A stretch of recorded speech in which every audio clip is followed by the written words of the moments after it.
In 1976, in Shishan village, Ruolin sat on a small stool in front of the stove, using tongs to stir the glowing orange coals. The flickering firelight reflected on her young but calm face as she listened to her aunt, Wong Guiping, talking inside the house with her daughter, Ruolin's cousin, Dia. Xiao, listen to your mother this time. Go ask around about the Chung family. In our Pingshan town, even in the whole Xinyuan County, they're one of the most respected families. The father, Chung Banhua, is the village secretary. Thanks to him, Saodian village has had great harvests these past years. I heard they even started a brick factory last year, all led by him. And their eldest daughter, what's her name again? Oh, Chung Xian. She got into a technical school before the new policies came out and now works as an accountant at the county steel factory. Her husband works at the transportation bureau. Both have stable government jobs, nothing like us. Then came Duya's dissatisfied and slightly sharp voice. So, what if they have government jobs? It's not like they'll feed me. Why should I be excited about that? Wong Guiping angrily tapped the edge of the heated brick bed with her shoe sole. If it weren't for tomorrow's matchmaking meeting, that shoe might have landed on her daughter's face instead. Have you lost your mind? She scolded, trying to hold back her anger. Her family is capable, and of course, they'll help their own relatives. And her younger brother isn't bad either. Thinking of what the matchmaker had said, Wang Guiping almost wished she could drag the Cheng family's third son over right now to settle the marriage. That third son, Cheng Hua, is no ordinary man. He works as a grainkeeper at the town's cooperative. Do you know what that means? It's a great job. Many people would do anything to get it. Duya bit off a loose thread and sneered. If he's so great and his family's so good, why isn't he married yet? He's probably ugly, short, or has some health problem. If he's really that perfect, why would they need to ask around through so many distant relatives to find a match? Wang Guiping put one foot up on the bed and laughed instead of getting angry. This time, you're completely wrong. Do you know why he's still single? It's because his second brother isn't married yet, so that's what's been holding him back. As the needle passed through the sole of the shoe, Dia tilted her head and asked, then why isn't his second brother married at his age? Wang Guiping lowered her voice. His second brother has always been a bit reckless. He ran away to join the army when he was 14, then went to the battlefield. He's been gone for 11 years without coming home, so finding a wife was delayed.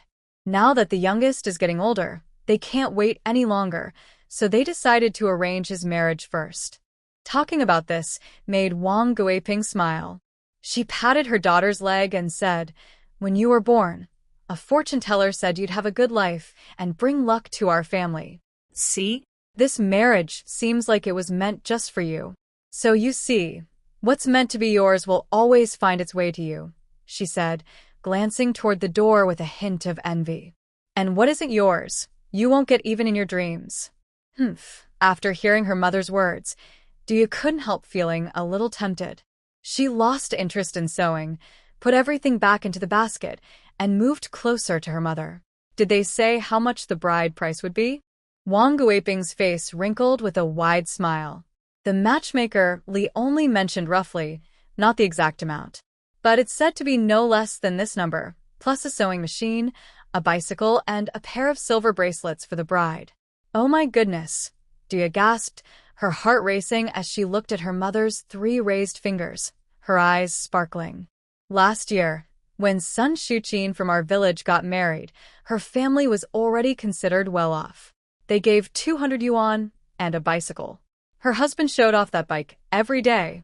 But for me, there's not only a bicycle but also a sewing machine and bracelets. Yes, exactly. Wang Guiping held her daughter's hand tightly, her face full of satisfaction. It was hard to tell whether she was happier about the groom's family or the generous bride price. Either way, this marriage had to happen no matter what. Dia felt the same. Her mind was full of thoughts about the marriage, but soon she remembered something, and her expression turned cold. She glanced toward the door. What about her tomorrow? Are we letting her stay home? Dia puted. I'm not okay with that.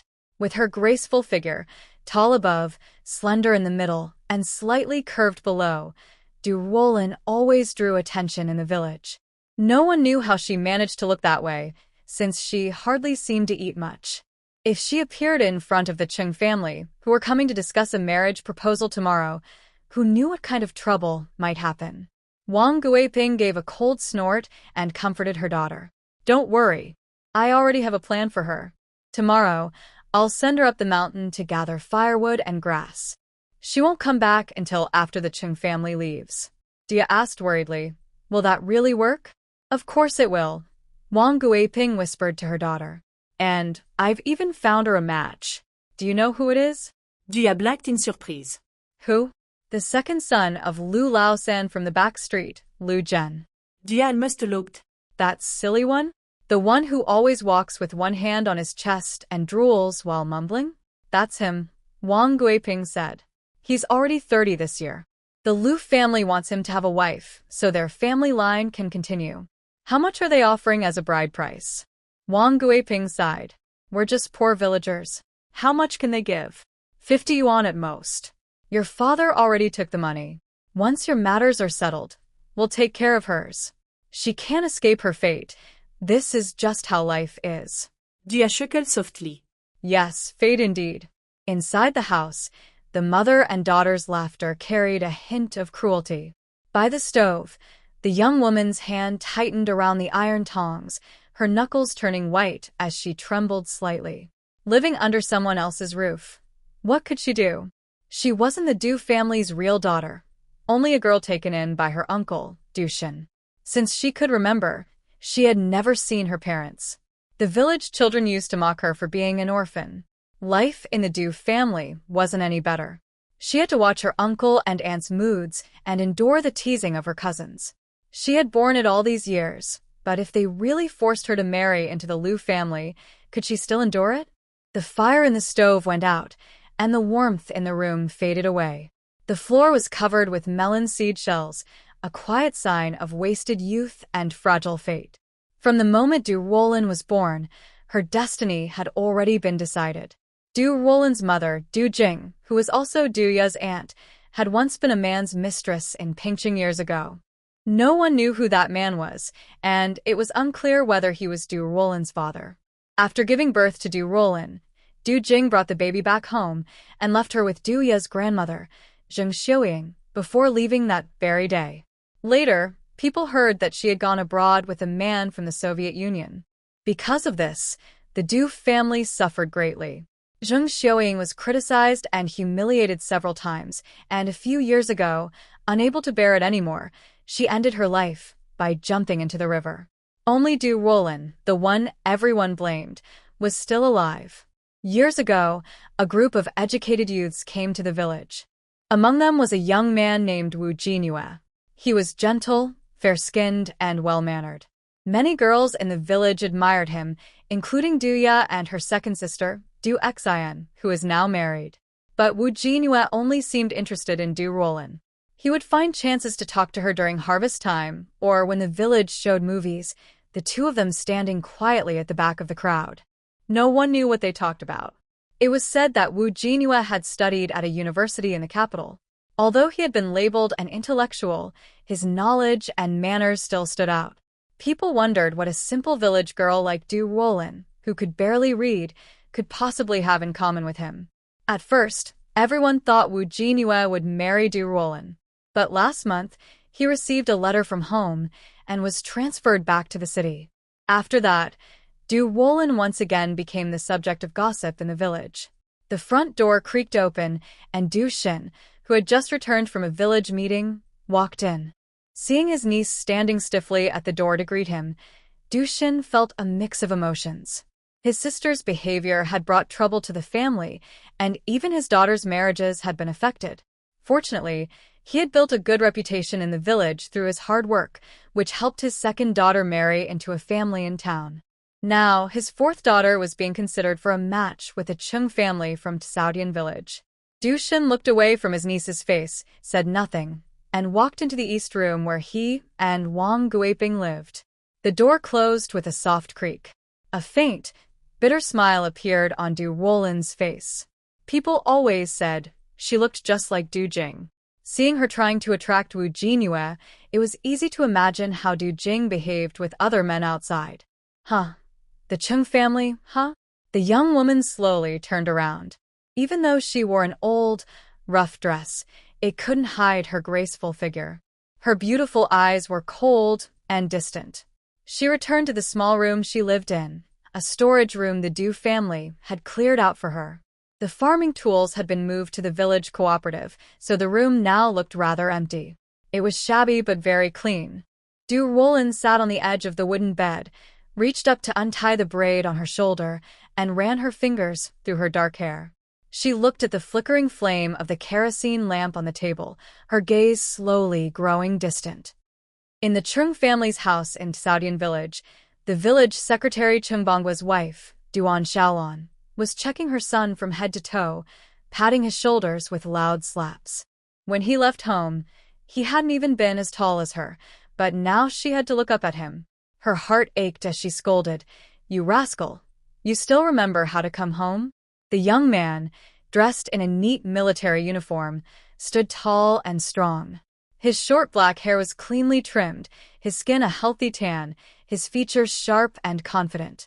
He smiled gently to comfort his mother. "It's my fault, Mom. I've been too busy in the army to get away. But I did write home, didn't I? Letters don't count." Duan Shaolan wiped her tears, her voice full of hurt and longing. "Who knows if those letters were even from you? You've been gone all these years, and we didn't even know if you were safe." Chungbangwa came in with a bowl of water. "Here, son, have some. I put a bit of sugar in it." Chung Xiao smiled, took the bowl, and drank it all in a few gulps. A few drops slid down his throat as he set the empty bowl on the table, took off his jacket, and asked, "Where are my big sister and younger brother?" Duan Shaolan replied, "Your sister works at the steel factory in the county. She just had her second child at the end of last year, and I went to help her for a while. Your younger brother works in town. He's probably just getting off work now, so he'll be back later." Chung Xiao blinked in surprise. "My sister already has 2 kids?" Duan Shaolan gave him a look. "Of course. Your nephew's already old enough to run errands. What about you? Any news on your side?" Chung Xiao leaned back, resting his hands behind his head and crossing one leg over the other. It felt good to be home. What could I possibly be up to? I'm just here, doing nothing special. Duan Shaolan sat cross-legged on the bed and leaned closer to him. "All these years in the army, didn't you ever meet a nice young woman?" Being asked about this right after coming home made Chung Xiao sigh and roll over. "Mom, life in the army is tough and dangerous. Your son is so busy every day that he barely has time to rest, let alone think about romance." Back in military school, the principal and his wife worried more about their students' personal lives than the students themselves. They often organized matchmaking events. 100 soldiers would line up, looking strong and serious, but in that setting, they were like pieces of meat waiting to be chosen, everyone picking and comparing, trying to find the most balanced one. Too tall wasn't good, too short wasn't good, too pale wasn't good, too dark wasn't good. Having parents wasn't ideal, but not having them wasn't either. Chung Xiao couldn't figure it out and grew tired of the whole thing, so he avoided it whenever he could. But the principal wouldn't let him off so easily. Chung Xiao had been promoted quickly at a young age, faster than a rocket launch. He was handsome, and just standing there could draw the attention of many women at those events. Whether he actually found someone suitable didn't matter. In fact, it was better if he didn't. That's when Chung Xiao realized he was the perfect piece everyone wanted to show off. Thinking of this, he got up, holding his stomach. "Mom, what's for dinner?" Since he came home, Duan Shaolan had been so focused on him that she forgot to cook. She quickly nudged her husband. "Go and get a chicken ready." Chungbangwa slipped on his shoes and headed to the backyard. Soon, the sound of a chicken squawking came from the coop. Chung Xiao couldn't help but feel sorry for it and silently mourned for a few seconds, tears of laughter almost spilling from his eyes. By the time the sky darkened, the youngest son, Chenghua, finally came home. He rode a bicycle, dressed in a dark blue Lenin-style outfit. He looked somewhat like Chung Xiao, but thinner and more refined, like a scholar. Aside from their eldest sister, he was the only other one in the family with some education. Back in high school, he had always been top of his class. Unfortunately, with the new college entrance policies, it had become much harder for workers, farmers, and soldiers to get into university, and he didn't make it. He got off his bicycle on one foot and leaned it against the wall. When he saw a pile of fresh chicken feathers by the wall, he thought there must be guests at home, and not ordinary ones. He frowned. It wasn't a holiday, so could it be that his eldest sister and her husband had come back? As he was walking into the yard, someone came out of the house in big strides. The two of them stopped, surprised to see each other. Chung looked at the man and called uncertainly, "Second brother?" Chung Zhao's eyes lit up as he looked him over. The last time they met was more than 10 years ago. Back then, his younger brother had been dark and skinny, with a few tufts of hair always sticking up and a runny nose that never seemed clean. But now he looked so different, fair and neat, almost like a young gentleman. The bond between brothers ran deep, and Chung Hua's eyes quickly turned red. Chung Xiao stepped forward, put an arm around his shoulder, and said with a smile, "A real man doesn't cry. Wipe those tears away." Chung Hua was still emotional. "Brother, why haven't you come home all these years?" "The army kept me busy," Chung Xiao said, sitting down on the edge of the bed. "After I came back from the battlefield, I went straight into helping build the military district. Then came the military academy and recruitment work, no breaks at all, busy from dawn to dusk." Chung Hua nodded, understanding. "So this time, can you stay a bit longer?" "Only about half a month," Chung Xiao replied. "But after this, things should be easier. I'll be able to come home once a year." Meanwhile, in the kitchen, Chung Bangwa stood watching his wife chop vegetables, feeling troubled. "You say the second one came back now. What about the meeting we arranged for tomorrow?" Duan Shaolan said. "What's there to think about? Just go ahead as planned." Chung Bangwa frowned. "It's not that simple. The second one isn't married yet. If we arrange something for the third one first, it feels a bit wrong." Duan Shaolan stopped chopping and looked up. You're right. So what should we do?" "The other family only has one unmarried daughter." Chung Bangwa thought for a moment. "Maybe we should talk to the third one. Let his second brother go first, and we'll find someone else for him later." After a long sigh, Duan Shaolan tossed the chopped green onions into the pan. "Then you go talk to the third one about it." All right. After dinner, Chung Xiao felt a bit too full and couldn't sit still. With a towel over his shoulder, he went out, saying he was going to bathe in the river. As soon as he left, the Chung family quickly held a family meeting. Chung Bangwa didn't waste time and directly told his younger son what he and his wife had decided. Chung Hua listened quietly. He had always been uneasy about arranged meetings like this. The only reason he had agreed before was to keep his parents from worrying. Whether it worked out or not didn't matter much to him. Now that someone else could take his place, he was more than happy. Tricking his older brother didn't really count as a bad thing, he thought.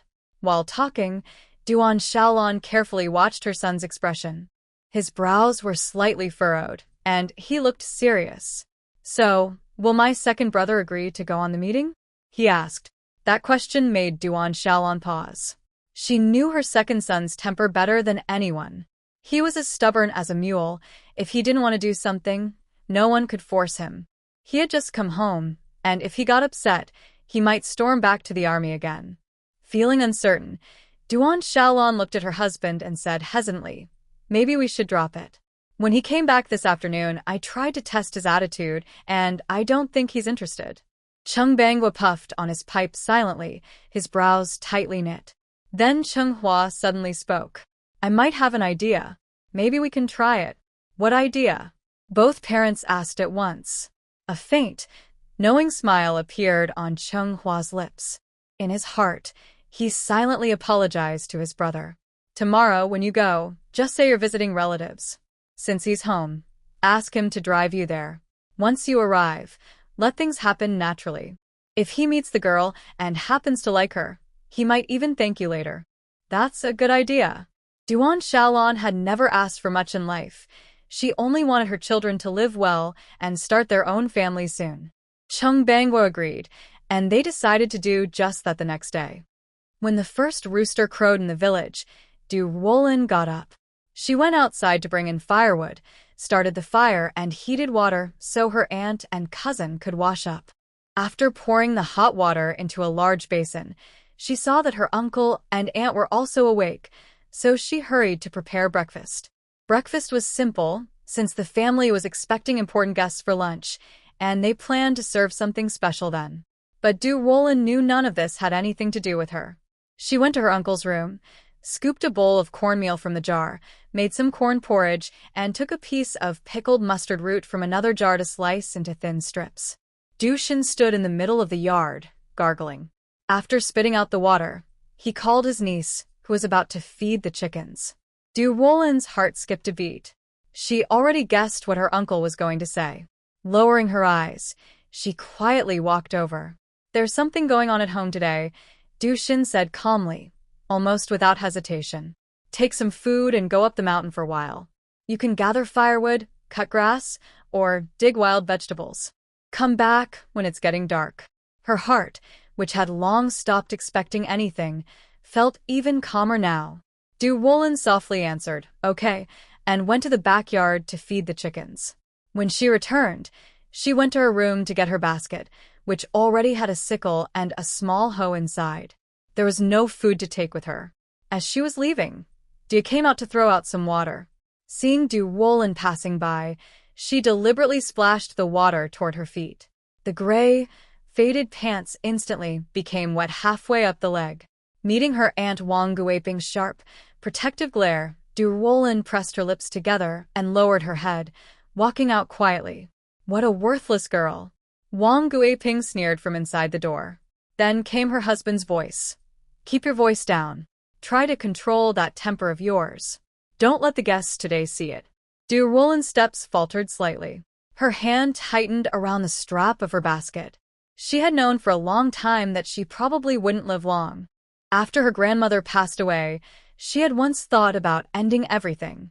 She didn't know what the meaning of living was. But before she died, she suddenly found something she truly wanted to do.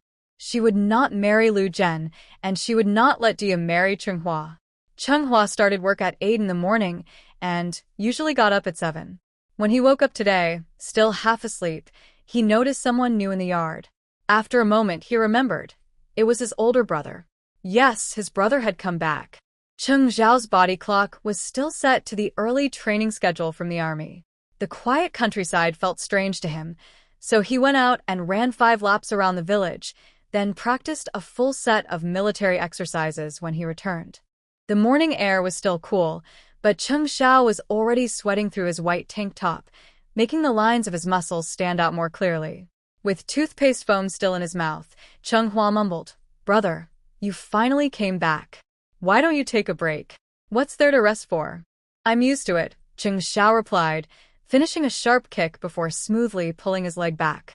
His movements were strong and steady. Chung Hua stared in awe. He wasn't the type to do physical work. His parents had never let him.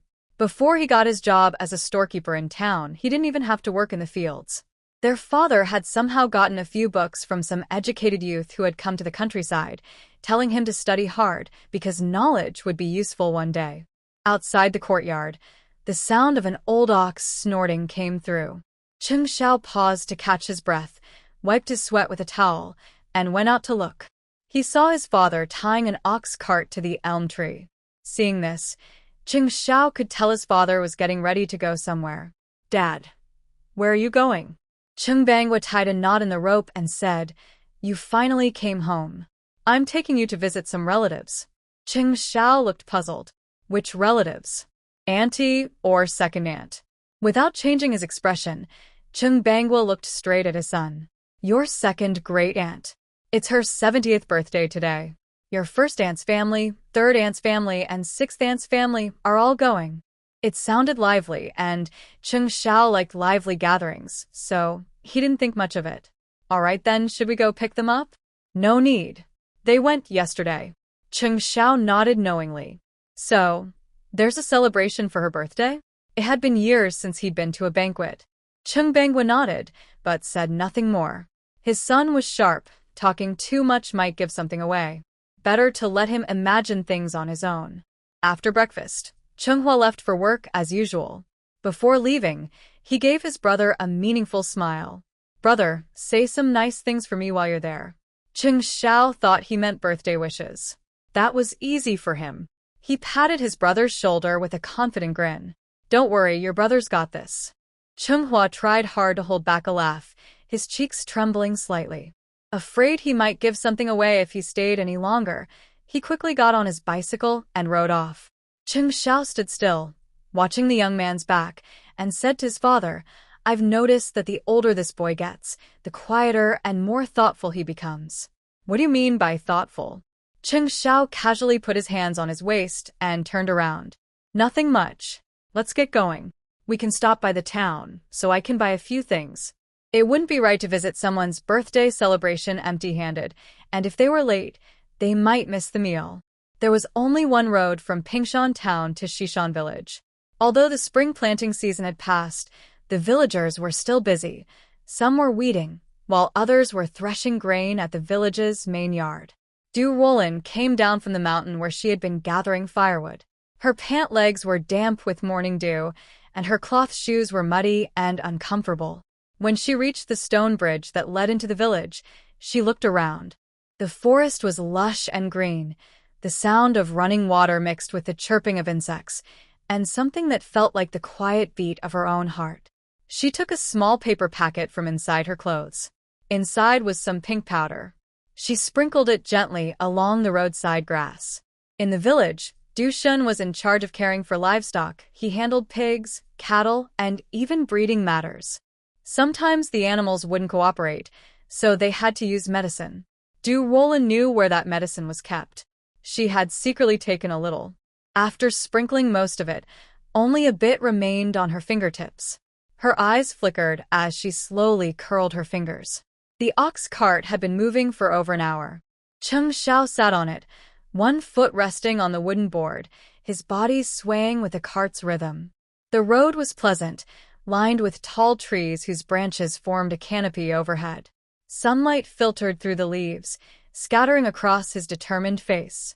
A thin layer of sweat covered his forehead as he tilted his head back to finish the water in his flask. Dad, is this where my second granite lives?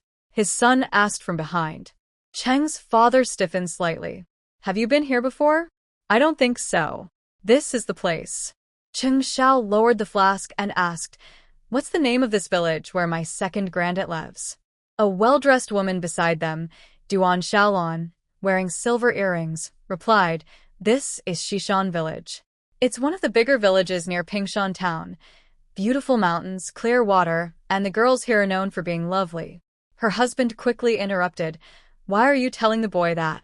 You didn't need to mention the last part. Yes, you're right. I shouldn't have said that.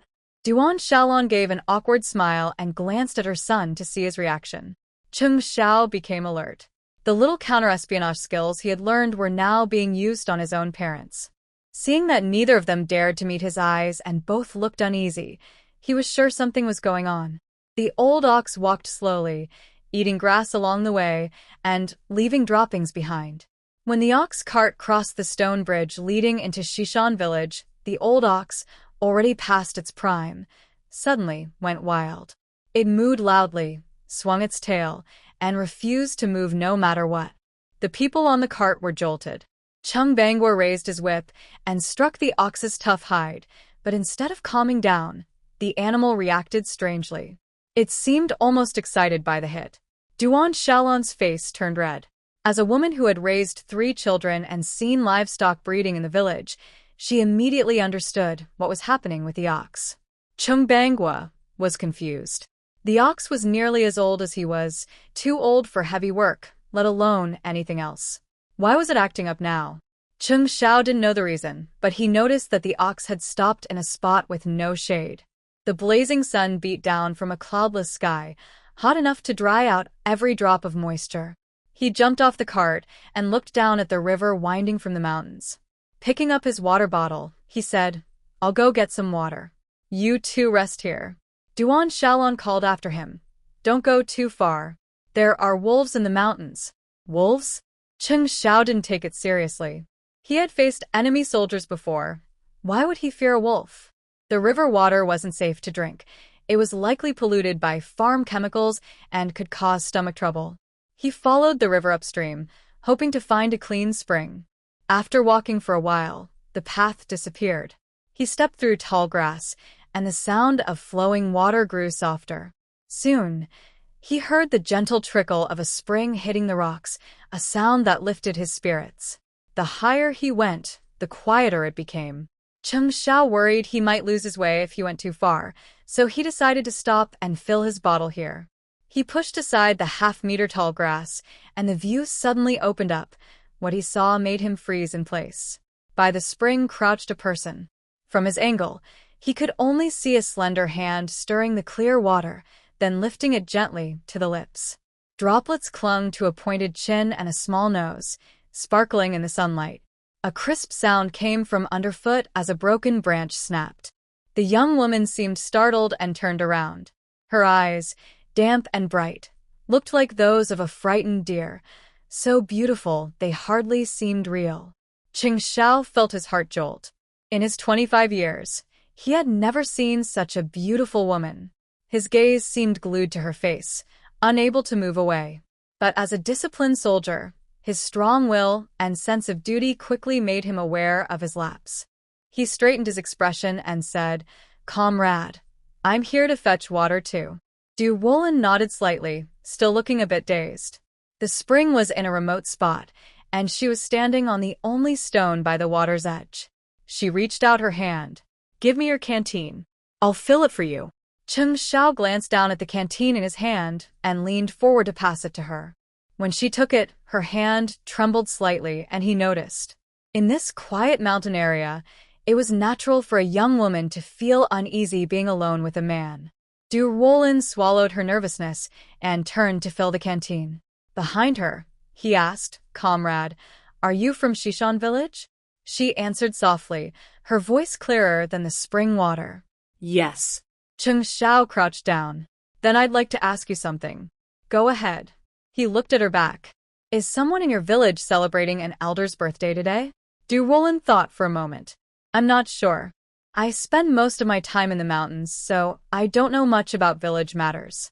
When the canteen was full, she handed it back to him with wet hands. Xiao thanked her and was about to stand when she asked, "You're not from our village. Are you visiting relatives?" Holding the canteen, he didn't seem in a hurry to drink. "Yes, I'm from Saudian village. Do you know it?" So it really was him. Ruolin's heart began to race. From the first moment she saw him, his age, his looks, she had guessed as much.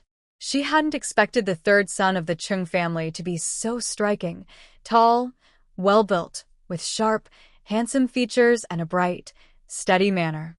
Even in a few short sentences, she could tell he was a man of good character. And perhaps that was why, when he first looked at her, though briefly distracted, he quickly composed himself. It was nothing like the crude stares she often received from other men in the village. She nodded. "I've heard about it. I also heard your village is quite well off and often wins first place in the annual farming contests. I heard you even have a brick factory?" Xiao squatted back down where he had been and started talking to the pretty girl in front of him, whose beauty seemed almost otherworldly. "So you've heard all that? You really keep up with the news. How come you don't know what's happening in your own village then?" Ruolin pressed her lips together and lowered her head out of habit, playing with a blade of grass between her fingers. Her long lashes fluttered softly as she looked down, like butterfly wings. Xiao felt a little uneasy, his throat suddenly dry, so he opened his water bottle and took a big gulp. Seeing him drink, Ruolin's heart tightened, and she grew too nervous to speak. The spring water was indeed cool. Xiao shook the bottle and realized there wasn't much left. "You can finish it," Ruolin said quickly. "I'll refill it for you."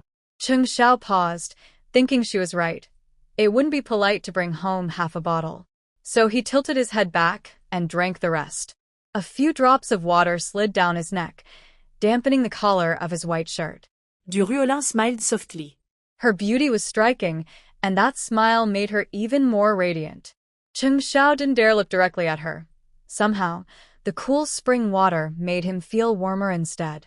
As she held the bottle, Ruolin's hand suddenly trembled, and the bottle slipped into the stream. She gasped and hurried after it through the shallow water. Xiao saw it too, and ran after her. Even with the uneven stones and wild grass underfoot, he caught up easily. Luckily, the current wasn't strong, or he wouldn't have reached it before it floated downstream. His pants were soaked halfway up when he finally stopped in the water. I'm so sorry. The girl stood there too, her thin clothes clinging to her from the water. Chung Xiao quickly looked away, not wanting to make her uncomfortable. He stared at the pebbles by the shore instead. It's fine. We got it back. I'll fill it myself this time. You should go change your clothes before you catch a cold. Ruolin bit her lip, leaving a faint mark. So, in the end, what does it really mean to attract someone's attention? Isn't it obvious enough already? Cheng Xiao stepped onto the shore in 2 quick strides. Years of field missions had made him indifferent to his clothes. He was used to being soaked for hours when crossing rivers. He turned back and saw the young woman still standing in the water. Reaching out his hand, he said, "Come on, let me help you up." Ruolin looked at the hand he offered. The calluses on his palm and fingers showed years of hard work, and her heart began to race. Only one thought filled her mind. She wanted to get closer to him. She slowly placed her hand in his. His palm was warm, almost burning. The sudden contrast of warmth and coolness made Cheng Xiao's breath catch. Something stirred inside him, like waves crashing in his chest. Ruolin took a deep breath and stepped onto the shore, but her foot slipped. She lost her balance and fell straight into his arms.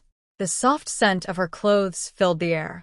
Cheng Xiao froze, unsure where to place his hands. Realizing the closeness was inappropriate, he quickly tried to steady her and step back. But she clung to him again, trembling slightly. He broke into a sweat, flustered. "Comrade, please don't do this." Ruolin's face was pale, her eyes red as she whispered, "I'm so cold." She looked fragile and helpless, testing his self-control. Her hands still held onto him tightly, refusing to let go. Cheng Xiao backed away, his heart pounding. This woman was truly impossible to deal with. His eyes darkened, his patience nearly gone. He finally held her by the shoulders and pressed her gently against a tree, his gaze firm and serious. "Calm down," he said quietly, his voice low but steady. The forest was quiet except for the rustling leaves and startled birds. Cheng Xiao's strength was steady and controlled, though his expression showed deep conflict.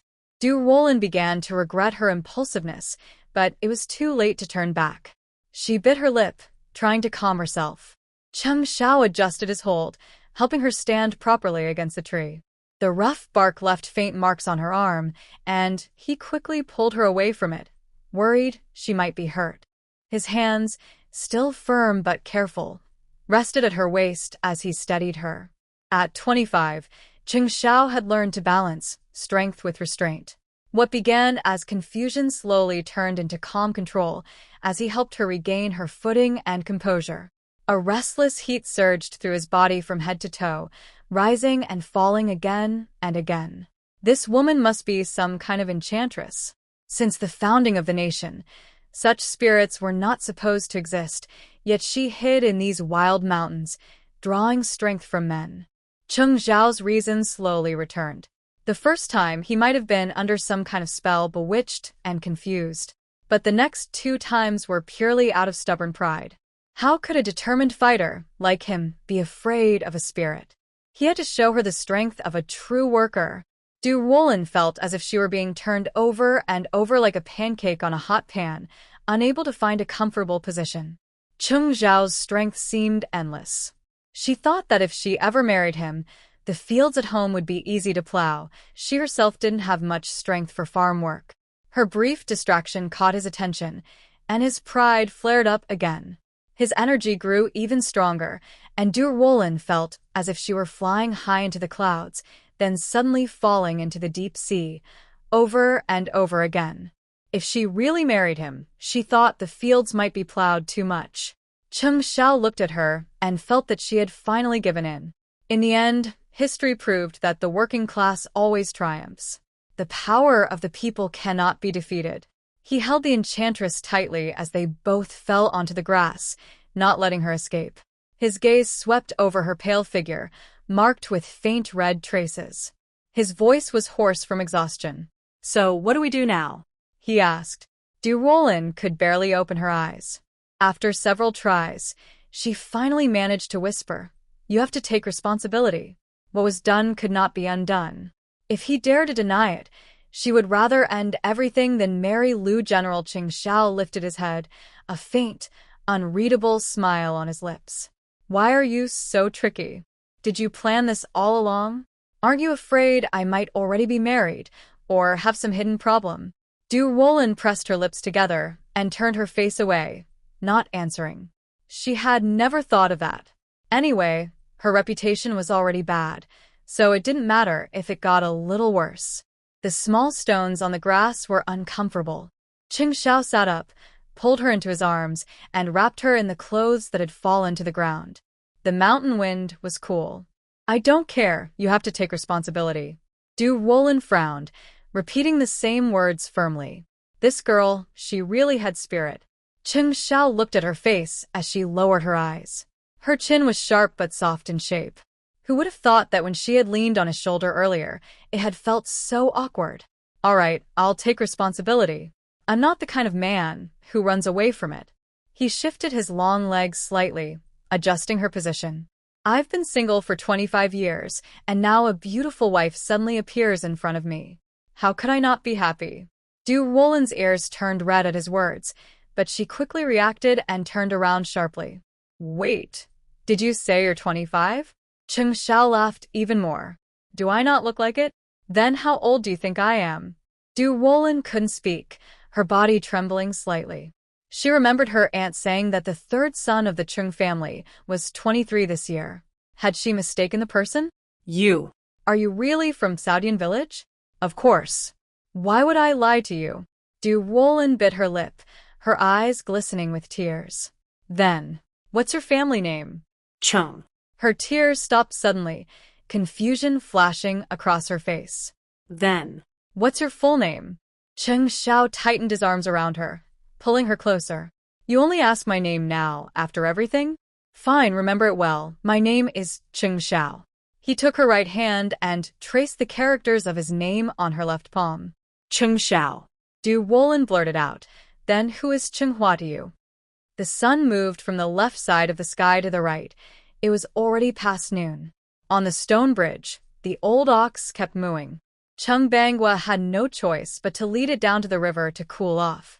On the bank, Duan Shaolan sat on the cart, shading her eyes as she looked toward the mountain. "Old man, why hasn't our second son come back after all this time? Could it be that a wolf got him?"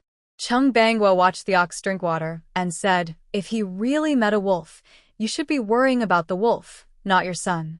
Do you really think he would let himself be taken advantage of?" Duan Shaolan still looked worried. "But what if something goes wrong? Maybe you should go look for him."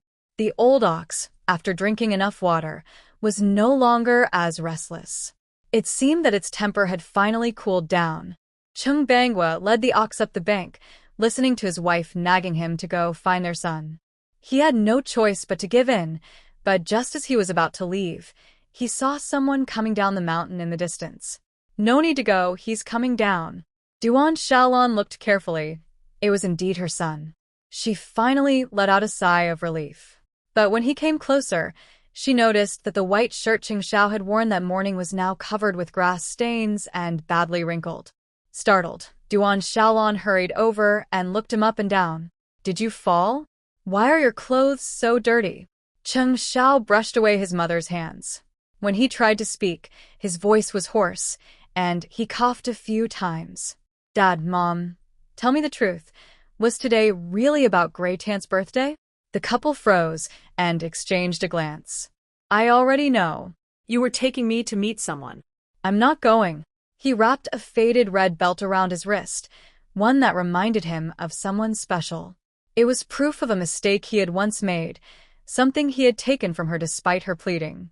Seeing that they couldn't hide it anymore, his parents decided to be honest. "Son, we're already here. The village is just ahead. Just go and take a look." "Yes, the girl is lovely and hardworking. I've seen her photo. Round face, kind eyes.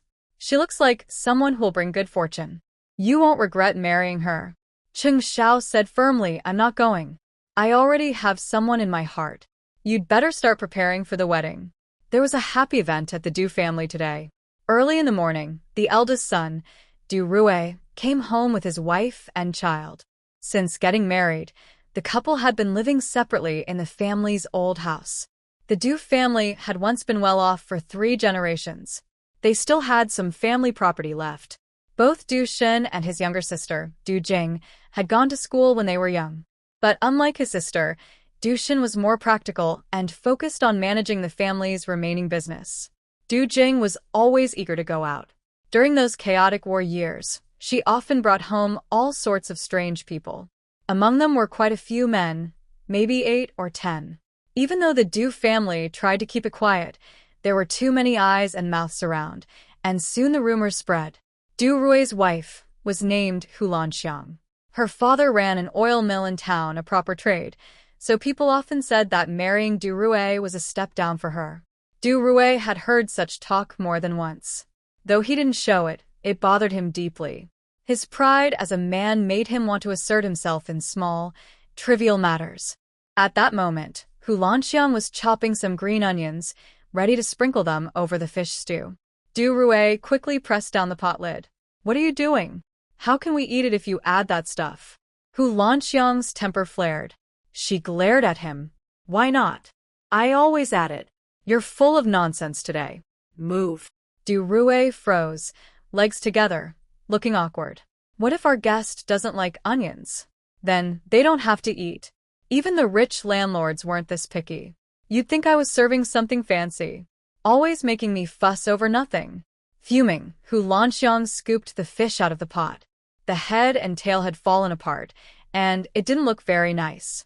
Wong Guiping, Du Rui's mother, wasn't pleased but said nothing. She went over and tugged at her son's sleeve. "Lanxiang's cooking is better than mine. However she makes it, it'll taste good. Stop fussing and go check if the wine cups are clean." Hulanxiang only gave a cold snort in response. She had heard of the Chung family, who were coming today for a matchmaking visit with the 4th son. They were from Saudian village.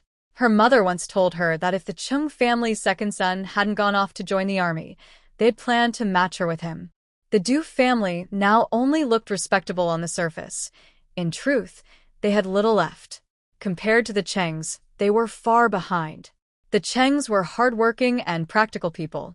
The more she thought about it, the angrier she became. She carried the plate of fish into the room and set it down with a loud clatter. A bit of thick sauce splashed out. Her 2 sons, Damao and Ermao, who had been playing on the heated brick bed, looked up nervously at their mother, then quickly turned their eyes to the fish, licking their fingers in anticipation. Hulanxiang stood with her hands on her hips, scolding her 2 sons on the bed. "The moment you see food, your eyes light up. Were you starving in your past life? Useless boys, always waiting for your mother to serve you. Do I owe you something? How did I end up with 2 lazy sons like you? Just wait. If either of you dares to move before I say so, I'll make sure you regret it." The 2 children burst into tears, crying loudly. On the other bed, Dia pretended not to hear as she combed her hair in front of a small mirror, staying silent. The sharp voice carried into the yard. Du Rui's face darkened, his jaw tight. "Mother, let go of me. If I don't go in there and deal with that woman today, she'll think she can do whatever she wants." Wang Guiping held him back tightly. "Calm down. Don't act like her. Today is your sister's big day. What will people think if they see you fighting?" Du Shin threw the sickle in his hand to the ground and said coldly, "You can't even keep order at home.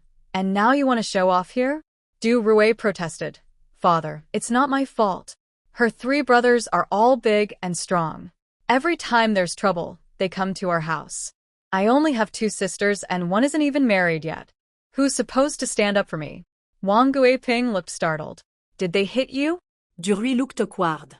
"No, they didn't. If they really hurt me, who would take care of their sister afterward?" Du Shin pulled off his coat. "Enough. If you want to argue, do it later. Go to the village entrance and see if they've arrived.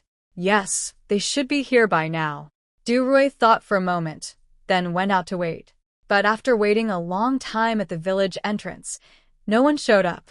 When he asked a few elderly women chatting under the elm tree, they all said they hadn't seen anyone come through today. Rui was confused. He thought maybe the Chung family had been delayed on the road, so he decided to wait a bit longer. But then his son, Demao, came running to ask why he hadn't come back yet. Frustrated, Rui muttered that maybe the Chung family had tricked them and weren't coming at all. As the sun began to set behind the hills, Rui took his son and went home. The dishes on the Du family's table had gone cold and been reheated again. Duya's face turned red, then pale. The room was filled with heavy silence. Wong Guiping glanced at the clock on the wall. It was already past 1:30 in the afternoon. Her brow twitched slightly. The happiest person in the room was Hulan Xiang. With a smug look, she tapped her chopsticks on the table and said, "I think we should just eat. No need to wait anymore. They probably aren't coming." Hearing that, Dia threw herself onto the bed and began to cry. Wang Guiping hesitated, then muttered angrily, "What kind of people are they, putting on such airs?" Hu Lanxiang slammed her chopsticks on the table. Who are you talking about? I'm talking about the Chung family. Hu Lanxiang rolled her eyes, picked up her chopsticks again, and slowly poked to her rice. Honestly, it's not surprising. The Chengs are a wealthy family, well known in the area. Many people would love to be related to them. Why would they choose us? Duya, her face wet with tears, looked up and shouted, "Why not? What's wrong with me?" Hu Lanxiang was startled for a moment, then stared at her face and suddenly laughed. Duya sniffled and asked, "What are you laughing at?" "I'm laughing because you're really something," Hu Lanxiang said, looking at Duya's round face that resembled her mother's. "If you looked even half as good as the third sister, maybe the Chengs would have come to take a look. But as it is, you two look completely different." As soon as she finished, Duya cried even harder. REBORNED.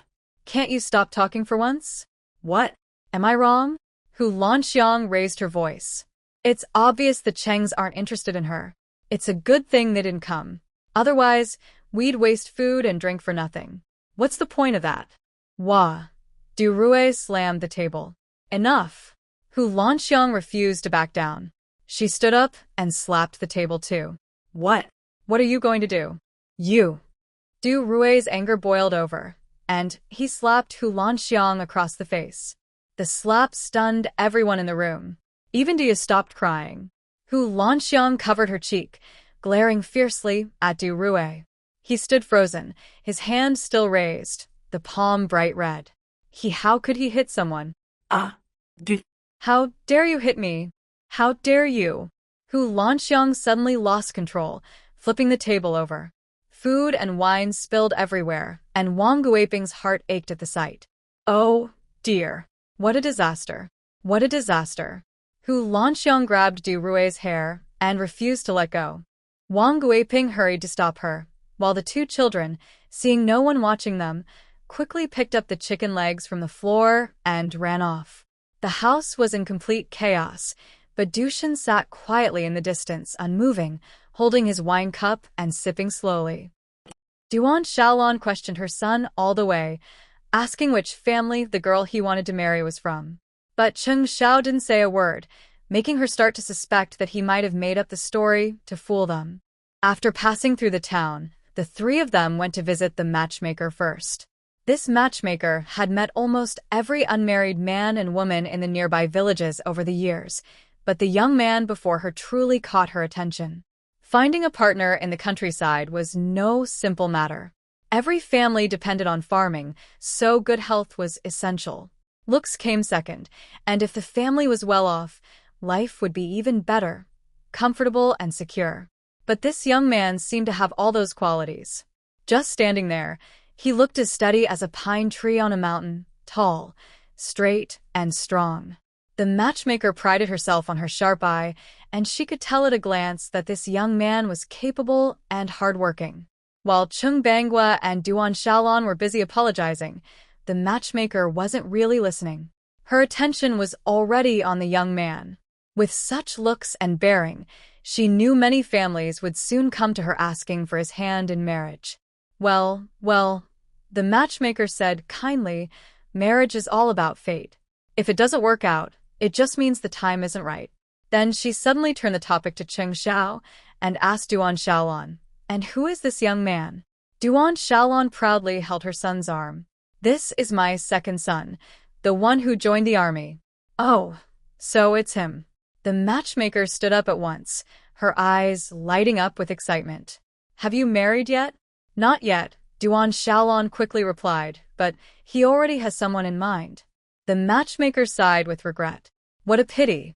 Cheng Xiao stared thoughtfully at the mole at the corner of the matchmaker's mouth and didn't say a word until his mother pulled him out of the house. After leaving the matchmaker's place, Cheng Xiao didn't get on the ox cart. Instead, he picked up his coat from the handcart, his documents were inside, and walked toward the bus stop at the end of town. "I'll go back to the army for a bit and return in a few days. While I'm gone, please help me prepare for the wedding. The money is in the bag I brought back." With his long strides, Chung Bangwa hurried after him, panting. "Why are you going back to the army?" Duan Shaolan, angry, patted his back twice. "You troublemaker. Did you trick your father and me? What do you mean you'll be back in a few days? I think you don't plan to come back at all. Be honest, are you upset because we secretly arranged that meeting for you?" Cheng Xiao tried to calm her. "I'm not lying. I'm a regimental commander in the military district, raised under the party's guidance. How could I lie?" Duan Shaolan didn't really understand what a regimental commander was, and she didn't care much about his schooling either. "Don't I know you? If you dare to leave today, don't call me mother again." Cheng Xiao sighed. "Comrade Shaolan, don't make a fuss. If you keep me here any longer, I'll miss the bus to the county. Then your son's wedding will be delayed, and you'll have to wait even longer to hold your grandchild." Her heart softened a little, and her anger began to fade. "Are you serious?" Of course I am. Chung Bangwa spoke up, trying to calm his wife. "All right, let's trust him this time. Fine, we'll get everything ready at home. But if you're lying to us, don't expect me to let you through that door when you come back." Cheng Xiao swung his coat over his shoulder with a confident smile. "Just wait and see." With no one stopping him now, he continued walking forward, thinking about what the young woman on the mountain had told him earlier. She had looked troubled and said she could only wait for him for a week. If he didn't come, she would marry someone else. How could he accept that? A faint, determined smile appeared on his lips. She thought she could just leave after what happened between them. Impossible. Everyone in the military district knew he was always first in every training run and competition. No one could outrun him. Still, he wondered if there was more to her words, something she hadn't said. To avoid any more delays, he knew he had to act quickly.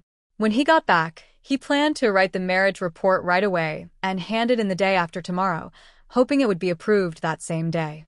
2 days for the trip, 1 day for approval, 5 days in total, 2 days, less than a week. When the time came to bring her home, he would make sure to settle things properly with her. He waited in the mountains until dusk, the forest glowing with a soft pink light. Ruolin's legs trembled as she carried her basket down the mountain. After that man left, she washed her clothes again because there were bloodstains on them. If Wong Guiping saw them, she would start asking endless questions. Walking home alone, she looked at the sunset burning red like fire, lighting up the last bit of hope in her heart, a view that belonged only to her. That man had said he would marry her. She told him her background wasn't good, that she couldn't get a letter of introduction, and her household registration was still under someone else's name. He said he would marry her anyway. He said he had a way and told her to trust him. Ruolin didn't fully believe him. Wu, the educated youth, had once said he would help her leave after he returned home, but once he left, it was as if he had never existed. Just like her mother, who had left years ago without even leaving a photo behind. People said she looked just like her mother, so she could only imagine her face in her mind. When she got home, she took the grass from the top of her basket to the pigsty, then carried the firewood underneath to the kitchen. The kitchen still smelled faintly of meat. Ruolin hadn't eaten all day. She took a leftover corn cake from the cupboard, sat by the stove, and started a fire. The corn cake was hard to chew, so she ate slowly. Suddenly, a hand struck it from her grasp. It rolled twice on the ground, picking up ashes and dirt. Ruolin looked up at the person who did it, Duya, glaring at her with eyes full of hatred, as if she wanted to tear her apart. Why? Why did she have that face? Why did everyone say she was better? What are you looking at? You don't agree? Ruolin said nothing. She suddenly stood up and pushed her. Duya, caught off guard, fell to the ground, pain shooting up her back. She shouted, "I'll get you for this, you awful girl." Some people are just born to clash, like Ruolin and Duya. When she was little, everyone in her uncle's family said that Duya was the younger sister and told Ruolin to always give in to her. From a young age, Ruolin learned to read people's moods and live carefully under her aunt's watchful eyes, enduring everything from Duya again and again. But some people only become more arrogant the more you tolerate them, thinking they can step all over you. Today, Ruolin had already reached her limit. Faced with Duya's provocation, she no longer wanted to hold back. That was why Duya was caught off guard this time, and ended up furious. Inside the house, Wong Guiping, who had been lying on the bed with a towel on her forehead, heard her daughters cry. She immediately pulled off the towel and struggled to get up. When she went outside and saw her daughter sitting on the ground, her anger exploded. Pointing at Ruolin, she shouted, "How dare you fight at home? I'm still alive, you know." She had been upset earlier that day after being scolded by her eldest daughter-in-law, and now she finally had someone to take it out on. All her anger poured onto Ruolin. Her face twisted with rage. Out of the corner of her eye, she saw a broom leaning against the wall, grabbed it, and swung it toward the girl. Ruolin had suffered from this many times before. Wong Guiping, used to farm work, had great strength and never held back. With the wall behind her, Ruolin had nowhere to escape. She raised her arms to protect her head, but the blows still landed hard on her arms, the dull pain spreading through her body and crushing her pride. "You ungrateful child. How dare you fight back? I should never have let you live back then. I've fed you all these years for nothing, and now you dare to hit my daughter? What's next? Are you going to hit me too?" The broom thudded against her body again and again. Wong Guiping's eyes were wide with fury, her words growing harsher by the second. Then she shouted something so cruel that Ruolin froze. Her face was struck again, the broom's rough edge cutting her pale skin and leaving a red mark. But she didn't seem to feel the pain. As if losing control, she rushed to the chopping board, grabbed the kitchen knife with both hands, and pointed it at Wong Guiping. "What did you just say? Say it again." Wong Guiping froze for a moment, fear flashing in her eyes as she looked at the knife in the girl's hand. But she quickly steadied herself, her cheeks trembling with anger as she shouted through gritted teeth, "Well, you dare to raise a knife at me, you ungrateful child. If you have the courage, go ahead and do it. If you don't, I swear I'll make you pay tomorrow." "Fine. You're the one forcing me." Ruolin took a deep breath, forcing back the tears that welled up in her eyes. "All these years, I've given every bit of my work points to this family. You even took my food and cloth coupons, and now you say you've been supporting me? Aren't you ashamed?" Her hands were shaking, but her eyes were steadier than ever. Wong Guiping stared at her in disbelief. This girl had never dared to talk back before. "I fed you and gave you a place to live. If that's not raising you, then what is?" Wong Guiping, realizing something was different today, and afraid the girl might actually use the knife, quickly changed tactics. She slapped her legs and began to wail loudly, "I can't live like this anymore. Do louda. Come see for yourself. This is your precious niece. She's threatening her aunt with a knife." Outside, a few neighbors were chatting after dinner on a flat patch of ground. Hearing Wong Guiping's sharp voice, someone turned to Duan. "Is that your wife shouting? What's going on?" Duchesnesse face d'Arkend. What trouble was that woman causing now? Another neighbor, eager to see the drama, said with a grin, "You'd better go check it out. Sounds serious." Everyone in the village knew that Duan's niece had been treated harshly in that household. The poor girl had to cook for the whole family even when she was barely tall enough to reach the stove. She gathered firewood, cut grass, and fed the pigs.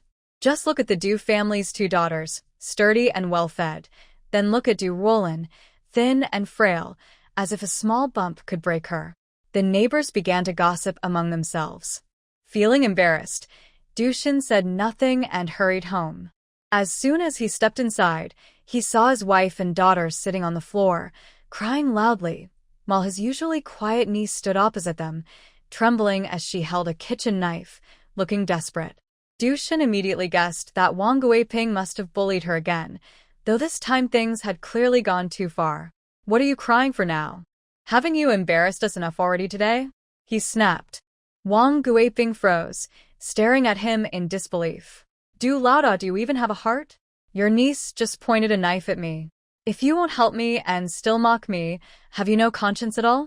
With that, she grabbed Dushin's pant leg and started fighting with him. What began as Duya's troublemaking toward Ruolin turned into a full-blown family battle.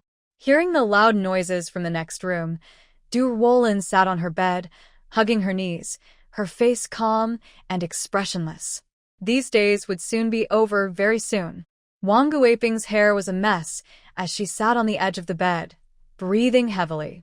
Dushin didn't look much better. His hair was wild, one sleeve was torn, and there were scratches on his face. This fierce woman, he thought, if I could go back 30 years, I'd never have married her. Dia came in, holding her lower back and grimacing. The push from Ruolin earlier hadn't been strong, but when she fell, her tailbone hit the edge of a wooden board, and it hurt badly. "Mom, please stop arguing. Do we have any ointment at home? My back really hurts." Seeing her daughter, Wang Guiping calmed down a little. As she went to get the medicine, she gave Dushin a shove. Without her, this family would fall apart, she thought bitterly. Marrying such a useless man was the worst luck of her life. Angry, Dushin slammed the door and left. Duya lay on the bed, letting her mother apply the ointment. She hissed in pain and said, "Weren't we going to marry that girl off to Luzhen? Let's send her away tomorrow." Wang Guiping suddenly remembered. Just thinking of Ruolin made her furious, and her hand grew rough. Dia cried out, "Ouch, that hurts, Mom. Be gentle." Wang Guiping gave her a light slap and pulled her pants back up. Thinking about what her daughter had said, she muttered, "Tomorrow I'll talk to Luzhen's mother and get it done quickly." Duan nodded. The sooner she leaves, the better. Keeping her here will only bring trouble. I think her fate is too strong. It's bringing bad luck to our family. Maybe that's why the Chung family didn't come today. At the mention of the Chung family, Wang Guiping grew even more upset. That matchmaker, Li, was unreliable too. Once she settled Ruolin's matter, she would go to town and have a serious talk with her. That night, Ruolin slept restlessly, barely able to turn over. Her whole body ached as if her bones were falling apart, and a heavy pain in her lower abdomen made her curl up tightly. The pillow under her head was soaked with sweat, and her damp hair stuck to her cheeks and neck. After the rooster crowed the next morning, Ruolin didn't get up as usual. When Wang Guiping yawned and went to lift the pot lid, she saw the cold stove and felt anger rise in her chest. "This girl is really getting out of hand," she muttered. She was about to go find her, but then remembered that the girl would soon be married into the Liu family. The thought made her feel a bit relieved. "Forget it," she said to herself. "I'll be kind today and let her rest for once."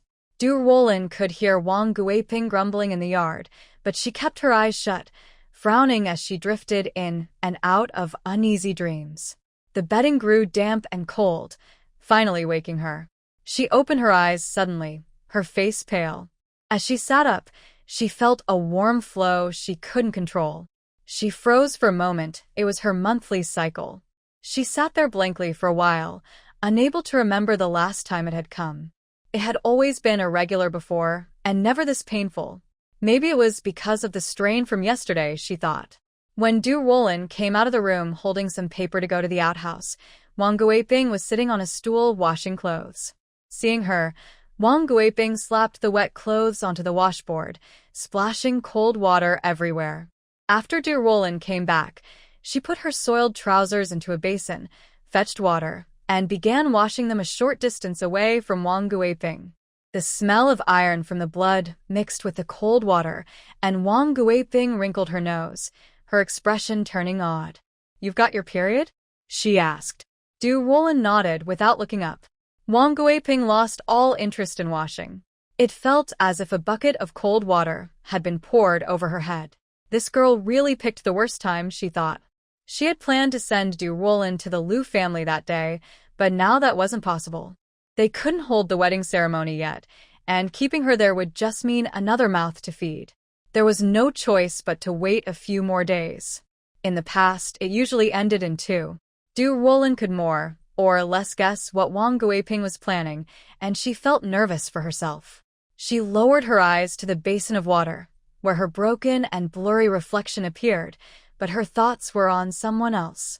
She wondered how things were going for him. Ever since the Chung family's elders returned home, they had been busy preparing for the wedding. One moment they went to the neighboring village to bring back 2 sheep, the next they went to the town to buy 10 chickens from a local farmer. They even bought new bowls and chopsticks. That wasn't all. The next day, Duan Shaolan took a bus to the county to buy several pieces of new fabric in bright colors popular among young people. She also bought 6 sets of pillowcases and quilt covers, all stored at the county's department store. At noon, she went to the steel factory to find her eldest daughter, Cheng, to tell her that her younger brother was getting married. Cheng was quite surprised. She and her mother went to a small state-run restaurant in the county and each ordered a bowl of wontons. As she stirred her spoon and picked out the shrimp, she asked her mother which family the bride was from. Duan Shaolan took a sip of soup and said with a sigh that she was just as puzzled. The girl seemed like a mystery, and the younger son refused to say much about her. Now that everything for the wedding was ready, she only hoped nothing would go wrong when it was time to bring the bride home. Cheng thought for a moment and felt that it probably wouldn't.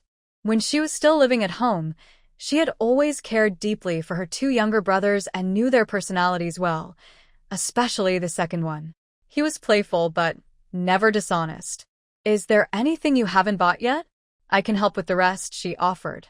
Cheng and her husband had a stable life in the county, with steady jobs and a home of their own, so she spoke with confidence. As the eldest sister, she wanted to help with her brother's wedding, but Duan Shaolan smiled and refused. She was touched by her daughter's kindness, but said, "You already have 2 children to raise. Life in the county costs a lot more than back home. Don't worry about your brother's wedding. He's paying for everything himself."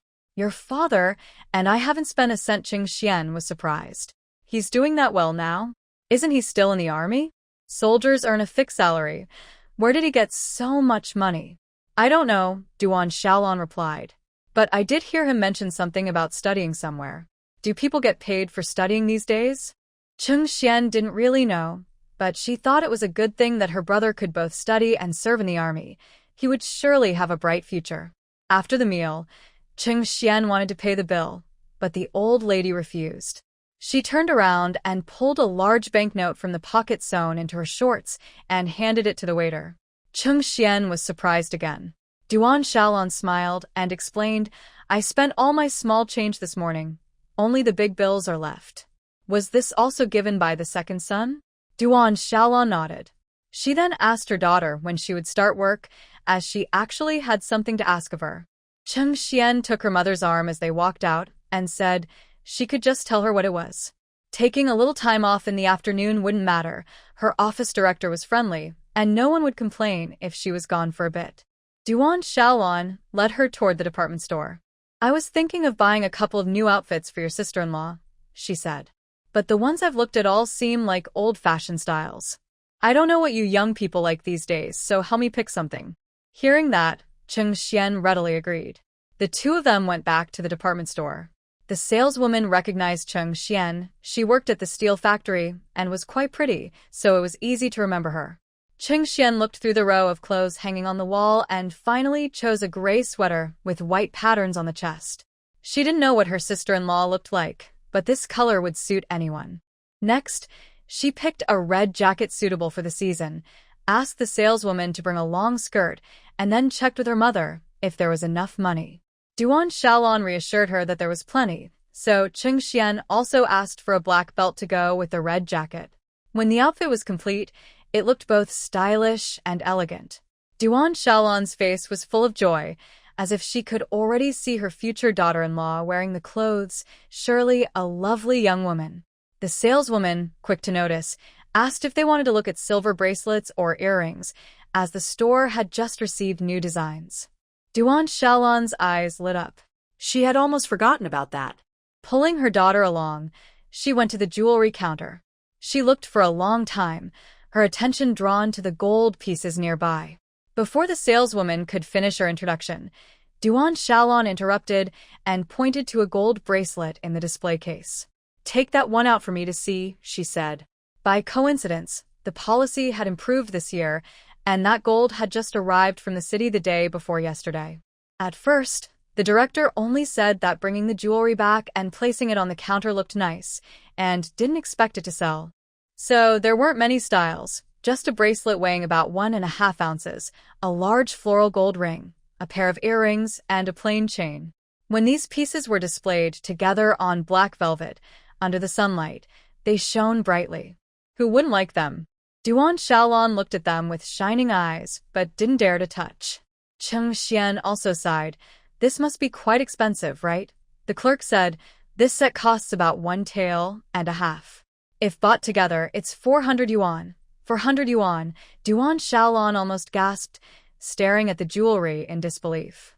"Wow, this little thing is as much as our family's annual income." The old lady's reaction was very natural. The clerk, used to such surprises, didn't say much and quickly put the jewelry back. Cheng Xian said, "It's too expensive. It's as much as my yearly salary." Duan Shaolan, who had been hesitating, was suddenly reminded by her daughter's words. 1 year's salary? She thought about the money and bills she brought on this trip. Her second son had given her half, and now she still had some left. It was enough to buy this set of jewelry. Who knew if money would be worth anything in the future? Gold has always been a stable currency. Buying it was like saving her second son's yearly wages, wasn't it? Thinking this way, Duan Shaolan felt more confident. She waved her hand decisively. "I'll buy it." "Huh?" Cheng Xian and the clerk both thought they had misheard. "Mom, this is 400 yuan. Duan Shaolan turned to take out the money. 400, fine. Better than my second son spending it all on useless things. The clerk didn't know what to say. She just sighed softly. "Cheng accountant, your mom is really bold." The old lady took the money from her pocket and placed it on the counter, the bills still warm. She counted them carefully. After a while, the clerk, holding a thick stack of bills, said, "That's enough. Please wait a moment. I'll give you a receipt." Finally, the jewelry was handed to her. Only then did Duan Shaolan dare to gently touch it. Cheng Xian asked, "Mom, isn't it a bit too expensive? With this money, you could buy a bicycle and a watch." Duan Shaolan replied, "The bicycle and watch are wedding gifts from your brother, and they're not related to this. This gold was bought by your brother. I'm just helping out. This gold is very valuable." The elderly lady didn't know where to put it. In the end, Cheng Xian came up with an idea. She hid the jewelry box inside the pillowcase and rolled it into the quilt so no one could see it. After all, who would think that a family willing to spend 400 yuan to buy jewelry for a new wife? When they went to the store, there was too much stuff. The elderly lady couldn't carry it all herself. Cheng Xian stopped a donkey cart on the road, and they all took the things to the bus station. Before leaving, she bought 2 cans of milk powder and honey for her parents at a shop inside the station. On the way, Duan Shaolan was carrying a lot of money, feeling nervous. She held the cloth bag with the quilt inside, too tired to sleep. She just stared with wide eyes and sat stiffly for 2 hours until they reached the town. When they got off, Chung Bangwa was already waiting with a cart. He helped carry the things onto the cart, which was full. She was reluctant to put down the bag. Chung Bangwa said as he drove the oxen, "Aren't you tired? Isn't it heavy to hold?" "Heavy," Duan Shaolan said happily, pouting, "but I have to hold it." Chung Bangwa was surprised. "It's just a quilt, right?" If someone didn't know better, they'd think it was gold inside. Duan Shaolan quickly hit him to make him shut up. Chung Bangwa looked back, puzzled. Seeing her winking and glancing around nervously, he thought she was afraid someone might hear. He wondered if there really was gold inside. At the Chung Army District headquarters, in the political commissar's office, Cheng Xiao stood in front of his desk. The commissar, Wong Zhenhua, pushed back the marriage report he had submitted that morning, keeping it exactly as it was. Commander Chung, this can't be approved. It's not just my personal opinion, it's also the decision of Commander Zhou. Cheng Xiao stood still, hands at his sides. What is the reason for rejection, sir? Please clarify. Clarify. Wong Zhenhua thought the young man was pretending to be innocent. He took out a pack of cigarettes, shook out one, and put it in his mouth. Do you know her background? Yes, I do. She's a poor farmer. The cigarette pack was slammed onto the desk with a loud noise. The cigarette hadn't been lit yet. He pinched it between his fingers and pointed at Cheng Xiao. Her mother had ties with the Soviets and ran abroad. She hasn't come back yet. You dare to want such a wife. Aren't you afraid she'll betray you someday? When Wong Zhenhua received the investigation report below, he couldn't help but laugh. He then went to tell Commander Zhou about these matters. After hearing Commander, Zhou only said one thing. Get lost. Her mother is her mother, she is her. Her household registration isn't with her mother, so morally, she only has her mother's name, but in reality, they have no connection. After hearing this, Wong Zhenhua's only thought was to tell him to get lost quickly. How can you still say that doesn't make sense? Wong Zhenhua pounded on the table. Her mother ran away to the Soviet Union. If you marry her, it means you have a mother-in-law in the Soviet Union. Chun Xiao, I just want to ask, what do you want to do? He then angrily fumbled around on himself, asking, am I angry? Chun Xiao took out a box of matches from his pocket, struck one, and handed it to him to light. All the senior officers liked smoking. Although Chun Xiao didn't smoke himself, he always carried matches and cigarettes. Wong Zhenhua was annoyed just looking at this kid. He exhaled a smoke ring and asked, isn't the commander's daughter good enough? She's pretty, tall, educated. If it weren't for the commander's position, her family background would be easy to break through. Thinking of the commander's daughter, Zhou Qiaoyun, Chen Xiao felt overwhelmed. Last year, she blocked him at the military academy gate. Whether or not others were around, she immediately said she wanted to date him, to be with him. This incident made him the subject of teasing among his comrades for a long time. But because she was the commander's daughter and it wasn't good to offend her, he usually avoided her whenever possible. Political commissar, think again. Anyway, I must take this report today. Why? Give me a reason. Chen Xiao pursed his lips. She's pregnant. Wong Zhenhua choked on the smoke, his eyes wide with disbelief. Pregnant? Then he reacted. Didn't you just go home last week to visit your family? That means she's pregnant next month. Wong Zhenhua clearly understood now. He stood up, stubbed out his cigarette in the ashtray, and paced around angrily. What am I supposed to say about you? Cheng Xiao followed them from the Ganzhou region to Pingcheng, where he helped build the military academy and lead the troops. He was very skilled at commanding. Commander Zhou once said that if Cheng Xiao had been born in wartime, he would have become a notable figure. However, people like him also have many unpredictable traits. For example, Cheng Xiao has an extra piece of bone at the back of his head. Older generations call that rebel bone. During the Ming Dynasty, Emperor Zhu Zongba also had such a bone. Yet, he went from being a beggar to becoming emperor. People like this are often talented, but tend to act unpredictably.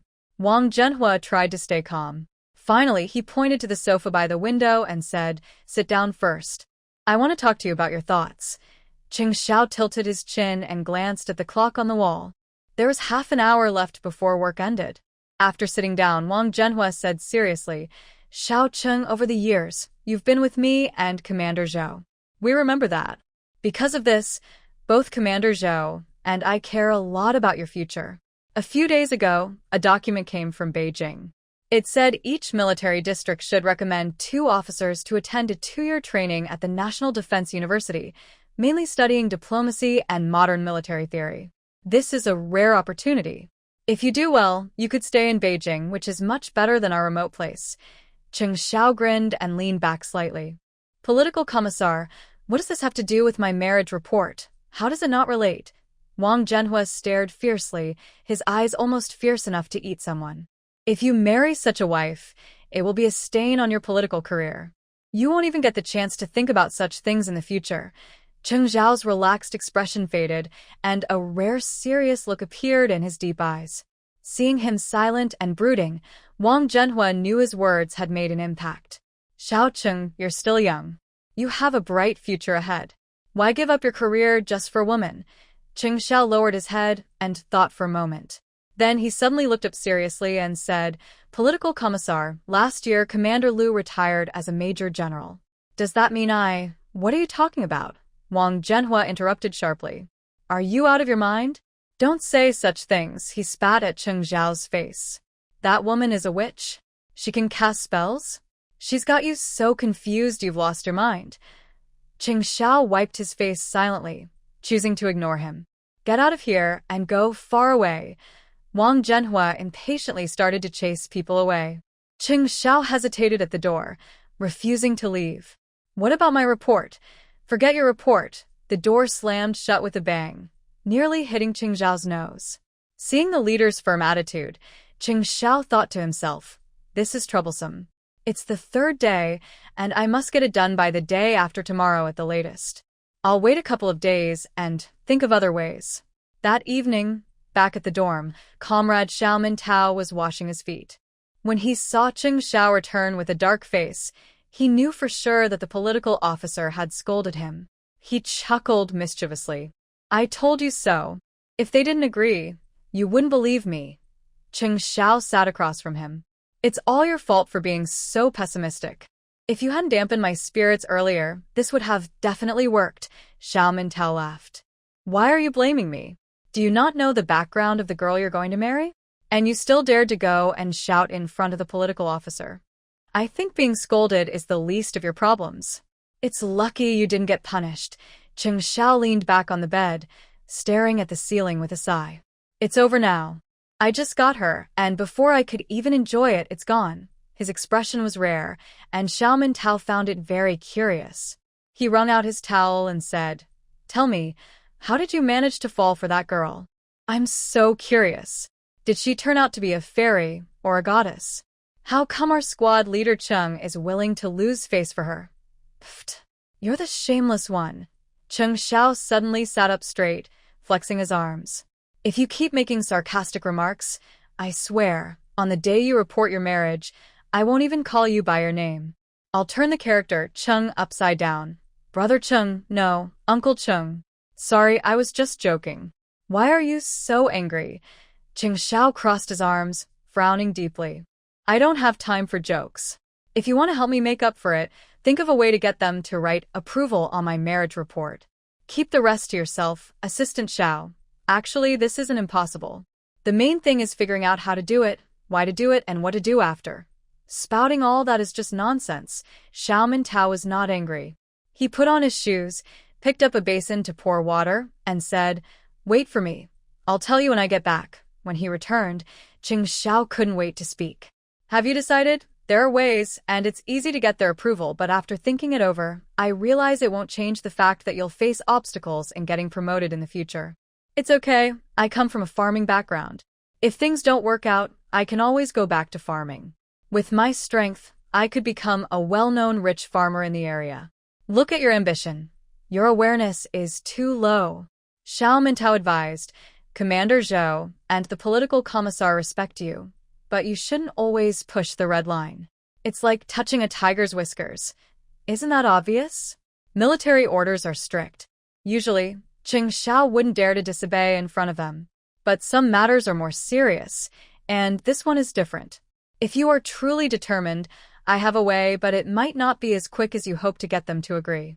Xiao Tao paused, then added, If she really is pregnant, they will have to accept it, even if they don't agree at first. Getting pregnant before marriage is not good for her reputation, even if they marry later. Xiao snorted through his nose. This can't be handled that way. Today, when he was with Commissioner Wong, he was so anxious he spoke without thinking. Now, looking back, he feels quite regretful. If you don't agree, I have no other ideas. This is a really difficult situation. Don't blame your brothers for warning you. Don't have too high expectations.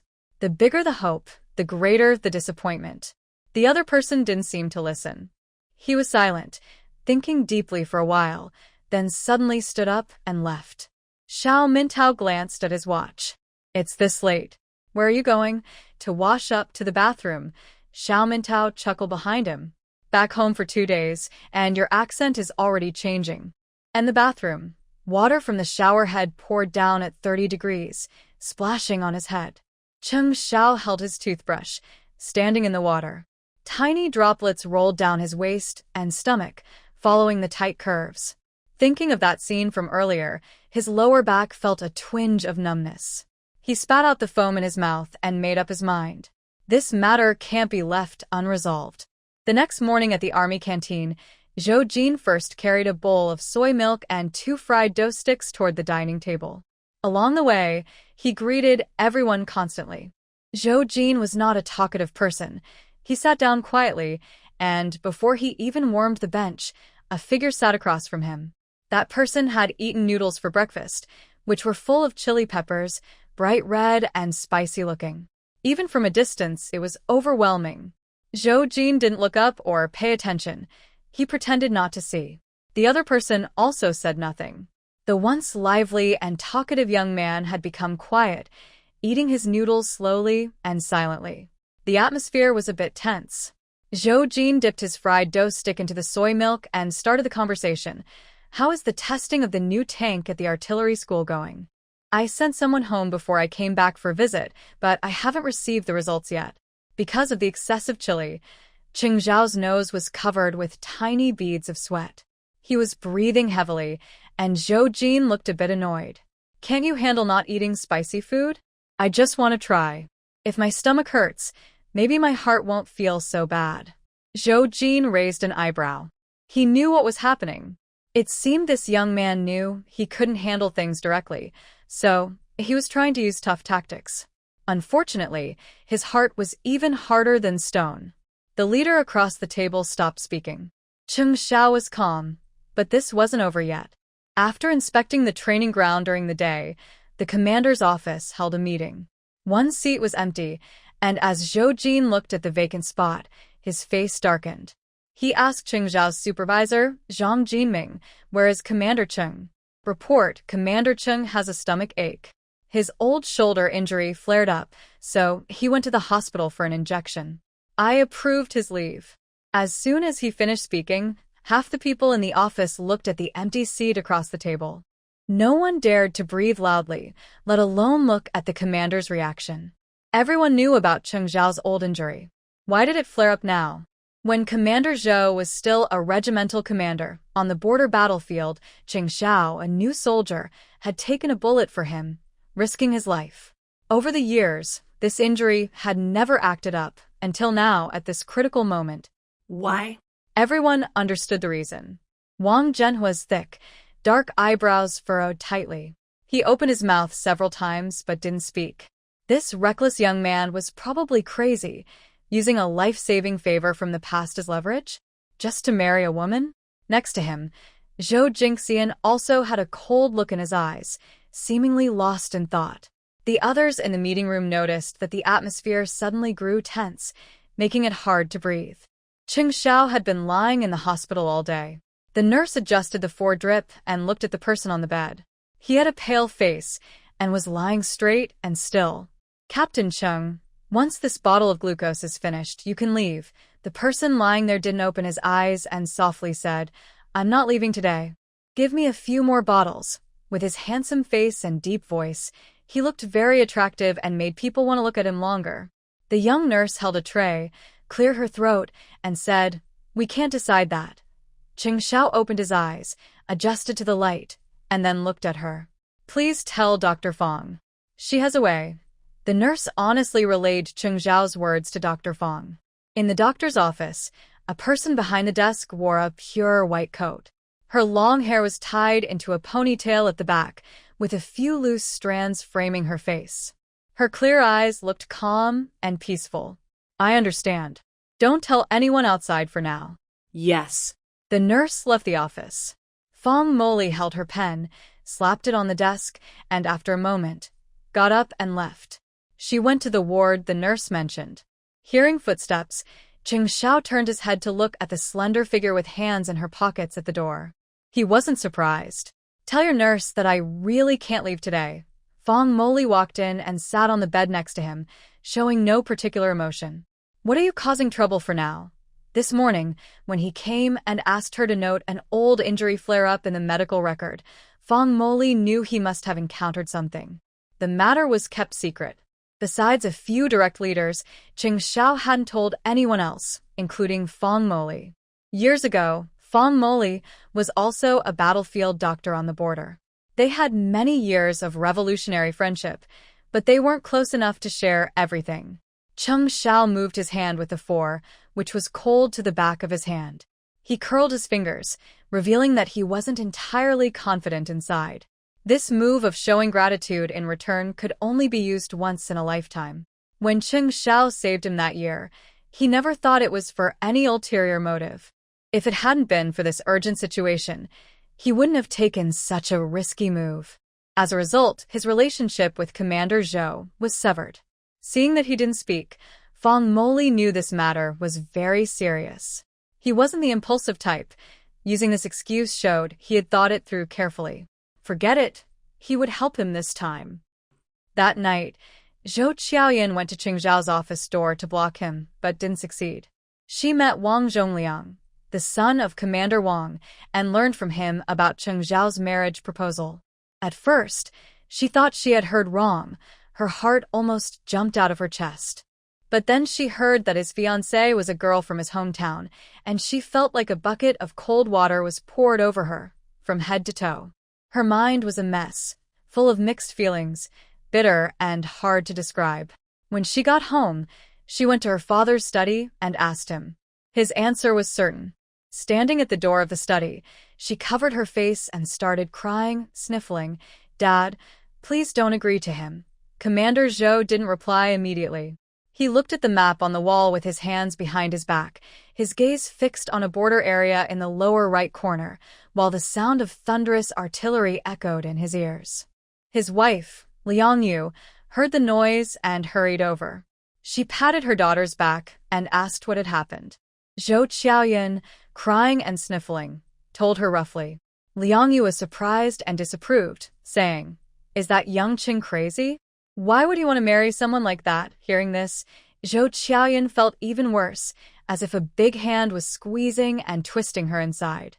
Liang Yu tried to comfort her daughter, but didn't dare ask her husband too many questions. The matter was too sudden. That young Chung was really... She didn't know what to say. Cheng Xiao himself didn't expect this. He just wanted to get married, but it caused the #1 leader's family in the military district to have their lights on all night. The next morning, Cheng Xiao went back to the training site for a quick appearance, then went to the political commissar's office to submit a rewritten marriage report, and afterward returned to the hospital, claiming to be sick. Lying in bed, he was no longer as calm and composed as yesterday. Tossing and turning, he wondered what he should do if he still didn't make a decision today. He had tried to fake illness twice, but the pressure was mounting on the leader. What kind of behavior was this? Not only could his career be affected, but even his head might not be safe. My finger tapped lightly on my stomach, and I took deep breaths to calm myself. I waited anxiously until the sun was about to set. The longer I waited, the calmer I felt inside. In my mind, I replayed all these years, leaving home, going to the border battlefield, following Commander Zhou to Gannan district, then traveling from Gannan to Pingcheng. I remembered everything I did along the way, and how my desire was sparked when I met Xiao. Every detail was clear. After so many years in the army, I've escaped death many times. I may not be rich, but I don't have to worry about food and drink. I was promoted to deputy regiment at 20 and to full regiment last year. This experience is enough to boast about for a lifetime. If I really can't stay in the army, I will just retire. Even if I can't shine there anymore, I can find a new path elsewhere. It's not a big deal. If I had been so easily bound by rules, I probably wouldn't have left home to join the army in the first place. Thinking this, I made up my mind. I got up, removed the needle, and a drop of bright red blood fell onto the bed sheet. I didn't feel any pain at all. I decided to go back and write a retirement request. Anyway, things are so messed up now, I don't have the face to face Commander Zhou again. As soon as I stepped out, I met someone unexpected in the corridor. Seeing him, Xiao immediately guessed what was happening, and his heart started pounding. Wang Zhongliang noticed the blood drop dripping from my hand and frowned with a sarcastic look. "Are you in such a hurry? Weren't you pretty calm before?" I didn't have time to argue with him. I asked, "Is there any news from the political commissar?" Wang Zhongliang deliberately teased me and didn't answer directly. This guy has been in the spotlight all these years, even more famous than his father, the political commissar. The most annoying thing is, he's actually Xiaoyan's childhood sweetheart, but I, the latecomer, have taken his place. Fate has turned, and I must give him a hard time this time. Seeing his smug look, I knew he wasn't hiding anything good. But I also guessed the outcome would be what I expected. I sighed on purpose. All right, since the political commissar and the commander still don't agree, I won't get married. Forget it. Forget it? Wang Zhongliang was surprised. Why have you been messing around for so many days then? You have seen everything, haven't you? After all these days of fussing, it's been useless. If this continues, I might leave the army. Looking at the person opposite, I hold back my laughter. I've thought it over and decided to marry Zhou Qiaoyan. I will become a son-in-law to Commander Zhou. That way, Commander Zhou will probably forgive me. Bah, dream on. I won't let you take all the good things. Wang Zhongliang pats the marriage report that's pressed against his chest. Now you have a family, so don't keep bothering Qiaoyan in the future. Thinking about how he gave up Qiaoyan for a woman from the countryside, Wang Zhongliang feels a bit uncomfortable inside. He also starts to dislike him more. Xiao holds the marriage report tightly, feeling relieved and steady for the first time. By the way, my dad said the approval has gone through, but with conditions. This time, they've reserved a spot for me to study in the capital. To prevent your mother-in-law from influencing you, study hard this time and try to get her to change her mind. Wearing this military uniform keeps me safe. I can't bargain anymore. He didn't say much when leaving. He went to the nurse's station and knocked on the door. He told the young nurse who had been changing his dress these past days, "Please tell Dr. Fong that I'm leaving. I've accepted her feelings this time. I'll repay her another day." The nurse nodded blankly, noticing the blood on his hand. She asked if he needed to treat it. Xiao looked down and sneered, then smiled confidently. "This little blood doesn't matter. I'm leaving." Ruolin counted the days on her fingers. Today is the 5th day. Today, Moon Xian is almost gone. Her aunt has started to suspect something. During dinner tonight, everyone was unusually quiet. That's not a good sign. It seems that person can't be trusted. I still have to rely on myself. Running away is no longer an option. My household registration is with my uncle, and my aunt has locked it in a box. I can't get it. As for the referral letter, the squad leader who issued it is related to Lu Zhen's father, Lu Laoer. Going to him for the letter is just like walking into a trap. Xishan village is like a tight net, trapping her and forcing her to accept her fate. She almost didn't sleep all night. The next morning, Wang Guiping woke up early. As soon as she stepped outside, she saw the girls squatting in the yard washing clothes and cleaning shoes. Remembering the discussion she had with her husband last night, Wang Guiping kept her thoughts to herself and didn't look for trouble. She twisted her waist and headed out. Ruolin probably guessed where she was going. Her heart suddenly tightened, and her hands trembling as she rubbed the clothes. Looking at the clothes soaking in the water basin, the mud and pig manure stains slowly dissolved. Only a few households had smoke rising from their chimneys. When Wang Guiping reached the back street, she saw a few people walking quickly toward the village team from afar. She usually trusted good news. She glanced around, then followed the group toward the village team. The village secretary, Lu Xiangmin, stood with his hands behind his back in front of the pig pen, looking at the open gate with a grim face that seemed to drip water. The person on duty in the village yard was his nephew. Last night, everything was quiet as usual, and he hadn't heard anything unusual. "Uncle, it's not my fault. I didn't hear anything at all," he said. Lu Xiangmin shot him a stern look and shouted angrily, "What are you standing there for? Go find out now." This year, the village had 12 pigs. They planned to sell 10 pigs by the end of the year, and the remaining 2 would be shared among the villagers. Now that all the pigs had run away, it was a huge loss. Wang Guiping watched the scene unfold, chatting with other women from the village about what happened. She happened to meet Lu Zhen's mother, and the two whispered quietly for a while, making plans. Lu Zhen's mother hurried home to prepare. Wang Guiping said they could pick up the person today. Unexpectedly, halfway there, they heard the village horn blow, calling all the men to go find the pigs. The village of Xishan was surrounded by mountains, with a clear water river running through it. If the pigs ran up the mountain, it would be trouble. There were wolves and wild boars on the mountain. During this season, wild boars were easily aroused, and farm pigs caught in the wild could be in danger. This was the biggest issue in the village, and no one dared to delay. Everyone quickly grabbed tools and headed up the mountain to search. Although Lu Zhen was simple-minded, he was good at herding cattle. He had explored every part of the surrounding mountains. Therefore, Lu Xiangmin assigned Lu Zhen as the guide and led a group of people to look for the pigs.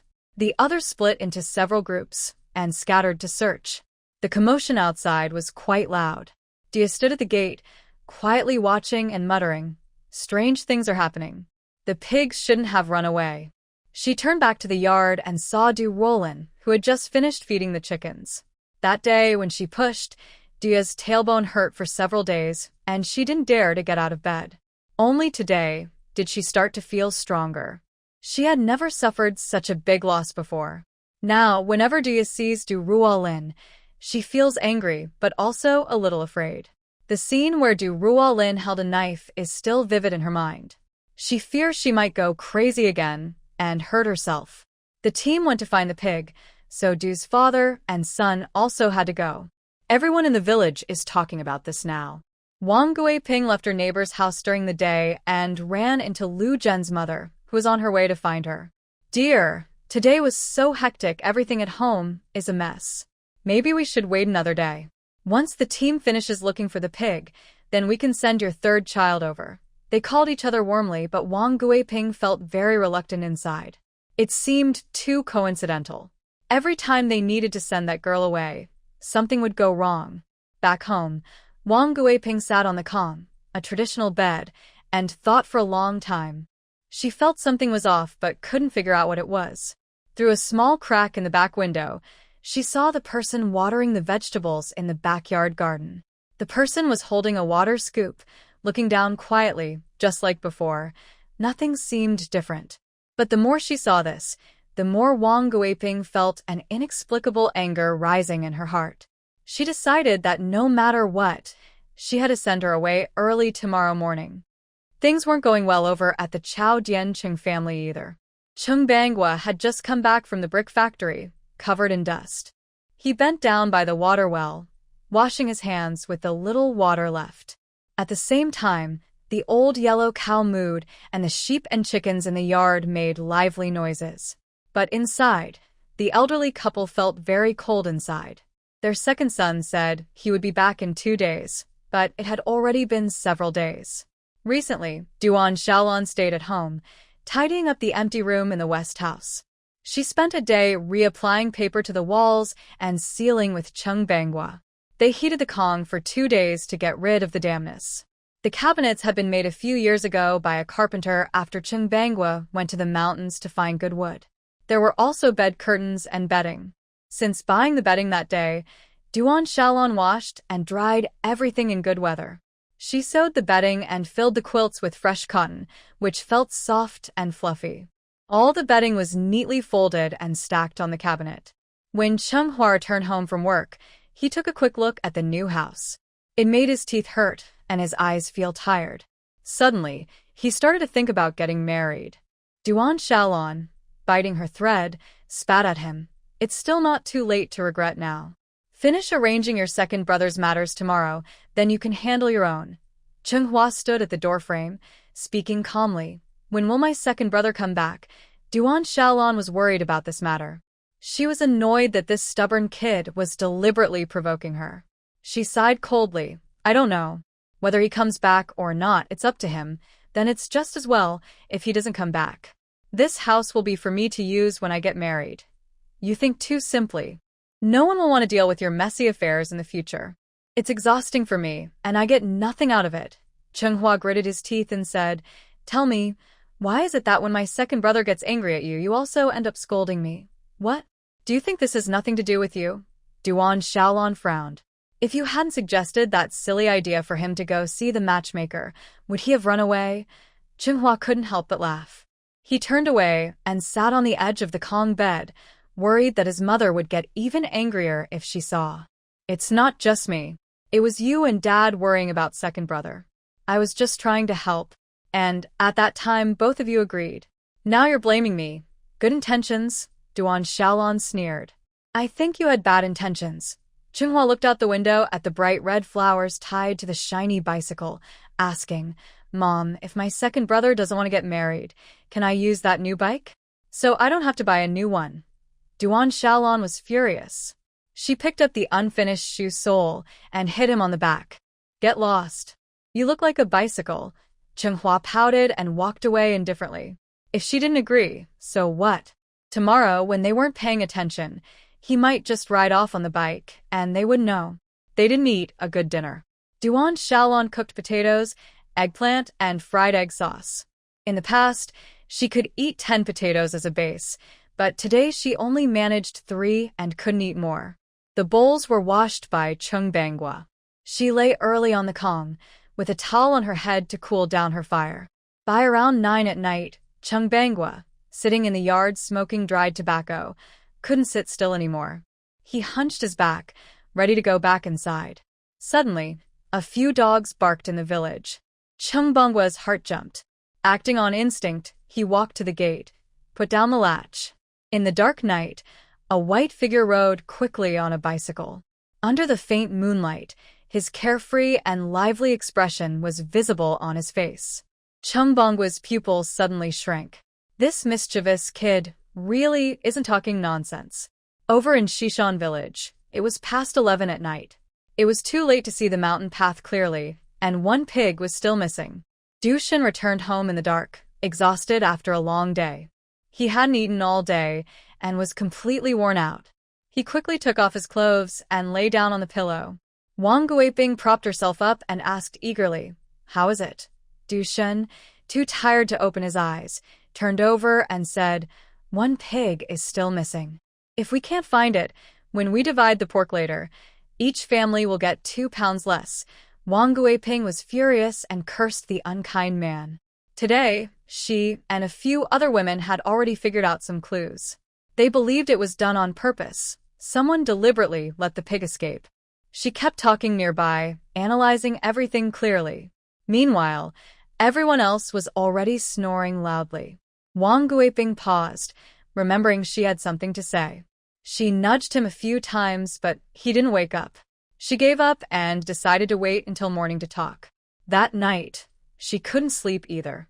Ruolin's heart was tight with worry. The next morning, Lu Zhen's mother and father came to their house, bringing 2 chickens. When they left Lu Zhen's house, Lu Zhen's father was holding a small dark book. Ruolin knew exactly what it was. Her blood ran cold, and her whole body felt icy.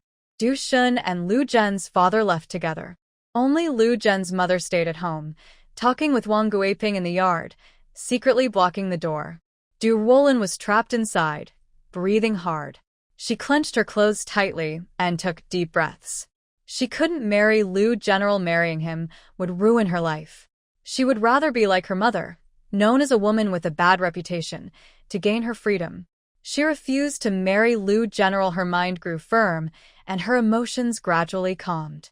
She glanced at the corner of the bed where her bedding pressed down.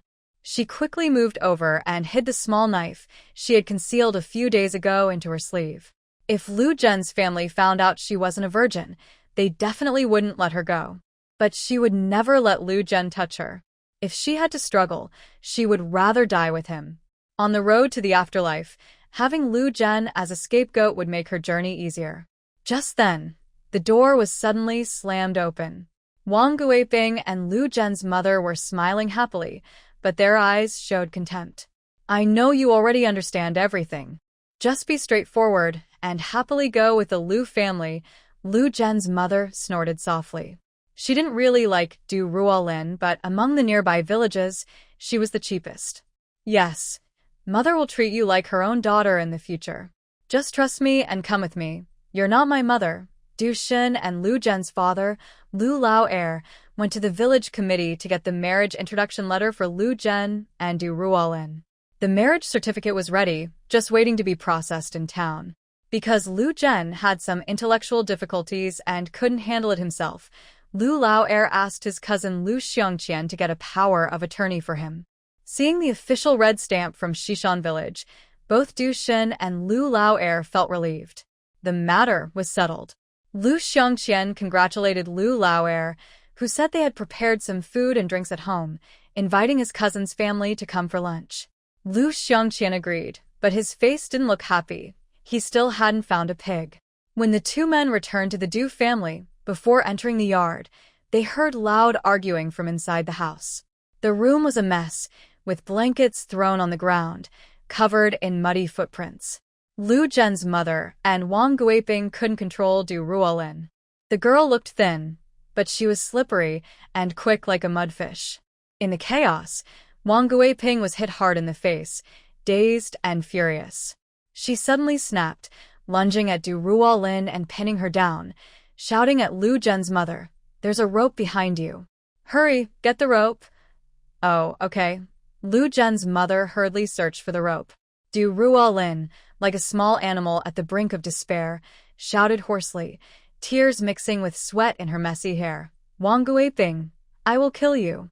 I swear I will kill you. I curse you to have a bad death." Wang Guiping's anger boiled over her head. She twisted her hand on Du Ruolin's greasy skin. "Still dare to curse me? Dead girl, I want to see who dies first, me or you. The rope is here." "How do we tie her up?" Lu Zhen's mother threw a bundle of rope. At that moment, two people entered from outside. Seeing the man return, the two women immediately felt a sense of relief and relaxed. Du Shen looked at the person pressed under Wang Guiping. When he saw the dark, cold eyes, he was startled for a moment and deliberately avoided eye contact. He went to get some rope. "I'll do it." Hearing these words, Du Ruolin was silent for a second, then suddenly laughed bitterly. Her laughter startled Duya, who was secretly watching from outside the window, causing her to shrink back. Fortunately, she had parents to protect her. The man quickly tied Du Ruolin up tightly.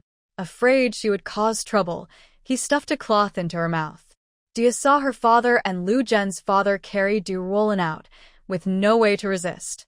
For some reason, Duya felt cold all over, her face pale and forehead sweaty. Meanwhile, at the Chung family in Xiaodian village, the yard was busy early in the morning. Today, Chung Hua didn't go to work. He tidied up early and cleaned the extra new bicycle parked outside. Yesterday afternoon, after Cheng Xiao arrived in the county, he didn't come back. Worried something might happen, he bought a new car from a department store that was still open and rode it all the way home. Chung Hua couldn't help but admire his brother's wealth. Cheng Xiao came out of the house looking very energetic today. He wore a white shirt with the sleeves rolled up to his forearms, 2 buttons undone at the collar to show his collarbone, and black pants that fit his long, straight legs. He glanced at his watch and said, "It's getting late. Are Mom and Dad ready?" Mom is inside doing her makeup and lipstick. Dad went out to find second Uncle Chung Yuan. Today, they said he was going to visit the bride's family to propose marriage, bringing a bride price. The bicycle included in the bride price needed someone to ride it. Since Chung Bangwa couldn't, he had to find a younger person. At 8 a.m., many people had gathered in the yard. Chung Bangwa had 6 siblings.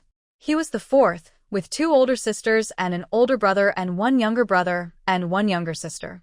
His eldest sister, 3rd sister, and the 6th brother had married outside the village.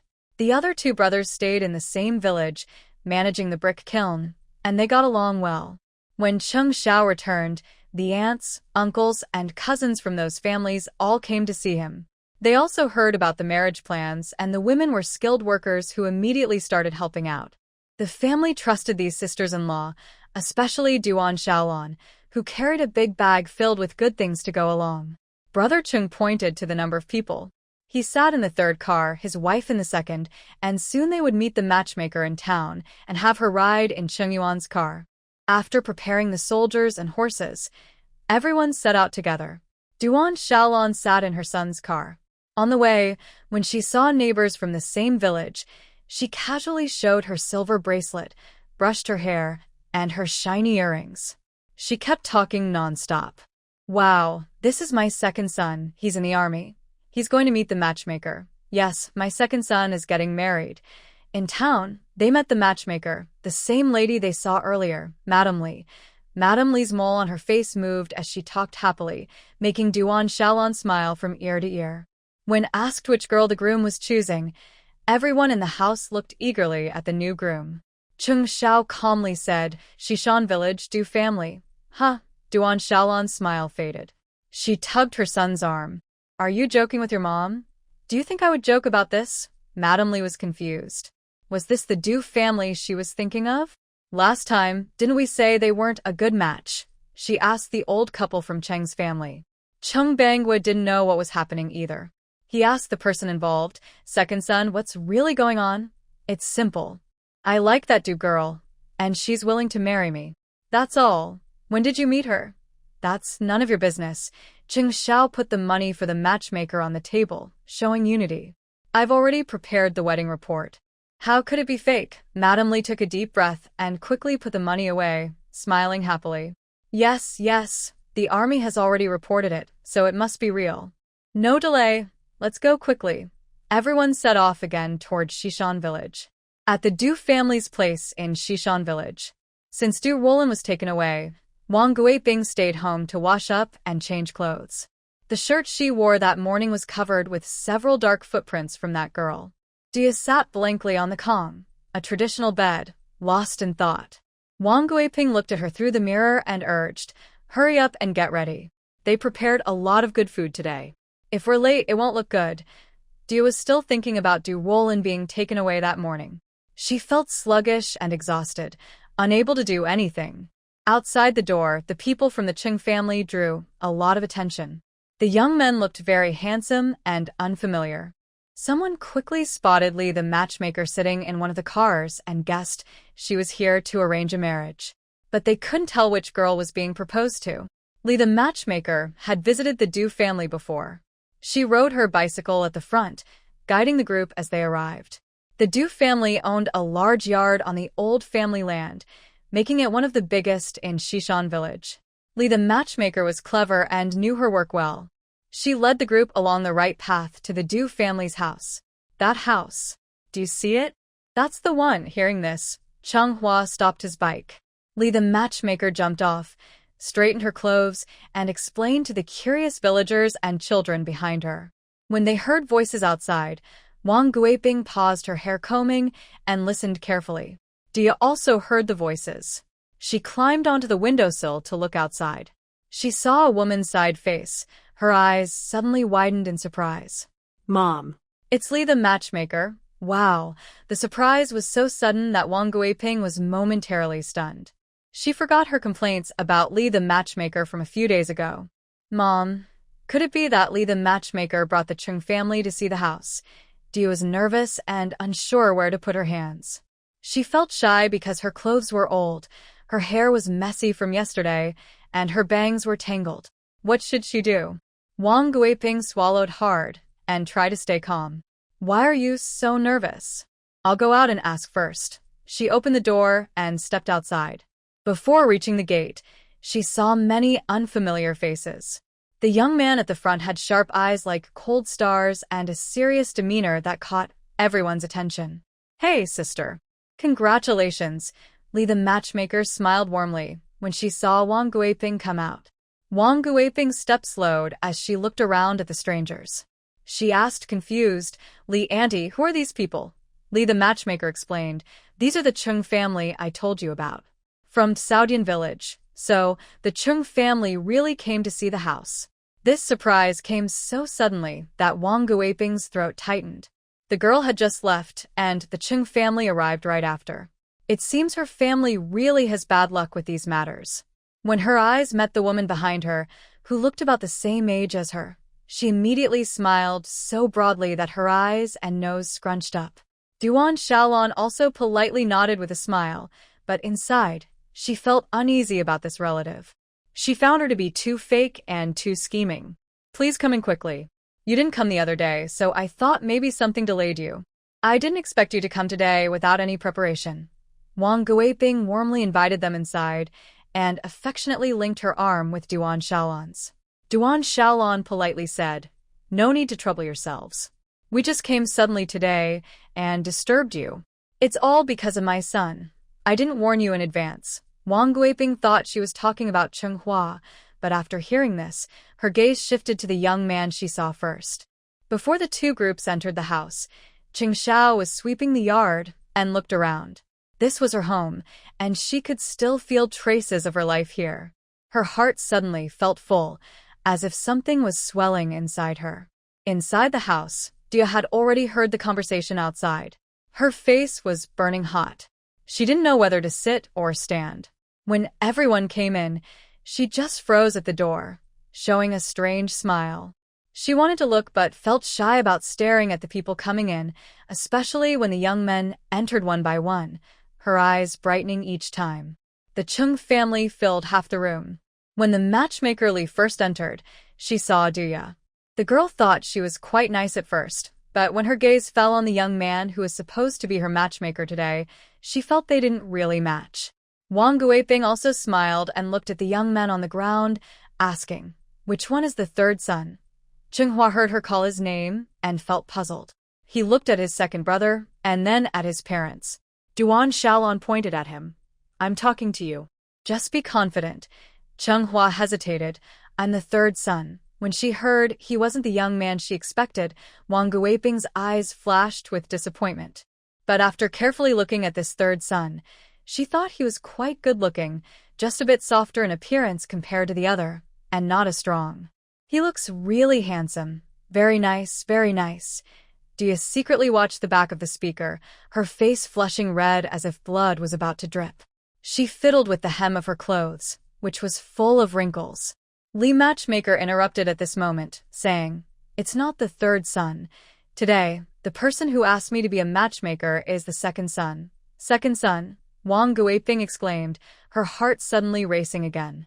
"The one in the army." "Yes," Li Matchmaker asked Cheng Xiao. "Du family's girl is here. Are you talking about her?" Cheng Xiao didn't turn around. "No, it's not her." Li Matchmaker was also stunned.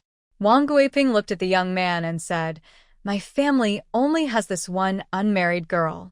My fourth son may seem lazy now, but he's a hard worker and very diligent." She then shouted, "Hurry up and pour water for your uncles and aunts." This made everyone realize that the match was switched from the third son to the second son, and from the caretaker to the soldier. Wang Guiping couldn't believe it. Cheng Xiao waved his hand. "No need to trouble you. I'm here to find Ruolin. Where is she?" The room fell into a strange silence. Even their breathing seemed to stop. When they heard those 3 words, Duya's hands trembled, and her cup almost fell to the ground.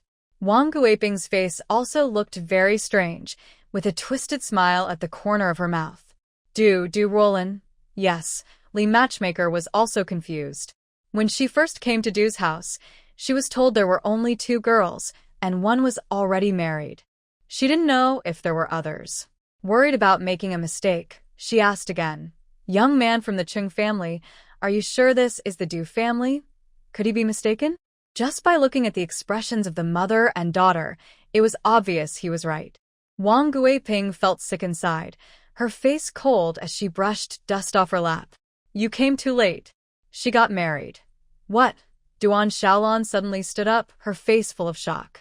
Li Matchmaker also opened her mouth wide, unsure what to say. After so many years of matchmaking, she had never encountered such a situation. "When did this happen?" Cheng Xiao asked in a deep voice, his whole body radiating a cold, commanding presence. She had told him she would give him a week. He didn't come back, so she married someone else?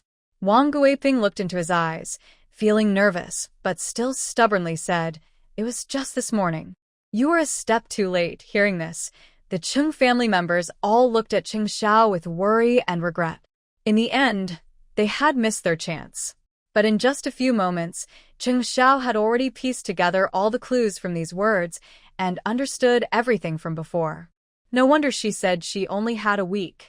No wonder she was willing to take such risks to make him marry her. She was not doing well, and it seemed connected to her current mother-in-law. Her heart felt like it was pierced by countless tiny needles. For the first time in his life, Xiao experienced this feeling. That pair of clear but hopeless eyes stayed in his mind. Xiao took a deep breath, suppressing the anger inside him, and asked in a low voice, "Where is the family she married into?" Since Ruolin was sent to the Liu family, she was kept alone in a room. The cloth in her mouth had been removed, but her hands were still tied. In the room, Liu Zhen sat on the bed, gnawing on a bone, his face greasy. Every so often, he looked back at the person on the bed and chuckled foolishly, calling out, "Wife," unclearly. Ruolin squeezed into the corner, turned sideways, and pressed close to the window. Through the crack, she saw several women in the kitchen and yard, Liu's sisters-in-law, busy cooking. The smell of stewed meat drifted into the room. Although she had little energy, just smelling it made Ruolin feel sick. She moved her wrists, trying to take out the small knife hidden in her sleeve. But because the rope was too tight, her muscles ached painfully, and she could only feel the tip of the knife but couldn't get it out. Then she looked at Liu General when he looked away again. She bit her lip, pretending to be pitiful, and said, "The rope is too tight. Can you help loosen it a bit?" Liu Zhen kept shaking his head. Her parents had told her not to untie the rope. If she did, she would run away. Ruolin was anxious, feeling like she was being fried in oil. She added, "If you don't untie it, just loosen it a little. My wrists hurt, really hurt. Do you know what pain is?" Liu Zhen looked up and thought for a moment, then nodded up and down. "Can you help me, please?" Ruolin spoke softly. Her already gentle voice became even more charming at this moment. Even Liu Zhen, who was not very smart, was stunned for a moment. Then he hurriedly crawled in front of her. Ruolin tilted her head away and shrank back, her heart pounding as if it was about to burst from her chest. Liu Zhen reached out to help loosen the rope. His greasy, rough hand touched her skin, sticky and uncomfortable. Ruolin felt a bitter pain, her whole body tense like a string. "Okay, loosen it a little, just a little." Liu Zhen moved closer to her, staring at his wife's face, then leaning into her ear, with his nose twitching in her hair. "Smells so good, wife. You smell so good. You smell so good." He happily clapped his hands. Outside, Liu's wife, who was passing by with rice, heard this and teased Liu Zhen and his mother. "Second auntie, I think my brother is quite clever. He knows women smell nice. Maybe in a few days, you'll be holding a grandson." Liu Zhen's mother smiled warmly, then quickly chopped the chicken on the cutting board into small pieces. Ruolin, trying to hide her discomfort, swallowed hard and looked at the bone near the bed. "Aren't you going to eat your bone? What if someone else takes it before you?" When she mentioned this, Liu Zhen's attention was immediately caught. He hurried over, picked up the bone, and hid it in his pocket, glancing around cautiously. After he left, Ruolin tried again. Her small knife easily slipped out of her hand. Her heart pounded wildly. Not daring to delay, she carefully used the small knife to cut the rope on her hand little by little. When the rope finally broke, she felt like she had a new life. But she still pretended her hands were tied behind her back to avoid suspicion. Wang Guiping was stubborn and refused to say anything about Ruolin's marriage. In the end, she got so angry she even drove people away. Duan Shaolan was pushed out the door, then spat on the ground and said, "What kind of people are these? I've lived half my life and I've never seen anything like this." The happy event turned into a frustrating situation. Duan Shaolan was full of anger. Meanwhile, Chung Xiao strode out the door. Chung Hua followed behind, looking serious, and asked, "Second brother, what should we do now?" Chung Xiao didn't turn his head, kept his eyes on the road, and said coldly, "Take her back." Chung Hua thought he misheard, stopped in surprise, and looked at his brother doubtfully. "Take her back? How exciting!" Chung Yuan, still young and full of spirit, immediately agreed. He also wanted to help with the rescue. Chung Bangwa didn't speak, but he seemed to agree. If his son wanted to do it, let him go. But where should they go to rescue her? After leaving, Xiao took some change from his pocket and held it up to the curious onlookers, saying, "Does anyone know where Ruolin, the third daughter of the Du family, was taken to? If you guess right, this money is yours." The crowd buzzed with excitement. Some young children from the village eagerly raised their hands, afraid they'd miss out. I know. It's Lu's family. Where's the Lu family? Go straight ahead from here, turn at the intersection, and it's the third house behind, the blue brick house. Hearing this useful information, whether true or not, she decided to go see for herself. Xiao waved the small change in his hand, scattering coins all over the ground. Adults and children around scrambled to pick them up. In the chaos, Cheng's family got back into the car and headed to the house just mentioned. Ruolin didn't know that the person she had been thinking about all these days was already on his way. She was fully focused on listening to the sounds outside. By noon, people had started cooking and making flatbreads. There were fewer people in the yard. This was a good time to act. She stared at Lu Zhen's back of the head, watching him suck the marrow from the bone in his mouth, making loud sounds. Ruolin said to him, "I want to take over." Lu Zhen turned back and said, "Take over?" "The outhouse. I can't go out. Do you have a spittoon at home?" A spittoon. Mother has one." Lu Zhen muttered to himself and got up to look for it. When the door closed, Ruolin heard her mother asking outside. At that moment, she couldn't wait any longer. She suddenly stood up, using her body to break open the window behind her. The loud crash alarmed the people outside. As the door opened, the window also swung open.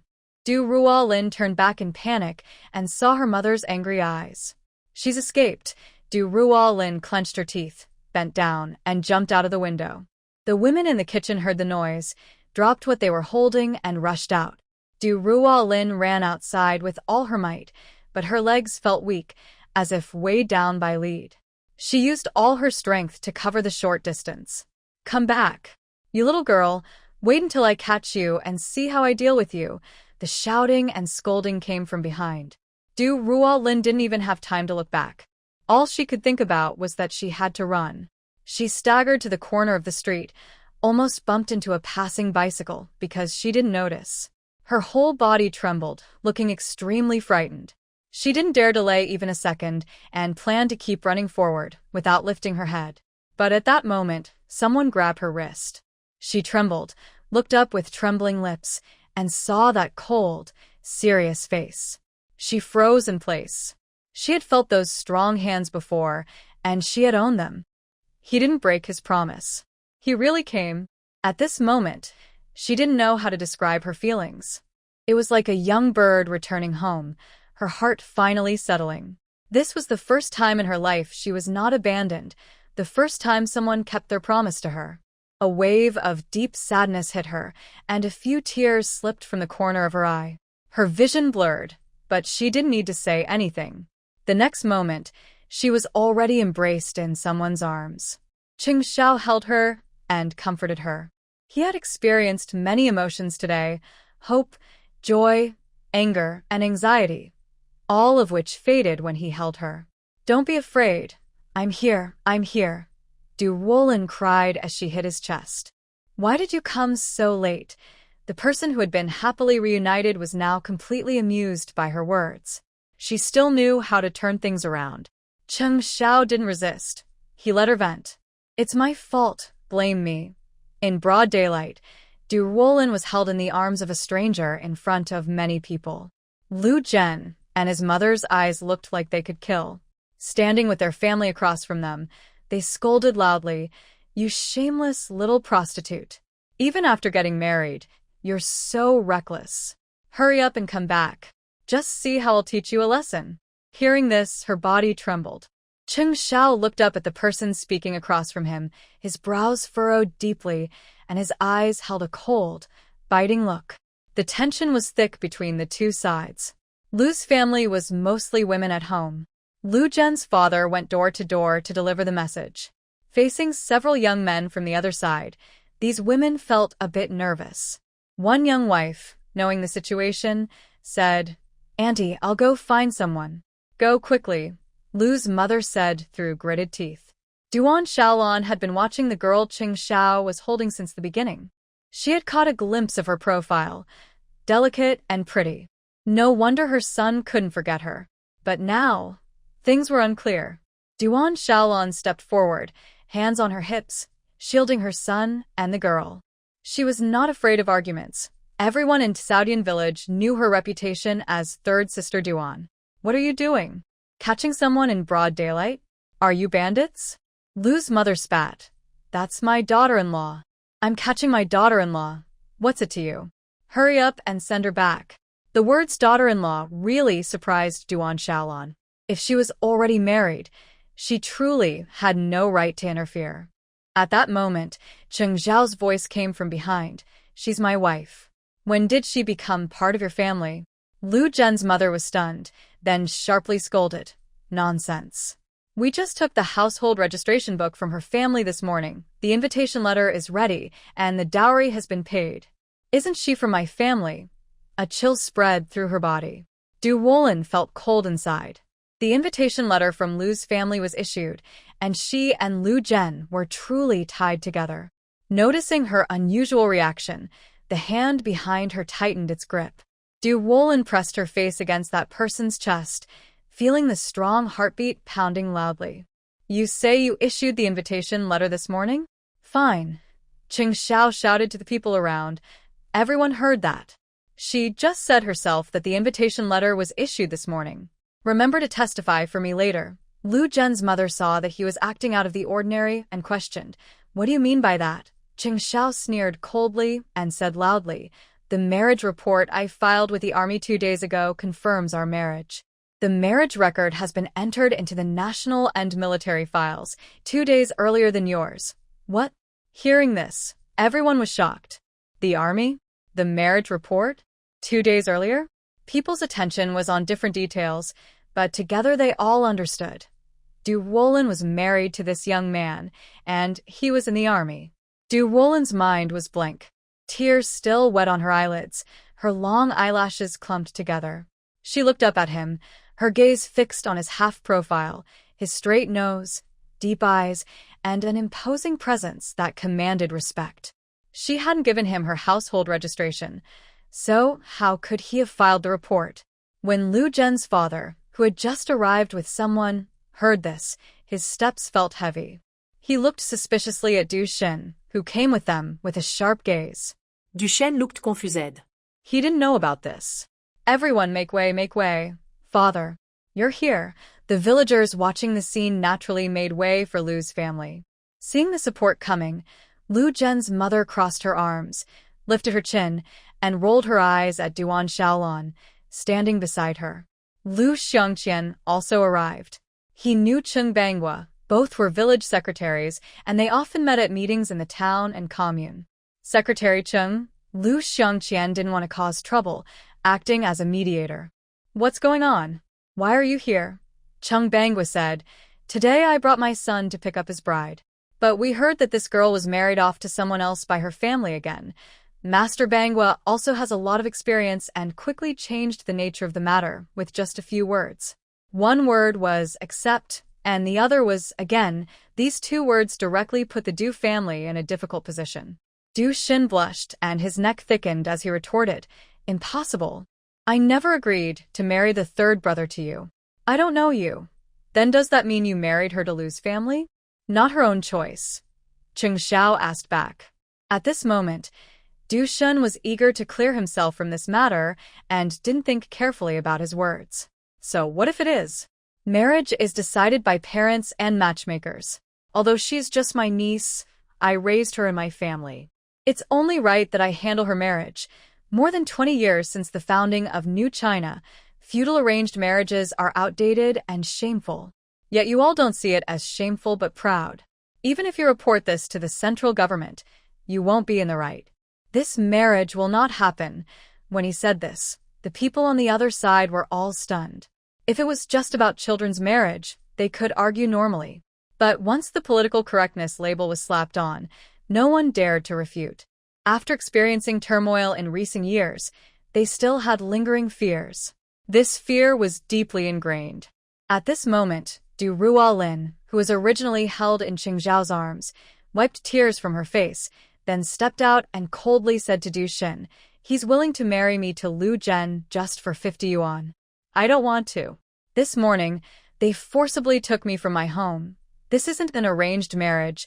It's basically human trafficking." Du Shen's anger shot straight to the top of his head.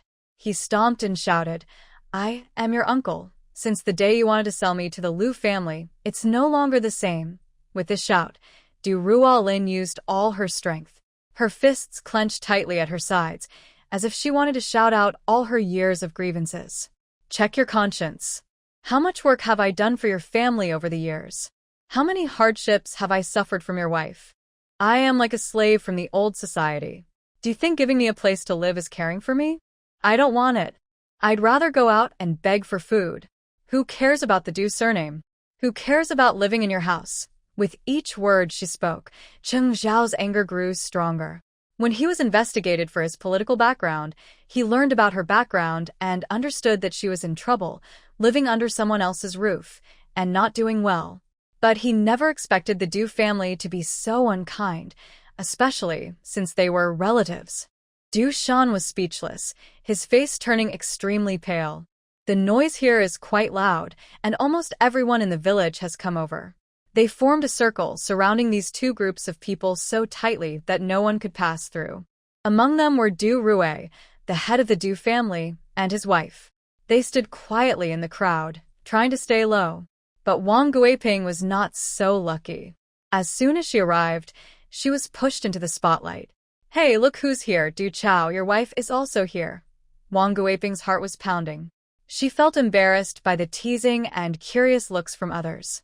She walked over to Du Shen, looking like someone being taken out to be publicly shamed. Things had gotten so serious that Lu's family, a big family in the village, started to speak up. Lu Zhen's father, proud and worried, asked, "What should we do now? We can't have her marry two families, right?" "What do you mean, marry two families?" Duan Shaolan replied sharply. "Didn't you hear? My son already reported to the army 2 days ago. This girl is my daughter-in-law. She can only be my daughter-in-law." Lu Zhen's mother was sweating nervously and asked her husband, "What should we do?" Chung stepped forward and said, "What should we do? Breaking a military marriage is a serious crime. I think we should go straight to the police station." When they heard about going to the police station, Wang Guiping's legs went weak. Her body felt like noodles, and she almost collapsed. "We can't go to the police station." The crowd's gossip grew louder. Rural people love to watch the drama, but also fear trouble. Lu's family and Du's family had really gotten into a big mess this time. Chung Xiao agreed with his brother. "Yes, let's go to the police station. Destroying a military marriage and human trafficking, this can't be taken lightly. Whether we go to the town, the county, or even the province, I want an explanation." Ah? Wang Guiping was so scared, she almost knelt down. Now Lu's family couldn't stand it either. Lu Zhen's father was angry and anxious. He cursed Du's family's ancestors in his mind. Just then, Lu Xiangqian whispered something in his ear. His eyes lit up. He quickly took out a letter of introduction from his pocket and tore it to pieces right there, scattering it on the ground. "She's not my daughter-in-law. It's all a misunderstanding, a mistake." He hurried to deny any connection. Cheng Xiao wasn't surprised. His main goal today was to take the person away. But if she wanted to keep pressing the issue, that was fine too. They would listen to her. The two exchanged a glance. Ruolin understood his meaning. She was very tired now and wanted to settle things quickly. She looked at Du Shen and said, "Take me off your household registration. From now on, we go our separate ways. As for the work points I earned for the family over the years, just give me the cash, the vouchers, or the food, whatever is easiest." Listening to this, Du Shaolan couldn't help but give her a thumbs up in her heart. When she first saw her, she thought she was a delicate girl, but now she saw she was sharp and not someone to be bullied easily. The Du family was stunned. Du Shen always valued money more than life and would never give it away easily. He hesitated, almost ready to say, "At worst, I'll go to jail." At this moment, Lanxiang, the eldest daughter-in-law who had been secretly watching, couldn't stay quiet anymore. She stepped out and pointed at her father-in-law's nose. How can you have parents-in-law like you? For a little money, you're willing to give up your son's and grandson's future? If the police really take you away, my 2 boys will be called jailbirds by everyone. Are you even human? Du Xin was scolded in front of so many people by his daughter-in-law, but he didn't get angry. Instead, he was awakened by her words. Yes, if he really went to jail, his son and grandson would be finished. But that money wasn't a small amount. If he really handed it over, it would be like cutting off a piece of flesh. At this moment, Xiao glanced at the silver chain on his wrist and said, "Hurry up and decide. I don't have time to wait for your plans." Wang Guiping, who usually was fierce and loud, was now at a loss. She had worked hard over the years to save a little family savings. Things had been getting better, and now she was asked to give all the money away. She couldn't bear to do it. Her older daughter's wedding dowry, her second daughter's bride price, and her third child's future preparations, all debts from her children. What kind of sin had she committed? Feeling helpless, she looked into Ruolin's cold eyes, and her whole body shivered. The curse she had uttered that morning echoed in her ears. Wang Guiping was truly afraid that her words would come true and be fulfilled. Why are you still hesitating? If you dare to go to jail, I will divorce Du Lauda immediately, take our 2 sons back to my parents' house, change our family name, and find a good family for them. It will definitely be better than your messy family. Du Xin's face turned pale and then red as he was scolded.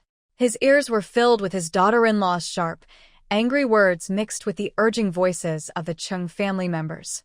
His mind was buzzing, and he felt numb, unable to think or feel anything clearly. He mumbled, I'll give it. Ruolin wasn't surprised he agreed, since those 2 grandsons were the most important to the Du family.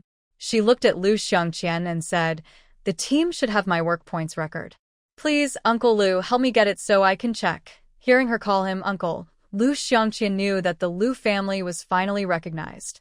He felt a bit happy and more enthusiastic. He said to the Chung family, please follow me to the team office. At the Xishan village team office, Lu Xiangqian found Du Ruashi's work points record. Over the years, she had accumulated more than 10,000 points. Based on current value, that was about 700 yuan. Du Xun and Wang Guiping listened with trembling hands, their eyes blank, and their lips trembling like the autumn wind. Where would they get so much money? At that moment, Du Ruolin spoke, let's round it to 700 yuan. She knew the Du family couldn't come up with that much money. Forcing Du Xin might land him in jail, which would be more trouble than it's worth. Jail wouldn't hurt her much. It was just a way to vent her frustration. But holding the money in her hand was real power. Hearing her say only 700 yuan, Lu Xiangqian secretly relaxed and thought to himself that this girl was clever. He immediately started to mediate, urging Du Xin to quickly use the money to settle things peacefully.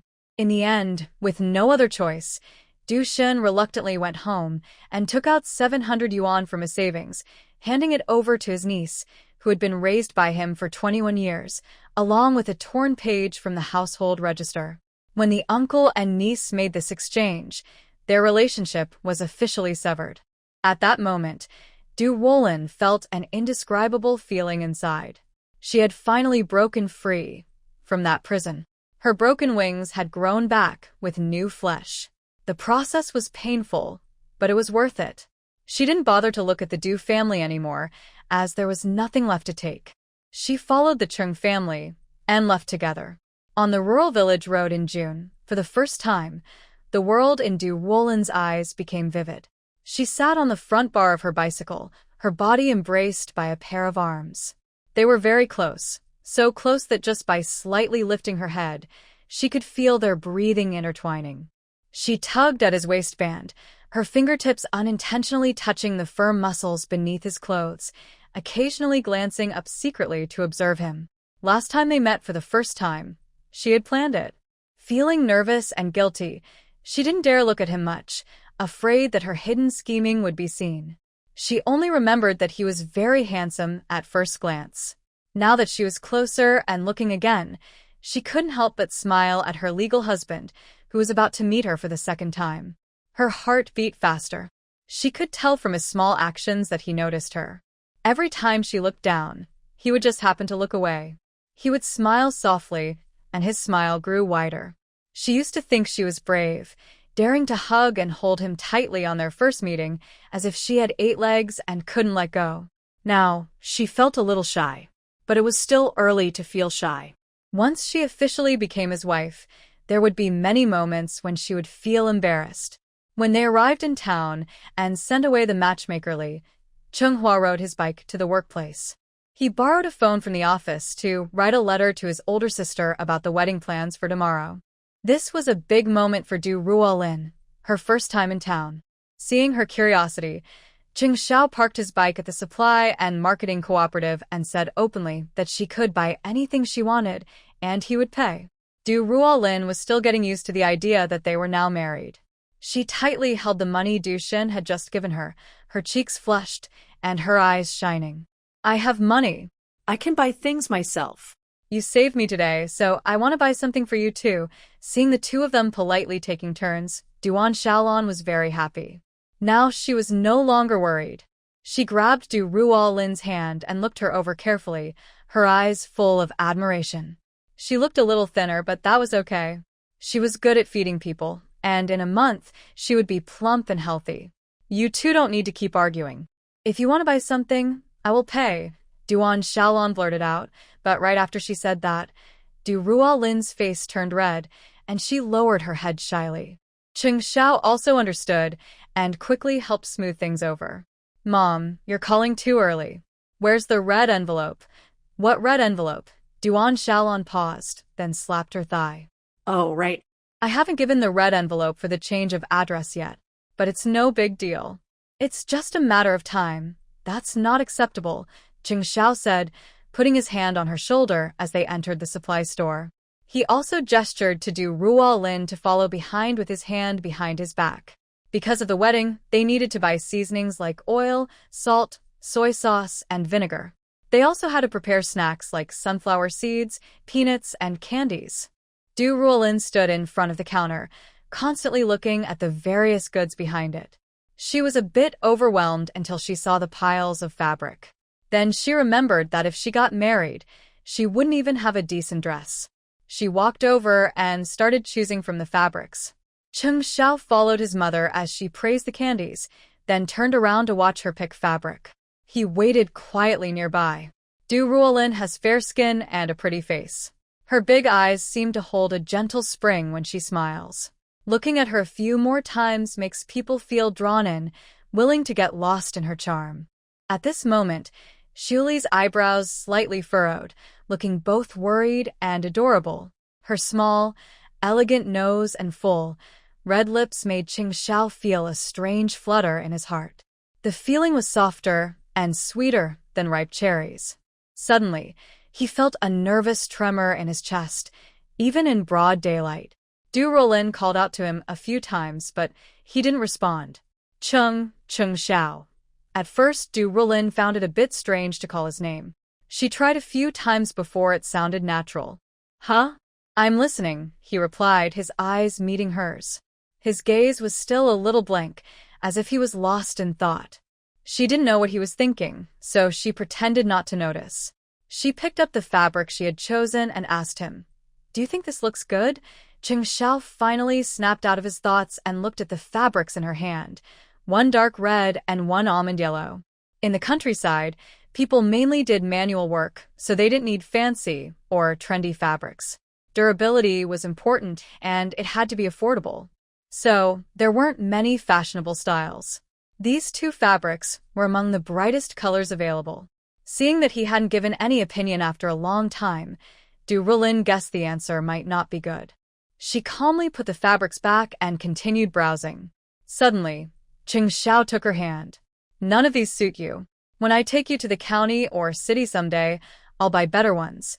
Ruolin had never been to the town before, let alone the county or city. She was a bit nervous about going there. But she hadn't brought anything with her this time, so she needed some clothes to change into. At this moment, Shaolan handed the purchased goods to her husband. She then went over to her son and future daughter-in-law. Hearing their conversation, she smiled and interrupted. Don't worry. A few days ago, I went to the county and bought some nice fabrics. They're in bright colors suitable for young people. When you see them, you'll definitely like them. Ruolin slightly opened her mouth. A few days ago? Yes, said Duan Shaolan. I didn't think much about it. That day, I took my second son to visit your village. When we returned, he told me to prepare things for his marriage. I decided to trust him this time, so I and your uncle have been getting everything ready these days. She then took Ruolin's hand and led her toward the food stalls. His older sister also helped pick out a new dress for you to wear on your wedding day. As for the fabrics, I've been at home with nothing to do, so I cut out 2 pieces. They're not finished yet, but I should be able to finish them tonight. Ruolin listened and felt a little moved. She looked back at the person following behind them, feeling complicated emotions.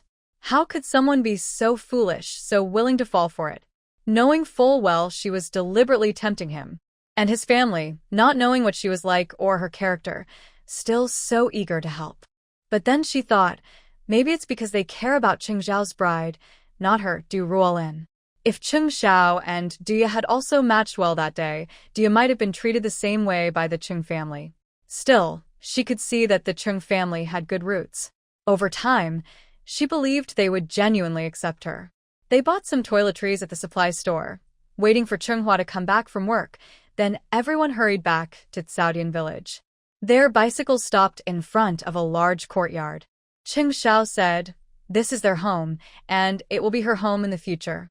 Hearing this, Ruolin felt her heart swell, and she looked at her future home with gentle eyes. The courtyard was square and neat, facing a main house that faced south. There were 2 rooms with a main hall and kitchen in the middle. On both sides were side rooms. Cheng Xiao pointed to the east side and said, "Those are for us." Hearing this, the red flush on Ruolin's face returned. When they first entered the courtyard, both sides were vegetable gardens. It was early summer, and the vegetables were growing well, green and lush. There were long beans, round eggplants, curved chili peppers, and unripe tomatoes.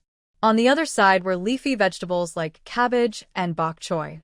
As they entered, the women and men who had been helping at Cheng's house came to greet them. Seeing an extra person, everyone was surprised. They only heard that today they were visiting relatives, and now they had brought someone back. All the curious gazes focused on the unfamiliar, beautiful young woman. Ruolin clenched her pants, not wanting to appear too shy at this moment. She smiled and nodded at each of the onlookers. Chengwan, the cousin of Uncle Wu's family, stood behind her mother and couldn't help but exclaim, "This sister is really pretty." Ruolin tightened her grip on her pants and offered a friendly smile, softly saying thank you. As for the new bride's arrival, Duan Shaolan didn't have time to talk about it now. She first arranged a few sisters-in-law to help carry the purchased items into the house. Then she pulled little Du to sit and rest inside. Cheng Xiao went for a walk in the vegetable garden and finally found a half-red, half-green tomato. It was probably picked by the children earlier in the day. He carefully avoided his little cousin's eager gaze, washed it, and took it inside. Ruolin was led to the east room, usually used for guests, where the southern Kong bed was. The women of the family, aunties and sisters-in-law, served water and handed out sugar candies. The Chung family was a wealthy household in Tsaudian village. Their daughters, after marriage, still had a say in family matters. Each household was well off, and the meals were not too strict. No one fought over the sugar candies placed by the Kong. A clean, well-dressed little girl about 3 or 4 years old peeled a fruit candy and offered it to Ruolin. "Big sister, eat." The adults in the room burst into laughter. The little girl was Chung Xiaoxia. Her mother, Kai Yuxiao, was the second daughter-in-law of Cheng's second uncle. She squatted down and gently corrected her daughter. "This is not big sister. This is auntie." Laughter rippled around, making Ruolin blush with embarrassment.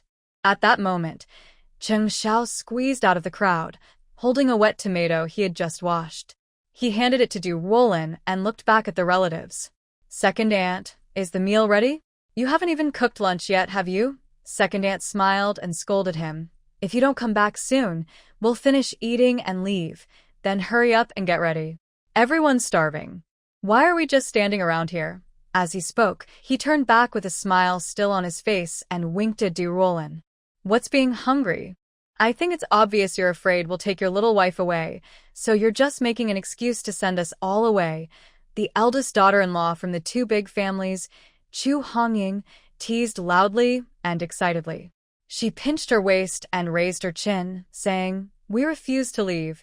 Chung Xiao couldn't tell who belonged to which family, so he simply said, "Good sisters-in-law, if you're going to cause trouble, do it after the wedding.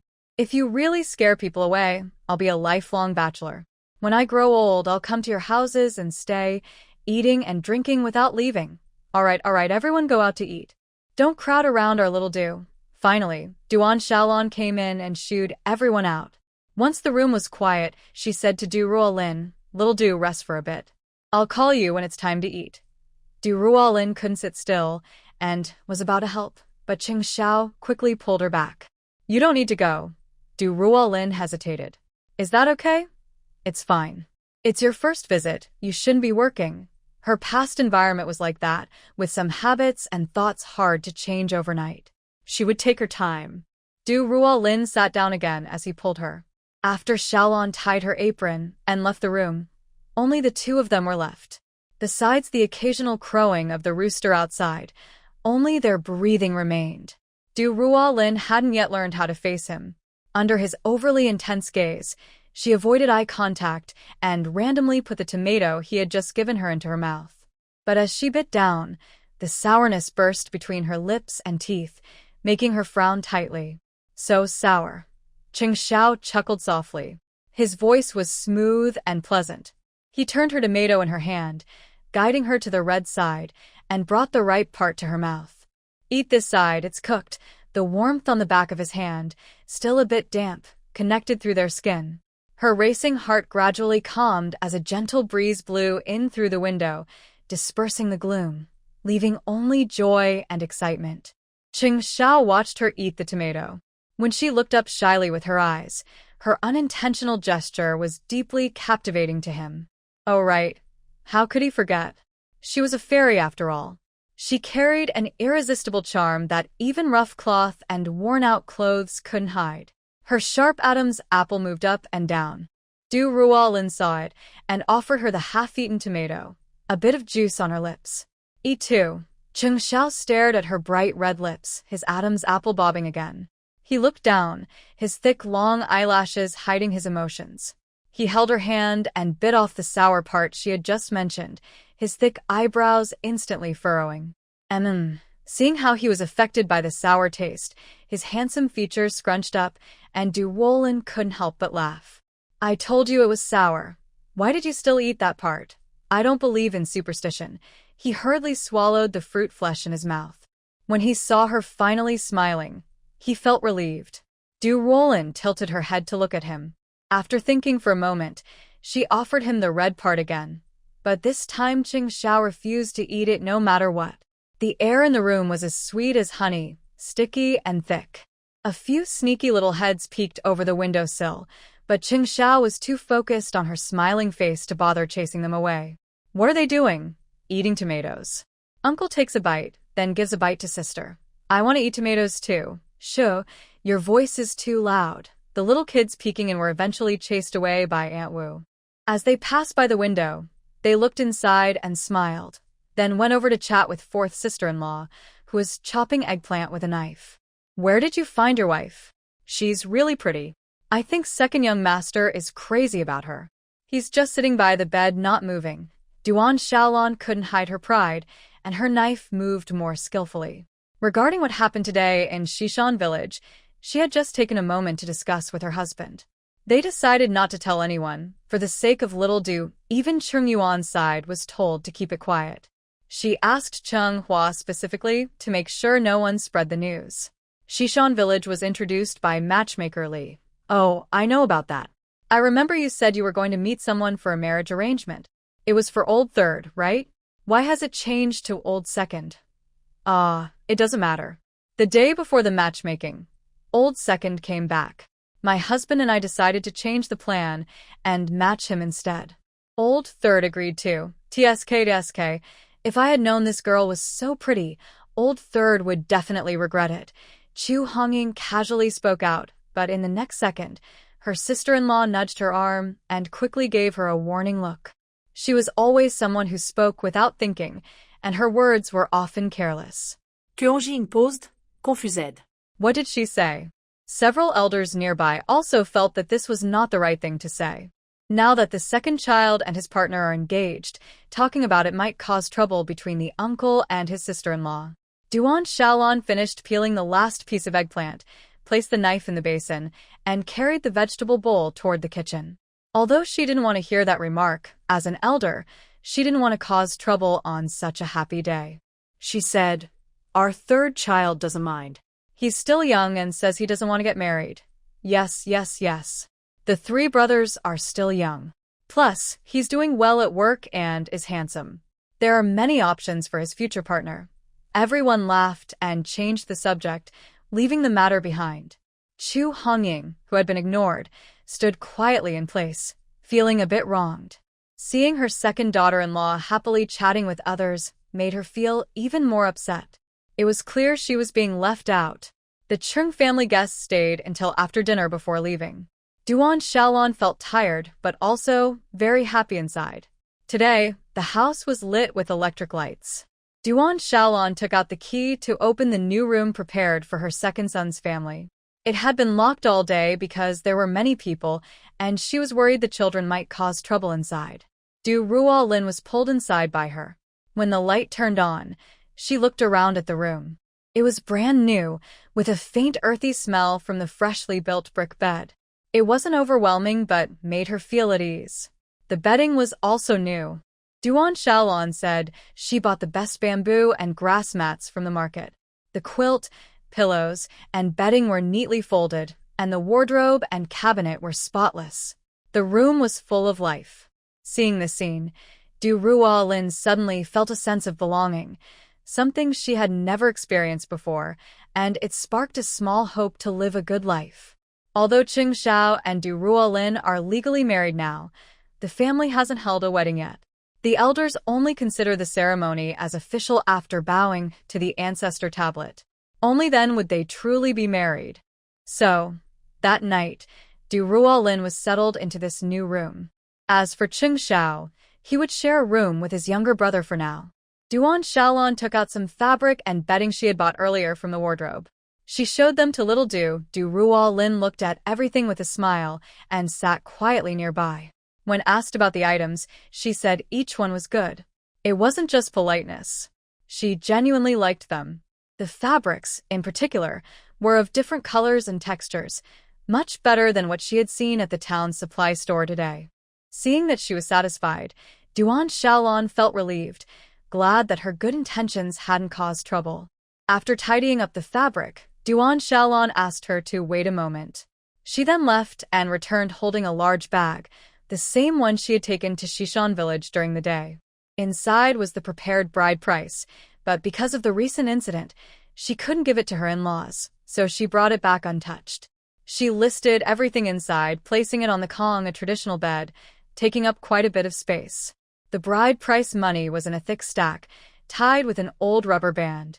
There were also several boxes, a square box, 2 flat boxes about the size of a palm, and a slightly larger flat box. She couldn't guess what they were. Duan Shaolan looked up at her curiously. The light from above shone on her, making her bright eyes look lively. Duan Shaolan's heart softened, and she was the first to open the 2 small flat boxes. Inside were 2 identical silver bracelets. Duan Shaolan explained that these were her dowry from her family when she got married. There were 3 pairs in total, 1 for her older sister when she married, and 1 each for her 2 brothers' marriages. Ruolin was surprised and said, "Your family must have been quite wealthy before." A fleeting smile appeared on Duan Shaolan's face, but she quickly hid it. She casually replied, "It was okay. We farmed, just a bit better than others. We grew what we needed." Ruolin thought she was being modest. The Du family ancestors used to be wealthy farmers, but now they were quite poor. Besides the 2 plots of land left, they had no savings. Compared to that, the Duan family managed their affairs much better. Duan Shaolan put the silver bracelets aside and then picked up the square box. Inside was a watch, a silver chain, and a glass dish. The watch band was adjustable, suitable for both men and women.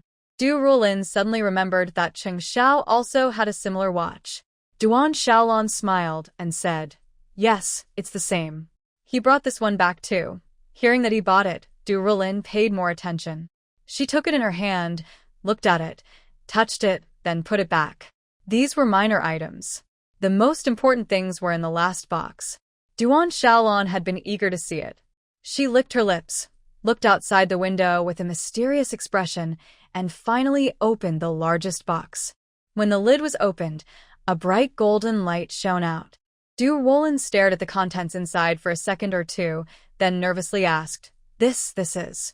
Duan Shaolan patted her hand and smiled like a spring flower. "It's exactly what you think." Ruolin covered her mouth with one hand, looked again at the items, and thought, "Wow, that must be worth a lot of money. The Chung family really spent a lot to marry a wife." "That new bicycle outside is also yours," she said, pointing at the sewing machine covered with a lotus cloth on the window across. "And that one too. Ruolin can sew clothes but doesn't know how to ride a bike." Duan Shaolan said it's okay. She can learn. Anyway, the bike just stays there, so it won't be lost. They quickly moved from talking about the bride price to sewing clothes. Duan Shaolan went to get the dress she had started 2 days ago. The two sat on the kong, a traditional bed, talking and finishing the remaining work. They were having such a good chat that they forgot the time. Finally, Cheng Xiao knocked on the door from outside to remind them, and only then did they realize the time. "There's still hot water in the pot. If you want to take a bath, I'll bring some over," Cheng Xiao said, leaning on the door frame and looking inside. He saw the person inside. This was also his home, his new house, but now he was being kept outside by force. Just as he was about to step inside, he heard his mother clearing her throat from far away. Ruolin also heard that sound. Seeing how obedient and submissive he looked, she found it quite amusing and smiled, saying, "Wouldn't that be too tiring for you? He just wanted to take a bath." He didn't say whether it was hard or not. Cheng Xiao was annoyed by her words and turned back. After a while, he brought a large basin for bathing from home. To avoid her feeling uncomfortable, he carefully sanded the inside wall of the basin and rinsed it with water. Finally, he poured in a basin of hot water, filling the room with warm steam. His slender fingers rested on the edge of the basin. Cheng Xiao paused, looking up along that hand. It was the first time he saw her in the night, with black hair and white skin, her lips red and teeth white. She looked like the fox spirit drawn in the forbidden books and illustrations he had seen among his comrades, an enchanting fox that feeds on a man's essence. Of course, in Cheng Xiao's mind, this fox spirit was just a pure fox spirit, without any negative meaning. "Shall we get married someday?" she asked softly, biting her lip and showing a row of teeth. She felt a little shy as she asked this. Just now, when Annie was there, she forgot to ask. Cheng Xiao also wanted to finish things quickly. He didn't have much time on this trip, maybe half a month at most, and he had already lost 2 days. Prepare for tomorrow, get married the day after. So, there are only 2 days left. Ruolin secretly relaxed a little. She was actually a bit nervous, not about the marriage itself, but about sleeping with him after they got married. Last time on the mountain, she experienced his energy and stamina, and she still remembers how she felt then. Now, thinking about it makes her legs tremble. When she sighed, her shoulders relaxed, and Cheng Xiao caught the movement. He raised his thick eyebrows slightly, feeling a bit anxious inside. He wondered if he was being disliked. Suddenly, in a strange place, she surprisingly slept peacefully. When the rooster crowed the next morning, Ruolin habitually opened her eyes. When she saw the newspaper above her head, she was momentarily confused. She blinked for a while before realizing she was no longer at the Du family's house, but at Cheng's. Outside the door, in the yard, there were low voices and the sounds of tools clashing. It seemed that Cheng's elders had already woken up. Ruolin felt a little embarrassed. She had slept later than them. She quickly got up to tidy herself.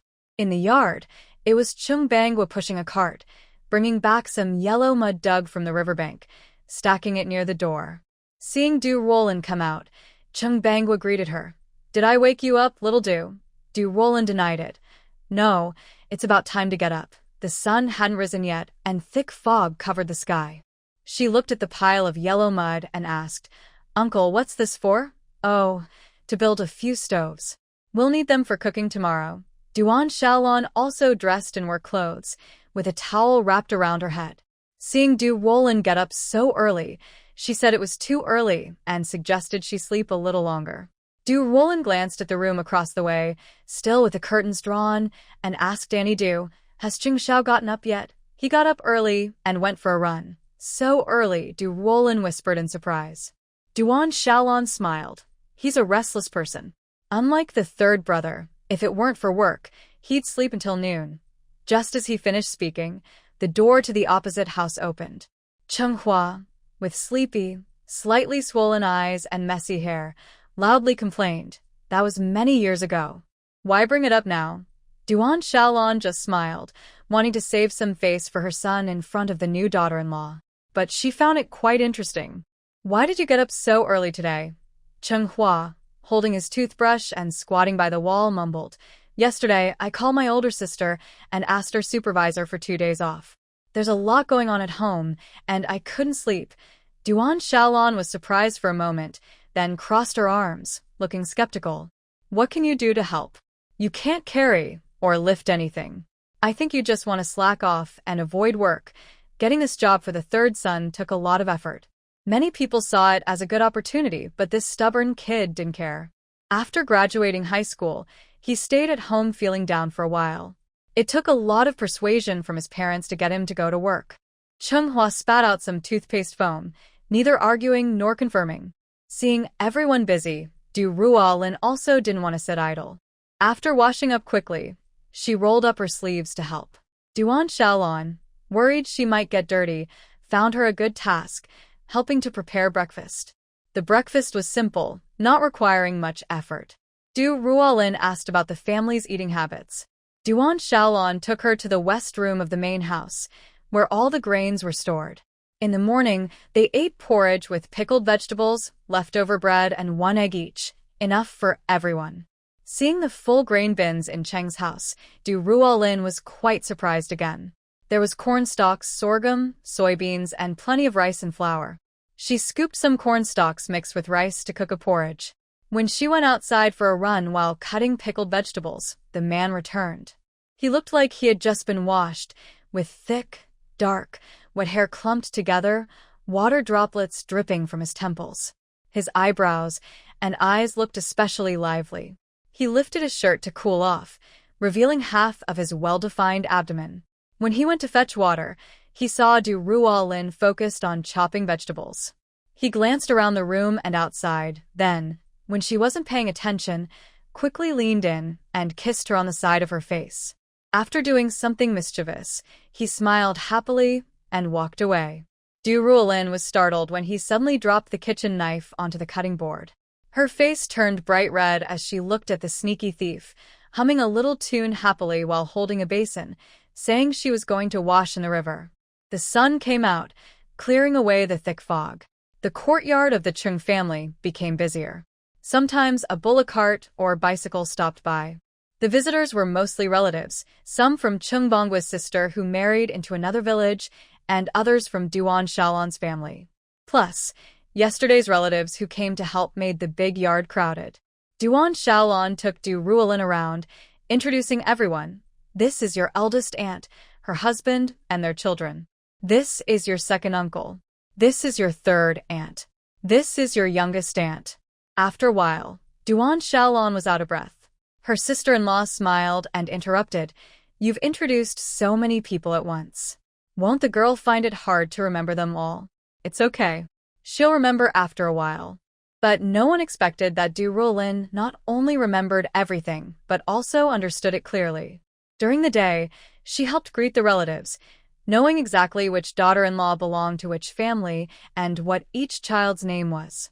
Things inside and outside the house were well organized. She helped manage everything smoothly. She was handsome and hardworking, which impressed many elders. They privately praised Duan Shaolan many times, saying she was lucky to find such a good daughter-in-law. After lunch, Cheng and Cheng Xiao rode away on bicycles. When they returned, they brought people with them. Ruolin was chatting with villagers at the gate when she saw a woman get off the back seat of Cheng Xiao's bike. The woman was tall, with a sturdy build, high eyebrows, long eyes, and a graceful appearance. Looking closely, she seemed to resemble Duan Shaolan a little. Ruolin immediately knew who she was. She walked over just as Cheng Xiao's bike was about to stop, and he introduced her. "Xiao Du, this is my eldest sister." Ruolin politely responded, "Big sister." When Chung Xian saw her, her eyes lit up. From their first meeting, she had a very good impression of her. She took her hand and said, "Wow, there's such a beautiful girl hiding in Pingshan town." Then she turned to scold her brother with a smile. "I can't believe you just happened to meet her. What luck you have." "Good luck, I guess. What else could it be?"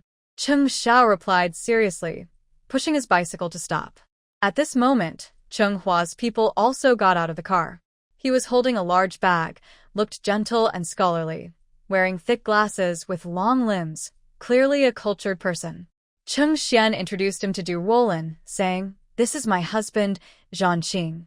Ruolin nodded and called out, "Brother-in-law." Zhanqing nodded lightly in response, glanced at her once, then looked away. He told Cheng Xian to go inside first to see the elders and to put down the luggage.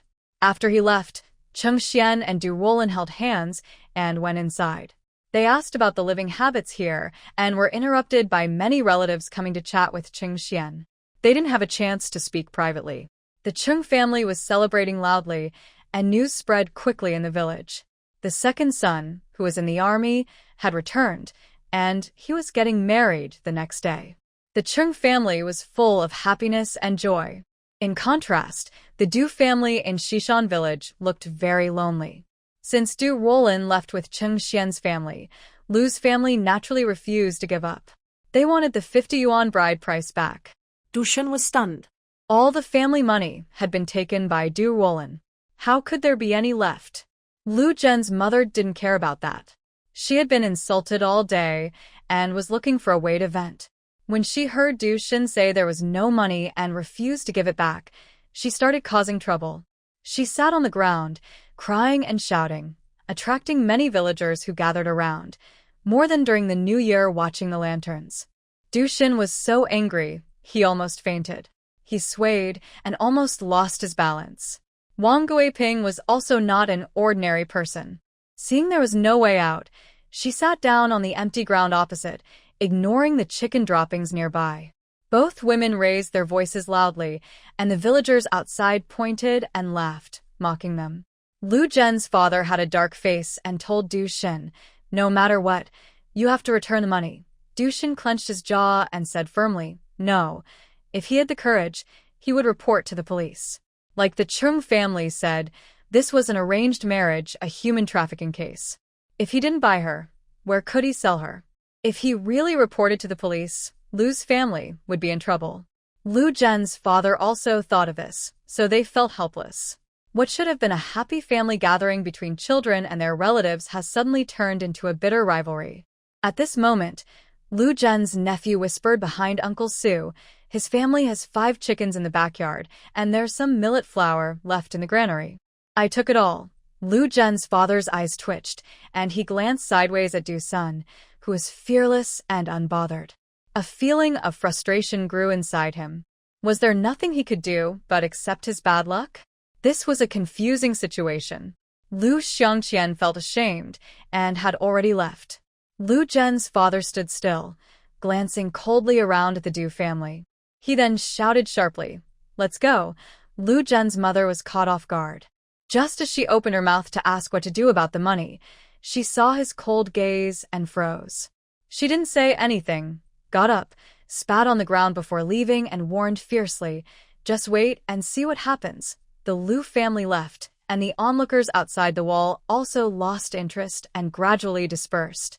Meanwhile, Duya, who had been hiding inside the house, ran out. Her face was still streaked with tears, and she hurried to pull her mother up. After all the chaos, Wang Guiping felt exhausted, as if all her strength had been drained. Her face looked more worn and tired. She looked at her daughter supporting her and suddenly felt even more wronged. She hugged her daughter tightly and started crying. Du Shun threw down the broom, his tone cold and firm. "Stop crying." The crying stopped abruptly. Wang Guiping looked up, her pent-up feelings turning into anger directed at her husband, who had worked hard to raise her and their children for so many years. Du Shen. "Do you have a conscience? Since I married you, have I ever had a good day? That girl is your niece, and she's turned our family upside down. She even stole the good marriage that was meant for my daughter. Your family is heartless, you bunch of bastards. I can't live like this anymore. I can't." She suddenly felt weak and almost collapsed. Dia couldn't support her mother and let go. She looked at her mother on the ground, but her mind was elsewhere, thinking about other things. She clenched her pants tightly, her chest filled with intense anger and jealousy. That reckless girl. What right does she have? Dushin couldn't be bothered with this rude woman and walked away with his hands behind his back. Where to, he didn't know. This time, Wang Guiping truly cried, crying so heartbreakingly that it seemed she wanted to release all the grievances she had carried in the Du family for decades. When she was tired of crying and no more tears could be squeezed from her eyes, she took a deep breath and reached out her hand to her daughter. "Help me up quickly." Dia looked at her. Then her gaze fell on the patch of mud and dirt on her mother's back, a flicker of dislike in her eyes. She grabbed her mother's hand and pretended to pull her up. "I just helped you up, and you didn't stand," which made Dad angry again. Hearing this, Wang Guiping's voice suddenly rose, her voice hoarse as she scolded, "You ungrateful girl. You're just a sneaky little brat. If it weren't for you, I wouldn't have to suffer today's humiliation." Dia pouted and muttered softly, "Is that really for me? Aren't you just jealous of the bride price from the Chung family?" Bah. "You're not jealous? When the Chung family came, what were you so excited about?" Dia felt her heart sting at her words. Her face flushed with embarrassment, and she deliberately hardened her tone.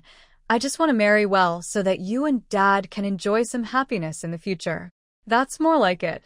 Wang Guiping hobbled into the house, still complaining. "Now there's no need to worry. That good fortune is finally coming to that reckless girl. You just have to watch." Duya was unconvinced and rushed into the house. Who said that? What right does Ruolin have? Hatred was spreading wildly in her heart. She clenched her teeth and said that Chung family was deceived, especially that soldier. Something's not right. How come that soldier, who hasn't been back for over 10 years, suddenly comes back and heads straight for Ruolin? Hearing this, Wang Guiping also realized something was wrong. Yeah, how did they get so close? Dia couldn't understand either, but then she remembered something else. That reckless girl is shameless. She used to like to flirt around. All the young men from the village who came here had feelings for her, especially that Wu guy. I saw them often together, all clingy in public. Who knows what they did behind the scenes? Wang Guiping was shocked by her words. Have you no shame? A girl who hasn't even left home saying such things. Dia sighed sadly. I told you. If you can't even talk about your own mother, then it can only stay inside forever. She stomped her foot, getting angrier the more she thought about it. What does it matter if she went to the Chung family now?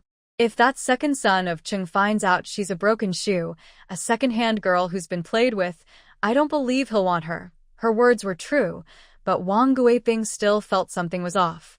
She scowled and warned, You're talking nonsense. You're not allowed to tell others about this. Dia knew her mother had listened, and a big stone in her heart suddenly felt lighter. She helped her mother change clothes and tentatively asked, Mom, how should I tell the Cheng family about this? The smell of chicken droppings on the clothes was strong and unpleasant. Duya wrinkled her nose, took off her clothes, and threw them out the door. Wang Guiping thought about what her daughter had just said. A cruel plan started to form in her mind. In the afternoon, Wang Guiping went to the town. They didn't have much money at home now, but they still had a few tickets left. The original grain was gone, and they couldn't find it anywhere. The family couldn't go hungry, so she decided to exchange some at the supply and marketing cooperative. In the afternoon, there weren't many people there. When she arrived, only 2 young women were shopping, whispering quietly with a clerk. Wong Guiping listened for a while, and when she understood what they were saying, her heart skipped a beat. She thought, what a coincidence. That Chung family is really so wealthy. If I'd known, I would have introduced my second aunt's girl to him. One of the young women, wearing a purple headscarf, curled her lips and said with a bit of envy. The clerk, holding a piece of cloth, lowered her voice and leaned in to speak to them. Introducing won't help. You haven't seen the girl they found. She's so pretty. I've never seen anyone in our town as beautiful as her. That's all talk. You're just talking nonsense. They didn't seem to believe her. Really, I've seen her too, Wong Guiping suddenly said. The girl with the dull, grayish headscarf, only showing her tired eyes, looked at her without recognizing her.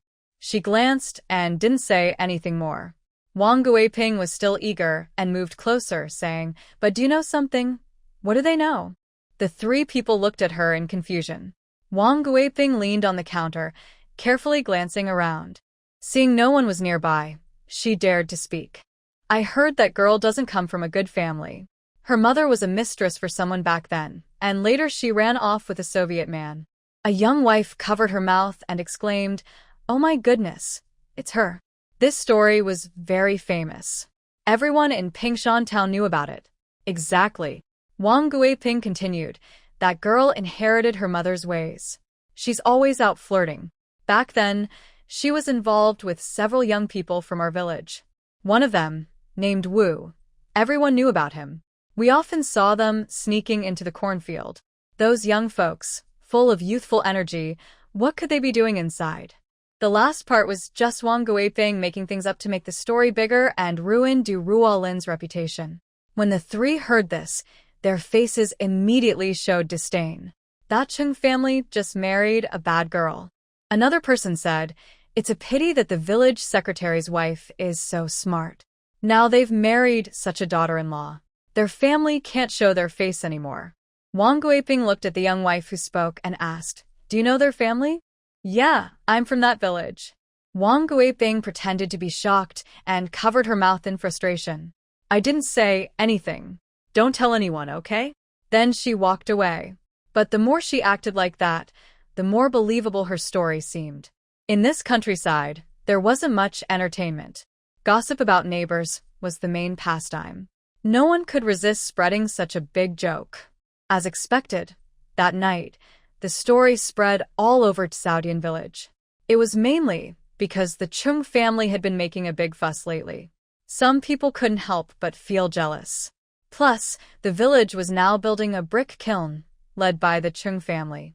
Although it was meant to help the whole village get richer, the best jobs were controlled by the Chung family. Some people had long been unhappy about this. Now, with the Chung family's reputation damaged, the rumors grew even worse. In the end, Wang Guiping's original story turned into a tale that Ruolin had slept with those young people and was practically married to Wu. This story reached Chu Hongying, who was washing clothes by the river with a basin in her arms. Under the sunset glow, the flowing water shimmered with tiny golden sparks. The women washing clothes on the big stone were talking excitedly, but as soon as Chu Hongying arrived, they all stopped talking. They looked at her with half-smiles and sneers, their eyes full of mockery. The sound of clothes being beaten echoed loudly, covering up the teasing remarks. Chu Hongying spat and went to an empty big stone. She dunked her dirty shoes directly into the water. These shoes belonged to her father-in-law and husband, who had worked all day at the brick kiln. They were covered in dirt and had a strong, foul smell, enough to be smelled 2 miles away. Downstream, a young wife was washing small clothes and didn't want to be disturbed. She threw her clothes into the basin and said, "Old Cheng's wife, do you lack shame? You're washing those dirty shoes, but you can't move further down the river? Your messing around makes it hard for us to wash. Your shoes smell terrible." Chu Hongying was a person who always stood her ground, whether she was right or wrong. She immediately grabbed her waist and said, "Is this river your property? If you think it's dirty, just move upstream. You're so unreasonable. The young wife snapped back. They started arguing loudly, spitting and cursing at each other. Others watching the scene didn't want to get involved, so they came over to stop the fight. But Chu Hongying wasn't satisfied. After being pulled away, she kept talking, her words dirtier than the shoes she was scrubbing. The young wife was young and shy, but had a strong temper. She didn't hold back and started insulting.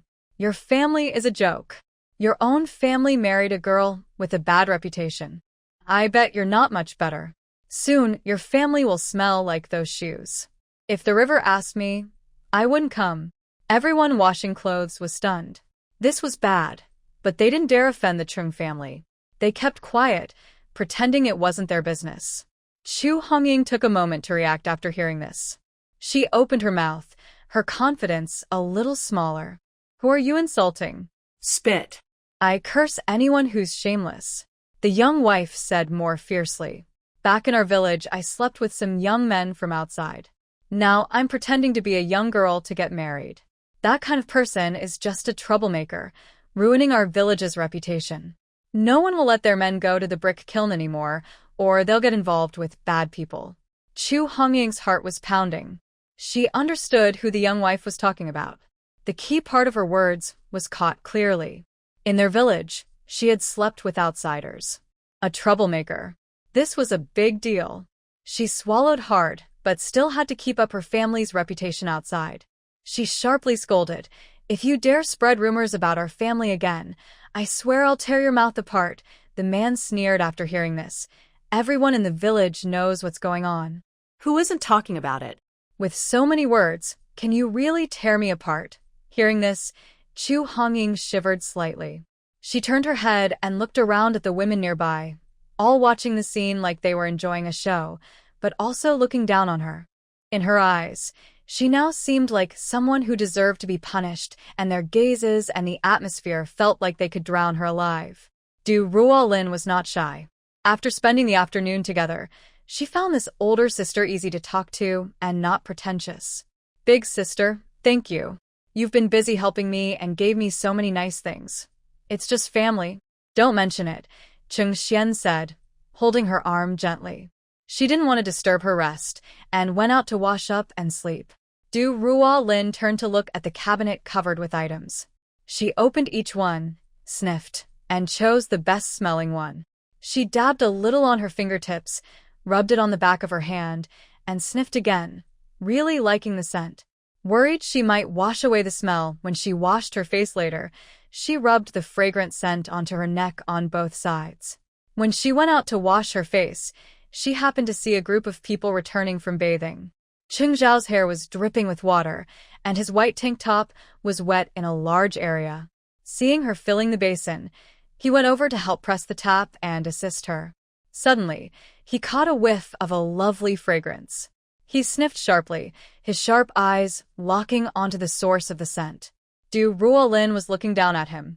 When he looked directly at her with those intense eyes, it was like a hungry wolf staring at a tasty piece of meat. There was still one night left. Cheng Xiao filled several empty buckets with water from the tap. Ruolin placed a towel over his head and used both hands to rub and dry his hair. Tonight isn't a good night to wash your hair. If it doesn't dry, you'll get a headache or even a stroke, she said. Cheng Xiao smiled. You know quite a lot, Dr. Du. Her hand stiffened for a moment, but quickly returned to normal. It's common sense. She used to only wash her hair at night. That time, when the whole team watched a movie at night, she went with wet hair. Wu Jiqing told her that sleeping with wet hair could cause headaches. Wu Jiqing used to study medicine. That makes sense. I didn't know that, Cheng Xiao said, then went inside to get his toothbrush and cup. He sat on the steps beside Ruolin. The light from the opposite house had gone out, and at night, besides the cricket sounds, only the brushing noise remained. Ruolin looked at her toothbrush and remembered that the first time she used toothpaste and a toothbrush was a gift from Wu Jiqing. Before, she used ash and crushed coarse salt. She would dip her fingers and wipe her teeth with a handkerchief, but she couldn't reach all the hard-to-clean spots. Wu Jiqing told her that only a toothbrush could make her teeth truly clean. Wu Jiqing had taught her many life skills and told her about the outside world. To her, Wu Jiqing was a benefactor and a teacher. He said he was smart and learned everything quickly. If she could go to school, she would definitely get into college in the future. At that moment, Wu Jiqing suddenly stopped speaking and said, "Not going to school is also okay." Ruolin didn't understand why she was saying both that going to school was good and that it wasn't. "Ruolin." Someone nearby suddenly called her. "What are you thinking about?" Xiao rinsed his toothbrush and poured water. Ruolin quickly hit her distraction and said, "Just thinking about the wedding tomorrow." She looked up uncertainly and asked, "Are you nervous?" Xiao's tongue felt tied, and he swallowed hard. It was his first serious marriage. "There's nothing to be nervous about. I went to the battlefield before, and that was much more dangerous, but I wasn't nervous then." When she heard him mention the battlefield, a look of admiration appeared in Ruolin's eyes. Admiring someone you like is the most powerful charm for a man, making him lose himself in it. Xiao couldn't stand it anymore. Before leaving, he said, "If you want to hear something, I'll tell you tomorrow night." Tomorrow night. She would be living with him. Ruolin blushed and spat out the toothpaste foam in her mouth. They didn't speak all night. When you have something on your mind, it's hard to sleep. Before dawn, the elders in the family had already gotten up to start preparing. Roosters, pigs, and sheep all cried out loudly, creating a chaotic scene. The men took the animals to the village temple to be slaughtered. Xiao was already awake. Today, he didn't go for morning exercise. He put on his military uniform that he brought back, the shoulder insignia shining brightly. Standing there, he looked like a pine tree, with a commanding presence like a mountain. His handsome face carried a confident, proud smile. Many elders outside were watching and joking around. Luckily, Xiao wasn't shy, or he might have been embarrassed for miles. He peeked out the window. His sister was carrying a basin into the house, probably already up. Ruolin was being helped by her older sister Xian and two younger sisters-in-law to get ready. She finished washing her face, sat on a stool in her pajamas from last night, and let her older sister apply makeup on her face. She watched her sister draw on her eyebrows with something that looked like a pencil, occasionally wiping it with her finger. She was curious about what it was. She reached out several times to grab a mirror, but her sister stopped her. "Almost done, almost done." She mentioned that sentence several times, but Ruolin couldn't remember. Mainly because Xian was also nervous, worried about drawing poorly. Ruolin has straight eyebrows. After shaving off the extra hair with a razor, the ends of her eyebrows are light in color, but she didn't dare make them too dark. She was also afraid of uneven eyebrows on both sides. After fussing for a long time, Duan Shaolan came in wearing a bright red, diagonally cut cloth shirt. She looked at the seated person and sighed, saying how beautiful she looked. Then she urged the others, "Everyone outside is here. Hurry up." When she looked at Ruolin again, her tone changed. She left the room but didn't forget to turn back and make a few admiring sounds, like, "so handsome" or similar. Outside, the men who were slaughtering animals pushed their carts back. Near the wall, several large pots were boiling hot water for later use. Chu Hongying was in charge of the fire. She squatted at the outermost stove, staring at a spot, a bit distracted. Chung Bangjun, the eldest son of the Chung family, came over with blood on his hands, calling her to fetch some hot water. He called 3 times before Chu Hongying finally heard him. "Big brother's wife, today is busy, stay alert." Hearing her father-in-law say this, Chu Hongying moved her lips but finally pressed her lips together and said nothing. At this moment, her mother-in-law Shaolan brought over a basin. She had noticed earlier that her eldest daughter-in-law spoke less than usual today. Usually, in such situations, she would be the most outspoken and could calmly tend the fire. She secretly asked, "Did the eldest son argue with you? Don't be like him. When you go back, I'll help you deal with him." Chu Hongying was stunned and shook her head blankly. No. Shaolan looked at her with confusion. What was going on? The little incident she heard yesterday was still lingering in Chu Hongying's mind, slowly fermenting. It made her stomach feel sour and heavy. "Mother, it's really nothing. I just didn't sleep well last night." Xiaolan didn't think much of it and quietly said, "When they finish butchering the pig, I'll ask your father to save that piece of pork for you. You love to eat it, right?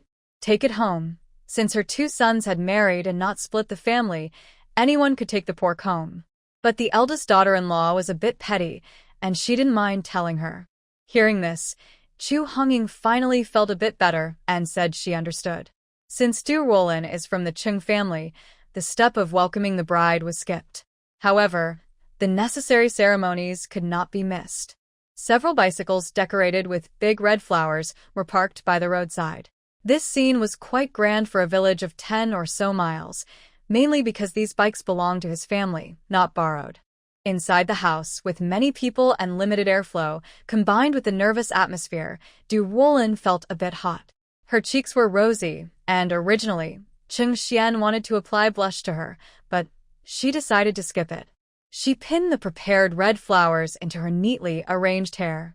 Now, everything was ready.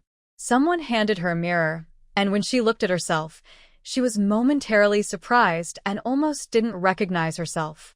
Are you stunned by your own reflection? What will the groom think when he sees you like this? Someone joked, and Ruolin's neck also turned slightly pink. Everything's set. I'll go ask them if we can go out now. A sister-in-law said this and headed outside. Soon, a child ran in saying, "Uncle is here to pick up the bride." Everyone immediately got ready. Ruolin felt her chest tighten and held her breath quietly, waiting for him to arrive. The voices of the men outside grew closer. Ruolin clenched her hands on her dress. A tall, commanding figure appeared at the front. When the military green uniform came into view, Ruolin's heart involuntarily fluttered, drawn in by him. As Chung Xiao stepped into the room, the most eye-catching color in his sight was the most beautiful flower in a sea of blossoms.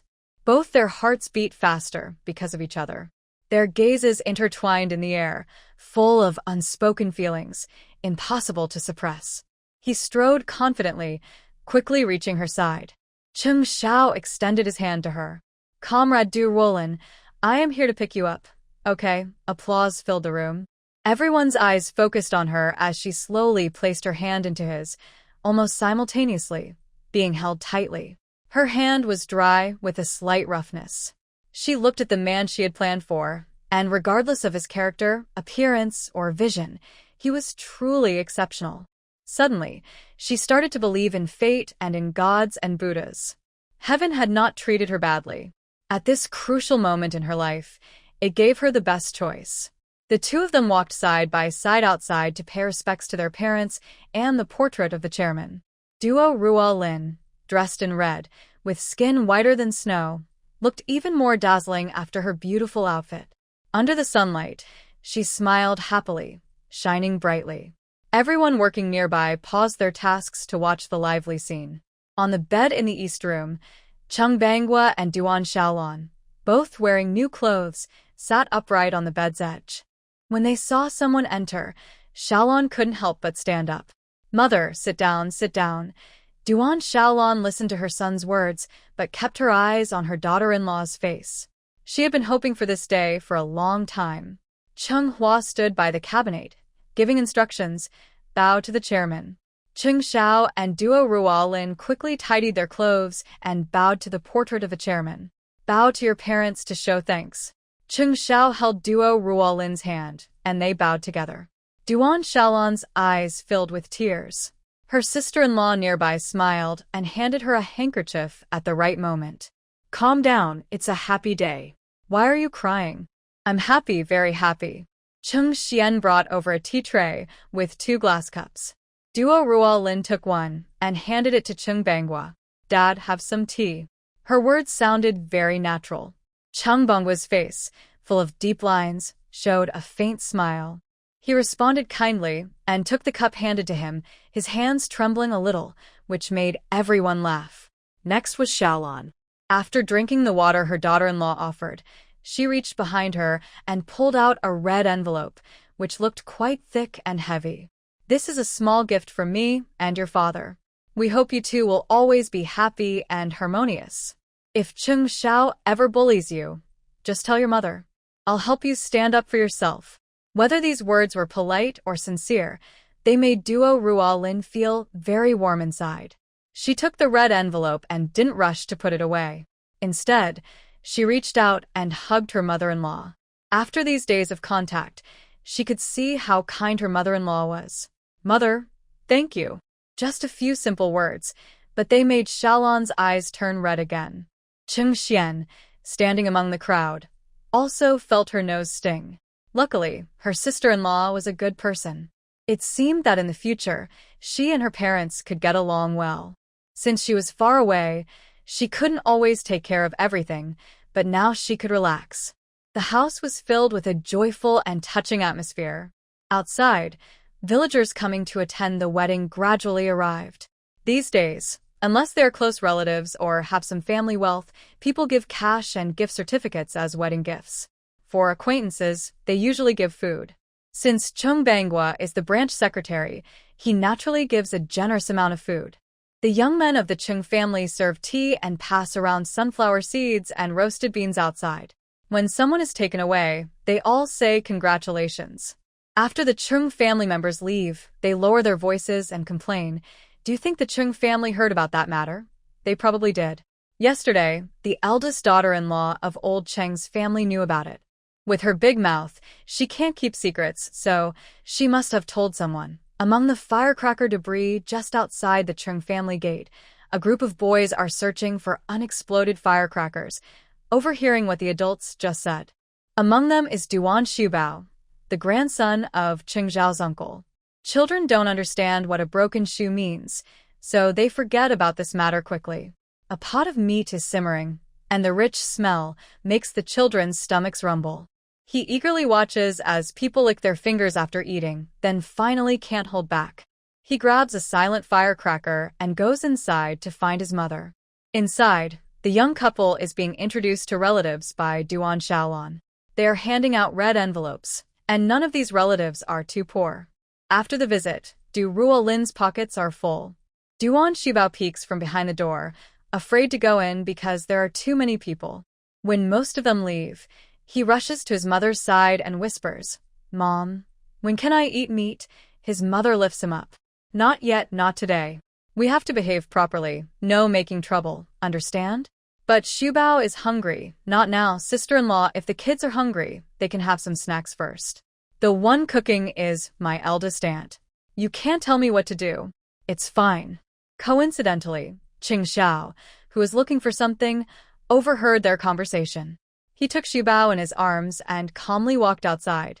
Shubao had never seen this uncle before. Now he was very obedient in his arms, his dirty little hands clutching at him. Cheng Xiao called his eldest aunt to bring out a bowl of stewed meat, tore it into small pieces, and handed it to Shubao. The child ate with a greasy face, and he was no longer so afraid of this uncle. With something in his mouth, he opened his mouth slightly and asked him, "Uncle, why do they say Annie is a bad girl? Don't you buy new shoes for her?" Cheng Zhao's eyes suddenly darkened and a gloomy cloud appeared on his face. Duan Shubao's mother was also quite frightened.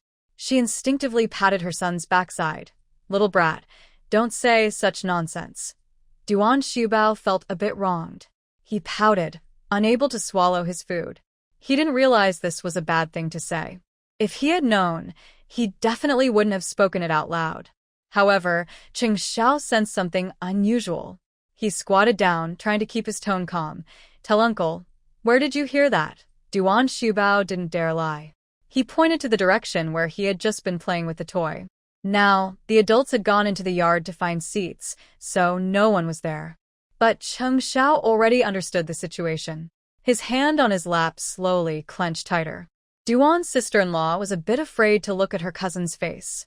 She had a soldier's aura, which was already strong, and now her whole body radiated a fierce energy, making people feel cold in the bright daylight. "Cheng Xiao, you stay here." A sweet voice came, and Ruolin's face was full of happiness. "The banquet is about to start. Mother said to prepare ourselves to toast later. Come quickly." Ruolin naturally took his hand. Before she came over, Cheng Xiao had already controlled his emotions, so she didn't notice anything unusual. But after they left, Duan's sister-in-law patted her chest with lingering fear. On such a happy day, hearing such gossip was like a thorn in the hearts of the young couple. How will they get through the days ahead? Xiao appeared calm on the surface, just like in the morning, but inside, he was holding back his anger. Because he was too restrained, the veins on the back of his hand looked especially bulging and fierce. He thought that once she left the wolf's den of Shishan village, he could live a peaceful life. But he didn't expect those rumors to spread here so quickly. He wondered if someone was secretly stirring trouble behind the scenes. This matter didn't seem like a coincidence. When Ruolin passed by the window, she saw her lipstick was smudged in the reflection. She loosened her hand, saying she would let Xiao wait a moment while she went back to fix it. But unexpectedly, Xiao followed her into the room. The door clicked shut and was locked.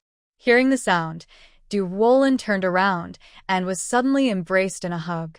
Their lips pressed together, and their teeth and lips tangled tightly, making even breathing feel like a luxury. She placed her hands in front of him, and through the fabric, she could feel his hot body temperature and restless heartbeat. Outside, the noise of guests was non-stop, but just a wall away, the atmosphere behind it was very lively. When he was close to her, he was very assertive. She felt it from the first moment. However, Ruolin still felt like a newcomer, quickly losing her footing. Her eyes shimmered with tears, and when he noticed, he held her waist firmly and lifted her up. They didn't know how long it had been before he finally let her go, satisfied. Their foreheads touched, both gasping for breath. Ruolin's face was as red as a sunset, as beautiful as the most exquisite blush. He gently stroked her cheek with his finger, their breaths intertwined, difficult to part. Cheng's actions just now weren't driven by passion, but by tenderness. Various suppressed emotions needed a way to be released.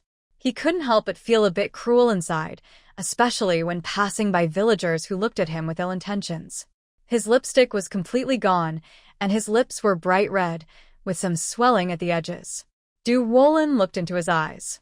Those eyes were full of affection, with deep creases on the eyelids, slightly raised at the corners, and the pupils were clear black, like a deep, calm lake reflecting her shadow. She swallowed hard, her throat dry and her voice hoarse. "We should go out."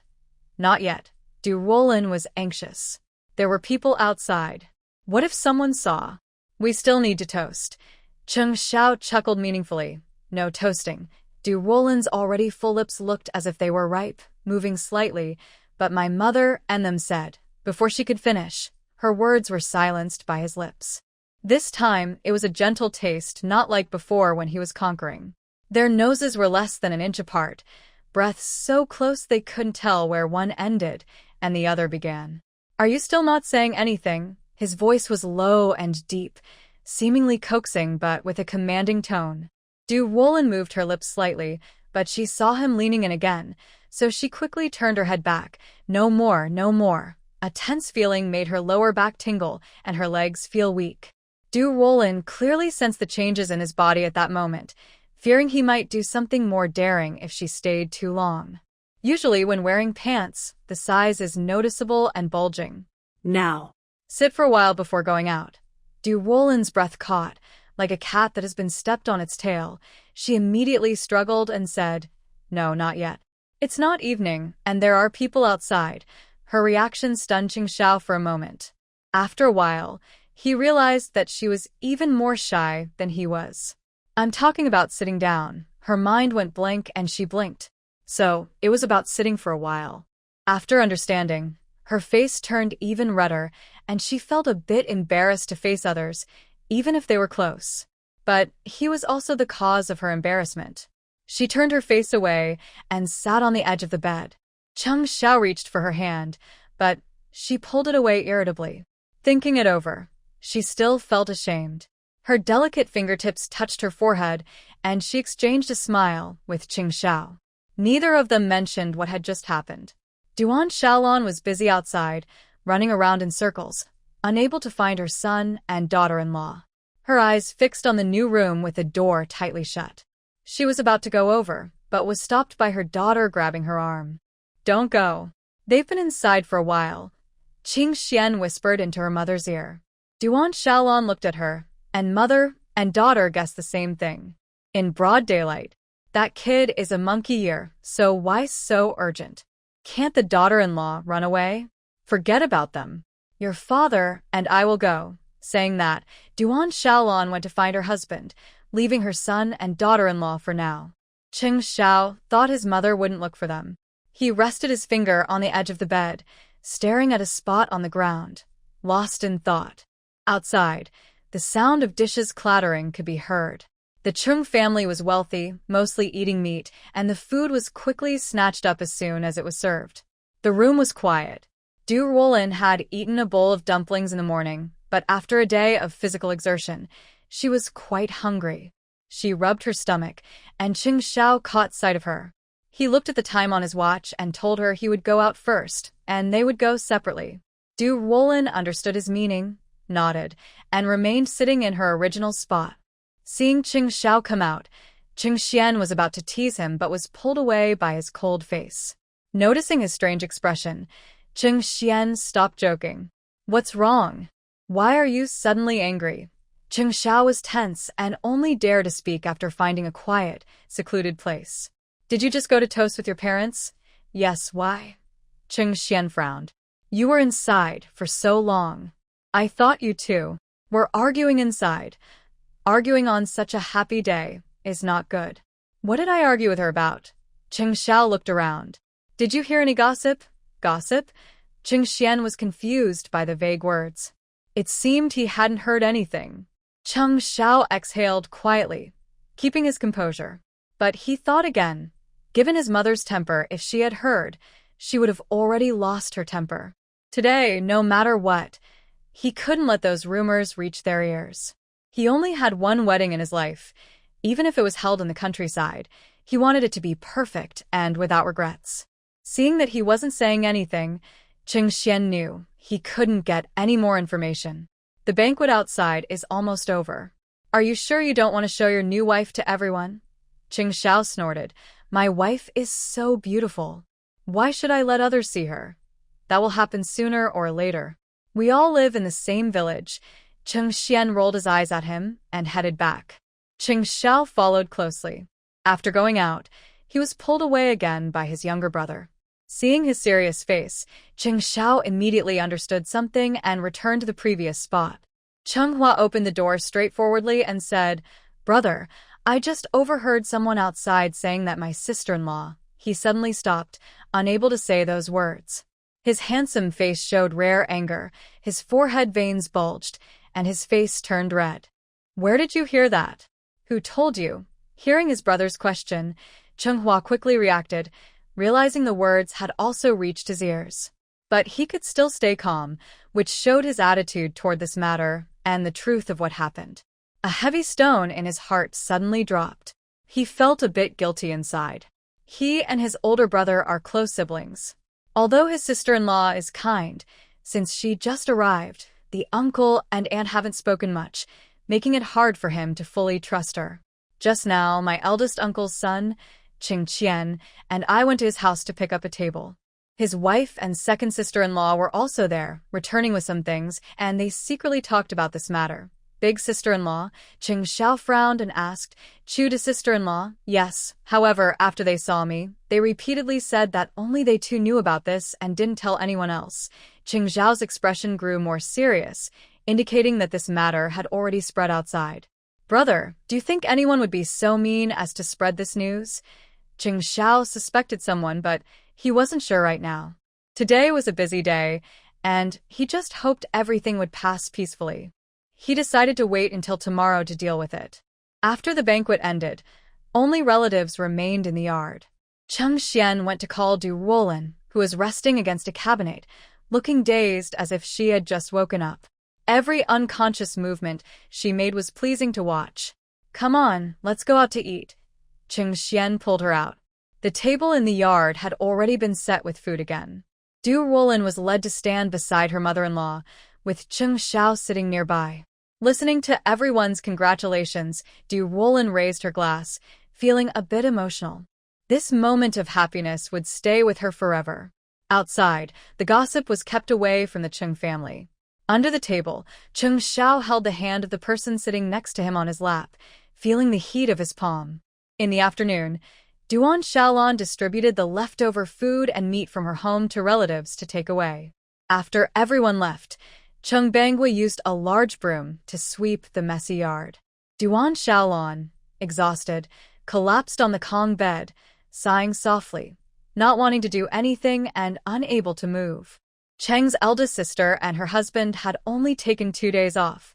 Since their children were being looked after by their grandmother, they left in the afternoon, feeling uneasy. Cheng Hua and Cheng Xiao rode bikes to see them off. The two didn't rush home. Cheng Xiao remembered that there were no family planning supplies at home. Due to his work, he couldn't consider having children for now. After seeing his sister and brother-in-law onto the car, the brothers went to the supply and marketing cooperative. Inside, only a clerk was working. Cheng Xiao approached the counter and explained his purpose. After hearing him, the clerk looked at him with a subtle expression and examined him a few more times. Today was not very peaceful. Cheng Xiao was tense and very sensitive to the outside world. The cashier's expression just now naturally caught his attention. He squinted, exuding a dangerous aura. He placed the item handed to him by the cashier on his hand and did not rush to leave. "Comrade, do you know who I am?" The cashier was stunned and nodded. Not only was his appearance striking and unforgettable, but also the incident he heard about yesterday was hard to forget. "Then you should also know I am in the military." Yes, I know." For some reason, the cashier suddenly felt a bit nervous. Now, the military and police systems are unified. I have the right to interfere with and stop all illegal activities. The cashier's heart skipped a beat, and he hurriedly explained, "Comrade from the People's Liberation Army, I am a good citizen. I haven't done anything wrong. Not done anything." Cheng Xiao sneered, "Then why do you keep looking back at me when you take things? Do you know that this kind of behavior is typical of spies?" With his hat pulled down, the cashier was so scared he lost his composure and immediately felt weak in the knees. "I'm not a spy, I swear." "Then tell the truth. What are you really up to?" He reached his hand toward his waist. Whether he was about to draw a gun or handcuffs, both options were dangerous. The cashier was so frightened he couldn't think clearly and desperately wanted to clear himself. I confess. Yesterday, someone came to buy something and said that your new wife is..." The man's gaze on the other side was too intimidating. The cashier broke out in cold sweat, feeling as if he were in the middle of winter despite the summer heat. Cheng Xiao didn't want to hear the rest of the words and asked coldly, "Who is that person?" I don't know." "Then what are her features?" The cashier held back tears and thought carefully. "She's quite old, a woman, about my height, a bit overweight." "Oh." She said she and your wife are from the same village. Cheng Xiao exchanged a glance with his brother. Now it was clear who that person was. The shop assistant was sweating all over. Scared by him, she lost her ability to think and answered whatever he asked. "At that time, there was also a young woman from your village and her sister-in-law, but I really don't remember her name." Seeing her tears and runny nose, she didn't seem to be lying. Cheng Xiao decided to stop pushing her and not go too far. He put the few packs of family planning supplies into his pocket, took out some money, counted it, and placed it on the counter. Some things shouldn't be said outside. If you spread rumors without proof, it's just gossip. If the other side finds out, they can call the police at any time. Now I know you're one of the sources of this information. If I hear it from someone else later, don't blame me for being harsh. Never, never. I swear I won't say anything." The shop assistant was so scared, she kept promising, even raising 3 fingers to swear that if she told anyone, she'd wake up in the middle of the night and fall into a pit of mud. Chung Hua looked at her coldly. She used to talk to him often, and he thought she was friendly, but now he saw she was not. The two brothers left the supply store. Before getting into the car, Cheng Xiao told his brother, "Don't let your wife find out about this for now." Chung Hua looked serious. "I don't know how long we can keep it a secret. We won't say anything, but those gossipers won't stop." Cheng Xiao smiled coldly. Cutting off the source is the real solution. Stopping the rumors temporarily only works for a while. Do you have a plan, second brother? Sort of. We'll talk about it later. Let's go home first. In the afternoon, after everyone left, Ruolin changed out of her clothes and put on a light blue, thick checkered short-sleeved shirt. Her gray pants covered her slim legs. It was almost dinner time, and seeing her mother-in-law was exhausted, she decided to go to the kitchen and prepare dinner. It wasn't complicated.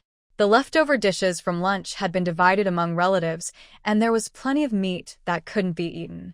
Her mother-in-law and a few women had packed it into jars to make preserved meat, which wouldn't spoil even after a long time.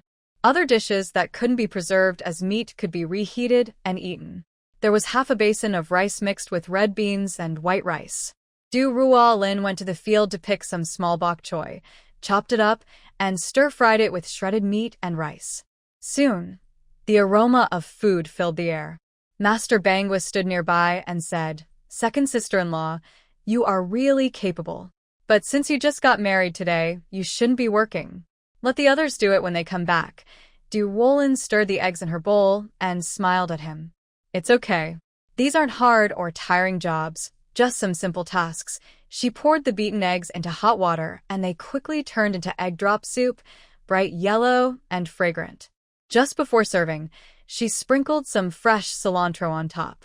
As soon as the meal was served, the two brothers returned home. They ate in the room where their parents lived. After greeting her mother-in-law, Ruolin went outside to welcome her newlywed husband. When they saw each other, they both smiled. Xiao reached out from afar. "Did you cook this?" "Yes.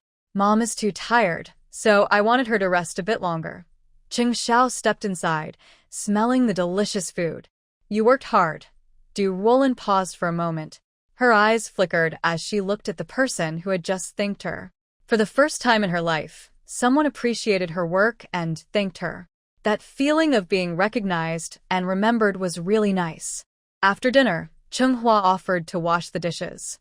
Ruolin and Xiao took a walk in the yard to help digest. When Chung finished cleaning up and came out, she tugged her sleeve and called toward her second brother. "The water is boiling." "Okay." Xiao went to get the new bath basin, an oval-shaped tub. It was quite heavy. Seeing him carry it into their new house with bare arms, Ruolin pressed her hand against her face, feeling how hot it was. The sun set, and the village fell silent. Xiao carried buckets of hot water into the house one by one. Ruolin sat on a stool, combing her hair in front of a small mirror on the wall. She glanced at him out of the corner of her eye, testing the water temperature. "Go ahead and wash first." Ruolin's comb paused. "What about you?" Her words sounded both disappointed and inviting. Xiao reached out to gently touch her full, soft earlobe. "I'm going to the river." He was mainly worried about startling her with something too intense right after coming out of the water. If she thought he was strange, she might resist intimacy later, which would be a loss. He draped a new towel over his shoulders. In the basin, there was a red soap box, a porcelain toothbrush holder, and a jar of shampoo. Once the door was closed, Ruolin hurriedly locked it, quickly took off her clothes, and jumped into the water. The sudden warmth made her shiver all over, as if electricity was running through her body. She didn't dare stay in the bath too long. The person outside was quick and efficient, doing everything swiftly. She was afraid he might come back halfway and find her naked at the door, which would be embarrassing. So, she just rinsed herself quickly and came out. She applied a fragrant cream she had never used before, as if it was free, and her whole body was filled with a lovely floral scent. She changed into a red sleepwear set her mother-in-law bought her. The fabric was soft, with a slanted collar. After hesitating for a moment, she decided to go without anything underneath, saving herself the trouble of taking it off later. She looked at herself in the mirror several times to make sure everything was okay, then jumped onto the bed to lie down. A few days ago, the bedding she used was old and provided by her mother-in-law, only brought out for guests. The new bedding was something she had never seen before. It was smooth satin, decorated with big koi fish and ducks swimming on a red surface. Ruolin touched it with her hand, swallowed hard, and felt even more nervous than the first time. She heard footsteps outside, coming closer. She was so nervous she lifted the quilt and slipped inside, but the inside was stuffy and uncomfortable. She pulled it down a little, leaving half her face outside. When the footsteps drew near, she closed her eyes and pretended to be asleep. But she forgot she had locked the door before her bath. "Ruolin, it's me." Cheng Xiao knocked a few times. Ruolin was caught off guard by her own foolishness. She had no choice but to get up, slip on her slippers, and open the door. As soon as the door opened, a cool breeze swept into the room, carrying a fresh, fragrant scent. Suddenly, the weather changed. It started to rain heavily, with raindrops pounding on the window. Just when she thought the rain might slow down, thunder roared loudly, even more fiercely than before. The rain continued until the sky turned pale with dawn. In the room with the lucky character on the door, clothes were scattered everywhere. The water in the basin was half gone, and the floor around was wet, water seeping into the cracks between the bricks. Ruolin, feeling dizzy, rested her head on his shoulder. Her small face fit perfectly into the hollow of his shoulder. Cheng Xiao held her waist and looked up at the roof, where he could just make out the words, then let out a long sigh. Marrying a wife is truly a good thing. The next morning, the Chung family was still lively and cheerful. After resting all night, Duan Shaolan stood outside in the yard, stretching her old waist, letting out a loud yawn. She glanced at the closed door and curtains across from her, a smile unconsciously appearing on her face. She needed to go cook breakfast quickly. She must have been busy all night and was probably very hungry now. Ruolin also didn't sleep peacefully in her dream, feeling like she was drifting in rushing water, tossed about without control. Her arms and legs ached, leaving her no strength to struggle. Suddenly, she opened her eyes. Her eyelids were a bit swollen, and the crease was deep. She blinked a few times to get used to the light, but couldn't tell the time. The room was dark red because the new curtains her mother-in-law bought blocked out most of the light. She reached out and touched her side. The blanket there was cold and had no warmth anymore. Her person was gone. She sat up suddenly and felt something was wrong. The blanket under her was not the one from last night. That one was muddy and dirty, but this one was dry and soft. She stared blankly for a moment, then suddenly understood. She thought that someone must have changed the blanket after she fell asleep. A small smile appeared on her lips. She didn't expect him to be so thoughtful. He looked rough and wild on the outside, but he was actually very considerate. Meanwhile, Duan Shaolan had just finished cooking. The children hadn't come over yet. The second child and his wife didn't come either, which was fine. But the third child couldn't come today because he had to go to work. Just as she was about to call them, the two brothers came in from outside, pushing bicycles.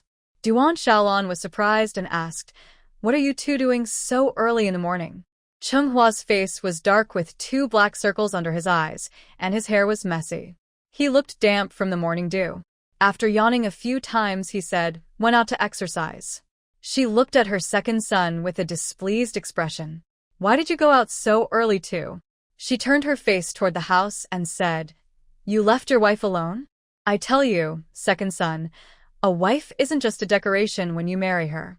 You need to pay more attention. On your wedding day, you just left her there? That's so cold. If it were me, I'd fight with you right away. What kind of behavior is that?" All right, mother. I was wrong. I really was wrong." Brother Cheng interrupted his mother's speech to shift her attention. He quickly gave his brother a look.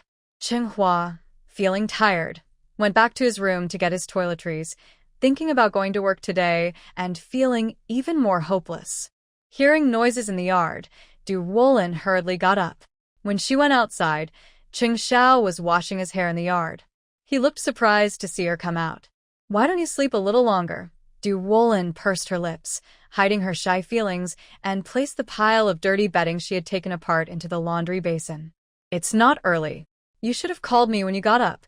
Cheng Xiao reached out to stop her from washing clothes and sat on a small stool in front of the basin. "The water is too cold in the morning." "I'll wash." Ruolin didn't want to, but she wasn't his match. Just then, Duan Shaolan came out calling her to eat and pulled her away. "Let him wash. A man who doesn't work is useless." Ruolin looked back at her mother-in-law's face and sincerely said, "Mom, you are so kind. You are the best mother in the world." "Oh, my dear," Your sweet words make me so happy. With that, I am completely satisfied. Xishan Village. Just before dawn, Wang Guiping heard some sounds in the backyard. There was a splash, then silence. She thought she was dreaming and fell back asleep. It wasn't until a few loud chicken calls from the backyard woke her and Dushan up together. Listening carefully for a while, Wang Guiping's eyes lit up as she patted her husband. Chickens. I think there are chickens in the backyard. Dushan looked confused. The chickens at home had been missing for several days. He guessed they were taken by Lu's family during the trouble that day. Considering the ongoing disputes between the two families, he decided not to pursue it. Could chickens that have been taken really come back? While they were pondering, shouting and scolding came from outside the yard. Then stones were thrown at the window, making a loud noise. Old Du, come out here. You two heartless people stealing chickens and sneaking around. I'm calling the police. I'm calling the police. Hearing that something was wrong, Dushan quickly grabbed some clothes from the bed and put them on. The door was pushed open. It was Duya, wearing a vest, looking panicked. She ran onto the bed and hid in her mother's arms. Mom, I'm scared. Don't be afraid. It's okay. Wang Guiping felt uncertain inside. She swallowed hard, forced herself to stay calm, and comforted her daughter. She listened to the shouting outside, which sounded like the Lu family. She didn't know what they were causing again, but it was still early in the morning. Dushan slipped on his slippers and went to open the door. As soon as he did, he saw Lu Er's wife and husband standing at the door with angry faces. Without saying a word, the wife pushed into the yard and headed straight to the back courtyard. Hey, what are you doing? How dare you break in? Dushan hurriedly called out to her. But her arm was grabbed by Lu Er. I really didn't expect you two to be so shameless. Last time, I thought I was unlucky, but now you're still causing trouble. Fine, if you don't want peace, then don't expect life to be peaceful. Everyone, just forget about peace. Dushan truly didn't know what was happening now. Suddenly, he heard a woman scream from the back courtyard. Ah, they stole it. This cry woke up the neighbors, who all came out to see what was going on. It looked like there would be more excitement. Some people hadn't even finished dressing and rushed outside. At this moment, Wang Guiping also came out dressed, her eyes blank. She asked her husband, her father, what's going on? Dushan was just as confused. Lu Zhen's mother came out holding a bunch of chicken feathers and threw them in Wang Guiping's face. You stole my chickens and even killed them overnight. You old woman who deserves 1,000 cuts. I'll fight you today. She didn't care and pushed toward Wang Guiping. Wang Guiping was caught off guard and fell to the ground. She took a long time to catch her breath. Lu Zhen's mother acted like she was crazy, crying, yelling, and hitting people. Dushan wanted to stop her, but Lu Er held him tightly. They pushed and tore at each other. The scene was extremely chaotic. Such a lively scene early in the morning. The villagers spread the news quickly. Those going up the mountain early also dropped their baskets and ran toward Du's house. Lu Xiangqian heard about the fight between the two families and looked grim, silent. His wife worried and asked, shouldn't you go and talk to them? Lu Xiangqian said, I can't afford to lose face over them. Thinking about it, it was indeed embarrassing. He decided not to go. She was about to catch a chicken in the back courtyard to take to her daughter, who was resting after giving birth. But when she reached the chicken coop, she suddenly saw something wrong and shouted, Xiangqian, come quickly. I can't go on like this. As Lu Xiangqian stepped outside, he saw his wife leaning on the fence, crying sadly. Her grayish eyebrows furrowed as he asked, what happened? Our chickens, too, are gone. This year, thanks to relaxed policies, families could raise some livestock privately. They had taken great care of these chickens for over half a year, treating them like treasures. Now, losing 2 chickens felt like a heavy blow, like being burned by oil. Lu Xiangqian also looked serious. He thought there must be someone bad in this village. The last time the pigs ran away from the collective farm hadn't been settled yet, and now chickens are missing. He carefully looked around the chicken coop. There were no footprints or feathers scattered around, so it wasn't wild animals like foxes or cats. It must be humans. This matter couldn't be ignored. While the couple was discussing, a nephew came over and said, "Uncle, you should go see. Old Du's family was caught stealing chickens and dogs. You need to handle it. Should we call the police or criticize them?" What? Hearing about theft, Lu Xiangqian's wife's nerves were immediately on edge. She turned to her husband and asked, could it be that they stole our chickens too? This was no joke, but right now, the suspicion was strongest on old Du's family. Lu Xiangqian thought, is old Du crazy? When they arrived at old Du's house, many people had gathered outside. From afar, they could hear shouting and arguing inside. Pushing through the crowd, they saw relatives standing excitedly in old Du's yard. Old Du's family looked battered, and Lu's second son's family wasn't in good shape either. Seeing the village secretary arrive, Lu's second son complained to his cousin, Xiangqian, "You need to judge this. They stole my chickens and were caught red-handed." "You're talking nonsense. We didn't steal those chickens." "Then did they fly over here on their own?" Lu Xiangqian looked over old Du's family and waved his wife over to check. His wife stormed into the backyard, carefully counted the chickens, frowned, and checked again. This isn't right. These aren't the 2 chickens I lost. She returned to her husband and said, "They're not ours." Lu Xiangqian was surprised but thought, it's better if it's not related to the Du family. Soon, the sister-in-law nearby warned, "Sister-in-law, when I arrived, I found a bunch of chicken feathers at the foot of the wall. It looks like they've already been killed." At that moment, Lu Zhen's mother was too excited to realize at first. Later, she understood that the number of chickens in the backyard matched their own. Hearing this, Lu Xiangqian's wife immediately got angry, trembling with rage. She and her sister-in-law went to see the pile of feathers, and as soon as she saw it, she felt weak and sat down on the ground. "I won't survive this. Those killers, the evidence was clear."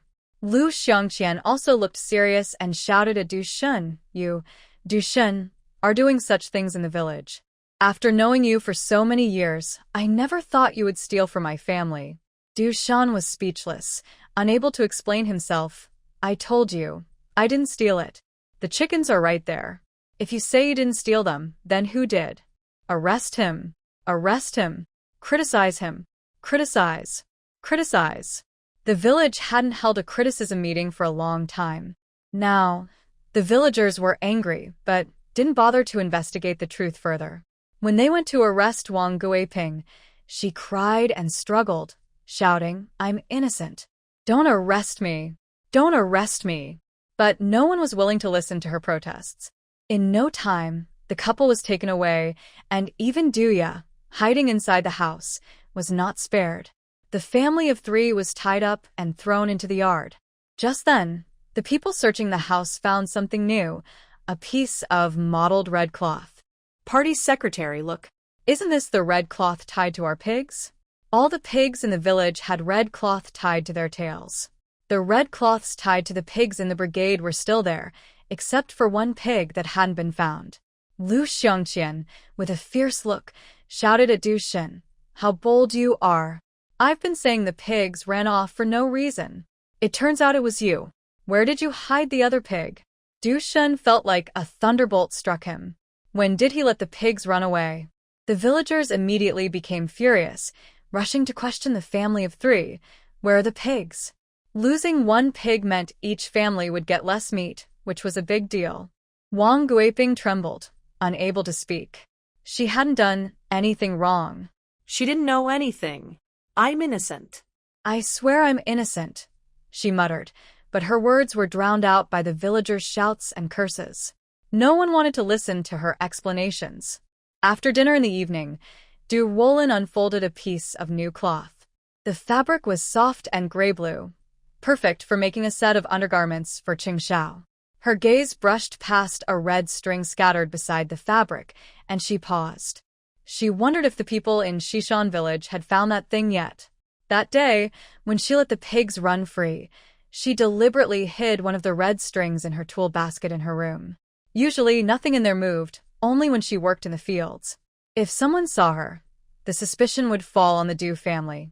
As she was thinking, suddenly a pair of arms appeared around her waist. Her eyes looked down at his long fingers. "What are you thinking about?" His warm breath brushed her ear, and his deep, charming voice entered her ear. Ruolin felt a shiver and moved slightly to the side. I'm thinking about what kind of clothes to make. In the end, she didn't tell him the truth. She was afraid it would make him see her as scheming and cunning. Xiao looked at her side profile. The girl had something on her mind, but it wasn't about clothes. Wu Jiqing. He squinted, a name flashing through his mind. Ruolin didn't notice his change in mood. She broke free from his arm and reached for the string. I want to measure your size. Xiao cooperated and spread his arms. The string wrapped around his chest, and a faint fragrance drifted into her nose. She looked down at his tall nose and the fluttering eyelashes when he blinked, like feathers brushing her heart. Turn over. Again. Ruolin couldn't understand. Just measuring his size. How did it end up on the bed? She panted and leaned against him. Xiao gently stroked her arm, which felt smooth like a broken eggshell. I want to talk to you about something. His voice was low and hoarse. Go ahead. Looking at the ceiling, Xiao slowly spoke. I could have taken you to the army. Family members of officers above the battalion level can follow the troops. But unfortunately, after I go back this time, I'll be going to Beijing for 2 years of study. I can only bring you to the army after I return. So that's why. It means they will be apart for 2 years. Ruolin couldn't clearly describe how she felt. Her wedding was about to end, and she had to leave. Although her husband didn't have a strong emotional connection, she still felt a little reluctant to part. 2 years, it's neither long nor short. Xiao was worried she might overthink, so he said, Don't worry, I will come back during the holidays. As for my salary, I currently earn 116 yuan and 3 cents each month. I also get extra rewards for missions. I will send you 100 yuan every month, and I need to keep the rest for myself. 116, yes, but it hasn't always been 116. Before last year, it was 93 yuan and 7 cents. Ruolin blinked and stayed still for a long time, trying to accept this reality. But soon she noticed something else important. How much did you save before? Probably a few thousand yuan. Her little mind was turning quickly. Xiao stretched and rested one hand behind his head, counting carefully. I saved over 7,000 yuan before. Later, my family opened a brick kiln, and I took more than 2,000 yuan back to invest in stocks. When the village shares profits, I will get a part too. I spent over 1,000 yuan on the wedding this time, and I still have more than 4,000 yuan left. Ruolin sat up slightly. Where did you put it? In my passbook. Knowing what she was about to ask, Xiao continued, I didn't bring the passbook this time. When I go back, I will mail it to you. Ruolin was almost stunned by this news. In just one night, she had several thousand yuan. Could she ever earn this much from farming in the countryside? It was clear that she needed to venture out to improve her life. But she had no education or skills, so she didn't know where to go. She tentatively tried to ask him softly, What do military wives do when they go with their husbands to the army camp? Xiao honestly replied, Most stay at home to take care of the children. Some with education can get some simple jobs. He pulled her into his arms. Do you have any ideas? Yes. She did have ideas, but she didn't know how to overcome the obstacle of her lack of education. Spending her whole life at home raising children, giving birth. What's the difference between her and a pig kept in a pen? Having experienced leaving the Du family, she realized firsthand how important it was for women to have their own money. I have money and confidence. People are mutual. Even if I accidentally married into the Chung family, a good family, if I do nothing and only think about my in-laws and husband's unconditional kindness, I will eventually lose all the initial good feelings. My voice is soft and gentle, but it sounds a bit uncertain. Xiao puts his hand under the blanket and says, In 2 years, let's not have the baby yet. When I am not around, if you have a child, I won't be able to take care of you. It makes me anxious. Ruolin slightly smiles and ignores the hand that is moving in front of her. I didn't expect you to have this awareness, Comrade Chung. What have you learned outside? Learning to fight, learning to love the country, learning how to be a good People's Liberation Army soldier. Seeing that the moment is right, he lifts the blanket and covers both of them tightly. And how to be a husband who makes his wife happy. Hey. Ruolin tightly crosses her legs and twists inside the blanket to stop him. Her tone is dangerous as she says, "Who did you learn that from? Could there be someone else before?" The gun is loaded, but he can't find the enemy. Xiao sweats on his forehead. Damn. Before you, I didn't even hold a woman's hand. Where would I find someone else? Ruolin dodges left and right, skillfully avoiding each attack. Then, who did you learn from? Just tell the truth. This girl usually seems quiet, but she's actually quite stubborn. Xiao decides to retreat and use a smoke screen to lower her guard. All the men around me have wives. I just learned from how they treat their wives. He bites her neck, feeling that she is more focused on something else, and immediately launches a fierce attack. Besides, my caring for you is instinctive. Ruolin, you might not believe it, but before I met you, other women were just comrades to me. His sexy, low voice is close to her ear. Ruolin feels a bit dizzy, but she still doubts. Can a man's words on the bed be trusted? Under the intense attack, the enemy quickly collapses. While she is lost in bliss, Xiao finally asks the question he's been holding back for 2 days. Before me, did you have someone else? The person below had slightly red eyes, delicate eyebrows slightly furrowed, and softly whispered, "No." Xiao placed his hand on her chest.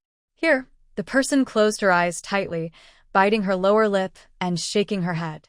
The heavy breathing above grew a bit louder. Xiao couldn't tell what he was feeling right now, but suddenly he found it a little funny. He was actually arguing with someone whose name he only knew. He moved his hand back to her chest. Even if there was something there, he had ways to push her away. In the end, he would be the only one left. The Du family was criticized all day. When the news reached the eldest son Rui's family, Hu Lanxiang immediately took her 2 sons back to her parents' house that same day. One reason was feeling ashamed, and the other was afraid of being involved and criticized too. After returning home, she sat on the Kong, a traditional bed, and started crying, complaining to her parents about the Du family's in-laws. She wiped her nose and shed tears, saying she wouldn't want to be with Rui anymore. Although Hu's parents were angry that their daughter's in-laws were doing sneaky things at their age, when they heard she wanted a divorce, they tried to persuade her kindly. A woman getting divorced with 2 children, how would she live the rest of her life? Even if the couple argued and fought, and they found some brothers to scare her, just to support her, they wouldn't really let her divorce. When Hu Lanxiang heard her parents' attitude, she became even more sad. She threw everything nearby onto the ground, and the room became a mess. Her older brother, Hu Tiancheng, outside, heard the noise. He wanted to go in and see, but his wife held his arm back. "You're not allowed to go. From now on, stay out of their affairs. Do you hear me?" Hu Tiancheng glared, and the flesh on his cheeks trembled. "That's my sister. I can't just watch her be bullied. I know my sister's personality. When has she ever been bullied?" His wife, thinking about the gossip she heard these days, repeated what she learned from her husband. "Do you know who the 3rd daughter of the Du family married?" "TSK, this is about Lanxiang." "Why are you talking about others?" His wife gritted her teeth and said, "This matter really has something to do with that person. That 3rd daughter married into the Zhaodian Chung family, the 4th son of Chung." "You wouldn't guess which son she married," Hu Tiancheng asked cautiously. "Which one?" "Isn't it the one working as a storekeeper in the granary?" His wife pouted and chuckled mysteriously. "You'd never guess. She married the 2nd son, who went to join the army. He's not just any soldier, he's an officer." Hu Tiancheng was stunned and took a long time to realize. "She married an officer?" "Yes," his wife replied. "Think about how Lanxiang's in-laws treated her 3rd son before. Now she has someone backing her from the army, and she's also had a falling out with the Du family. Who knows what will happen next?" It's just so coincidental that the Du family is having trouble now. After his wife finished speaking, Hu Tiancheng hesitated. In Pingshan town, only the 2nd son of the Chung family and Zhou Lao from Chidian village are known to have joined the army. Having a family member in the army is quite a status symbol these days. If someone becomes an officer, even the town mayor and director would have to show respect. His messy eyebrows raised, and his brow furrowed into a V shape. He stood there thinking for a long time, finally realizing that his wife was right. He really shouldn't get involved in the Du family's affairs. Seeing that he was convinced, his wife let out a quiet sigh of relief. In her opinion, once a daughter-in-law leaves her family, she's like water spilled on the ground. Who's perfect? No family is without flaws. Life is like that, full of ups and downs. No one has a smooth life forever. When problems come up, some just endure quietly, swallowing their frustrations. They have to wait it out. After his wife left with the children, Du stayed alone at home. The village was in an uproar, criticizing and condemning, and the noise didn't stop even at night. The sounds drifted through the air into his house. When the commotion finally died down, he slowly lowered his hands from his ears and looked outside. After a while, when he was sure the noise had ceased, he staggered and limped out of the house. He hurried back to his parents' home. The house was still dark, but the door was already open. He listened carefully, with his ears perked up. He faintly heard sobbing inside. He pushed the door open and saw 3 dark figures sitting on the floor. They didn't react when he entered. He trembled as he reached for the matches, but his hands shook so badly that it took a few tries to light the matchsticks. When he finally lit the candle, he heard his sister crying out in fear. "Don't come closer. I didn't do anything. I don't know anything." Du placed the candle on the cabinet. Seeing his parents' and sister's appearance, he was so shocked that his legs went weak, and he knelt straight down.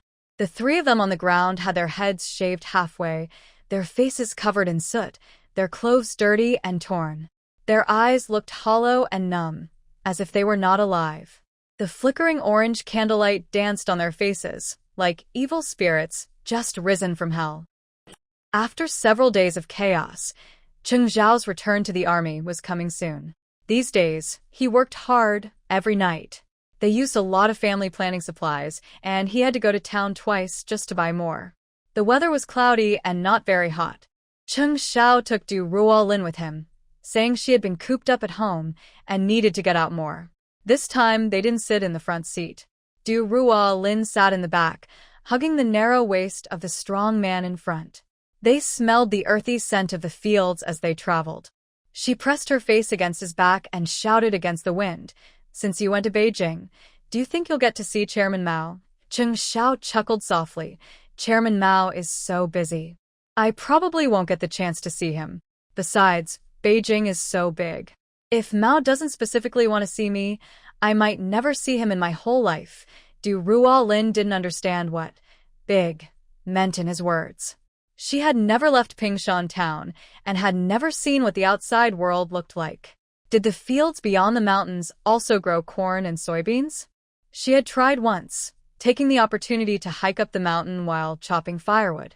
She walked from sunrise to sunset, but never crossed that mountain. Instead, she almost got lost among the thick weeds. When they arrived at the supply and marketing cooperative, the clerk, who had learned to be cautious, lowered his eyes and dared not breathe loudly. Same as usual. Xiao went to the counter and simply said that. The clerk understood immediately. He couldn't help but glance more at the young wife beside him. TSK, it was true. Young people always had endless energy. Ruolin saw that he was buying that item and felt a bit embarrassed in front of many people. She went to the nearby stall, which was filled with various pastries. One of them was curved, with honey flowing from the middle, shiny and stringy. She asked the shopkeeper to pack 1 or 2 of each type and also ordered half a jean of sesame candies and sorghum sweets. All of it was sweet. Suddenly, Xiao realized she was like a little child. She took a curved pastry from the bag already packed by the shopkeeper, called sheep horn honey. Ruolin took a bite, and instantly, her mouth was filled with sweetness. She smiled with her eyes, and her dark pupils rippled like spring water. She then put half of the pastry into Cheng's mouth. Xiao didn't usually like sweets, but he didn't refuse her kindness. "Third brother?" A woman's voice interrupted their moment. Ruolin's smile disappeared instantly. She turned to look at the speaker, Cheng, Rui's wife. In the past, when she was at the Du family, this sister-in-law wasn't particularly kind or mean to her. She had a naturally fiery temper, spoke bluntly, and because her family was better off, She sometimes looked down on others, with a stubborn and fierce personality. Ruolin saw her holding 2 children. Her once rosy and energetic face now looked a bit tired.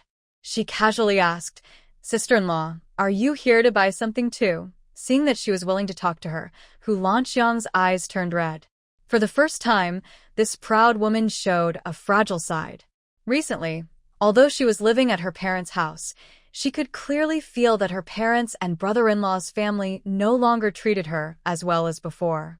2 days ago, Mao was scolded by her sister-in-law for taking a little more meat during dinner.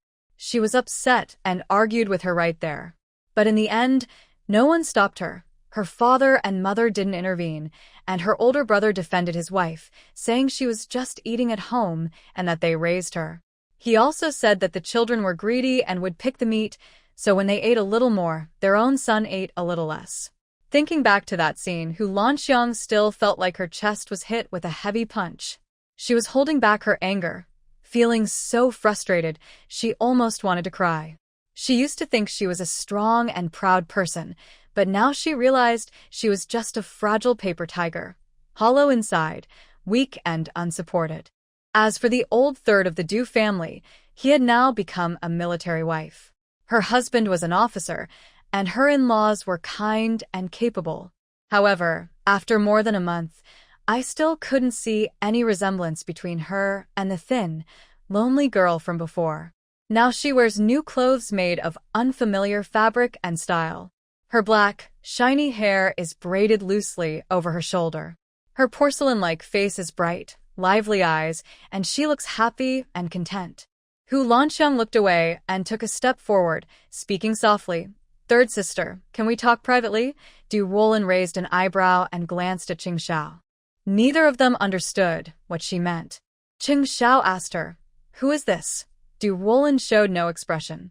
"This is the wife of the eldest brother of the Du family, Sister Lanqiang." When Xiao heard she was from the Du family, his eyes immediately turned cold. Suddenly, a chill filled the air around them. Lanqiang felt a shiver and quickly sensed where the coldness was coming from.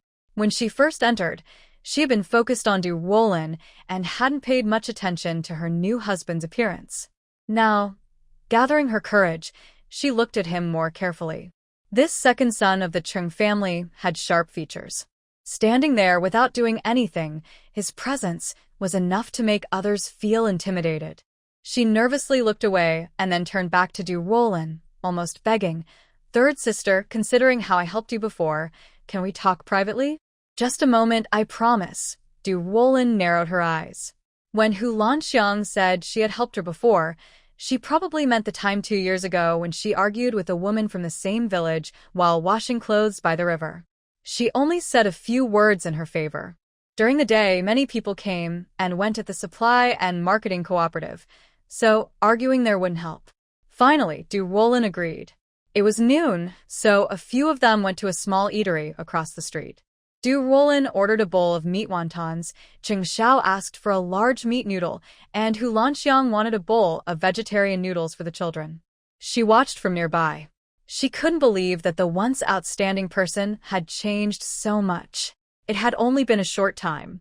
But she didn't pay much attention to the eager, hopeful looks of the 2 children.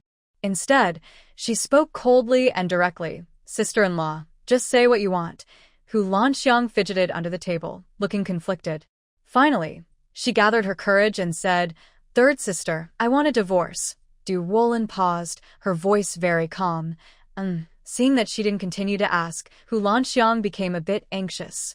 But divorce isn't easy now. The Du family and Lu family are fighting hard. The Du family is now hated in Xishan village. Everyone calls them bad. I wanted to get a letter of introduction from the village secretary, but how could he give it to me? Ruolin scooped a dumpling for Xiao, who responded with a big piece of meat, still showing no emotion. "But you didn't try, how do you know if it will work?" Soon she realized something and looked up at her. "The Du family is hated? What's going on?" Lanqiang forgot she might not know the details and said happily, "Since you left, the Du family and Lu family have fallen out. It's all about the 50 yuan bride price. My father-in-law said they had no money to give Lu family and Lu family didn't dare call the police. so they took away some of our more valuable things. Unexpectedly that morning, the chickens taken by Lu family were all back in the chicken coop. Not only that, even the 2 chickens stolen from Secretary Lu's house were there. When they were found, only feathers remained. Also, the pigs that went missing from the team a while ago are related to my father-in-law. Isn't that damaging? Lan Xiang spoke more and more angrily. They say when the wall falls, everyone pushes, but why did the wall fall in the first place? She hadn't finished explaining the outcome, but Ruolin probably already guessed. She calmly ate a bite of her dumpling. Thinking about how Wang Guiping and her son always used her mother and Wu Jiqing to slander her, now it was her turn to be falsely accused. Karma is real. Heaven has eyes.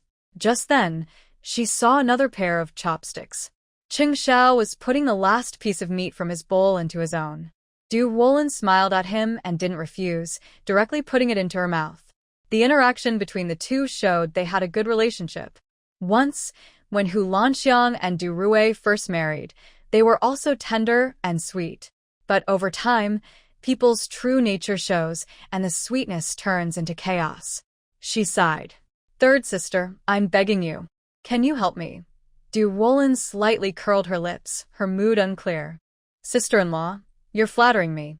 How can I help you? Lan Xiang was a bit anxious.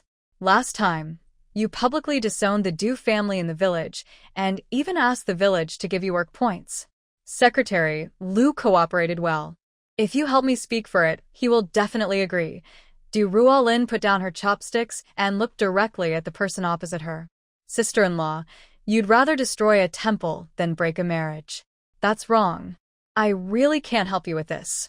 Lan Xiang clenched her fists and placed them on the table. She moved her lips but said nothing, glancing at the quiet person eating noodles beside her. Her eyes clearly showed her meaning. Ruolin immediately understood her real intention. Third sister, if you help me, you're saving all 3 of us. That's a good deed, not a bad one. Later, I'll burn incense and pray for you, wishing you wealth, happiness, and safety all your life. Ruolin's tone was a bit cold. Let me be honest. Since I cut ties with the Du family, I have nothing to do with them. I won't get involved in their affairs. I've just managed to get out of this mess, and now you want me to go back in? If they hold a grudge, it will only be against me. Don't you understand that? Lan Xiang was speechless. But her desire to divorce was so strong that she spoke without thinking carefully. But your husband is an officer. If he talks to them, they wouldn't dare do anything to you. Clap. Her chopsticks suddenly hit the table, interrupting Lan Xiang's words. Some diners nearby looked over. Cheng Xiao took a tissue from his pocket and wiped her hands. When she put down her chopsticks, some soup splashed onto her hand, leaving a small red spot on her fair skin. I'll pretend I didn't hear that. Solve the Du family's problems yourself. Don't involve my partner. Ruolin's voice was quiet but very firm. Lan Xiang was stunned. Was this third sister really like that doll? So quiet and expressionless? Third sister, Stop talking. Ruolin cut her off coldly. She had finished her food, so arguing further was pointless. She took out some change from her pocket and placed it on the table, paying for their meals, including her mother and sisters. That was her way of repaying her kindness earlier. Before leaving, Ruolin kindly said to her, the Du family is in this mess because they brought it on themselves. Right now, you're the only one in the family with a bit of spirit. If you're really unwilling to keep living like this, you might as well get these people under control. In the future, you'll be the head of the family, making the decisions at home and outside. Others will respect you and say you're capable. Don't place all your hope on others. You must leave yourself a backup plan. Hearing this, Cheng Xiao's dark eyes shifted to the side, watching her small mouth move as she spoke, his eyes narrowing slightly. A few words made Lan Xiang feel enlightened. She sat there blankly, staring at her, her lips slightly parted, unable to say anything. When the 2 figures walked away together, Mao reached for the bowl Cheng Xiao had just eaten from. The broth still had some oil and fishy smell, but it could satisfy his craving. On the way back, Ruolin noticed that Cheng Xiao's mood was much different than before. She looked at his silent back, broad shoulders like a mountain, giving a strong sense of safety, but also stern and not to be offended. Ruolin grabbed his waistcloth, her clear eyes filled with confusion like ripples on a lake. Suddenly, raindrops started falling. Her brows dampened, and she suddenly looked up. The sky was cloudy, and a light drizzle began, covering the dirt road with black spots, the smell of earth filling the air. "Hold on a little longer, we're almost home." Suddenly, a voice came from ahead. It was the first time he spoke on this trip. Seeing the heavy rain clouds approaching from the distance, Xiao worried she would get wet, so he pedaled faster. As soon as they entered the house, the rain poured down heavily outside. Ruolin's hair was covered with mist, her thin clothes clinging tightly to her body, revealing her graceful figure. In the past, Xiao would have leaned in to smell her scent, but today he only glanced briefly before turning away, grabbing a towel to wipe his face and heading outside, saying, "I'm going to boil some water. You should take a bath soon, or you'll catch a cold." Hearing that he still cared about her, Ruolin unexpectedly let out a breath. From pouring water into a basin to filling it, Xiao was busy repeatedly, but didn't look at her once. This made her wonder if he was angry. Ruolin stood nearby, her hair untied, hands clasped, her gaze straightforwardly fixed on him. She suddenly realized that this man's appearance matched the dim light perfectly: thick eyebrows, deep-set eyes, handsome and quite intimidating. She gradually found herself captivated, but also realized she still didn't know much about her husband. Until those sharp eyes turned around, startling her awake, her body instinctively trembled. She quickly bent down to test the water temperature as if nothing had happened. Xiao didn't speak and was about to leave with a bucket in hand. Suddenly, a few soft fingers hooked his palm. Ruolin softly asked him, "Are you not going to wash?" Xiao froze in place, but his restless feelings quickly calmed down. He saw her instinctive reaction and was afraid of him, but he didn't understand where that fear came from. His thin lips pressed tightly together, and silently, he walked into the rain, placing the bucket at the door of the kitchen. He squatted by the stove, adding firewood, his dark eyes reflecting the orange glow of the flames.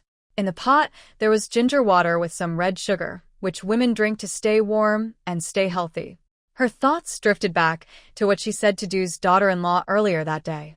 It was like a sharp sword cutting through the sweet window paper, exposing all his doubts during this time. She said you can't fully trust others and must leave yourself a backup plan. That person includes herself, and she is not within the scope of backup options. This statement isn't wrong, but for newlyweds, it's undoubtedly cruel, especially for Xiao, who believed he had given a lot. He had never been with a woman before. The only time he was moved was during that trip to Shishan village, and it was the first time he truly wanted someone with his heart. It rained all night, and today, they each slept separately. Ruolin liked that rose-scented snow cream, applying it on her face and body. The scent stained the quilt, but it wasn't overwhelming. It was refreshing and pleasant. The couple slept on the same Kong bed, lying flat in their own blankets. Ruolin was tense, waiting for him to move suddenly. But she kept waiting until her eyelids started to flutter, and he showed no sign of waking up. She couldn't take it anymore. Her head hurt from lying in the same position, so she turned over, facing the cabinet. A faint sound was amplified in the quiet night. After she turned, the pair of dark eyes beside her also shifted. Xiao stared blankly for a moment. Using his sharp hearing, he listened to her steady, even breathing. For the first time in his life, he felt a strong sense of defeat. He turned his head to look at the ceiling, thinking for a long time.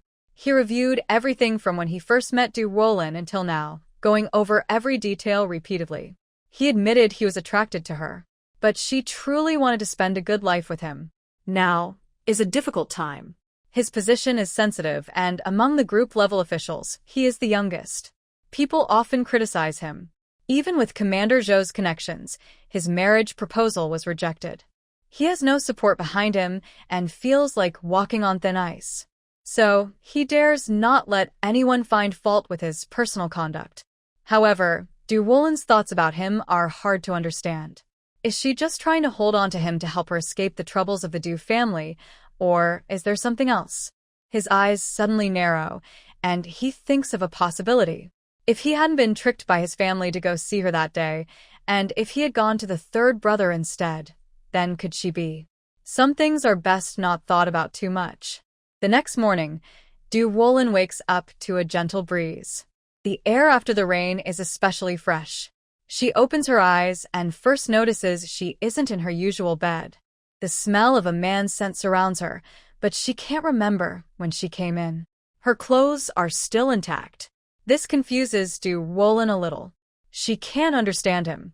She ties up her hair and goes outside, meeting her grandmother, who is holding a chicken feed bowl, ready to feed the chickens. Get up, little Du got caught in the rain yesterday. If you don't feel well, stay in bed longer. I've kept your breakfast for you. I'm fine. No discomfort. Grandma, I'll go feed the chickens. Ruolin fit l'habit de Chai. Since marrying into the Chung family, she has abandoned her old habits. Waking up early depends on luck. She takes the bowl from her grandmother and heads to feed the chickens. Just then, she sees Xiao standing in the backyard, with one foot on a pile of firewood, holding a small knife, carving a stick, talking to someone outside the fence. When he sees Ruolin coming over, the person outside the wall looks at her. Xiao also turns his head. His usual gentle, affectionate eyes are now cold and distant, something she has never seen before. He says nothing, puts down the carved stick, and picks up another. Ruolin suddenly tightens. If she wanted him yesterday, then today's scene makes it clear. Even if she's not very smart, she can see it now. This man is angry. Why? She doesn't know.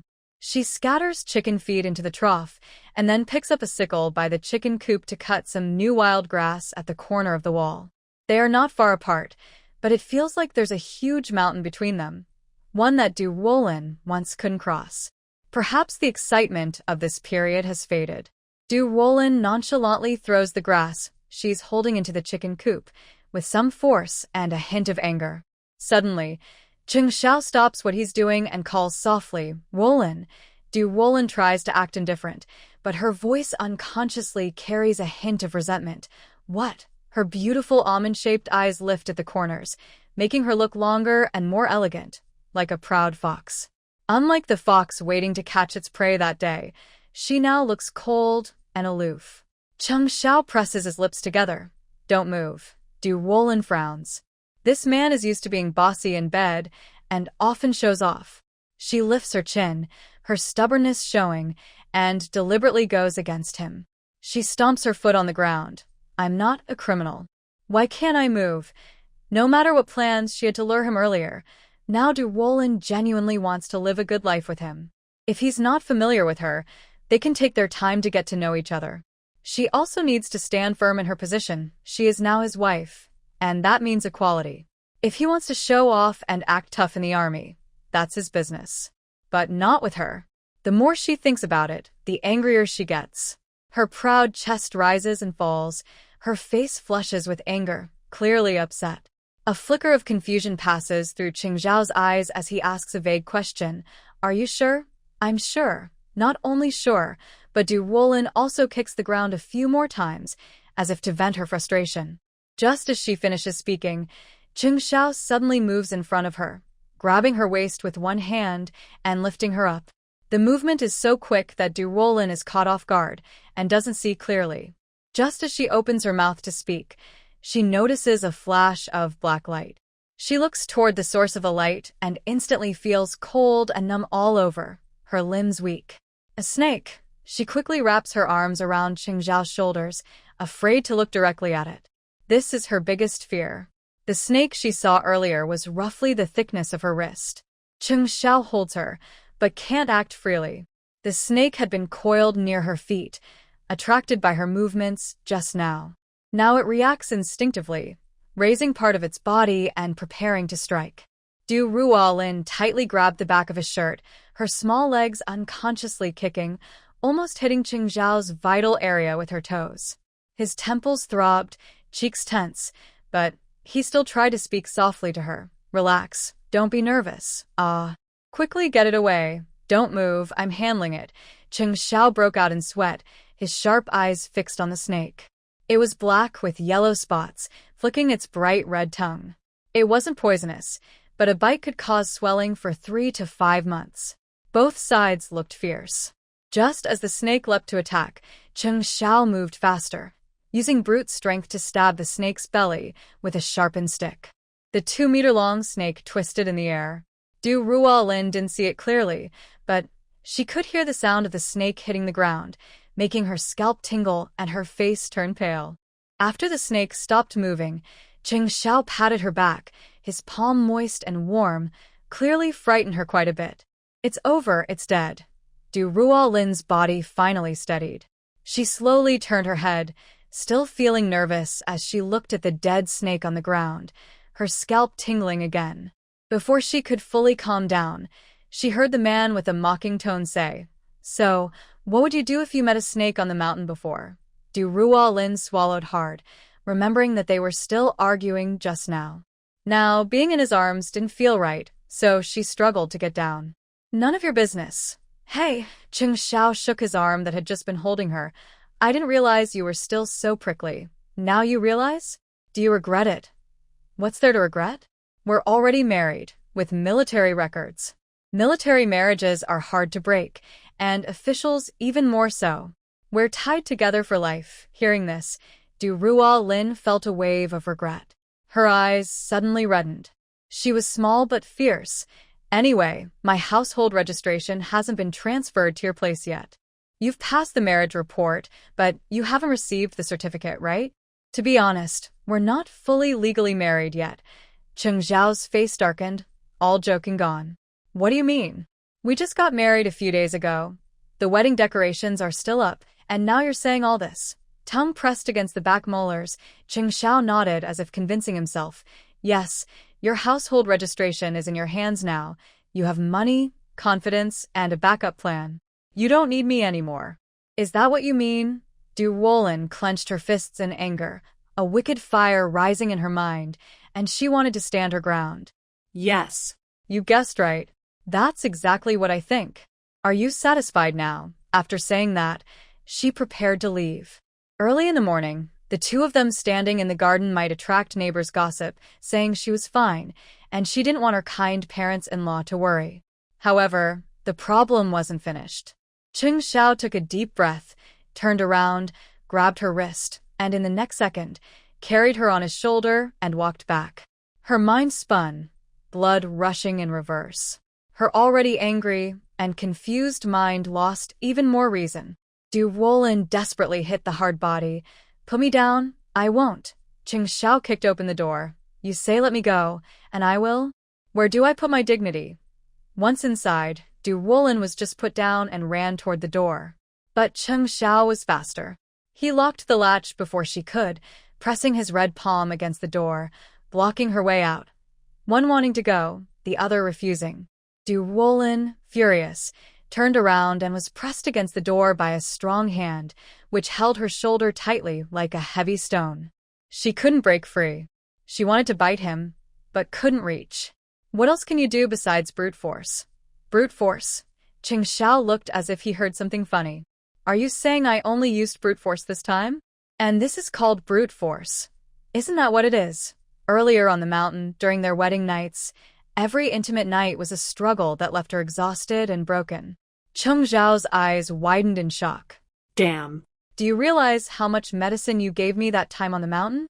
And later, every time you refused to stop fussing, how can you blame me? Get lost." Ruolin pushed him with her hand, her face flushed so red it looked like it could bleed, afraid others outside might hear. "This is my home. Where do you want me to go?" Ruolin froze, her messy hair sticking to her face, blurring her vision, looking very hurt. Yes, this is your home, but she was the one who had no home. During this time, she felt so happy that she forgot she was the one who stood out awkwardly in the family. Seeing tears welling up in her eyes and about to fall, Cheng Xiao didn't know where to put his hands. He felt overwhelmed and confused. "Don't cry. Let's talk nicely, okay?" Ruolin wiped her tears with the back of her hand. "Who do you think you're talking to nicely? You're so unkind. Always scolding." Cheng Xiao chuckled bitterly, but he was afraid his tone might upset her more. His facial muscles twisted with his expression. I'm not gentle? Fine. Then tell me what gentle means, or who is gentle, Wu Jiqing. When she heard that name, Ruolin suddenly forgot her tears. She stared blankly into his eyes. The warmth from before was gone, replaced by a cold, icy look. They stared at each other for a long time. Then Ruolin suddenly understood something. A sad, lost smile appeared on her face. So, you believe those words too? Like a sudden burst of sunlight, she finally understood why he had been acting so strangely since yesterday. Yes, it's Wu Jiqing. Wu Jiqing is gentler than you. He would never speak so loudly, and he would never pressure me. A sudden surge of anger and cruelty flashed in Cheng Xiao's heart. His eyes reddened as he said, "Say that again." Ruolin looked at him with blurry eyes, thinking she had him behind her. But she realized that a tall, strong wall had already been built between them. She remembered the day he brought people to Xishan village to propose and save her. That moment was deeply etched in her mind. No matter what happened in the future, she could forgive him once. But cruel reality slapped her hard. Even the happiness she had recently was just a fleeting illusion. Seeing her tears fall more and more, Cheng Xiao's rationality slowly returned. He reached out to touch her, but she turned her head away to avoid his hand. Finally, the noise in the room was heard by Duan Shaolan outside. She asked from the window, "Cheng Xiao, what's going on?" "I think I heard something just now." Cheng Xiao covered Ruolin's mouth and calmly called out. Ruolin said, "She wants to eat dumplings. We're just deciding what filling to have." "Oh, is that all?" Duan Shaolan hesitated, then said, "You're a grown man, let her have whatever fillings she wants. I'll go prepare." Ruolin closed her eyes briefly. Her mother-in-law was kind. Cheng Xiao looked at her and quietly asked in a low voice, "What filling do you like?" "Chives and eggs." Ruolin suddenly burst into tears, sobbing. "Mom, she wants to eat chive and egg filling." Duan Shaolan didn't doubt her and said, "Okay, I'll go to your second aunt's house to pick some chives.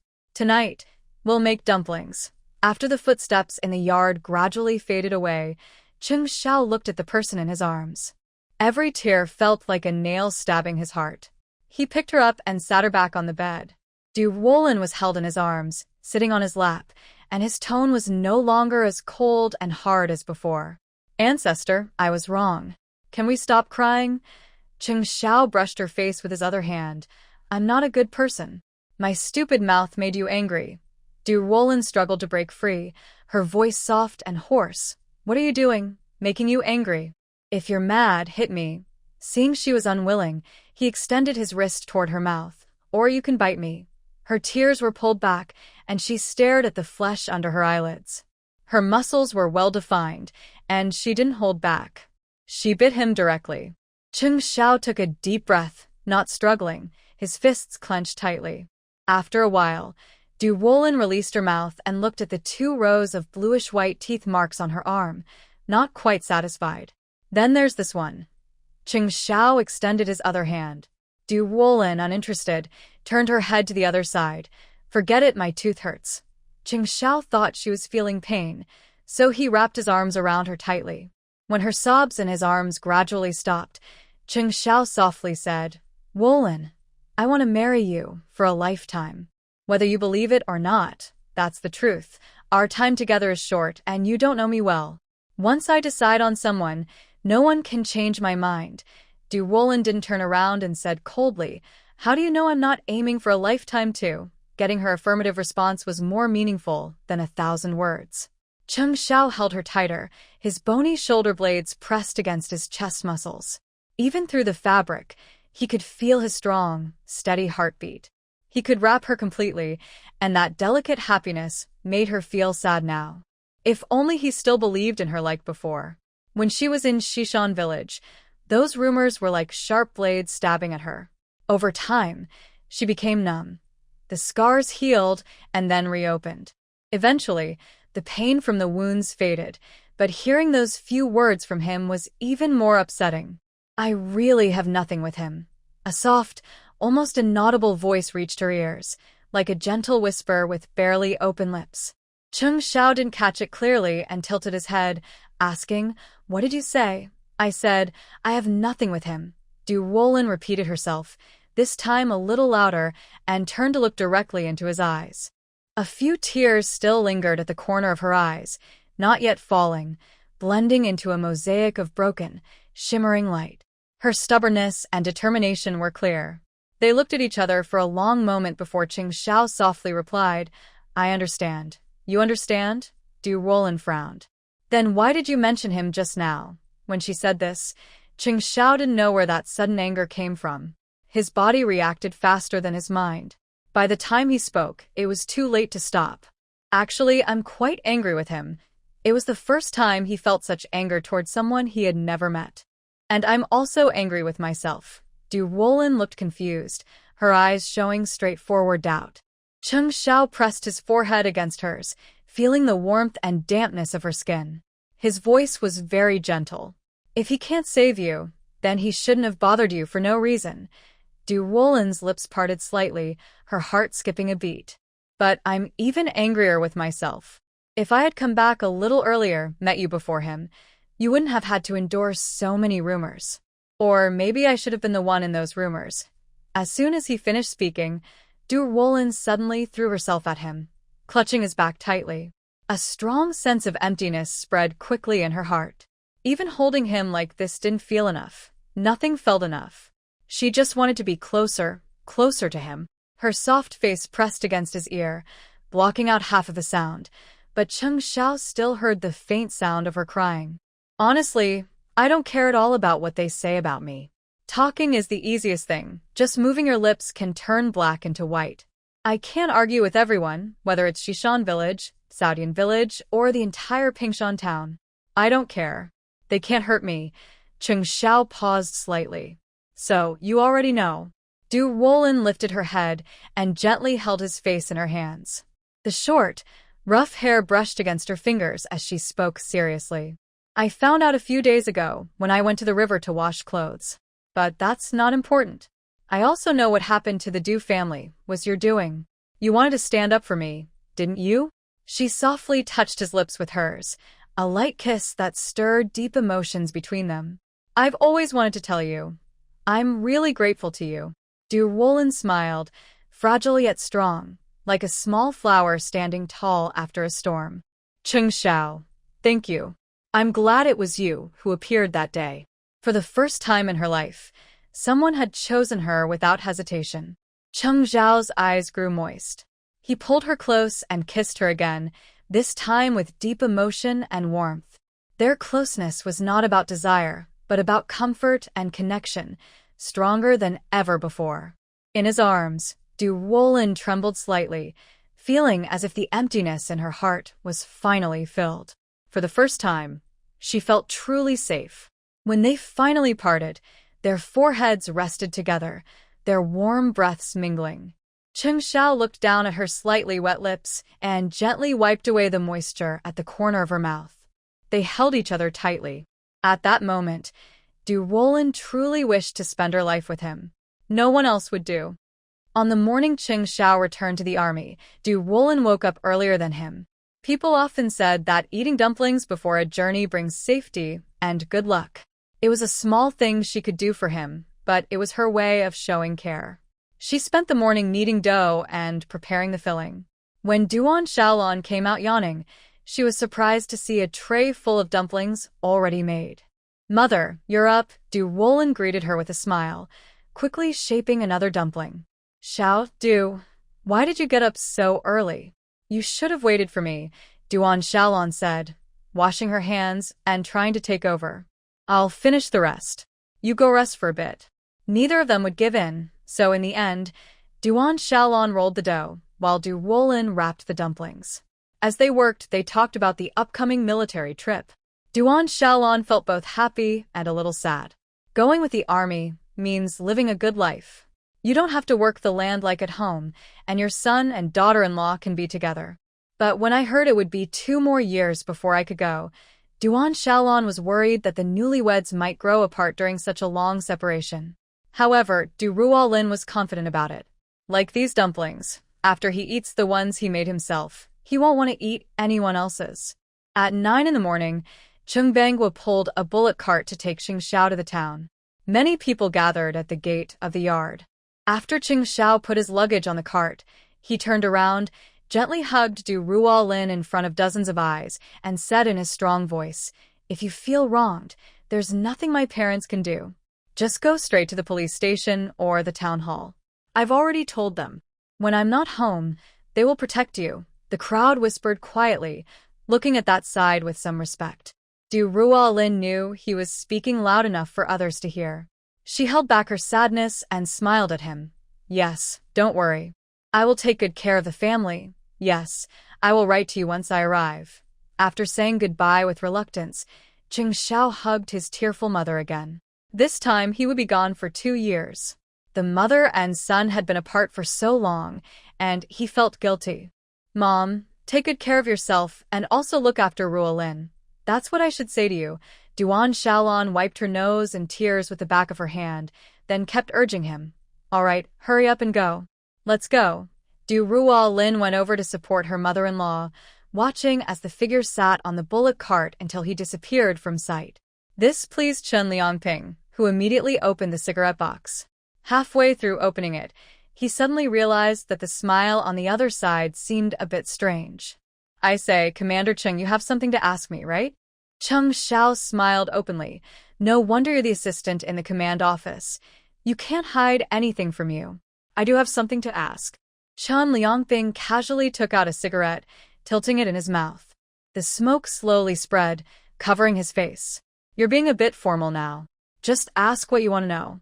Xiao didn't hold back and straightforwardly asked, "How is the commander feeling lately?" "Same as usual. What's there to ask?" But soon, Chen Liangping reacted. He tapped the ash in a rough ceramic ashtray and lowered his voice. "Are you asking if the commander is worried about your matter?" Xiao nodded. Then Chen Liangping added, "After you left, I didn't hear the commander mention your name. As for other things, they're pretty much the same as before." But, hearing him pause and tease, Xiao put away his relaxed smile and looked much more serious. "Did something else happen? Don't be nervous. There's one thing, but it's not related to the commander." Chen Liangping looked at Xiao with a mysterious smile on his face. Xiao thought for a moment and roughly guessed. He said confidently, "It's about Zhogan." Chen Liangping found it boring. "You guessed right. Zhogan once came to see the commander and caused trouble, asking him to cancel your marriage application. The commander was so angry he kicked him out and even gave him a reprimand. He really didn't show any mercy." Xiao frowned. The report was approved by the political commissar. Why is Zhogan causing trouble? If the commander doesn't agree, the political commissar will have to think twice. Chen Liangping snuffed out the cigarette butt in the ashtray, which had a piece of torn paper inside, and a burnt smell quickly filled the air. "Your future wife will also move to the main compound with the troops. When that time comes, your two families will be seeing each other often, and Zhogan's temper. I'm worried for your family." A cold glint appeared in Xiao's eyes. "He dares to do that. What should we do? If they really start arguing, can you still get involved?" Chen Liangping imagined the scene and shook his head with a click of his tongue, saying, "If you ask me, you should have been more careful back then to avoid chaos later." Xiao chuckled softly. "It's better to cause some trouble. It makes it easier to see through the mess." Until Xiao left, Chen Liangping thought for a long time but still couldn't understand what he meant. After leaving the headquarters, he turned a corner in the corridor toward the political commissar's office. Commissar Wong was there, and as soon as he saw him, he said in a sarcastic tone, "Oh, the big romantic has returned." Wong leaned lazily against the back wall, sizing him up from head to toe. "Decided to come out of your cozy little world? Honestly, I don't see why you came back. We're all just a bunch of old men here, not as gentle and fragrant as a young wife." Xiao took back the candies he had just taken out. "If you say that, Commissar, I can't give you these candies. Do you have a conscience? I approved your wedding report, and you can't even share some candies with me." Xiao remained calm and said, "These candies are sweet, but I think you'd prefer sour ones. Get lost." Wong Commissar reached out and grabbed the bag of candies from Xiao. "How can candies be sour?" That's nonsense. Cheng Xiao chuckled softly, his tone becoming more serious. I haven't formally expressed my thanks to the commissar yet. Thank you, commissar. Thank you, party. Wong commissar popped a candy into his mouth and looked at him with a raised eyebrow. Seeing you so happy in your new marriage, your face looks rounder than before. Cheng Xiao touched his chin, which had a clear outline and sharp angles. How could it be round? Hearing the commissar chuckle, he realized that he was deliberately teasing him. Seizing the moment, he asked, Commissar, I want to ask about the housing application. You should ask the logistics department, not me, Wong replied. Cheng Xiao said, Of course it matters. Next month I'll go to Beijing, and I won't be back for 2 years. What if all the good and big houses are gone by then? You're so kind. Please help me by signing a note so I can reserve a house in advance. Hearing this, Wong commissar's eyes darkened with a deep, hidden emotion. He threw the candy wrapper into the ashtray and said, No rush. There will definitely be a place for you when the time comes. Cheng Xiao sensed there was more to his words and wanted to ask further, but just then, the phone on the table rang. So he had to leave. That evening, he went out to a state-run restaurant with Xiao Mintao. Xiao Mintao kept pestering him to attend his wedding banquet, and since Cheng Xiao couldn't refuse, he agreed. On the way back, I happened to meet a few young soldiers who had just finished playing basketball, including Wang Zhongliang. He was holding a ball and took a step forward, looking across at Cheng Xiao with a look of slight disdain and more contempt. Basically, he didn't like him. People used to say that no man in the entire military district was as handsome as Commander Chung. He was tall, with good proportions, long legs and broad shoulders, making many excellent female comrades willing to bow to him, including Zhou Qiuyun. But now, Cheng Xiao can't compare to them anymore. Even if he's still good-looking, he's married, and his wife is from the countryside. When he marries Zhou Qiuyun in the future, Cheng Xiao won't even be able to get close to her. When did you come back? Wang Zhongliang raised his chin at him. Yesterday. Why?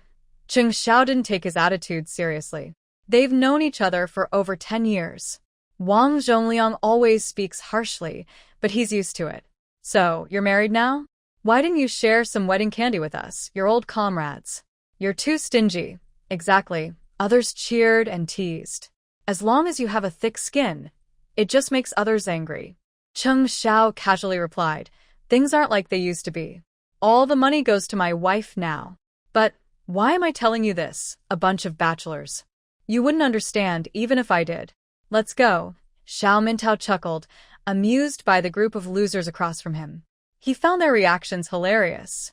Wang Zhongliang clenched his fist tightly behind him. He needed to have a serious talk with Juing later. Cheng Xiao was just a softie. He let a rural woman charm him so much that he lost his dignity as a man. At the end of September, the northern part of Pingqing's countryside was busy with the autumn harvest. Meanwhile, news of the revolutions and spread across every land. On the dry ridge of the fields, a slender, graceful figure carried a thermos in one hand and 2 lunchboxes in the other, walking toward the collective labor in the fields. Mom. When she reached the edge of the field, Ruolin put down her things and called out to the crowd. Many people looked over. Duan Shaolan also heard her and immediately put down her sickle and headed toward the ridge. Eat first and rest a bit. Ruolin poured some hot tea from the thermos into the lid. After her mother-in-law took it, she didn't wait for her to get up and call her father-in-law. Old man Cheng Bangwa had already put down his things and was coming over. She quickly took out the prepared food.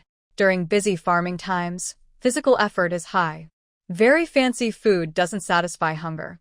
Today at noon, she steamed 2 mixed buns, stir-fried some green beans with mincemeat, used a lot of pork fat, and also cooked some tofu. The aroma spreads for 10 miles. People in the fields are already hungry, and now they smell the food. They can't help but salivate. They are too tired to do anything else. Now every family is busy working in the fields to earn work points. For lunch, they bring dry bread with pickled vegetables. Families with better conditions might bring a salted duck egg and some hot water from the kettle, enough to fill them up. No one dares to expect a ready-made meal. If they wanted to eat ready-made food, someone at home would have to cook. Fewer people mean fewer work points and less harvest for the family.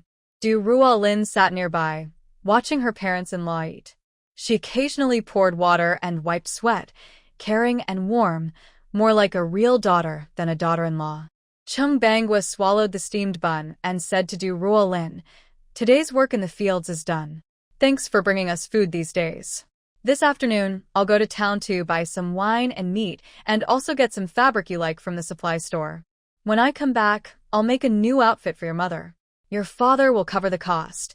Ruolin's face lit up. She quickly poured hot tea into her father-in-law's bowl and sweetly replied, "I won't be polite then. Thank you, Dad." Actually, Ruolin was the wealthiest person in Pingshan town right now. Last month, Xiao sent her the bank book from home. When she saw the numbers, she was stunned for a long time, almost gasping for air. She never thought she could be so rich in her life. But now, facing her father-in-law's kindness, she didn't refuse. She accepted happily, feeling very pleased. "Family doesn't need to talk about this," Duan Shaolan said. "Little do, when you buy some braised pig's head, your dad would like to eat that, okay? Pfft, that little troublemaker, she's got the secretary and his wife so fooled they don't know what's going on." A young wife working in the fields rolled her eyes and muttered sourly to her sister-in-law, but she didn't dare to speak loudly. Her sister-in-law didn't say anything too harsh. As women, she was a bit envious. They didn't have to work in the fields for points, dress clean and decent every day, and had caring parents-in-law who favored them. That was much better than their dull, hard lives with little benefit. After coming back from the fields, Ruolin tidied up and then rode her bike out. Last month, she fell into the ditch 13 times, leaving bruises all over her body. Finally, she learned how to ride her bicycle by herself. Some things are easier with help, but when help isn't available, she figures out how to do it on her own. She believes that as long as she puts in effort and pays attention, there's nothing she can't learn. When she arrived in town, she headed straight to the state-run restaurant. Their braised pig's head was very good, but she went too late. Recently, during busy farming times, wealthier families like to buy large portions of meat to fill themselves up. Ruolin adjusted her headscarf, then went out again. As she pushed her cart toward the supply and marketing cooperative, she happened to see a big pig's head with its tongue sticking out on the meat shop's table. She was drawn to it and stopped in her tracks. "How much for this pig's head?" The meat seller looked at her and said, "Same price as the meat. You pay by weight." Ruolin smiled, took off her headscarf, revealing a bright, pretty face. Her skin was already fair, and recently, she had taken good care of herself, making her look even more delicate. At a glance, she looked like a beautiful peony blooming in the yellow land. How can it be the same price as meat? It's full of bones and inedible parts. It's a loss to sell it at meat prices. This young woman is really beautiful. In this town, she's the only one who leaves a lasting impression. Because she often comes to buy things, the shop assistant recognized her as soon as she took off her headscarf. The butcher immediately smiled warmly and said, "Oh, it's you. You should have said so earlier." She cheerfully replied, "In that case, I'll pay for 8 ounces per jean." Ruolin said, 7 ounces. "I'll take it all. All right. I'll go weigh it now." The butcher happily went to weigh the pig's head, and during the wait, he struck up a few more words with her. No matter what he said, Ruolin responded kindly and with a smile. In just over a month, Ruolin's image in the townspeople's eyes had greatly improved. Her good looks were just the surface. Her personality was also excellent, gentle and kind, always smiling. Everyone liked her, but no one dared to have improper thoughts because she was married to a military officer. The butcher tied the prepared pig's head onto the back of Ruolin's cart, placing a layer of oil paper underneath. "Next time, just tell me in advance. I'll save one for you." She pushed the cart and smiled at him. "Thank you, big brother. When the peanuts are ready, I'll bring some for you. You can give them to your wife and children when you get home." "Oh, you're so polite." Because she bought a whole pig's head, Ruolin went to the supply store and bought many spices. When she returned, she quickly started preparing food, lighting the stove, filling the yard with the smell of meat, which attracted a few curious cats, all staring eagerly at the pot. "Auntie, mother-in-law, you're cooking meat again." Ruolin gently patted their heads in turn, then went inside to get the sesame candies she bought earlier that afternoon, giving each child a piece. Once it's ready, I'll pack some to take home for you to eat. Yay, yay! The children happily ran outside to play hopscotch and pretend to be wooden dolls. Ruolin leaned on the doorframe, smiling softly. These peaceful days made her feel very content. In the evening, when Chung returned, he was already drawn by the delicious smell before entering the house. He put down his bag and called to his father, who was tidying the garden in the yard. Did my sister-in-law make something tasty again? Chung Bangwa threw aside the wilted vegetable seedlings and stood up, saying, "Hurry inside and get ready for dinner." He was so hungry that the aroma was almost torture. When Chung went inside, Ruolin's figure was hidden in the white steam. He called out to the shadow inside, "Sister-in-law, my brother has written a letter." Ruolin's heart tightened. It was about time for a letter to arrive. After hearing this, Duan Shaolan quickly went over and took the shovel from her hands, saying, "Go read the letter. I'll handle the rest." Ruolin felt a bit shy, rubbing her hands on her sides to dry them, then followed her brother-in-law outside. "Sister-in-law, do you want me to read it for you?" Chung sat on the bed in his parents' room, removing his gloves and asking her. Every time her brother sent a letter, there were several envelopes addressed to different family members. Usually, it wasn't appropriate for her to read her brother's letter, especially if he wrote something she shouldn't see. It would be awkward if she found out. But her sister-in-law couldn't read. Ruolin nodded, feeling anxious inside.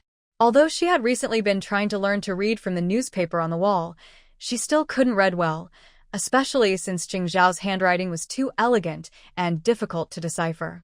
Okay. Chung tore open the envelope and looked for her letter first. The paper unfolded, revealing Cheng Zhao's strong, confident handwriting. "Ruolin, hello. When you receive this letter, it will be the 2nd month since I arrived in the capital city. The courses at the National Defense University are very busy, so I haven't had time to explore the city or describe it to you in detail. But words are always limited, and I look forward to the day I can take you there myself." Ruolin listened intently until Chung called her twice to bring her back to reality. "Sister-in-law, please keep this letter." Chung folded the letter and handed it to her, looking less gloomy than before. Ruolin is very good at reading people's feelings and easily notices changes in mood. She thought for a few seconds and guessed the reason. The National Defense University is related to the military, but it still has the word university. Her younger brother is very eager to go to school. Ruolin took the letter and comforted him. "In the future, your brother will take our whole family to see the capital. Our parents always talk about it, and we want to see if Tiananmen Square is the same as in the newspapers."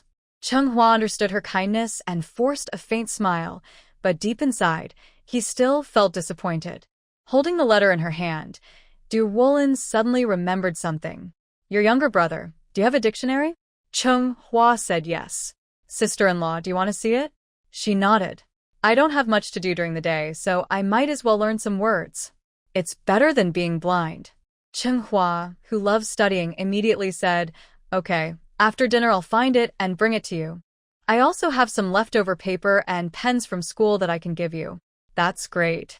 Chung added, "Sister-in-law, if you have any questions later, just ask me." Ruolin accepted his kindness openly. She thought with a dictionary, learning characters shouldn't be so hard. From that night on, she sat on the kong, a traditional bed, leaning over a small table, and carefully copied characters stroke by stroke. In front of her were the letters Xiao had sent home a few times. When she saw characters similar to those in the letters, she would write them several times, trying to imitate his handwriting. Until her writing started to show traces of his presence, Ruolin smiled happily, feeling as if he was right there with her, as if they were together again. As autumn ends and winter begins, the world is wrapped in cold air, covered in a layer of silver and white, looking lonely and bleak. With a creak, the door in the yard opens. A young girl wearing a red floral jacket steps out. Her shiny black braid hangs over her shoulder, and her breath forms a white cloud in the cold air. Her cheeks and nose turn bright red from the chill. She puts on thick gloves and steps into the snow at the door. The snow is falling heavily. The yard, swept clean last night, is now covered in snow up to her calves. Footprints mark her path across the white ground. She goes to the shed to get a broom, first sweeping near her parents-in-law's house. Hearing the noise, Chung comes out first, wearing his sheepskin coat and a thick cap. He calls to Ruolin, second daughter-in-law. "Leave it to me, I'll sweep." "No need. Just getting some exercise." Ruolin is sweating, her hot breath fogging in the cold. Recently, she hasn't been very active during the winter, so she's become lazier and gained some weight. The most noticeable change is her chest, which has grown heavier. Her old clothes no longer fit, so she recently had new ones made. She still wants to keep her figure, worried that Xiao might not recognize her when he comes home in a couple of years. Seeing her determined, Chung takes a big broom and starts sweeping at the gate. Soon, most of the snow in the yard is cleared. The chimney on the roof is already puffing out white smoke. Ruolin wipes her face, knowing her mother-in-law is already up cooking. Just as she turns to go inside, the door across opens. Her younger brother-in-law, with a messy hairdo, comes out looking sleepy and dazed. Du Ruolin remember something. She puts the broom against the wall, goes inside, and takes out a letter. She hands it to her younger brother-in-law. "Little brother-in-law, please help me send this letter to your older brother." Chung spits out some toothpaste foam, surprised to see the letter. He asks, "Did you write this yourself?" Ruolin nods gently. "I learned from the book you let me how to write a letter." Chung takes the letter and can't help but praise her sister-in-law. "You're really impressive. You've improved so quickly." Ruolin tucks some stray hair behind her ear and smiles at him. "Don't praise me too much. I'm just a slow learner trying to catch up." Don't be modest, sister-in-law. Being able to write a letter is already quite an achievement. Chung puts the letter in his coat pocket. "I'll send it when I get to work." Ruolin nodded and took a 1 yuan coin from her pocket. "I'm not sure if this is enough. If not, you can help cover it first." Chung jumped back quickly, acting as if he wanted to avoid her. "Sister-in-law, don't embarrass me. It's just sending a letter, no need to spend money." Ruolin was just being polite. She casually took back the money and thanked her again. For breakfast, Duan Shaolan cooked a pot of hot dumpling soup. Ruolin ate until she was sweating and heard her mother-in-law say, "Little Du, today the snow has stopped. During the day, your parents will take you to visit your second aunt's house. Her grandson just had his first month, and we haven't visited yet. It's a good time to bring some New Year gifts." Ruolin asked, "Second aunt?" Chung chuckled. "Are you sure it's really the second aunt this time?" Duan Shaolan hit him on the head with chopsticks. "Stop talking nonsense." Chung picked up a piece of pickled vegetable and put it in his bowl. "Your second aunt's house is quite close to your village, just behind the mountain. We'll take the ox cart later, and we should arrive before noon." After lunch, the weather, which had briefly cleared, turned gloomy again. Chung and his wife were busy packing things, some local goods like dried potatoes and beans from autumn, freshly ground millet flour, and half a bag of newly harvested rice. Before leaving, they caught a chicken from the backyard, tied a red string around its leg, and put it in a burlap bag. They treated their second aunt especially well because the Chung siblings lost their mother early and were raised by her. The fifth and sixth children even drank her milk when they were young. Because of this, they had been doing their best to help her over the years. They placed the items aside, spread a thick mat on the ground, covered it with a sheepskin blanket, so they wouldn't be cold when they sat. After packing up, Ruolin, who had changed into a new outfit, came out. She was wearing her red jacket from this morning, with a sheepskin coat over it, made from the skins of 2 sheep slaughtered at her wedding this year. The fur was white and shiny, making her look delicate and beautiful, like a flower. This was her first time visiting her in-laws' home. Ruolin was excited and full of anticipation. She sat close to her mother-in-law in the carriage, chatting and laughing as they headed to her second aunt's house. The second aunt married into the Zwa family. 2 generations back, her ancestors were pioneers who moved east and were skilled farmers. Before collective farming started, they saved a lot of money and had a neat 3-room blue brick house. The eldest uncle and his wife from this family met once when they got married. They spoke with a local accent. When they saw the brothers and sisters of Chung Bangwa coming over, many people came out into the yard. When they saw the new daughter-in-law, she also came out. The eldest aunt and a few sisters-in-law quickly pulled her inside. The second aunt wore a blue and white patterned jacket, sat cross-legged on the kong, a traditional bed, with her white hair neatly combed back. When she saw Ruolin come in, her eyes sharpened, and she looked very lively. Sit quickly. Sit quickly. Ruolin took off her headscarf and looked at the eldest aunt, then smiled and called out, "Second auntie." "Oh, good girl." After Ruolin sat on the kong, the second aunt took her hand to feel its temperature. She looked at her face carefully for a long time, then patted her hand and said a few kind words. Ruolin was a bit confused and looked at her sister-in-law nearby. They all smiled secretly. Finally, the eldest aunt explained, "Your second aunt knows a little about face reading. When she first saw you, she was probably just giving you a look. If she says you're good, then you're good. Just remember that." "Oh, I see." Ruolin felt relieved. Because the Chung family came suddenly and the roads were covered with snow, they decided not to go to town to buy things. They just ate whatever was at home. The eldest uncle from Zwa family took out a piece of frozen meat from the barn. When Chung Bangwa saw the pig's feet hanging from the beams, he was surprised. "Wild boar? Did you hunt it yourself?" The eldest uncle from Zwa whispered. "Before the snow fell, I went up the mountain to gather firewood and saw a bunch of wild boars. The thing is, this wild boar isn't pure. It looks mixed." Chung Bangwa was surprised. "Really? Where would you find a mixed pig?" "I don't know," the uncle said. "I caught a small one and raised it. I only slaughtered it recently. This meat doesn't smell as bad as wild boar. You'll taste it later and see." In the afternoon, Zwa family made a big pot of sour vegetable stew with this meat. The house was filled with steam, and everyone's figure was hidden inside. Ruolin also took a small sip of the homemade strong liquor her uncle brewed. She held a cup with both hands and took a small sip, immediately squinting from the spicy heat. "If you can't handle it, don't drink. Don't listen to your sisters-in-law teasing you." Ruolin's face turned bright red, so Duan Shaolan immediately poured her a cup of hot water. Ruolin smiled softly. "Actually, it's okay. I just haven't drunk much before, so I'm not used to it. Listen, the second wife is quite generous. Try taking another sip." Encouraged, Ruolin took another small sip. Seeing that her niece-in-law was determined to drink, Duan Shaolan also looked willing to go along, and didn't stop her. She just told her to drink peacefully, reassuring her that her mother was nearby, and there was no need to worry. Hearing this, Ruolin relaxed a bit, but didn't dare to go too far. She drank a little of the strong liquor, about 2 or 3 sips, and by the end, she felt her surroundings sway, yet she still believed she was sober. They finished the meal as it grew dark. Since it was winter, the night came early. The Chung family didn't dare delay and hurried home. Chung Bangwa also drank a few cups. Although his legs felt a bit weak when walking, he was still conscious. No matter how the Zwa family tried to persuade him to stay, he insisted on leaving, waving his whip and saying he had to go.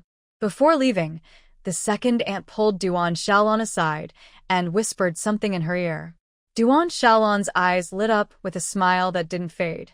On the way back, snowflakes began to fall, tiny as millet grains.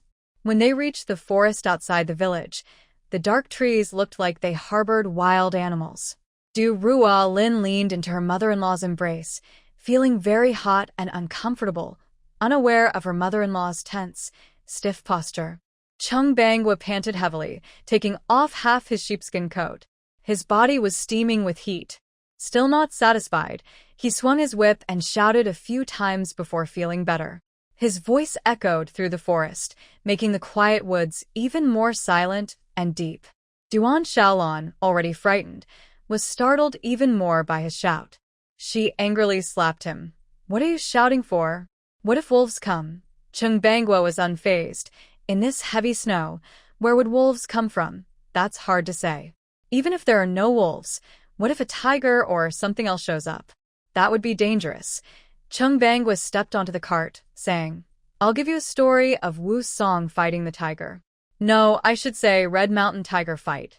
Just as he finished, they heard a rustling sound from the trees on the right. Snow on the pine branches was falling softly. Duan Ruolin, still drowsy, opened her eyes. What's that noise? Duan Shaolan, already scared, quickly covered her daughter-in-law's ears and held her close, comforting her. It's okay.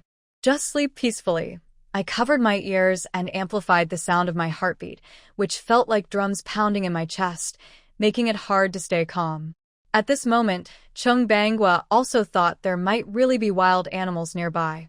He hurried the cattle to go faster, keeping a close watch on both sides, afraid that some beast might attack suddenly. Not long after, the strange noise came from the left side again. Chung Bangwa looked quickly, unsure if it was a wolf or a tiger. Either way, the animal was very fast and their ox cart couldn't keep up.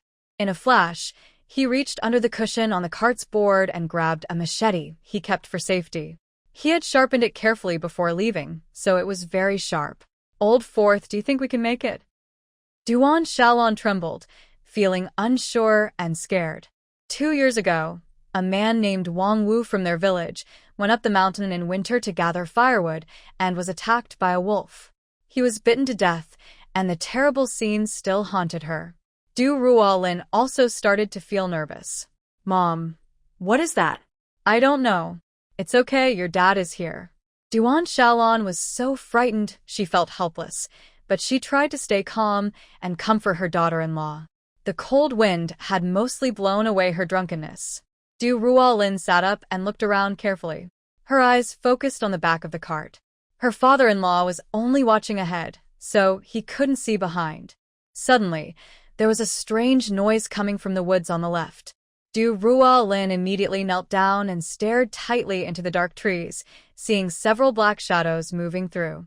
Dad. There's more than one. What? Duan Shaolan said, Dad, maybe we should go back to Aunt's house first. There were only the 3 of them, 2 women. If they faced a group of animals, they wouldn't stand a chance. Chung Bangwa said, It's too late to go back now. Then he asked Du Ruolin, Little Du, do you see what it is? Du Ruolin shook her head, afraid to look away. The creatures moved too fast, and it was too dark to see clearly. While they were still trying to figure out what it was, a few brown and black-striped wild boars suddenly ran across the road at high speed. Chung Bangwa quickly pulled on the reins, and the old ox let out a loud moo. Duan Shaolan, still shaken, patted her chest and said, Luckily, it's just a wild boar. But if one had bumped into us, that would have been dangerous. After that group of pigs ran up the mountain, Chung Bangwa hitched the cart again. This time, once he knew what it was easier to handle, but he still didn't dare to be careless. Not long after they set out again, suddenly a large wild boar charged out from the right side of the ox cart and hit the side directly. The mother-in-law and father-in-law on the cart leaned forward, almost falling out, and the boar quickly ran away after the collision. The strong impact tilted the cart heavily, and the reins on the old ox tightened. The ox hurriedly stomped its front hooves on the ground. Damn it, today I'll play with this beast, Chung Bangwa said. Seeing that they couldn't go on, he prepared to get off the cart and face the wild boars. Du Ruolin took off her heavy sheepskin coat, feeling much lighter now. Dad, that wild boar is strong. Be careful. Du Ruolin's heart was pounding loudly, and her breath was turning into fog. The wild boars didn't seem to want to stop after hitting the cart. They ran around in the forest surrounding the ox cart. Du Ruolin's sharp eyes caught sight of one boar that looked different from the others. It was completely black, looked clumsier, and had a missing part on its right ear. It was the one she had released in Shishan village that day. No wonder it hadn't been found again. It had run so far, crossed to the other side of the mountain, and mixed with the wild boars. She guessed that the smaller ones following behind were its babies, born from the leader boar. Because of what happened today, Du Ruolin felt very regretful. She realized that people really shouldn't do bad things, or else karma comes quickly and unexpectedly. But now wasn't the time to give up. The most important thing was to stay alive. As the sky darkened, Chung Bangwa held a knife in front of the ox cart. He suddenly turned his head to the right, hearing something, and faced the second charging wild boar. He raised his knife high, and when the boar rushed forward, a cold flash of light appeared. The sharp blade pierced into its flesh with a terrifying, strange sound. The boar's neck was struck firmly. Bright red blood sprayed onto the snow, looking very striking. The boar let out a painful squeal, fell to the ground, and kicked its legs wildly. Jiang Bangwa drew his sword, but at that moment, the wild boars on the mountain seemed to sense something and started howling. Soon, boars from all directions charged toward them. There were about 5, including a black pig. Jiang Bangwa couldn't fight them all alone. He shouted to the 2 people in the car, "Run first." "Dad, what about you?" they called back. "I have my sword. I can hold them off for a while. Their babies are here, so they won't leave me easily. You run now, don't look back." "No, I can't leave you here alone." Jiang Bangwa ignored their protests. He shouted to Ruolin, daughter-in-law, "Quickly take your mother and run." Ruolin clenched her teeth, quickly jumped out of the car, and pulled her mother-in-law down. Jiang Bangwa was the first to swing his sword at the pig charging straight at him. The pig was much smarter than the previous one, dodging his strikes several times. Finally, he made a path. Ruolin took the opportunity to hold her mother-in-law's hand and run forward without looking back. They ran for a while until suddenly, Duan Shaolan shouted and collapsed to the ground. Ruolin looked back and was stunned by what she saw. A much larger wild boar was using its snout to push her mother-in-law aside and then ran away. Mom. "Are you okay?" she asked, kneeling to help her up. Duan Shaolan felt her whole body go weak and couldn't move her strength. She told Ruolin, "Run quickly, don't worry about me." Tears welled up in Ruolin's eyes as she kept pulling her mother-in-law up. "Mom, get up," she said with a trembling voice. She had never felt so helpless before. Her father-in-law and mother-in-law were like her own family, and she couldn't just leave them behind. Duan Shaolan didn't want to stay there either, but her lower back hurt too much to stand. Ruolin wiped her tears with her sleeve. She knew the pig wouldn't give up easily. Suddenly, she had an idea. She dragged her mother-in-law to a ditch by the roadside, where there was thick snow. She buried her in the snow and explained, "Mom, stay quiet here. When my father or I come back to find you, don't make a sound." "But what about you?" her mother-in-law asked. Ruolin said, "I'll go and lure the pig away. It's too big. Even if my father is here, he might not be able to handle it." "No, you can't go." Shaolan didn't dare to let her small body do such dangerous things. However, Ruolin had made up her mind. Since she caused this trouble herself, she believed she should bear the consequences. Ignoring her mother-in-law's warnings, she took the last handful of snow and buried herself, trembling as she said, "Mom, if I don't come back, can you tell Xiao that the thing I regret most in my life is meeting him?" "Ruolin, don't scare Mom like that." Ruolin sniffed, covering her mother-in-law with snow, her sad, crying voice drowned in the snow pile. Once she was sure she couldn't be seen from outside, Ruolin stood up alone in the middle of the road. When she saw the shadow moving across the mountain, she tore off the red scarf around her neck and held it in her hand. The bright red color stood out in the white world and caught the attention of a wild boar. It seemed to realize she was alone and charged toward her without hesitation. When Ruolin looked back and saw the wild boar approaching, with its long, sharp tusks looking frightening, she shouted. Just as it rushed at her, she rolled into the snow nearby. The boar paused briefly after its charge and turned around. Du Ruolin dignité d'arrêt de lait. She looked up at the mountain. She could climb a tree. Maybe climbing up would give her a chance to escape this danger. The strength and speed of an adult wild boar are far beyond what an ordinary person can handle. The snow on the mountain was deep, covering her calves. Ruolin sank into it, each step very difficult, while the animal seemed much lighter and easier to move. She heard the increasingly close snorting of the boar behind her, making her breathless with tension. At this moment, she was grateful she had hidden her mother-in-law earlier. Otherwise, neither of them would have escaped. As she entered the woods, the light suddenly dimmed, and everything around was gray and blurry. But not far ahead, she saw a black shape lying across the ground. Someone experienced with the mountains, like Ruolin, knew it was probably an old tree stump buried under the snow.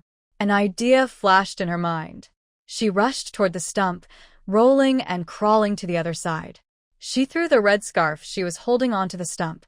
The boar isn't very sensitive to colors at night, but the bright red immediately stirred its wild instincts. Once it saw the scarf's position, it let out a loud squeal and charged with all its strength toward it.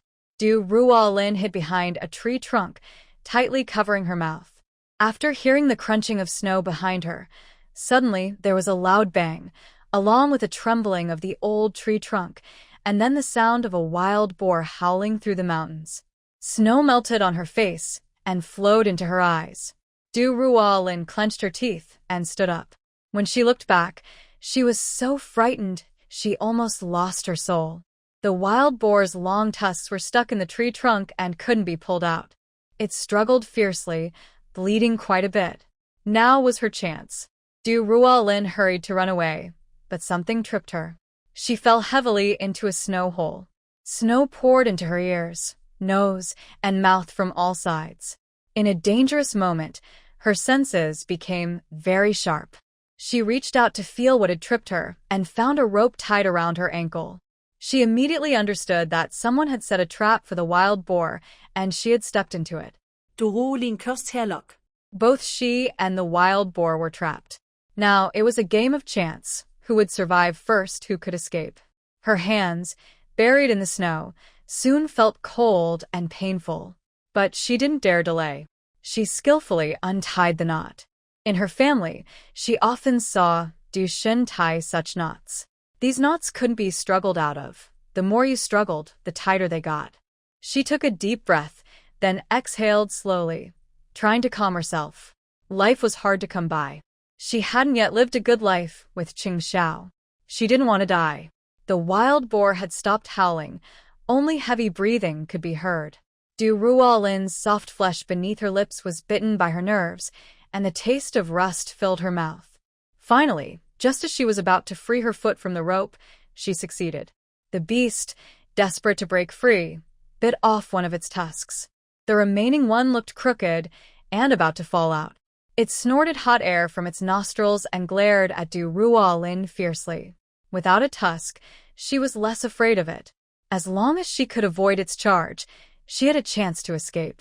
The wild boar, now even more furious without its tusk, roared and charged at her.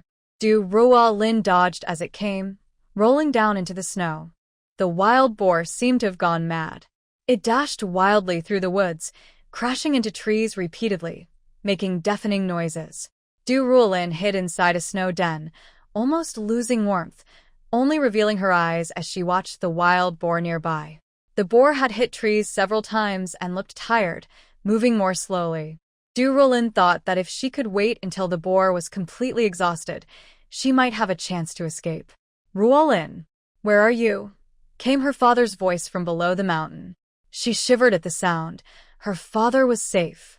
The warmth in her chest instantly chased away her cold limbs. She wanted to reply, but the boar was still nearby, so she dared not move. The boar was also attracted by the sound and stopped, tilting its head to listen for a while. Once she was sure the voice was from below, she quickly ran down the mountain and out of the snow den, shouting, "Dad, be careful, the pig has gone down." At the foot of the mountain, Chung was searching for his daughter-in-law when he noticed a set of footprints in the snow that looked very messy. As he was about to follow them, he heard her call.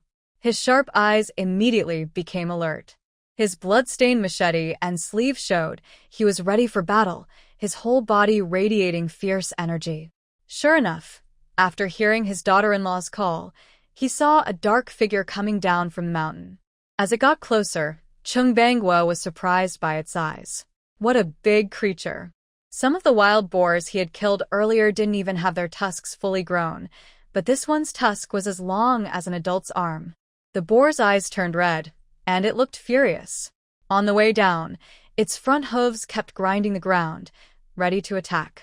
Chung still eager from the previous fight, took off his only remaining coat, revealing his thin vest underneath. His muscular arms showed no sign of age, still strong and firm. When Ruolin reached the bottom of the mountain, she saw the scene of the old man rushing at the boar. Her mouth opened wide in shock, and she forgot to move her feet. But then she was stunned again. Her grandfather swung his machete at the boar's face. The animal was struck and immediately struggled wildly. Trying to run, Chung was squinted, his steps quick and precise. With a swift strike, his blades sank into the boar's flesh, and the loud thud drowned out the animal's fierce squeals. The wild boar was already exhausted and injured, and after a few more steps, it knelt on the ground.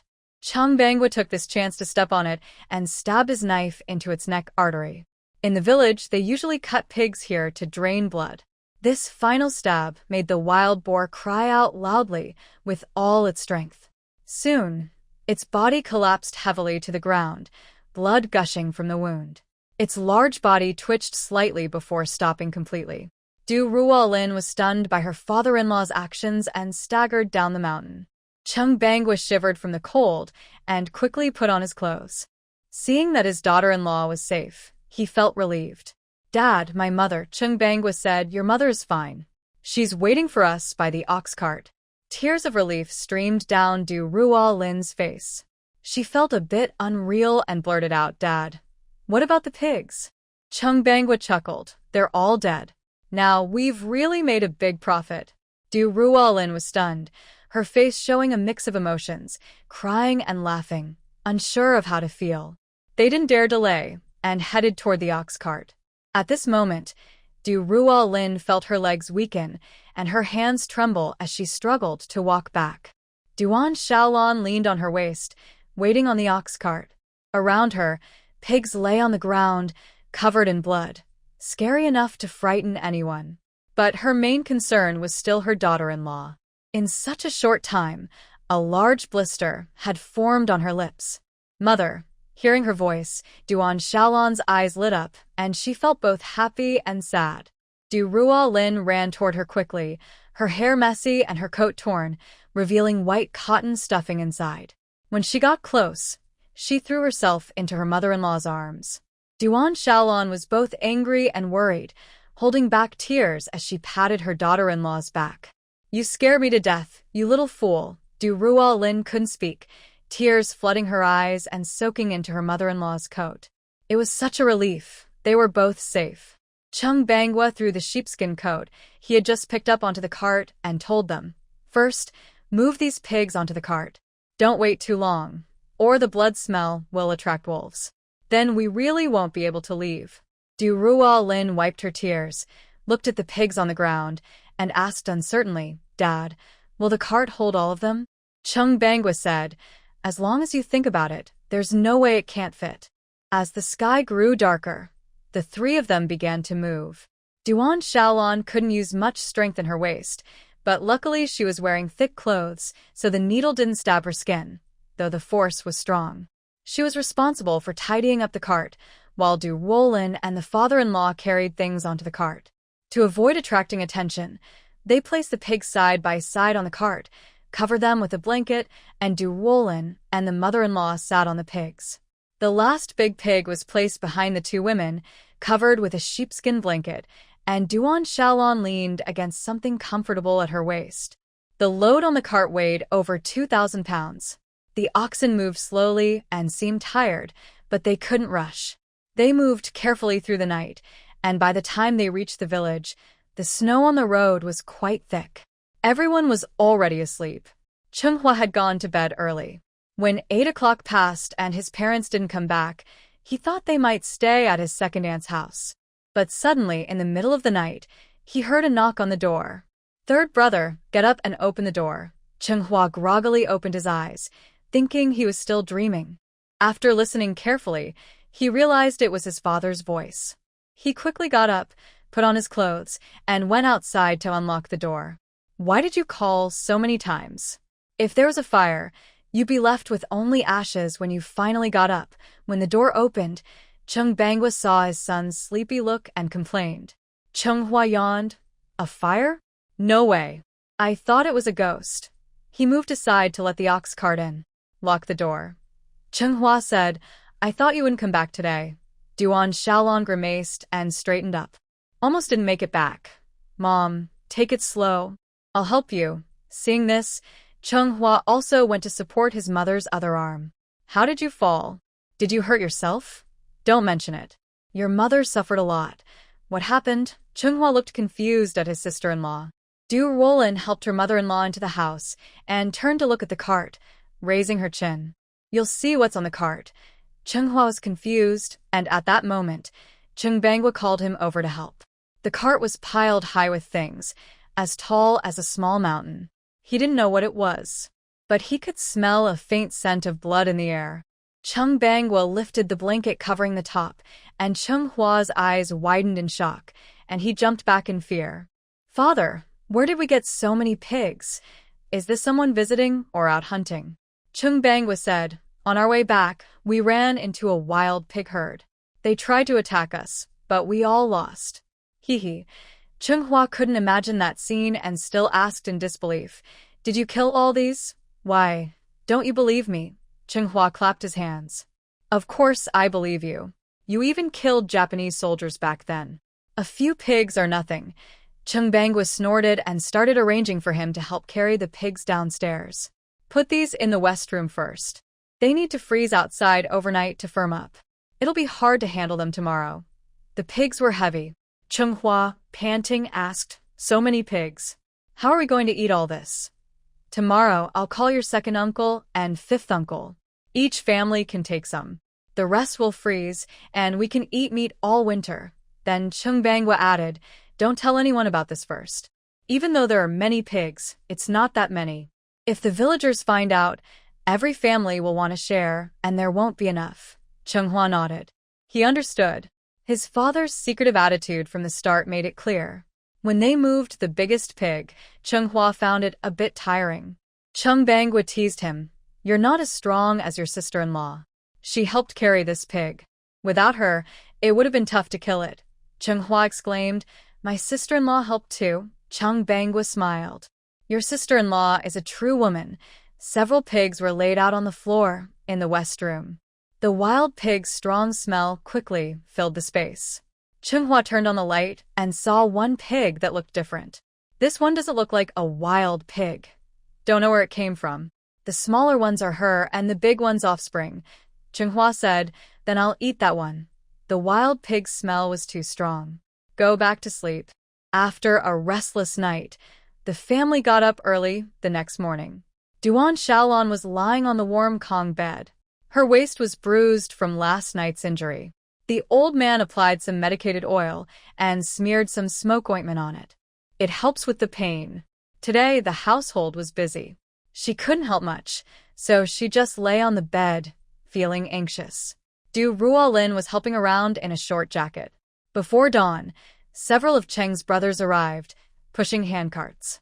Seeing the pigs in the west room, everyone was surprised for a while. The large pots in the yard and kitchen were boiling with hot water. The pig was dead, and there was no movement after being cleaned. Only passing villagers saw it, came in to look around, and saw they were preparing a black pig. Chung said it was for the new year. He caught it in a nearby village yesterday and kept it for his second son to eat when he returned for the holiday. The villagers suddenly understood. No wonder we saw your ox cart heading out of the village yesterday. The black pig was kept outside to hide it. In the kitchen, there was a low table, and the men were shaving the pig and cutting the meat. A few women were busy boiling water and preparing vegetables. Ruolin was the main worker, managing everything smoothly at home and outside.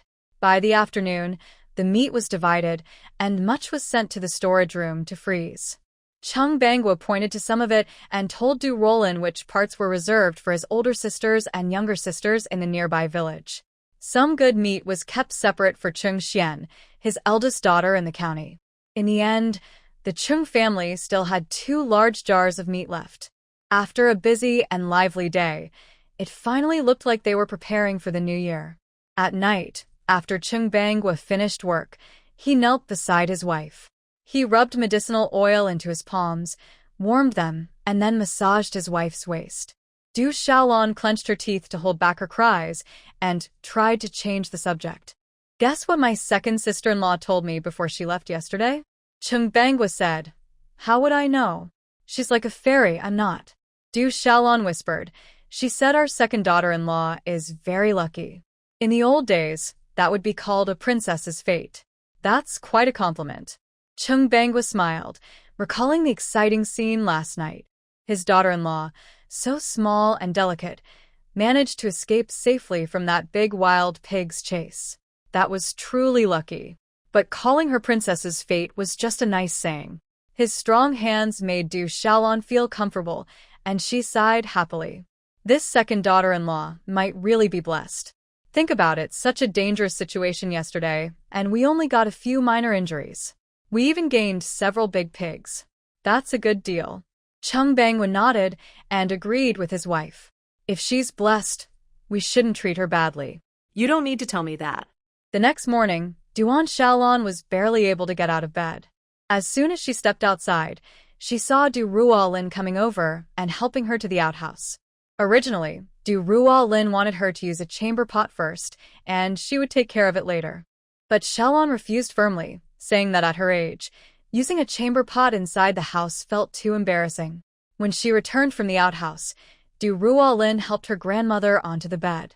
Glancing at the wall calendar, she saw it was still the same page from yesterday. She tore that page off to keep it for later when she would light a fire. Looking at the date, she realized it was the 20th day of the 12th lunar month. There were only 10 days left until the new year. She didn't know if that person would come back by then. On the bed, Shaolan was tidying up the bed and cabinet, muttering, "My back's suddenly acting up. I wonder if it will get better before the new year. I was thinking of going to the county to deliver chickens and meat to your eldest sister." Ruolin suddenly turned around. "Mother, let me go instead." She had never been to the county before. Shaolan's eyes lit up, but she looked worried again. "I'm afraid you might get lost. Maybe your father can go with you." Ruolin went over to comfort her. "It's almost New Year. Things are busy at the brick kiln. Last night, your father said that these days he's been delayed, and he hasn't had time to handle the kiln. We shouldn't make him wait any longer because of small things like this." Shaolan seemed convinced. "All right, but be careful if you go alone." Ruolin held her hand. "Don't worry. I won't do much. I'll leave early and come back soon. You don't have to rush. If you find your eldest sister, ask her to go with you and take a good look around the county. It's almost New Year, and everyone is busy preparing for the festival. The county will be lively." As she said this, Shaolan suddenly remembered something. She turned around and reached into the clothes in the wardrobe, pulling out a small handkerchief. Inside were some coins and various tickets. She took out some and handed them to Ruolin. "The stores will have more things than usual. When you go, buy some." Ruolin hésita-t-elle. "No need, mother. I have money. Cheng Xiao sends me a lot of money each month, and I can't spend it all." Shaolan said, "That's your money. Keep it for yourself. I don't need it. Use this to buy things for our family." "It's on me." Since she said that, Ruolin no longer refused. It was getting late, and she needed to hurry and cook, then get ready to catch the town's carriage. Chung Bangwa helped his eldest daughter load the chickens and meat onto the cart. The meat was packed in a basket, and the chickens were tied in a sack with their heads sticking out. After getting off the vehicle, Chung Bangwa still warned through the window, "Be careful on the road. Don't touch the food others give you, and don't follow strangers." Ruolin only nodded, understanding him well. It was her first time riding a bus. During the new year, the bus was crowded, with luggage filling the aisle. The mixed smells of various foods and diesel fumes made it hard to breathe. Ruolin felt dizzy, but didn't dare relax her guard. She was afraid that if she wasn't careful, someone might take her belongings when they got off. She endured until her stop, but before she could see what the town looked like, she had to lean on a roadside tree and vomit heavily. Girl, first time riding a bus, huh? Quickly wipe your face," a woman nearby said, holding out a cloth. Ruolin waved her hand and took out her own cloth from her pocket. But the woman didn't leave.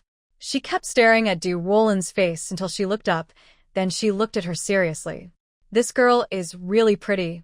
I saw you on the bus just now. We sat one in front and one behind, so we didn't get a chance to chat. Ruolin didn't understand what the woman meant. She kept silent, but the woman was very friendly. Where are you headed? I see you have so much stuff. If it's on the way, we could share a ride on a donkey, save some money. Ruolin looked up at her. What do you mean by sharing a donkey? The woman paused, then laughed and patted her thigh. You're new to the town, huh? Tell me where you're going, and I'll show you the way. Ruolin bit her lip, thought for a moment, and then said nothing. Thank you, ma'am. I know the way. After that, she quickly carried her basket and left, ignoring the woman calling after her for a long time. The woman thought to herself, she's treating me like a fool. She couldn't help but laugh. Outside the bus station, in the basket on her back, the top 2 chickens pecked at her headscarf. She waved her hand to brush them away, but couldn't. Finally, she decided to ignore them and went to ask the station's security guard, wearing a red armband, how to get to the steel factory. The administrator saw her small frame carrying so many things. After giving her directions, he suggested, if you're not short of money, it might be worth spending 2 cents to hire a ride on a family-friendly vehicle to take you there. In this cold weather, how long would you have to walk? When he mentioned a family-friendly vehicle, Ruolin became curious and asked what it looked like. The administrator pointed out that along the road, there are sometimes carts pulled by people, with a board in front and someone pedaling behind. That's called a family-friendly vehicle. Only then did Ruolin realize what it was. After thanking the administrator, she flagged down a vehicle on the road. She didn't say much, just told the driver to take her to the steel factory. It was her first time in the county town. She looked around with only her eyes showing on her face, taking in this vast new world she had never seen before. She realized that the world outside the mountains was like this. At the end of the year, there was a lot to do. Several accountants in the office were busy from morning till night. Sunlight shone through the window, warming their backs. Chung Xian was wearing a gray sweater, sitting at her desk, sorting receipts. Suddenly, the office phone rang. The closest colleague answered and called out to Chung Xian, Team Leader Chung, the security guard said a relative of yours is here to see you. Chung Xian paused, guessing it was probably her mother. She had only a little work left to finish, so she was worried that if she went out, she might lose track of her tasks again. She asked her colleague to tell the security guard on the phone to have the visitor wait in the security room for a moment. Ruolin learned about this, and wasn't in a hurry. She followed her into the security room. Inside, 2 middle-aged men were on duty. The aroma of jasmine tea filled the room, mixed with the smell of smoke. After the fire in the stove was lit, the scent grew stronger. Ruolin sat on a wooden chair, placing her basket at her feet. She also took off the headscarf that was ruffled by chickens. The security guard who had just answered the phone looked surprised when he saw her. He asked casually, Are you related to Accountant Chung? Ruolin replied, She's my older sister. She doesn't look like it. Ruolin smiled and lowered her head, saying nothing more. After waiting nearly an hour, Chung Xian hurried over. She was walking quickly, her coat unzipped, and when she saw who was waiting for her, she paused for a moment. Little Du, is that you? Ruolin stood up. Big sister, I was busy just now and couldn't leave. I thought it was Mom. Ruolin rummaged through the basket saying, Mom has a backache. I told her I would come by. These meats in the basket are for you. Chung Xian's tone immediately became tense. Backache? What's wrong? Is it serious? She didn't want to tell her the full story, but Ruolin only said that her mother was okay, not seriously ill. They talked for a while. Seeing the 2 guards with bowls ready to eat, Chung Xian remembered it was mealtime and suggested they go to the cafeteria. Ruolin was worried about the things she brought. The room was too hot, and she was afraid the meat would spoil if left too long. Chung Xian agreed. Since her sister-in-law had come all this way, she couldn't just refuse her a meal. After thinking for a moment, she picked up the phone on the table and dialed someone. Ruolin listened in and heard that her eldest sister wouldn't be coming this afternoon. After hanging up, Chung Xian turned to pick up the things on the ground. Let's go. I'll take you home. Ruolin was worried about delaying her. Is that okay? It's fine. I just told the supervisor and I finished most of my work anyway. No problem. Ruolin put the basket back on her back. The 2 mischievous chickens were picked up by Chung Xian. They went to the bicycle shed, took their bikes, and pushed them home. The family housing area near the steel factory was about 20 minutes on foot.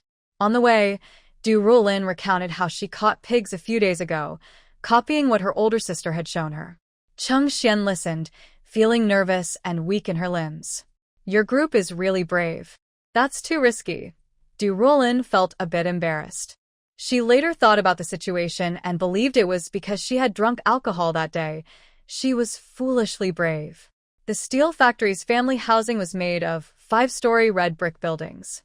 Buildings 1, 2, 3, and 4 were large apartments, 2 units per floor, occupied by management staff. The other buildings further inside housed regular workers, with 4 small units per floor. Chung Xian and Zhang lived in room 403, building 7. The corridor was cold and chilly. Chung Xian unlocked the door with her key, and the warm air rushed out. Come in quickly. Ruolin took off her backpack and went inside, surprised. Sister, how come your building is so warm? Do you burn firewood here? No firewood. We use a boiler for heating. Someone inside heard the noise and came over, surprised to see the daughter-in-law returning at this time. Then she noticed the stranger she brought back. Judging by her clothes and belongings, she seemed to come from the countryside. Chung Xian nodded and introduced her. This is my sister-in-law from my mother's side. She brought us New Year gifts. After that, she introduced Ruolin, who was changing slippers. Little Du, this is my mother-in-law. Her surname is May. You can call her Aunt May. Ruolin immediately smiled politely and greeted her. Mei Xiaoi responded with a neutral, and glanced at the basket. She said, why bring so many things from so far away? It's so cold outside. What can't you buy now? Ruolin paused her hand as she was unpacking and explained with a stiff smile, it's just some homemade pork. My mother said my older sister likes it, so I thought I'd bring her some. When she heard it was meat, Mei Xiaoi didn't say anything more. There was some tension between Chung Xian and her mother-in-law. She looked a bit annoyed at her words and showed her displeasure openly. She and Ruolin took the items to the balcony outside the kitchen to freeze.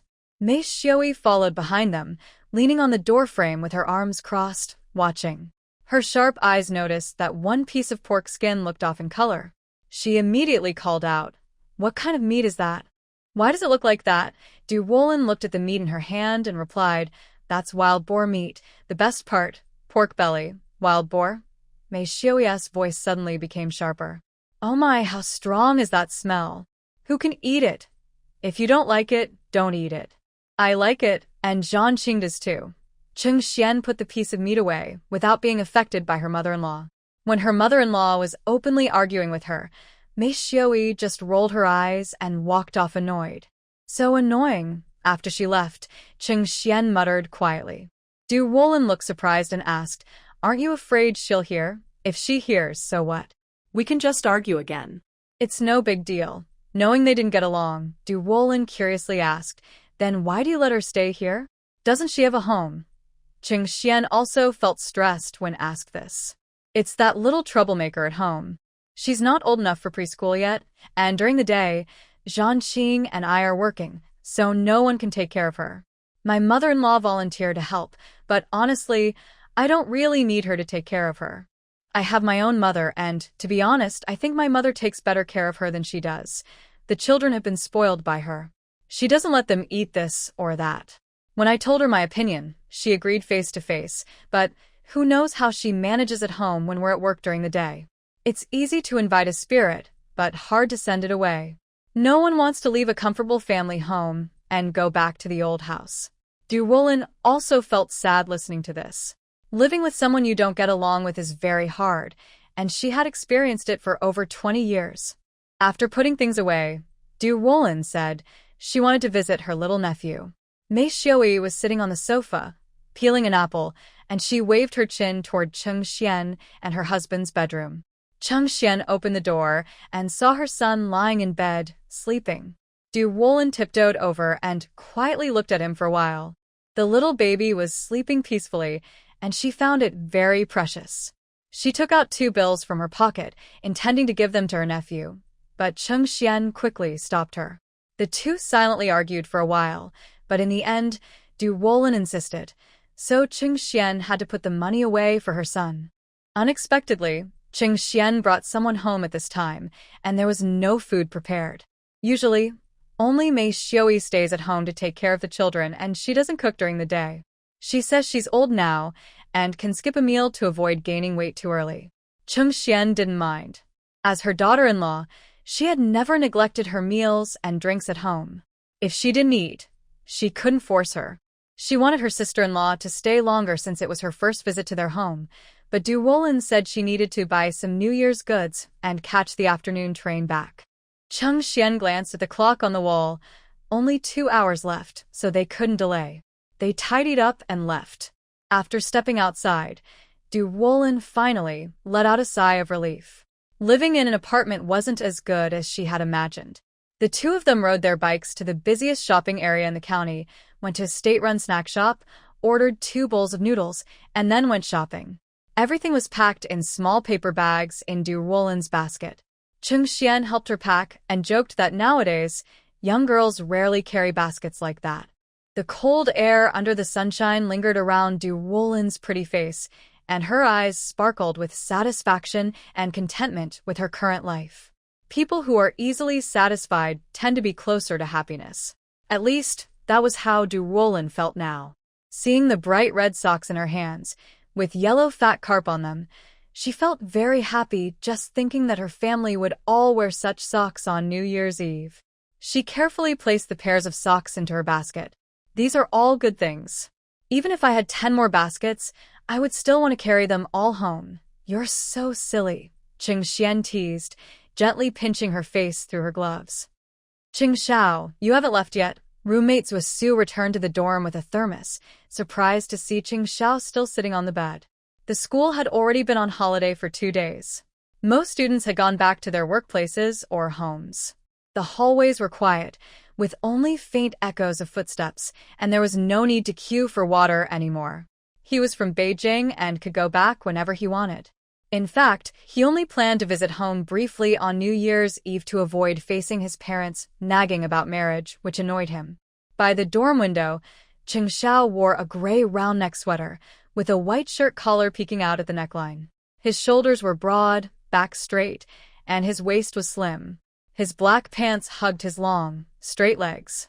He had just finished tidying up. A few water droplets still clung to his damp hair, and red marks from hot water remained on his skin. He picked up his watch from the table and put it on his wrist. After hearing Zwa Su, he turned to look at him. Tomorrow, I want to go out in the afternoon to buy some things. Thinking about it, he remembered Zwa Su was from Beijing and grew up near the Imperial City. He knew all the good shopping spots. By the way, where is more lively around here? I want to buy some things for my family. You're talking about your little wife, right? For women's stuff, Shidon department store probably has the most options. Zwa Su put down the thermos and grabbed his coat from the hanger. I happen to be free this afternoon, so I can go with you. That sounds good. The 2 handsome young men walked down the street. Their commanding presence made it clear they were soldiers, and passers-by couldn't help but glance at them several times. But even such strong men had their weaknesses. Their long legs moved confidently between stalls and counters, their sharp eyes not like casual shoppers, but more like they were searching for a suspect. Surrounded by a variety of goods, the scene was dazzling. The air is filled with a mix of dust and industrial smells from the products, and fresh oxygen was scarce. After browsing a few shops, they started to feel dizzy and overwhelmed. Don't you have an older sister and a younger sister at home? What do they usually use? From the first to the 3rd floor, with their hands still empty, Cheng Xiao finally couldn't hold back and asked. Left Xiao looked helpless and smiled, saying, I don't know where they bought their stuff. I usually don't go shopping with them. Then he casually pointed to the counter nearby filled with bottles and jars, pulling Cheng Xiao over. He asked the sales clerk, Is this for women to use on their faces? Yes. Who are you buying for? An older woman or a younger one? I can tell you about it. Cheng Xiao took the bottle close to her nose, but then quickly moved it away, clearly startled. She frowned and said, It's for young women. Then she added, as if remembering something, Rose scent is the best. She remembered she liked that smell and was used to applying it all over her body, even on her toes, making them feel smooth and slippery. After hearing their needs, the sales clerk bent down, and took out a box from under the counter. She opened it, revealing small bottles about the size of a finger, both wide and long. This is essential oil. Women can put a little on their wrists or ears. The scent can last all day. Wow, so amazing. Xiao looked inexperienced and started searching inside the display. The sales clerk took out a sample, twisted open the cap, which had a roller ball at the tip. She rolled it on her wrist twice, and a oily liquid came out. She rubbed it in, and the fragrance immediately spread with body heat, enveloping everyone in front of the counter. Xiao took a deep breath, eyes full of excitement. This is good. I want a few. The sales clerk let him choose freely. The scents were written on the bottles. Xiao also picked a few casually. But that wasn't enough. She bought some ointments for her head and face as well. During this, 2 women also came over, attracted by the products. They bought a few essential oils and discussed them happily. Just as Xiao was about to pay, an idea suddenly came to him. He leaned close to Xiao and whispered so only they could hear. Did you see what they're holding? Later, we'll follow them. Whatever they buy, we buy too. Xiao disagreed. What's that? That's just stalking. TSK, we're not bad people. What's wrong with following them? Xiao kept convincing him. Besides, today there are so many people. Who would notice? Just after he finished speaking, the woman who was shopping nearby glanced at him with a sneer, her lips pressed into a smile as she turned to whisper something to her companion. Xiao quickly packed his things and left. Forget it. If someone reports us, it could be a problem with our conduct. Okay, I was just saying it casually, Zwa sighed. There's nothing we can do now. Let's just keep looking for opportunities. The 2 of them went up another floor which was full of clothing stores, both inside and outside. They came across a soft, plush inner garment. Its style was not common, and Xiao was attracted to it. At that moment, Zwa nudged him. Hey, look, they're not even a couple. Xiao looked in the direction Zwa pointed. He saw 2 women who had just bought makeup also on this floor. The only difference was that behind them, not far away, were 2 men. Their movements seemed normal, but as soldiers, Xiao and Zwa had sharp instincts. They exchanged a silent look. Xiao handed the other items he was holding to the sales clerk selling the inner garments. I'll come back later to pick them up. Please keep them safe. The department store was crowded, and they were worried about causing unnecessary trouble if they acted there. So, the 2 of them followed the women all the way outside the store. The women walked onto the street, without noticing the 4 people tailing them. Xiao, wearing gloves, asked Zwa, do you think they'll act soon? That's hard to say. It might be theft or something else, Zwa replied. If they didn't act now, Xiao and Zwa couldn't rush in blindly. They might end up being blamed or accused of bullying the public, which they wanted to avoid. Shengya, I know there's an alley ahead. They sell delicious candied fruit there. Let's go try some, Xiao suggested. Sure, let's go. Xiao and Zwa kept a bit of distance behind the women, watching as they walked deeper into the alley. Once the women disappeared around the corner, the 2 men wearing Lei Feng hats behind them quickened their steps. Xiao and Zwa followed closely. Comrades, one is for hawthorn and the other for black dates, one of the men said. As they finished buying the candied fruit, Wu Xiongya took off his gloves to get his wallet from his pocket. Suddenly, his wrist went numb, and his wallet was snatched away in an instant. The sudden event left the 2 women and the sales assistant stunned. Robbery. After hearing the sound, Xiao and Zwa exchanged a quick look and immediately ran forward. But soon, Xiao realized something was wrong. Only one person's figure was still visible in the distance. The other was gone. I'll go ahead. You wait here and hide for the other one, he said. As soon as he finished speaking, Xiao pushed Zwa into a nearby doorway. Wu Xiongya's eyes filled with tears. Her wallet not only had money, but also her ID. Losing it would be a big hassle to replace, especially during the new year when most offices are closed, making it hard to even get into the school. 2 young girls chased after the thief in the direction he ran. It was winter, so they were dressed warmly, and because it was their first time experiencing such a situation, their legs felt a bit weak. Suddenly, footsteps approached quickly from behind. A swift, agile figure bypassed them and chased after the thief. In that moment, as the figure passed by, a familiar scent carried on the cold air. "Xiangya, don't worry. That person looks like the one we saw at the department store earlier. They should be a good person," her companion panted, trying to comfort her. Wu Xiangya was almost exhausted herself. She looked at the disappearing figures ahead, biting her soft lower lip, and told her companion, "You wait here for me first." Before her companion could respond, she continued to chase after them. Cheng Xiao followed the thief, getting closer and closer. But seeing the situation turn bad, the thief started to run into a narrower alley. The alley was lined with everyday household tools, barely wide enough for one person to pass.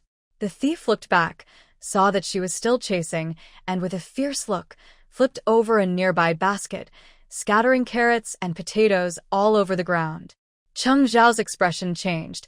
His face turned cold and stern, his cheeks tight. Just as the thief was about to turn into another alley, Cheng Xiao grabbed the tool rack on his right, used it for leverage, and kicked the thief in the back. The noise outside alarmed the residents inside. Hearing the commotion, they rushed out and saw the scattered potatoes and carrots, feeling heartbroken. They happened to meet Wu Xiangya, who immediately accused her of causing the mess and demanded she pay for the damages. Wu Xiangya was overwhelmed and dizzy. Seeing that the thief had been caught up with, she felt a huge weight lift from her heart. Without thinking, she agreed to pay the woman for the potatoes. "Please, kind sir, spare me. Please, kind sir, spare me." The thief was pressed to the ground by Cheng Zhao's side profile, speaking unclearly and begging, "I have an old parent and a young child at home. Things are really tough there. During the new year, I can't watch them starve." "Then you thought of robbing and stealing in such a crooked way." Cheng Xiao snatched the wallet from his hand, then pulled off his belt and tied the thief's hands behind his back. "Sir, please spare me this time. If something happens to me, my family really won't survive."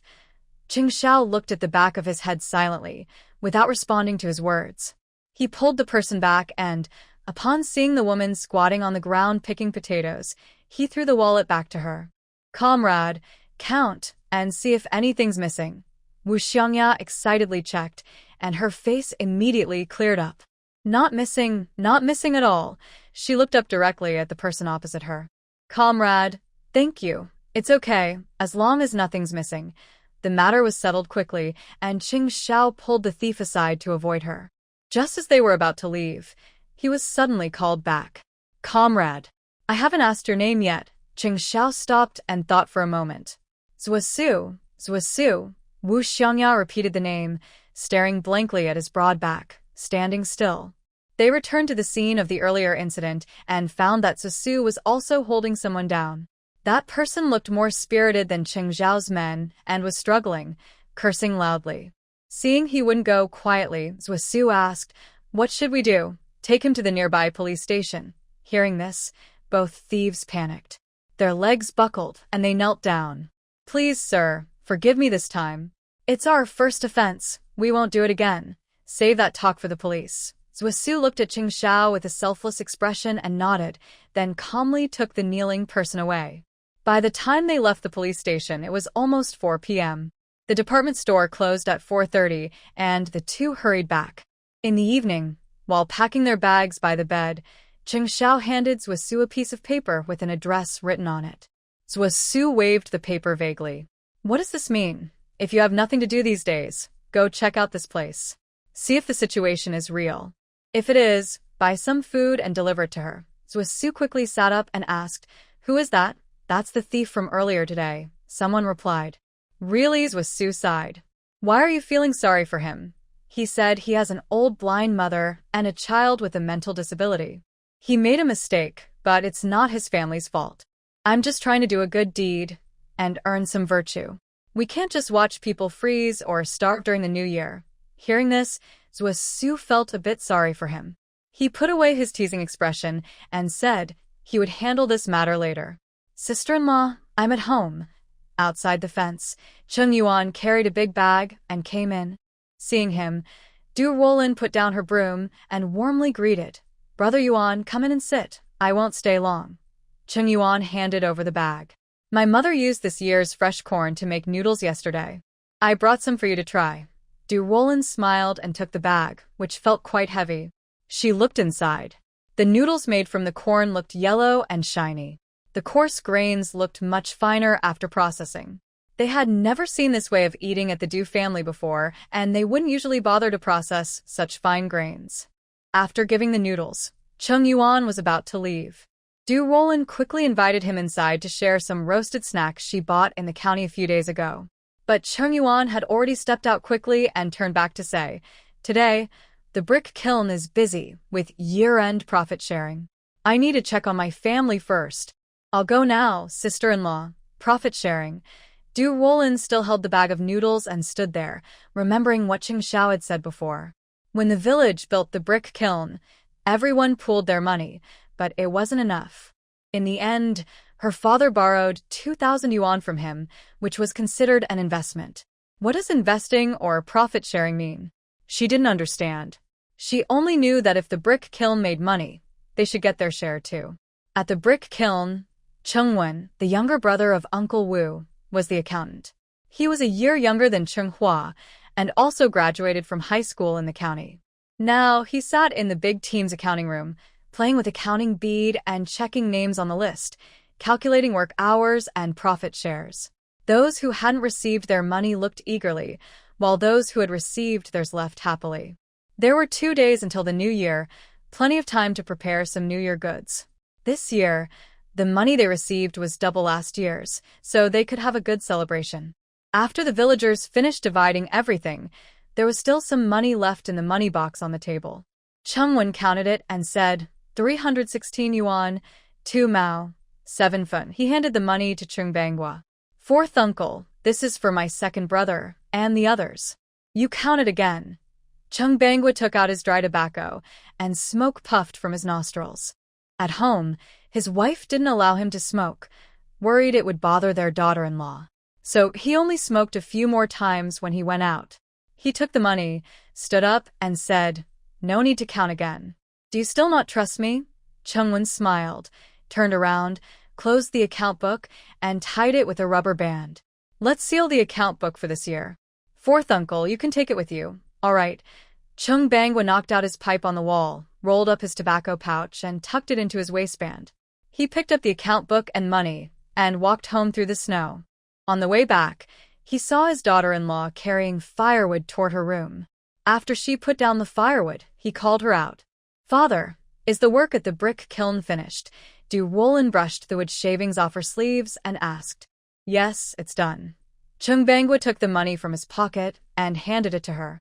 "This is for you and second brother. Keep it safe." "Wow, so much." Ruolin almost thought she was seeing things. Her father was holding a thick stack of money, probably worth hundreds of yuan. Her bright, lively eyes sparkled like glass beads, full of surprise and happiness. Her hands trembled as she took the money. She hadn't done much work, and she hadn't gone to the kiln more than a few times. She just sat at home every day. Yet, by the end of the year, she was getting so much money. It was like a gift falling from the sky, something she had never even dreamed of before. Just as she was feeling happy, her eyes caught sight of a notebook tucked under her father-in-law's arm. A thought struck her. "Father, is that the account book?" Chung Bangwa nodded. "End of the year, I seal the accounts. I've been keeping it safe here. Are the previous ones in your possession too?" Ruolin's eyes flickered, and she hesitated a little before asking, "Father, could you lend me those account books to look at? I want to learn how they do the bookkeeping." Having this idea was a good thing. Whether she learned or not, Chung Bangwa definitely supported her. He asked his daughter-in-law to go inside and get the account books. The books from the past 2 years were stored in a cedarwood box, kept separately in one compartment. Ruolin only wanted to see the first year's book. She opened it and looked through it. She understood the writing, but the numbers were a bit difficult for her. However, there's no rush. She can learn to ride a bicycle, and if she doesn't believe it, she can't do math either. Closing the account book, she smiled at her father-in-law and mentioned that in the morning, brother heir's son, Chung Yuan, came to deliver noodles. Chung Bangwa listened and said there's no need to worry. Recently, He received so much meat that exchanging it for noodles means he doesn't have to worry anymore. Holding the account book, she went back to her room. These days, even during the day, the stove is kept warm. Ruolin is afraid that if Xiao comes back one day, she might sit on the cold bed. The snow has stopped. The winter sun shines into the house through the window. When the temperature rises, people tend to feel sleepy. Someone leaning against the cabinet reading a book slowly slides down, with their head outside, sleeping peacefully. In the yard, it is very quiet. A tall figure dressed in a green military coat walks in. With a natural sense of style, even in uniform, he looks very neat and handsome. Chung, who was talking to his wife on the bed, noticed the person outside with sharp eyes. He quickly jumped down, startling Duan Shaolan. "Oh my, what's the rush in broad daylight?" Chung, in slippers, was so eager that he couldn't get his foot in properly, with half his heel outside. "Second brother is back." "Oh my, second brother." Duan Shaolan also wanted to get up but forgot she had an injury on her waist. She grimaced in pain when she moved. Before Chung could go out to greet him, Xiao had already entered. His suitcase was at the door. Xiao unbuttoned his coat, smiling brightly, and called out, "Dad, Mom, I'm back. Hurry over and get warm." Duan Shaolan shouted at him with bright eyes. Chung took his son's clothes, about to put them away, but suddenly, out of curiosity, he shook the clothes open and held them in front of him. Xiao said, "Dad, you like this one? Take it." "I'll go to the logistics office to get another one." Chung chuckled. That would be a bit embarrassing. Despite saying that, he quickly put the coat on himself and asked his son if he looked good. This is a military coat. Wearing it makes him the only one in the village. No, the first in the whole town. Duan Shaolan spat at him. "You old man, even snatching your son's clothes? Aren't you ashamed? I only care about my own son. What's there to be ashamed of?" "It's Xiao." Xiao covered his hands on the bed and nodded with a smile, agreeing. Then he turned to ask his mother, "Where is Ruolin?" Duan Shaolan slowly sat up. "She's inside your room. It's so cold outside during the day. If there's nothing urgent, she's just resting inside." Seeing her movements were a bit stiff, Xiao frowned. "Mom, are you feeling unwell? Don't mention it. A few days ago, a pig bumped into my waist." "A pig?" Xiao almost thought he heard wrong. He gave a playful smile. "Whose pig is so fierce? Dare to bump into you? Tell me, I'll help you give it a lesson." "Stop teasing me." Duan Shaolan patted his shoulder sharply. "Is it serious? Should we go to the hospital?" "No need. It's much better now.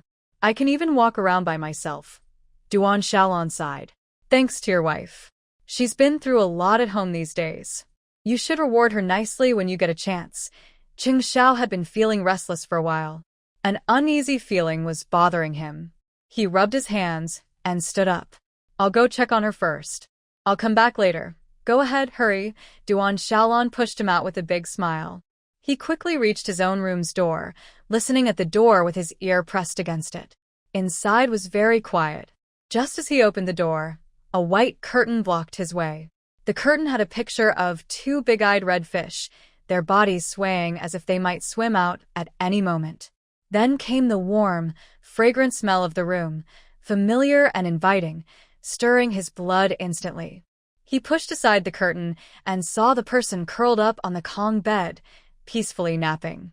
His heart softened instantly. This girl, she didn't seem to miss him at all. Seeing her sleep so soundly, he knew. Xiao sat on the edge of the Kong, turned to look at her peaceful face. Her skin was like white jade, cheeks and nose flushed red from the heat, like a natural blush. Her lips were slightly parted, looking lively and charming. His gaze moved downward. When she was lying on her side, her body's curve sharply dipped at her waist, graceful and alluring. She had gained some weight over the past few months, showing she was doing well.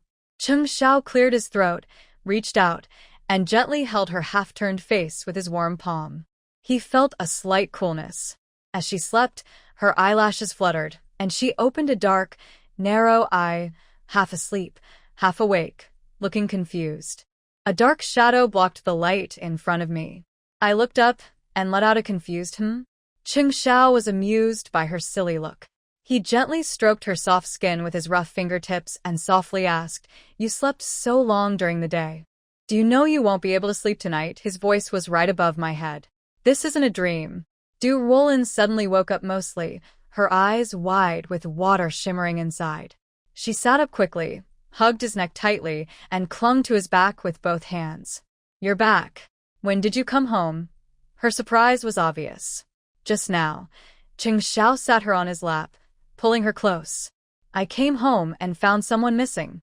Then I went into the room and saw that little cat, who has no heart, napping inside."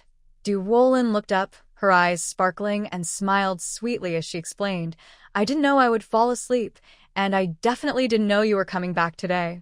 If I had known, I wouldn't have slept last night. I would have sat on the bed, waiting at the door, and as soon as you came in, I would have run out first and shouted, 'You're back.'" She hugged him again, making this unreal feeling seem real. Her words made Cheng Xiao's face soften. He patted her back gently and teased, "After being away for a few months, you're so good at acting cute. Who did you learn that from?" Ruolin pursed her lips and smiled but didn't say anything. She leaned on him and refused to get down. They sat in the room, cuddling for a long time. Ruolin rested her head on his chest, feeling his gentle rocking as he comforted the child. Suddenly, she heard him ask, "Mom said she let a pig bump into something." Cheng Xiao looked puzzled. "What happened? Whose pig was it?" Hearing this, Ruolin also felt guilty. She licked her lips and thought about how to answer. If she told the truth, she probably would get scolded again. She looked down, only seeing the dark top of his head. She shifted her knees up and slowly loosened her clenched teeth, whispering softly, "It was a wild pig that bumped into it." Cheng Xiao was stunned. Where did that wild pig come from? Did it go up the mountain? Not exactly. Ruolin decided to be honest. "We were planning to visit Second Aunt's house that day." Wait. Cheng Xiao's eyebrows jumped at the words second aunt. Again with second aunt, Ruolin knew he was going off topic. She looked up at his sharp chin and said, "This time, I really went to second aunt's house. When I came back, it was already late. A group of wild boars came down from the mountain, and things happened like that. When my mother and I were escaping, she was hit by the biggest one." Cheng Xiao's temple throbbed. This was no joke. His tone became serious. "And then, Dad killed all the pigs." Ruolin changed the subject smoothly. "Did you know? There were 5 big pigs, and some were shared with second uncle and fifth uncle. We still had a lot left at home. We couldn't finish eating them all at every meal." Facing his dark eyes, her voice grew softer as she spoke. Ruolin pursed her lips and pretended to be mute. Cheng Xiao knew this wasn't an easy matter. He believed Dad could kill pigs, but with Mom and her there, not helping was one thing, but taking care of themselves was another. Thinking about the scene at that time, a cold shiver ran down his spine, even during the day. His mother was bumped, and he had worked hard to marry his wife. She almost lost her life. They had only experienced a few days of married life before almost becoming single again. Fear turned into anger, choking in his throat. The man who once dared to go to battle empty-handed now knew what fear was. He lightly patted the soft part under his hand. "We'll settle this later." Ruolin clenched her teeth, but didn't make a sound. Her face and neck turned bright red. "Did you bring me good things when you came back?" Cheng Xiao. "Yes, I did." "Go find them yourself." She was eager to go. She climbed down from his lap, put on her shoes, and headed outside without even changing her clothes. Cheng Xiao clicked his tongue and picked up a coat drying on the bed to catch up. In the main house's main room, a suitcase was open. Cheng Xiao took out things one by one. "Dad, you can smoke this. I got it for you. Don't smoke your dry tobacco anymore. It's bad for your health." Chung Bangwa eagerly took the cigarette to look at it. Shaolan was unhappy. "I think he shouldn't smoke at all. And why give him such expensive ones? This one has less strength and is less harmful to health. Dad is older, and quitting suddenly might cause withdrawal symptoms, which is bad for him. We should take it slowly." After saying that, he handed his mother a dark red metal box. "This is collagen, bought from an old pharmacy. It helps boost energy and blood. Ruolin's face was full of smiles as she took the gift, then handed it back to Duan Shaolan. Mother is too old to use this. You should take it back and eat it. Cheng Xiao bought this especially for you. Just keep it, I don't need to supplement anything. That made sense. Seeing her daughter-in-law's rosy, white face, Duan Shaolan thought her blood was good. There are also these treats, Peking-style snacks, pastries, and sugar candies. Save some for the new year to serve guests. Finally, she took out a small blue checkered bag. It jingled as she handed it to her eager little daughter-in-law beside her. All of this is yours. Wow, so much. Ruolin was overwhelmed with happiness and happily hugged the bag. Just as she was about to open it to see what was inside, she noticed the strange items on top, shaped like two connected bowls. Guessing what they might be used for later, her face suddenly turned bright red. She looked at the serious expression of the person in front of her. Take it back and look at it slowly, because Cheng Xiao had returned. The Chung family's new year was especially hopeful. After more than 10 years away, their son finally came home for the new year. That night, after the lights went out, the old couple held hands and couldn't sleep, talking about what to prepare in the next few days and what food to make for New Year's Eve. His return worked wonders. Duan Shaolan felt her back. Pain was less severe. Just before sleeping, Cheng Xiao brought an empty glass jar, saying it was from military medical cupping therapy. She tried it on her mother-in-law, copying the method, and surprisingly, it worked quite well. In the small bedroom, Ruolin brought in a basin of hot water. Without saying a word, she squatted down to remove Cheng Xiao's leather boots, startling him so much he moved aside quickly. Why are you doing this? Why are you hiding? Ruolin was stunned by his reaction, acting like a shy girl about to be teased. I'll do it myself. Cheng Xiao hugged his knees, afraid to let go. Come on, it's nothing. Just take off your shoes quickly. The water's almost cold. Ruolin urged, waving her hands. Then you do it with me. Cheng Xiao reached out and pulled her over, wrapping his arms around her. After removing his shoes and socks, they both soaked their feet in the basin together. Cheng Xiao was tall with big feet, occupying both sides of the basin. Ruolin's feet were squeezed between his, and in the warm water, they became inseparable. Wrapped in warmth, Cheng Xiao comfortably squinted his eyes, hugging her small, delicate body in front of him. He rested his chin on her shoulder. After many years away, his longing for home reached its peak at this moment. Did you write that letter in the back? The handwriting wasn't his younger brother's. It had flaws and looked a bit inexperienced. Ruolin nodded shyly and said, You can understand it, right? If you can't, it's okay. Thinking about what was written, Cheng Xiao smiled happily. His deep, charming voice sounded in her ear, making her turn her head away shyly. Actually, you could just send me a blank sheet of paper, and I would still understand what you wrote. It's probably, Cheng Xiao, I miss you. When will you come back? Why haven't you come back yet? Go away. She pushed his arm back and denied. I didn't write any of those words. Nothing changes. I can understand the hidden meaning behind your writing. Cheng Xiao hugged her and gently shook her, acting bossy and playful. Just say it openly. I'm your man, so what are you afraid to say? If you tell me, I won't laugh at you. Her back pressed against his hot chest, their hearts beating in the same rhythm. Through their thick clothes, they were tightly connected, merging into one. In the dark, Ruolin held onto his hand that was trying to turn on the light, saying, What are you doing? I can't see without the light. Ruolin's face was full of embarrassment and anger. She refused to let go. This man was already full of tricks, and after going out to learn more, he brought even more back. Now, what was she wearing? It was barely covering anything, with the necessary parts hidden, but it looked like she wasn't wearing anything at all. Was this proper clothing? The bed was too hot. Cheng Xiao's forehead was sweaty, and her light scratches on his back made his desire burn like fire. He licked his lips, almost going crazy. His voice trembled as he said, I bought this. I need to see if it fits. If it doesn't, I'll know how to buy the right one next time. Be good. Ruolin refused to let go no matter what. She wrapped half her body around his arm and her legs around his waist, pulling him back. No, if you dare turn on the light, I'll bite you. Ugh, the soldier who went to fight with his gun faced a deadly threat.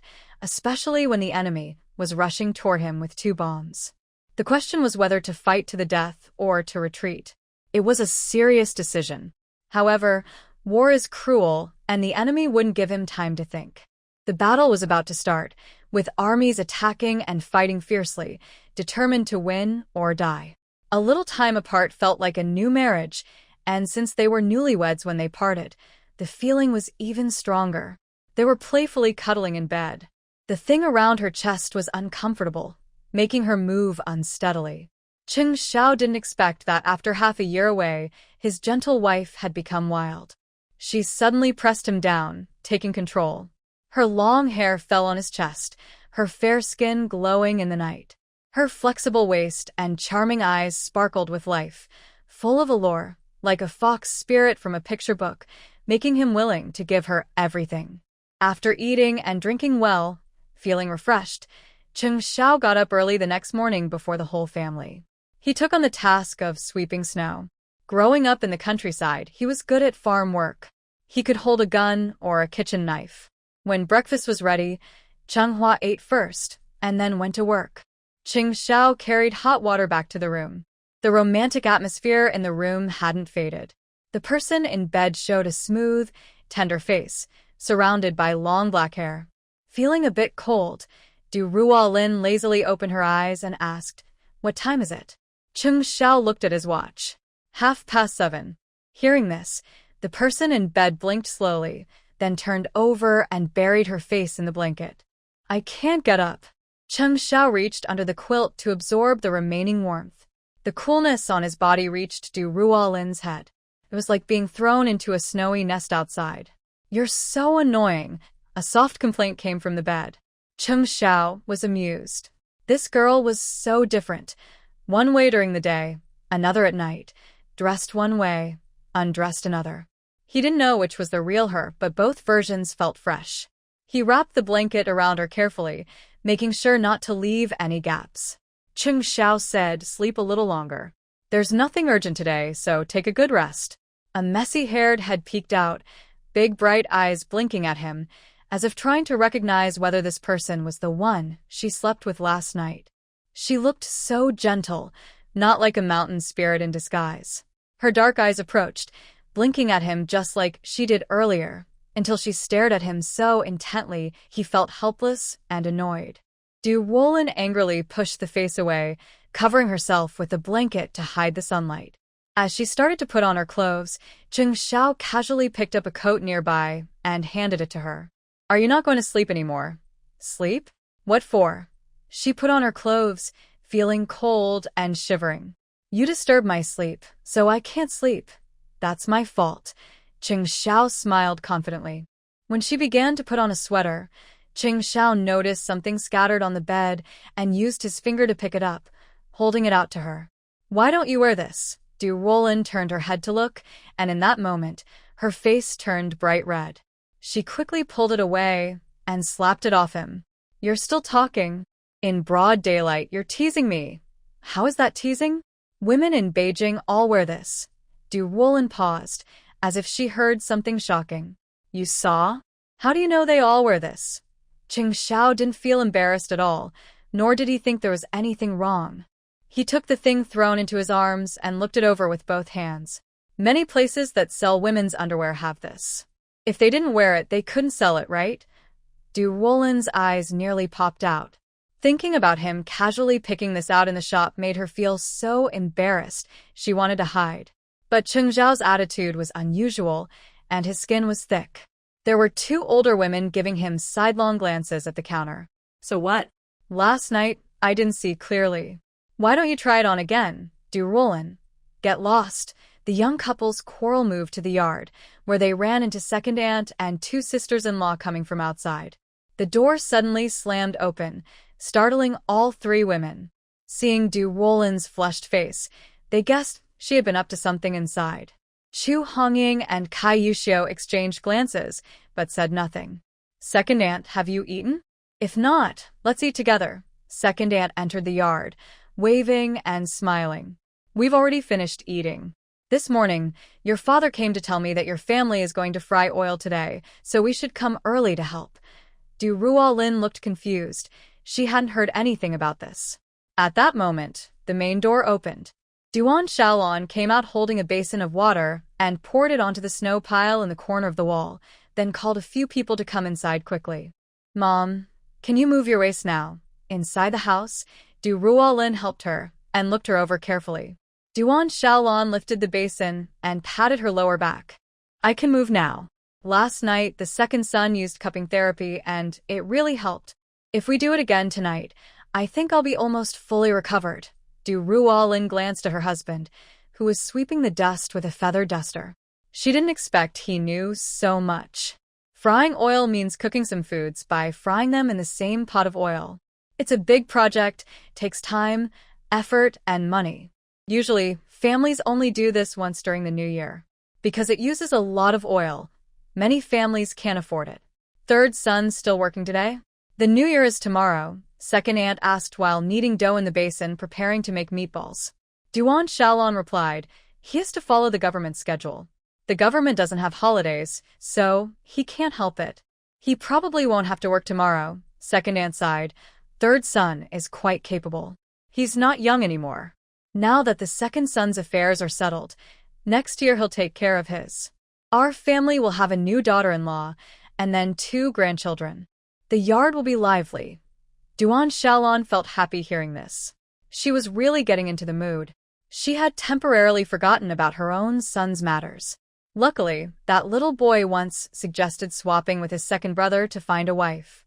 Otherwise, she might not have married anyone yet. The girl from the Du family that she had seen before was much less suitable than her Ruolin.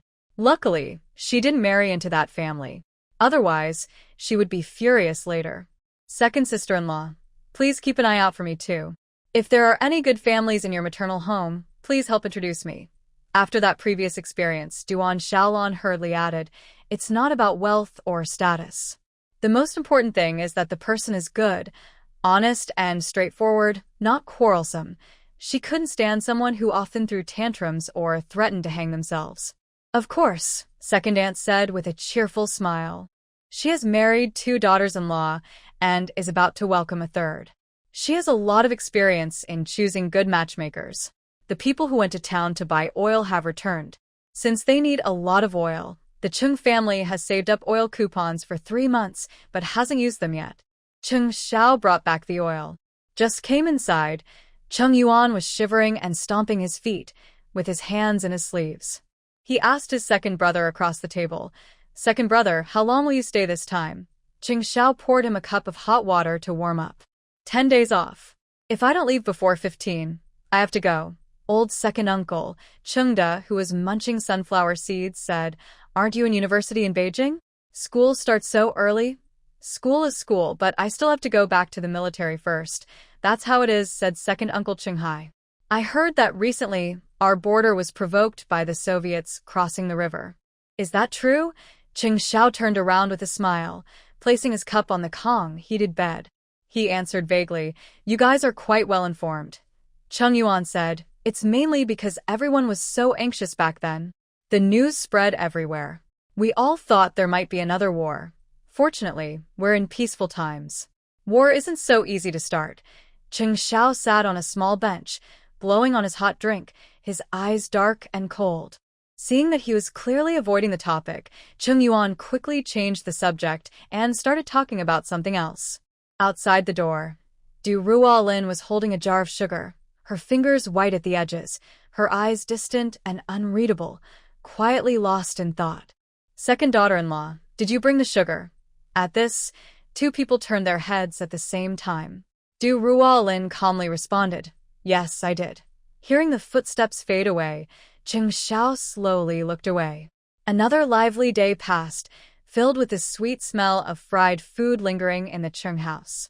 Ruolin carried a small bowl to the Kong table in their room. Inside were fried meatballs. She occasionally pinched one and put it in her mouth or offered one to the person behind her. Her oily fingers wiped on a cloth, then Chung Xiao took her hand again, carefully writing on paper.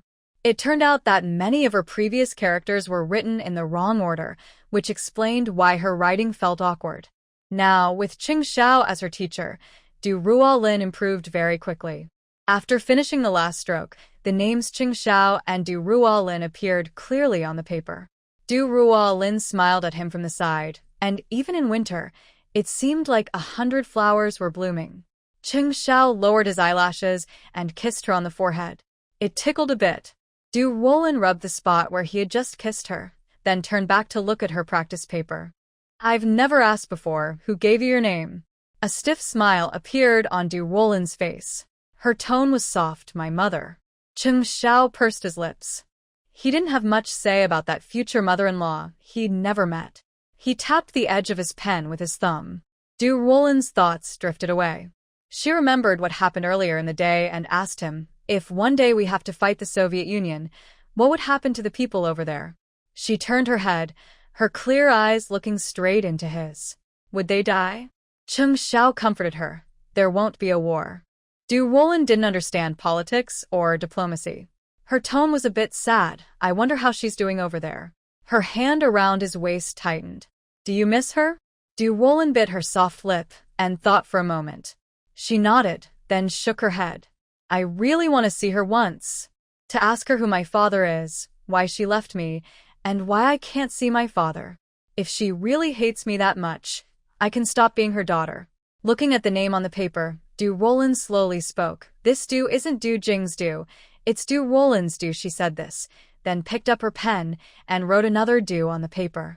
But then, her pen hovered in the air, unable to make a mark. Xiao guessed she might be trying to write that character. He held her hand and carefully wrote the character stroke by stroke. When the character appeared on the paper, Ruolin quietly drifted into her thoughts. She didn't recognize this character. It was very unfamiliar. Just like the person it belonged to. To say she didn't care at all would be a lie. It was more like a tiny grain of sand falling into a lake, small ripples that barely reached the shore, but they had truly existed. Her mood wasn't very good, and Xiao sensed this keenly. He shifted his position, stretching his long legs apart. Ruolin also changed her posture, kneeling between his legs. What do you all learn in school? She asked curiously, looking at the person behind her. Xiao counted on his fingers. National defense theory, international relations, counterespionage theory, spy skills, diplomacy, and foreign languages. Du Ruolin essaye liup. You even learn foreign languages. Whenever the topic of that thing comes up, Xiao feels overwhelmed. Foreigners speak in long, complicated sentences, and after a class, his tongue feels tied. Well, if I don't learn it, I might not understand foreign spies in the future, and that would be useless. Ruolin is excited, as if she has discovered a new world. Then say a few words for me to hear.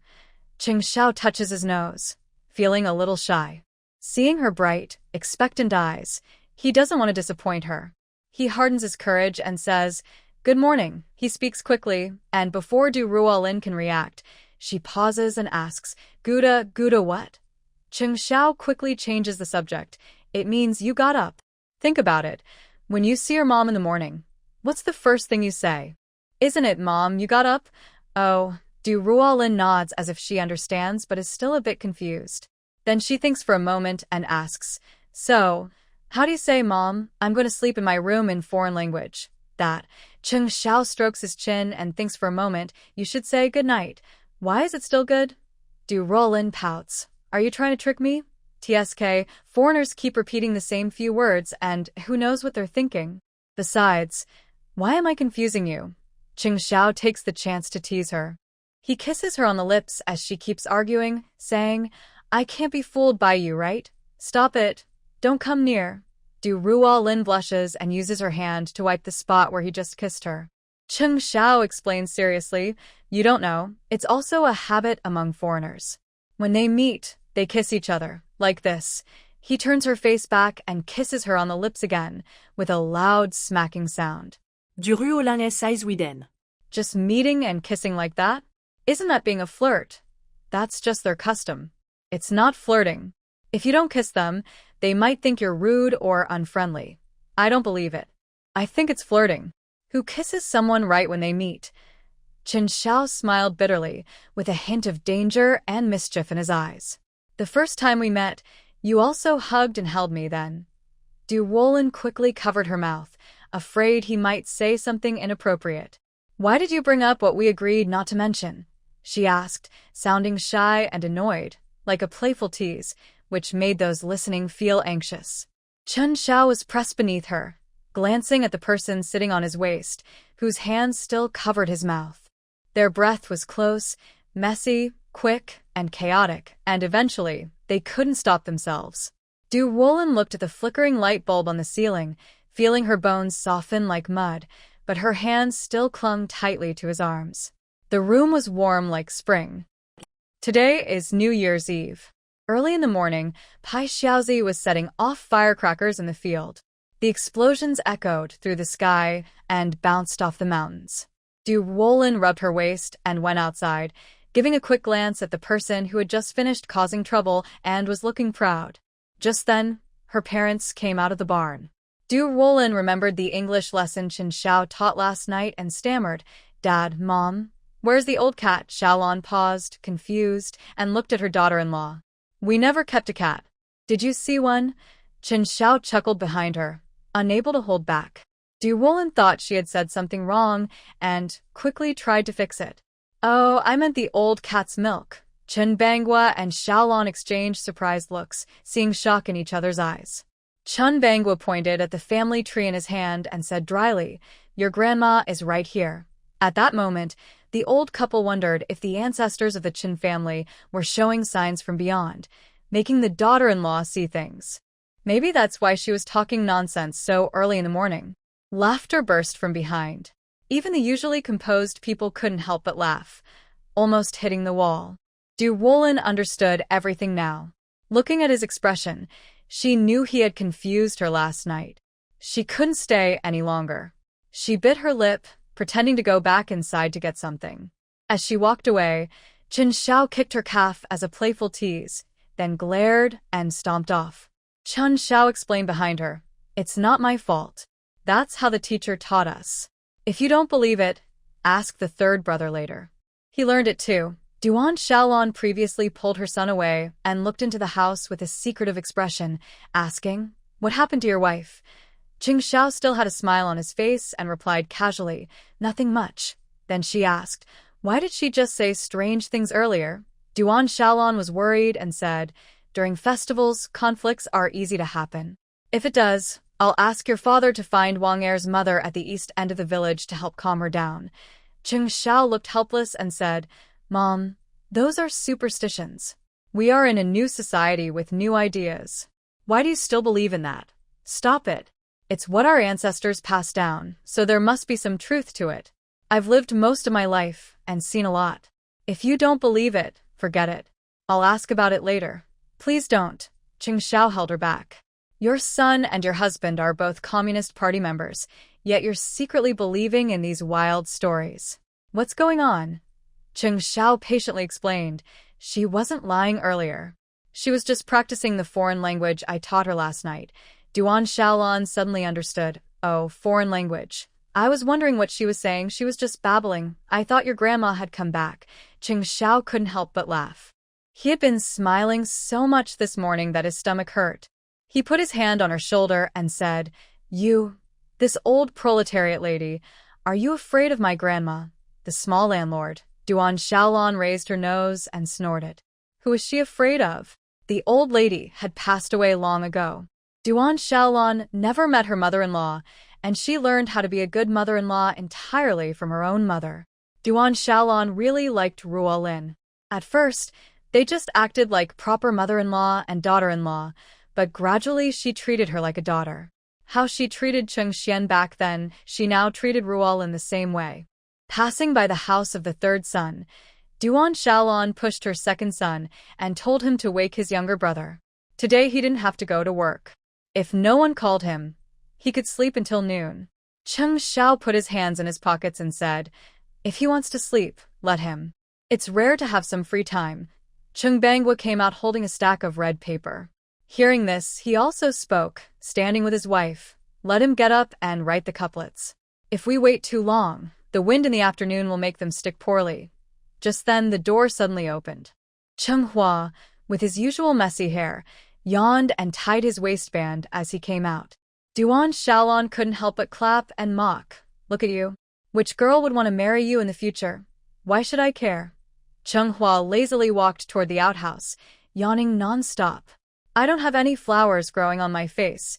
Duan Shaolan angrily crossed her arms. Next year, you'll be 24. Your mother is worried, but you don't seem eager to settle down and start a family. The old story was brought up again. Seeing that things weren't going well, Xiao turned back inside to ask his wife for help. Ruolin stood in front of the cabinet, rubbing her hands with skincare cream, ignoring him. Xiao tried to coax her from behind, but she remained stubborn, unmoving. Suddenly, he realized that convincing his wife was harder than studying foreign languages. You're teasing me, you're mean. Who are you working with? Bah, shameless. She opened and closed her little mouth, saying sweet words to Xiao. Why had he never thought swear words sounded so nice before? Yes, I'm shameless. Never mind whether I have face or not. Just go out and bring my mother away. Ruolin was pushed out the door, pouting in dissatisfaction. But once outside, her expression changed immediately. Her smile spread across her face, her skin glowing in the sunlight, her black hair shining, and even the tiny red mole on her nose seemed to come alive, adorable and charming. Mom, what are we eating for lunch today? I'll prepare it. When she heard her daughter-in-law's voice, Shaolan turned her head and immediately changed her expression. Everything is ready. No need for you today. Just rest. Chung, standing at the door writing couplets, looked at his father with a sad tone. Mom, isn't it a bit biased? It was like two different faces. Chung laid the cut red paper on the table, speaking calmly. If you had brought your wife home earlier, you could have benefited from her. Chung pressed his lips flat. If he married another wife, his position in the family would drop even more, placing him at the bottom. He thought that after the last mess with the matchmaker, his parents' attention was all on his second sister-in-law. But now, they were bringing up his matters again, planning for him. He wasn't like his second brother, who had a career in the army and was in a big city. His future sister-in-law would definitely go with him. But what about him? After marrying and having children, he would only be stuck in Pingshan town for generations. Is this just accepting his fate? If he had never gone to school and learned so much knowledge, he wouldn't be suffering like he is now. Regarding the future, everything is unclear, and each day is just about getting by. Forget it. Mother will keep nagging. When it comes to marrying a wife, she can delay it as long as she wants. He will think it over and decide later. Duan Shaolan made a small bowl of glue. Ruolin took it outside and waited beside Xiao, looking up at him as he pasted the couplets. When no one was paying attention, she dipped her finger into the glue and tasted it. When she was at the Du family before, she would secretly try a little while Du Shen was pasting the couplets. Time has passed, but the taste remains the same. This year, she feels especially happy. The Du family's New Year was very quiet. Just after noon, firecrackers started going off in the village. Wealthier families could afford to set off more fireworks. The wind blew the red firecracker paper from the neighbor's house into the Du yard. The front door was tightly closed. Inside, a few people sat around a table, their dull eyes showing no energy. Lanxiang annoyedly placed a plate of dry corn cakes on the table. It's New Year, and this is all they're eating. Wang Guiping's eyes moved mechanically twice, but she didn't react. Her father-in-law and younger sister-in-law also looked the same. Since the time she was criticized and her hair was shaved, Lanxiang took charge. She cut off the remaining hair of her mother-in-law and sister-in-law. The hair from her mother-in-law was useless, so she threw it away. The sister-in-law's hair, which was worth a yuan, was saved. Now, her hair has just grown back to her ears. Durue picked up a piece of cake left from yesterday. It was hard enough to crack walnuts. He frowned slightly, about to speak, but when he saw his wife's stern look, he suddenly shut up. Eating this on New Year's? It's leftovers. He finally couldn't help but complain softly. Lanxiang sneered and bit into a piece of cake at her teeth, practicing her chewing. How much money does our family have now? Want to eat good food? Fine, bring the money. I can serve you any chicken, duck, fish, or meat you want. Du Rue was not convinced and retorted, didn't the brigade distribute grain and meat last month? Do you still have the nerve to mention that? It's better not to mention this, but once I do, Shaolan finally has something to say. She holds her chopsticks and loudly taps on the plate of pancakes. 50 pounds of grain, 30 pounds ground into flour for bread, 20 pounds turned into chaff. It's all gone into your stomachs. And now you still dare to talk about grain. What about the meat? Someone asks. Buffed, she snorts. Shaolan glares and says, You still have the nerve to ask? Our family hasn't seen a single pig hair. Why? Ask your father and mother. She slams her chopsticks on the table and starts eating her pickles and pancakes. Du Rue is speechless from her words. He looks at his parents sitting across from him. His mother quietly wipes her tears, and his father silently picks up a pancake and slowly puts it in his mouth. As for his sister, whether she gets more pickles depends on her sister-in-law's mood. They're all family, but Du Rue suddenly feels very sad and resentful. This family is basically controlled by that woman. They did try to resist at first. The couple fought a few times at home. This crazy woman is reckless when she loses her temper. She slaps, scratches her face until it bleeds, and even stays up late at night with a kitchen knife, staring at him with cold eyes. Du Rue is completely convinced he's truly defeated. What can he do if he doesn't accept it? This woman really could kill him. There are only 7 pancakes in the tray. Du Rue hesitated and didn't eat it first. In the end, Mao snatched one. Du Rue wanted to take it back, but the boy and his brother had already divided it up. After the family dinner, Du Rue and Shaolan take their 2 sons home. As soon as the door closes, Dia can't hold back her tears. Mom, I'm hungry, she says. She didn't eat enough just now. Wong Guiping's dull eyes turn toward her, showing some reluctance and tenderness beneath her numbness. Once she's sure no one is outside, Wong Guiping takes off her shoes and pulls out 2 crumpled 1 yuan notes from her sock. She's hidden them carefully, saved up from her hard work. Take this. Later, go to the town and buy some things. We'll eat at home, she says. Dia wipes her tears and takes the money, feeling it's all too unreal, too hard to believe. Since the last incident at home, her sister-in-law has cleaned out everything. Every day, she decides how much grain to eat and how much money to spend. If they want to eat well, they must work hard. They haven't seen any money for a long time. Mother, where did you get this money? That's not for you to ask. You must keep it safe and hide it from your sister-in-law. Wong Guiping kept reminding her. These were the only savings she had left. If Lanxiang found out, they would have to go hungry this year. Dia promised not to let her sister-in-law find out. She also learned from her mother to hide the money in her sock, stepping on it with her foot. Before leaving, Wong Guiping told her, buy more flour. We still have some frozen cabbage, and with noodles, we can make dumplings. Dia wrapped her face tightly with a scarf, leaving only her eyes visible. Her voice was muffled as she spoke from inside the scarf. I understand. When they arrived in town, the supply and marketing cooperative was still open. Although it was New Year's Day, there were more people than usual. The shop was crowded. Dia squeezed into the middle. She hadn't gone out in a long time, so everything looked new to her. She felt how good it was just to be alive. Suddenly, someone finished shopping and pushed through the crowd, accidentally bumping into Dia at the door. Luckily, a hand reached out and steadied her. Comrade, be careful. The voice was clear and beautiful. Dia looked up and saw the face she had been thinking about, right in front of her. Her pupils shrank, and everything around her, the light, the sound, the crowd, disappeared. Only he existed in her world. Chung let go and nodded at the woman, then walked toward the spice counter. At lunchtime, her mother said there was no soy sauce or vinegar left at home, so she sent him out to buy some. She had planned to sleep a little longer in the afternoon. Duya's legs felt heavy, and she was still standing there, watching his figure.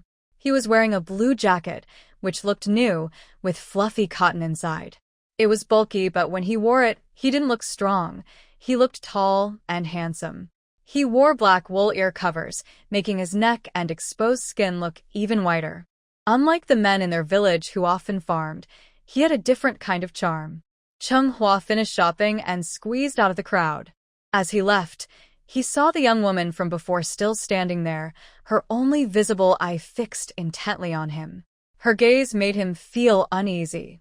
He pressed his lips into a straight line and turned away, ignoring her intense stare, and walked past her. Duan wanted to reach out and stop him, to ask if he had any feelings for her after their last meeting. But the words caught in her throat, hard to say, and she couldn't bring herself to speak. When she looked again, he was gone, only a shadow of his back remaining. It seemed like every time he left, he only left behind his back.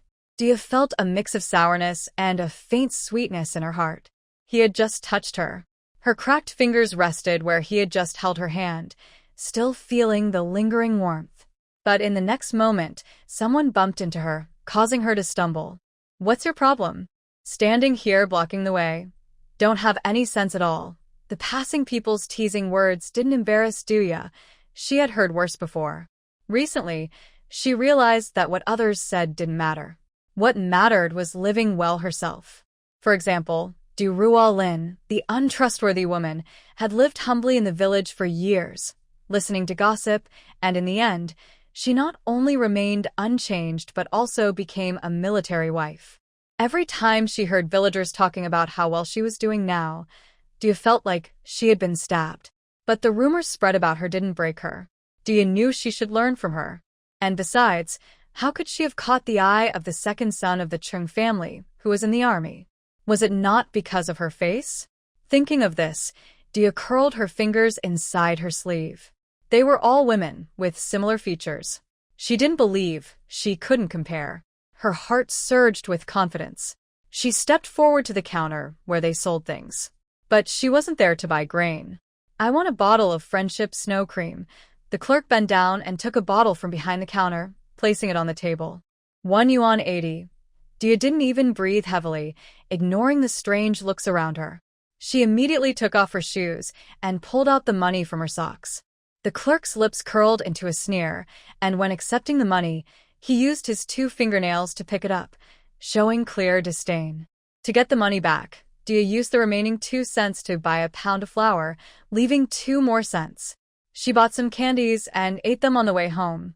When they arrived home, the old couple, hungry and waiting, were stunned to see what their daughter brought back. Duan looked at the small amount of flour with anger and redness in his face. "Where is the grain? Isn't this it?" Dia nonchalantly threw the flour on the Kong heated bed, started taking off her scarf and coat. Wong Guiping's eyes filled with tears. She tremblingly reached for the flour, poked a bit with her finger, and put it in her mouth. The smell of wheat made her eyes water. She wondered what kind of trouble she had gotten into. Dia carefully placed the bought snow cream on the Kong cabinet, opened the lid, and used her finger to take a bit to put on the back of her hand. Duan clutched his chest, breathing unevenly. It was clear he was upset. He realized that the girl had spent the money meant for grain on these useless things. He stepped forward and angrily threw the items to the ground. The bottle shattered instantly, and the white cream spilled onto the dirt. "Ah!" Dia shouted, covering her head in surprise. Wong Guiping sat on the edge of the Kong, patting her legs and crying. All those things were good. With them, she could be like Ruolin and not have to throw them away. It seemed Dia had an idea. She suddenly acted like she was crazy, crawling to the ground, gathering the muddy cream, and putting it back into the bottle. The pure white cream was now dirty and ruined. Duan, full of frustration and anger, hit his head twice and pushed open the door to leave. Only Wong Guiping was left inside, crying softly. Some of the cream on the ground was too dirty to save, so Dia simply spread it on her face. She couldn't waste it. Feeling her skin soften, she stood up and happily said to her mother, "Mom, I have a good idea to change our situation." Wong Guiping paused, then turned to look at her daughter. "What idea?" Dia said. "Mom, as long as I marry the 3rd son of the Chung family like Ruolin, we won't have to live a hard life anymore. We'll have flour, meat, everything." When Wong Guiping heard those words, a strong hatred appeared in her eyes. But it quickly turned them again. She knew her daughter still didn't truly accept Ruolin deep down. But now, she had no energy to argue about these things. As long as the family could eat well and stay warm like before, that was enough. For Ruolin, she only silently curses her bad luck in her heart. She can't do anything else.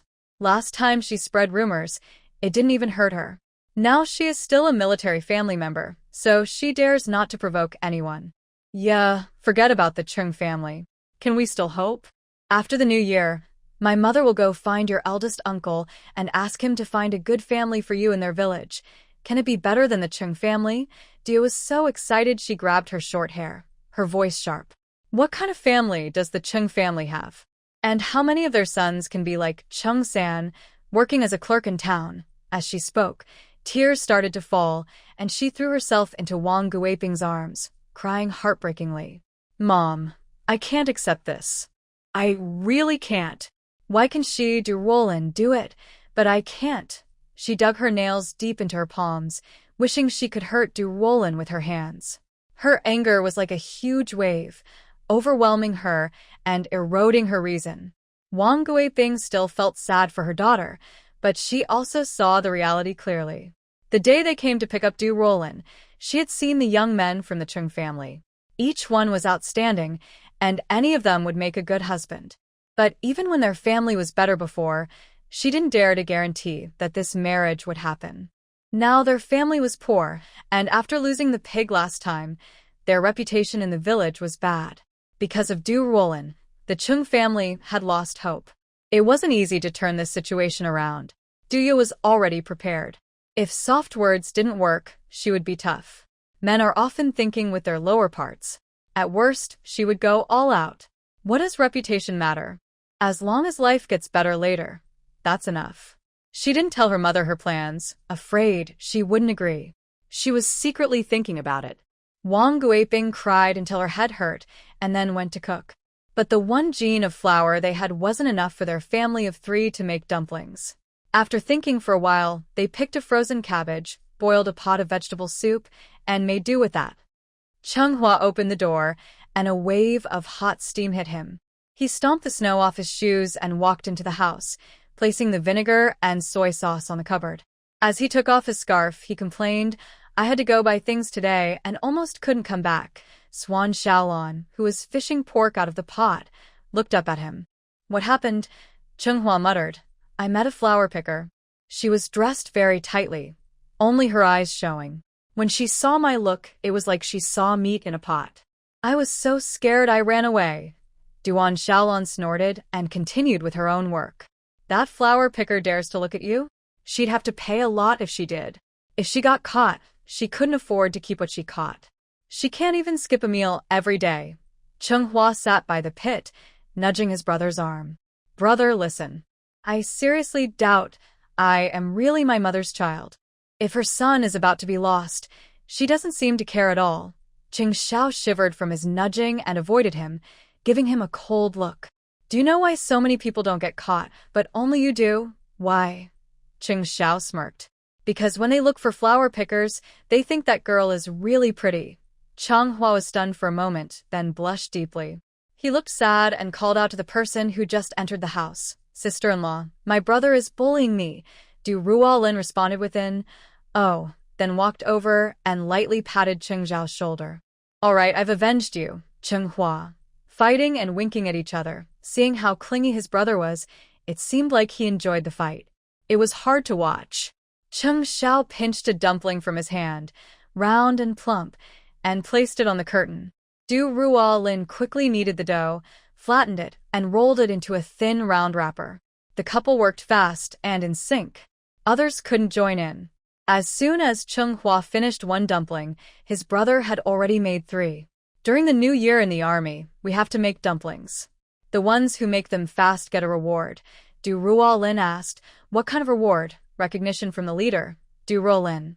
What kind of reward is that? Little do, I have to criticize you now. Xiao put down his dumpling. Your enthusiasm is too low. How will you get promoted in the future?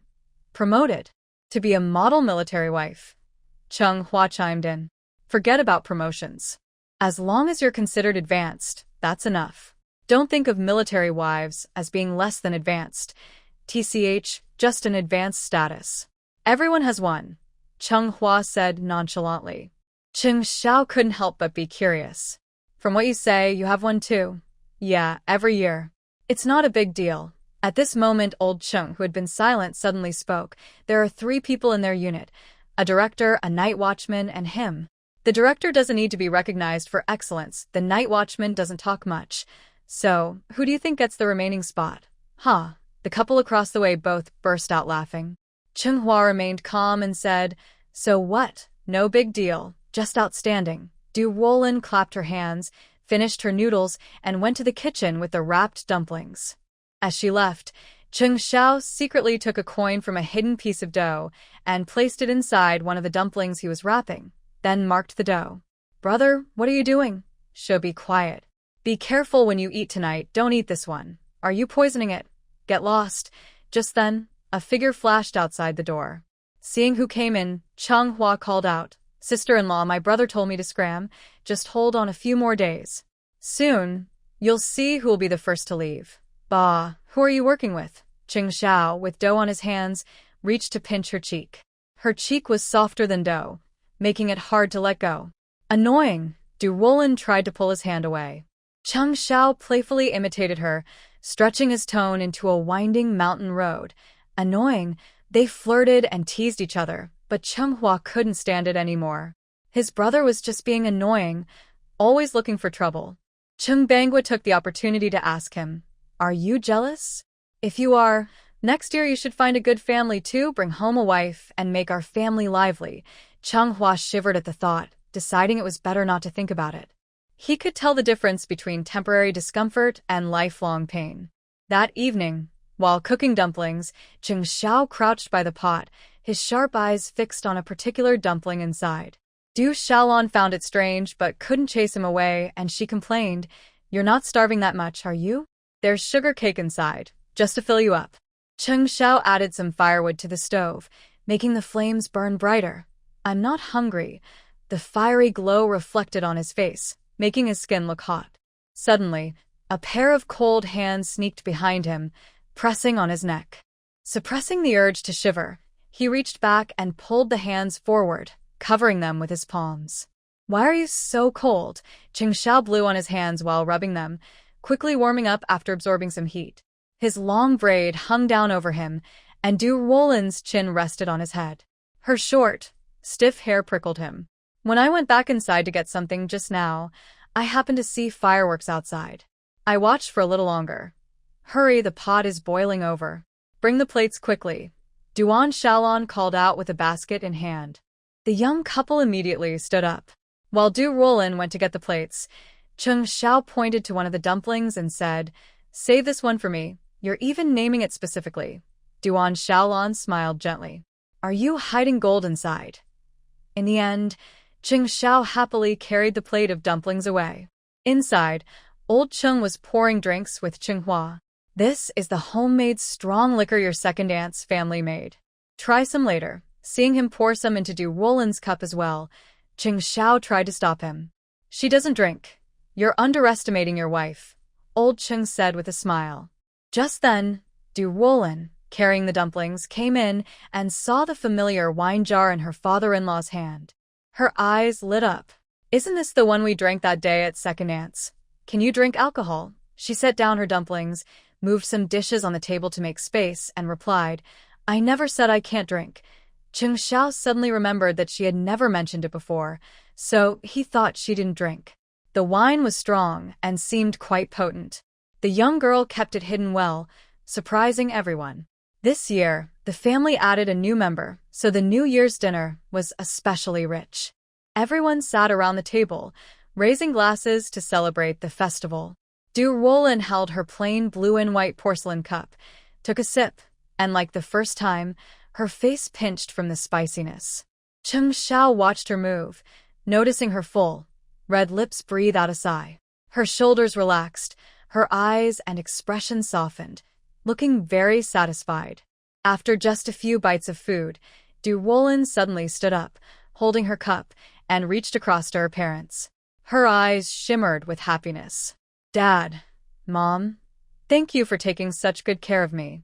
I can't speak well, but I toast you with this cup. Hey, hey, Chung Bangwa and Duan Shaolan happily raised their cups. After drinking, Chung Bangwa reached into his pocket, but Duan Shaolan nudged his arm and whispered, "It's not the first day of the new year yet." After drinking with her parents, Ruolin quickly refilled her glass and his. She tried to speak several times, but felt a lump in her throat and a sour feeling in her nose. Her feelings for her husband are complicated. There is gratitude and attachment. The environment she grew up in made her think that marriage was just two strangers living together, but she never expected that two strangers could make life beautiful. Life became hopeful, and she looked forward to the future. She raised her glass and looked into his eyes. She had touched and kissed those eyes before. In his beautiful dark eyes, she saw her reflection.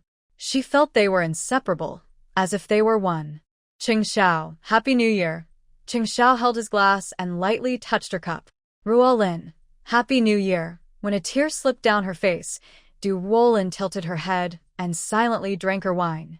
Once this year was over, she would leave the past behind and look forward. She drank quickly, and Cheng Xiao didn't stop her. He finished his drink with her, feeling bold and free. Ruolin, eat your food. Drinking too fast might make you feel sick later, said Duan Shaolan. Ruolin smiled happily, a touch of blush on her face. She poured more wine into her glass. Mom, last time I was at someone else's house and was afraid of drinking too much. This time, at our own home, let me indulge a little. This girl, Duan Shaolan, felt worried about her drinking too much. But Chung Bangwa said, if she wants to drink, let her. This time, Ruolin raised her glass to her little brother-in-law, Chung Hua, who was busy eating. Chung Hua didn't expect her to say anything. He swallowed his chicken leg and raised his glass, waiting for his sister-in-law to speak. Little uncle, thank you for teaching me to write and send letters before. But I might need your help again, teach me how to do math. Chung Hua was surprised. He was eager to eat, so he pushed his glass forward. Sister-in-law, you're too polite. Just tell me whenever you need help. All right, eat up, Cheng Xiao said, holding her waist. He moved the dumplings stuck together on her plate and picked one to put in her bowl. Ruolin hiccuped and obediently ate. There was no reaction. Cheng Xiao frowned and looked for another. Eat slowly, chew carefully. Ruolin, with puffed cheeks, looked at him in confusion. Who said she ate like a cat before? At this moment, Chung Hua quickly noticed something unusual in his bowl. Brother, isn't this your prank? My stomach hurts. Chung Hua grimaced and clutched his thigh. The pinch his brother gave just now was quite strong. You're eating too fast and no one is fighting you for it. Duan Shaolan looked annoyed. Later, I'll find some yeast tablets for you. You probably ate too much too quickly. Cheng Xiao snatched a dumpling from the plate and put it into Ruolin's bowl. She looked confused. I still have some. He can't finish it all. Let's share some for him. Cheng Xiao carefully picked up the dumpling and brought it to her mouth. Their parents were watching, and he was so eager that Ruolin felt shy and didn't want to refuse his kindness. She gently opened her mouth and took a bite, but her front teeth accidentally bit down hard on something. Ugh! She took out the foreign object from her mouth, pinched it with her fingers, and saw it was a coin. Immediately, someone nearby said happily, Wow, Ruolin is so lucky. She'll be happy and prosperous next year. It seemed Ruolin suddenly understood something. She looked at the person gently rubbing her mouth with his finger, and her eyes filled with tears. Her vision blurred, and she could only see his hazy silhouette. She hugged Cheng Xiao's neck, her cheeks hot and pressed against his neck, softly choking up, You're so good to me. Cheng Xiao gently patted her back. He couldn't take her away because they had been apart for a long time. He wanted to give her all the good things he could while he was with her. Mom, did Dad feed you dumplings? Cheng Hua, rubbing his leg, spoke awkwardly from the side. Duan Shaolan was chewing something and swallowed before trying to speak, but a dumpling was stuffed into her mouth. Chung Bangwa calmly said, Just watch, Cheng Hua. Ruolin chuckled softly, turning her face away from Cheng Xiao's neck and wiping away tears with her fingertips. Tonight, the wine was very strong. When Ruolin looked at Cheng Xiao again, her vision blurred. By the time they finished dinner and went to the room, Xiao was carrying her back. As soon as they got on the bed, she saw new socks placed on the edge of the bed. She insisted that Xiao change into them. The socks were very flashy, and Xiao felt a bit resistant. But the other person, with his stern face, forced him to wear them. Reluctantly, he went to prepare foot wash water. When he returned, the person who had been loudly demanding new socks was already half-slumped on the bed, unconscious. Who are you? What are you doing? Xiao moved her onto the bed. The room was hot from the stove, and the alcohol made her feel fiery all over, with her heartbeat pounding loudly in her ears. Ruolin glanced at him sideways, her body soft and delicate as if made of no bones. She clenched her fists and warned him, "Don't touch me. My man is in the army. If you dare to touch me, I'll make you eat sunflower seeds." Xiao couldn't help but laugh. He patted her from behind and said, "You have a good sense of awareness. That's worth praising. I already said my man is in the army. Why are you still touching me?" He just put her back in the correct position, then rolled to the side and opened his eyes to see someone behind him, undoing his clothes. Gradually, those eyes looked at him with infatuation. "Who are you?" Xiao raised an eyebrow, a mischievous smile on his face, and his hand tightening on the buttons. "Don't recognize me? You look really good." Feeling a chill, Ruolin slightly lifted her head to look at the hand messing with her chest, then suddenly grabbed it tightly with both hands. "Perfect, my man isn't home right now. Come on up quickly, don't let anyone hear." Xiao. "Ruolin, are you daring to cheat on your man?" Shu, a slender finger pressed against his lips, acting serious and anxious. "You're risking your life. I already said he's in the army. If you keep making noise, we'll both get into trouble. You still know about sunflower seeds and you dare to cheat?" Ruolin let out a soft cry. At that moment, a voice asked close to her ear, "Who's stronger, me or your man?" "You are strong." The person hearing this immediately looked furious. "Ruolin, if you dare to keep a secret lover, you're finished." "Shu, I told you not to make noise." Ruolin squinted her eyes into a narrow slit, through which she saw his handsome face close up. She felt an indescribable fondness, noticing how every part of his features suited her taste. Her fingertips traced his lines, their breaths mingling. That deadly competitive spirit stirred inside her, and Cheng Zhao's temper flared. He suddenly realized that this girl had been pretending all along. Before, a gentle touch would make her whimper in pain, but now she seemed to have forgotten what pain was. Ruolin rested her arms on his broad shoulders and made sounds with her lips and teeth. "I have money. You work hard. I will give you money." "Wow, Ruolin, are you using the money I earned to support some outside guy? You're so mean." "Then I won't give it to you." Xiao laughed angrily, pinching her cheek to make her look at him. He gritted his teeth and said, "So, after sleeping you don't give the money? You just leave? Is there anything in the world for free? You heartless person. Do you believe I will tell on this later? We'll both get into trouble." Ruolin couldn't speak, only shaking her head randomly. Her messy black hair tangled in front of her, her nails digging into the arm of the outside man, her sobs uneven. After finally taking 2 days off at home, on the second day of the Lunar New Year, Chung had to return to work. When he arrived at the office, Director Wong from the Supply and Marketing Cooperative was waiting for him in the security room. During these days, the town's grain was selling quickly for the new year. Seeing it almost run out, he specially applied to take 1,000 jin to the mill. Chung handled the matter professionally, taking his notebook and pen to the grain warehouse, following the rules and procedures to count the amount. Director Wong chatted with him casually, but Chung was known for being quiet. Usually, he only answered when Director Wong asked a question. Before leaving, Director Wong threw a bag of candy onto his desk. Chung picked up the red mesh candy bag and frowned. "This is a bit embarrassing." "No need to be embarrassed. It's the new year. Just try the taste." Director Wong loosened the string of the candy bag and moved the contents around. "There's chocolate inside. My daughter loves it. I bought it in the city before the new year. I don't really like this stuff, but young people like you do." Chung liked chocolate, so he accepted the bag of candy. He thanked Director Wong for his kindness.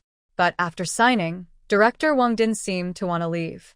He rested his elbows on the desk and leaned forward, asking, Chung, I want to ask you something. Do you not have a partner? Chung Hua's eyelids twitched. He was about to put the candy into his drawer, but then changed his mind. He replied calmly, not yet. That's great. Director Wong almost clapped his hands happily. You're 24 this year, right? My daughter is a year younger than you. Her name is Wong Juing. When you were in middle school in town, she was in the same class as you. Do you remember her? Time has passed so long, and since I started working here, Chung Hua rarely interacts with outsiders. Some people have fuzzy memories. It seems he doesn't remember, and Director Wong isn't discouraged. I originally planned to bring her today, but she went visiting her mother. Next time, Chung Hua senses his intention and responds coldly. Director Wong, if there's no important reason, outsiders shouldn't come here. In other words, don't let your daughter come. Director Wong is momentarily stunned. He clearly wasn't prepared for this rejection. I've known this young Chung Hua for several years. I once thought about introducing him to my daughter, but back then, she wasn't very aware. She still had a runny nose in middle school and didn't pay much attention to him. But now, I don't know what happened. After the new year, she suddenly became aware, and when she went home, she asked about him and his wife. Originally, the people from the supply and marketing cooperative just came to buy grain. If it weren't for my daughter's request, I wouldn't have come personally. My message is clear. Chung Hua returns the bag of candy to him. He knows that being polite can sometimes lead to obligations, and he doesn't want to owe him favors over a few chocolates. There's no reason to give something and then take it back. Director Wong doesn't accept it. He keeps the receipt in his pocket and hurries out, saying he will find someone to bring grain later. When he gets home in the afternoon, his daughter greets him at the door. Dad, did you see Chung Hua? Did you give him the candy? He takes off his hat and hangs it on a hook on the wall, looking a bit unhappy. Good news or bad news first? Which do you want to hear? Wong Juing, brushing her shiny braid, looks a little annoyed. Why are you still teasing me? Just tell me the good news first. Dad sits on the Kong, a traditional bed. Good news. He doesn't have a girlfriend. Really, her eyes light up. She sits next to her father. Wong Juing can tell how proud she is of Chung Hua. Seeing her so happy, he feels a bit reluctant to upset her. That's the good news. Now, what's the bad news? He carefully chooses his words, changing his tone from cold to more gentle. He said he's been busy lately and doesn't have time to think about personal matters. Wong Juing paused, then suddenly slumped her shoulders and let out a deep breath. I was so worried about something. It scared me to death, she said. But she didn't get discouraged. She added, let's wait until he's done with his work. By the way, does he remember who I am? Director Wong made up a lie. How could he forget? It's only been a few years since graduation. Wong Juing turned away, smiling with her lips pressed together. She didn't expect that the shy, awkward girl from back then would turn out so successful. She used to hear others praise him, but she didn't pay much attention. Her first impression was that he was still that scruffy, skinny boy.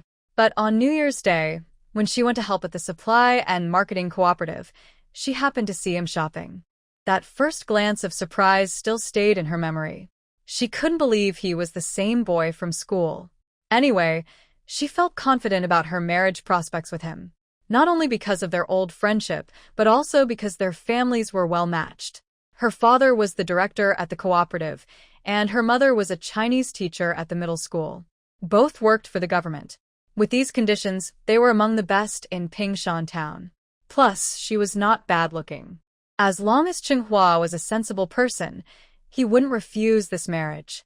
Daughter, if you've made up your mind, I'll definitely help you make it happen, Wong director promised his daughter. After all, that young Chung was a really good person and a suitable candidate for a son-in-law.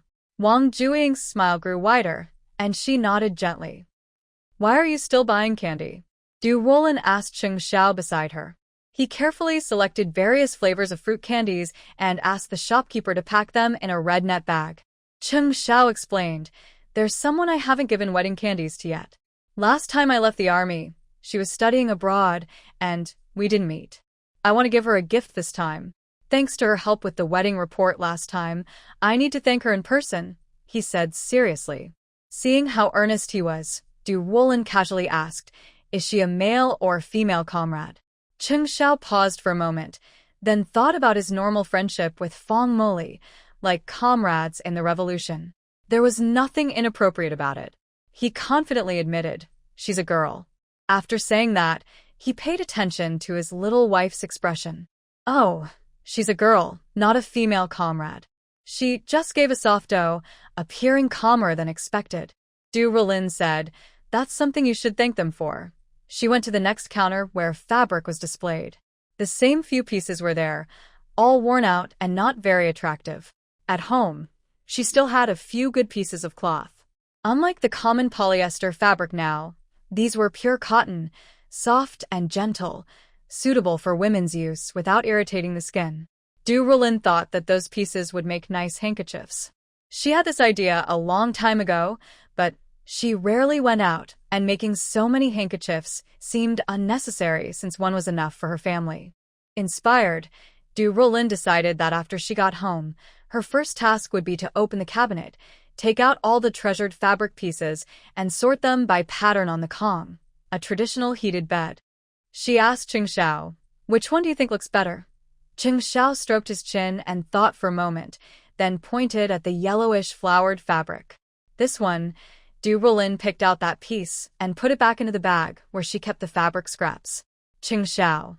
She had just asked which one looked better, right? Ruolin selected a few pieces, but was still hesitant about two of them. Finally, she simply held up one of the two and asked him, which one do you think looks better? Xiao didn't rush to decide.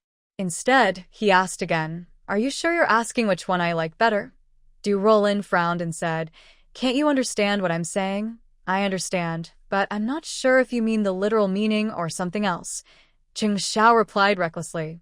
History has shown that women's thoughts are even harder to guess than those of spies. He tentatively asked, first, tell me which one you prefer more? Ruolin took a deep breath. I like both. If I could choose, I wouldn't be asking you. As soon as he finished speaking, Xiao took both pieces of fabric from her hands and set them down. Since you like both, don't choose. Keep them both. Why worry over such a small thing? Ruolin choked. She had intended to find fault with him, but this man surprisingly didn't bite. She put both pieces back into the cabinet and folded them neatly. In the end, she only kept the three pieces she had initially selected. Xiao clearly noticed her impatience today. Although her expression was the same as before, she was breathing more deeply than usual. Why is that? Ruolin lifted the cover cloth covering the sewing machine and took out some selected fabric pieces. She chose thread from the thread basket based on the colors. Soon, the sound of the sewing machine started. Ruolin was skilled. In a short time, she finished the first piece of cloth. She checked the neatness of the stitches along the edges, made sure there were no loose threads, then carefully set the piece aside to work on another. Xiao wanted to reach out and touch, but as he extended his hand, she slapped it away. The kitten scratched. Ruolin glared at him. Xiao deliberately moved his hand closer. She looked even angrier. What's wrong? Did I upset you? He asked. Ruolin snorted softly. You didn't wash your hands. They're dirty. I don't want you to touch it. It smells bad. I washed them, Xiao said, holding his hand near her nose. Smell, it still has a nice scent. It smells bad. It smells good. It's just bad. You're so annoying. A fiery feeling rose inside Ruolin. Xiao quickly begged. Okay, it's bad. I'll go wash my hands, all right? No, then isn't it still dirty? If you want to wash, go ahead. Ruolin crossed her arms and turned away, ignoring him. Xiao stood there, unsure what to do. He had never faced such a tricky situation before. Xiao took a step toward her, but she turned to the other side. They kept turning around, dizzy from the movement. Xiao clenched his back teeth and patiently tried to coax her. Let's talk. Don't ignore me, okay? What's there to talk about? Xiao sighed deeply, then turned her around. I was wrong. Whatever it is, I was wrong. Isn't that enough? She had never been so humble with anyone before.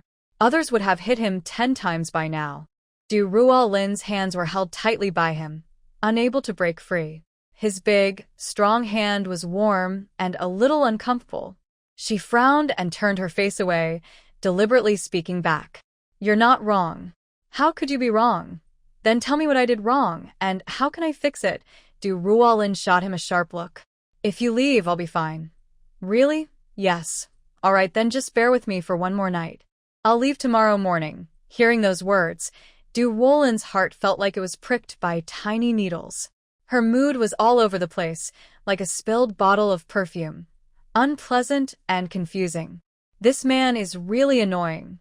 Suddenly, she became angry and pushed him. "Just go. Why do you have to come and tell me this?" "Geez." Chung Zhao's neck was scratched by her fingernails. When he touched the spot, he felt a slight sting. Ruolin saw the blood mark and panicked. She stood up to check, but Cheng Xiao stopped her. "What are you doing? Just scratching a little, not enough? Are you trying to hurt your husband?"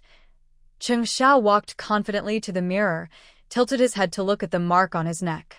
It ran from his Adam's apple to his collarbone, a thin line. Now he was bleeding, and when he returned to the army, those annoying guys would definitely come over and ask how he got it. He could just say his wife scratched him. How jealous they would be. Ruolin went to get some iodine. Cheng Xiao glanced at her calmly. "No need for that. It'll heal on its own soon." Ruolin felt a bit guilty and stood aside, her head slightly lowered, but her eyes looked up eagerly, looking pitiful. Cheng Xiao casually dabbed at the wound with a towel. The blood was just a tiny spot, probably because the iodine hadn't fully dried yet, and it was already healing. When he turned back and saw her pitiful expression, he felt morally superior and teased her, feeling better now. "No more fussing." "I wasn't fussing," Ruolin mumbled, her lips trembling as she spoke. She couldn't quite explain it, but she just felt uncomfortable. When he was angry and breathing heavily, she found it annoying. But when he said he was leaving, she felt like she couldn't breathe. It was all so contradictory. Cheng Xiao seemed to understand why she was upset. After all, he had gone through something similar before. He threw the towel onto the face-washing stand, then pulled her to sit back on the stool she had been on. He half-squatted and looked up at her. "Don't overthink me and her. We're just friends." Ruolin was stunned for a moment. After a while, she realized who he was talking about. Her lips pressed tightly, then slightly parted. She asked, "But you said before that everyone else in your heart is just a friend." Cheng Xiao didn't see anything wrong with that. "Yeah, that's right. Just friends. But when I asked if she was a male or female friend, you said she was a woman." Cheng Xiao almost choked on his own saliva. He patted his mouth and said, "My mistake. I used the wrong words." Ruolin's voice was dull. "But I'm not angry because of that. She helped you. So how could I be angry?" She turned around and took the finished handkerchief in her hand. She looked down and spoke slowly. "She helped you, and she helped me too. She is my benefactor, and I am grateful. I don't have much to give in return, but I am good at making things by hand. When I finish all these, you can take them back and give them to her to say thank you." Her delicate fingers brushed over the fabric with a white background and yellowish plaid pattern. She felt her earlier temper tantrum was unreasonable, especially since she had hurt him, and she felt very ashamed. Cheng Xiao brushed aside the bangs covering her eyes and looked at her face carefully, knowing she was feeling upset inside. He took the handkerchief from her and placed it on the sewing machine, then rested her head on his waist. "Hold on for one more year. When I return from the capital, I can ask to have you join the army with me. Otherwise, I'm worried about you staying alone in that big yard. At home, my parents can take care of me. Out here, although I don't have to worry about safety, I'm unfamiliar with the place and its rules. It wouldn't be as comfortable as being at home." Ruolin closed her eyes. "I understand." But even after a year apart, her longing was already clear before they parted. She hugged his waist tightly, feeling a strong sense of reluctance spreading inside her chest. She held back the tears and spoke softly, almost in a whisper. "Remember to study hard at school, especially foreign languages." Cheng Xiao wanted to say, "Can you choose a different subject?" "I'm good at all of them." "Okay, I will. When you come back next time, teach me again." Okay? Ruolin pressed against his waist, wanting to hold him tighter. She didn't know if she would be fat or thin when she returned next time. Xiao felt a small fire ignite inside him from her touch. He cleared his throat and didn't dare move, afraid that a gust of wind might turn the tiny spark into a wildfire. Xiao, I'm listening. Be careful and protect yourself outside. Xiao smiled confidently, full of bravado. Don't worry. If anyone tries to bother me, they'll have to protect themselves first. That's not always true, Ruolin said seriously, lifting her head. Remember, don't talk to strangers if they speak to you. Don't accept anything they give you, and don't drink anything from them, especially from women. This is the first time Xiao realized which matter she was talking about. It seems the only time he ever miscalculated in his life was with her. No wonder the art of seduction can be part of Sun Tzu's military strategies. No one can resist it. You still blame me, Xiao said, pinching her face. When I'm not home, you must behave yourself. Do you hear me? When the little troublemaker drinks too much, she doesn't recognize anyone. As long as someone looks handsome, she'll go to their bed. That's unacceptable. No, thinking about it, I really feel uneasy. Xiao suddenly wished time would pass faster. Why does it take so long to take her away? When I'm not home, you're not allowed to drink. Ruolin was about to argue against his bossy tone, but then she thought, since he's not here anyway, he wouldn't know if she disobeyed. Oh, it's obvious he's not sincere. Xiao carried her onto the bed, feeling it was necessary for her to understand the power of truth. The two of them tumbled and played around. Suddenly, Ruolin grabbed his hand to stop him, her face changing. Wait, Xiao licked his lips. Hurry up. I only have less than 12 hours before I leave. Next time, it'll be next year. His hand reached inside again, but Ruolin held on tightly. No, that's not allowed. She quickly slipped out from under him, grabbed her flashlight, and headed to the outhouse outside. After a short while, she returned with a strange expression. Xiao patted the quilt. Hurry up. Ruolin hesitated at the door, not daring to step forward. She even didn't want to think about how he would react when she told him later. Just thinking about it made her laugh. Let's sleep separately tonight. Xiao squinted, his tone dangerous. Why? I'm coming on my period. Ruolin tightly pressed her lips, feeling very pleased when she saw the stiff expression on the other side. Wow, you did that on purpose. Little Zhang searched on the shelf behind, where the letters were kept. On the white metal rack in the hospital, each doctor had their own letter slot. In the one belonging to Fong Moli, there was a lonely white envelope. Little Zhang took it out and handed it over, saying, There's also a call. They said it's your parents and asked you to call back when you're free. Fong Moli's calm and plain face showed no change. Her, was so soft it seemed like an illusion, unlike others who had become excited and eager upon hearing a call from home. The call from Nancheng came about once a month, but each time it coincided with Dr. Fong being busy. She never returned the call afterward. But since it was part of her work, little Zhang didn't ask more and just accepted her attitude. After receiving the envelope, Fong Moli looked at the sender's name. Her delicate eyebrows slightly furrowed. She went outside, took off her gloves, and tucked them under her arm. In the cold snow, she tore open the envelope with her bare hands, quickly reading the words inside. A look of disdain appeared at the corner of her mouth. She went to the staff dormitory. At the entrance on the first floor, an older woman was burning a charcoal basin under her feet. She casually threw the letter and envelope into the basin. The flames devoured them instantly, and after a burst of fire, they disappeared as if they had never existed. The dormitory was assigned based on staff rank. Fong Moli had her own single room, fully equipped with a bathroom and kitchen. The heating was strong, ensuring that the two shift workers returning to the dormitory always found it warm. As soon as she turned the doorknob, Fong Moli took off her coat. Her clothes fell casually to the ground. She walked barefoot into the bathroom. Hot water poured down from above, carrying a faint rust smell from the boiler. The steam filled the room. The cold outside seemed to hit her only now. She wiped her face dry, then curled up in the water, hugging her arms and shivering. After returning to the army, Cheng Xiao first went to report his work from the past half-year to Commander Wong. After finishing, he was told to see Commander Zhou, who had something to say to him. Since his wedding, this was the first private meeting with the commander. Cheng Xiao was still the eager young man who liked to light cigarettes nearby.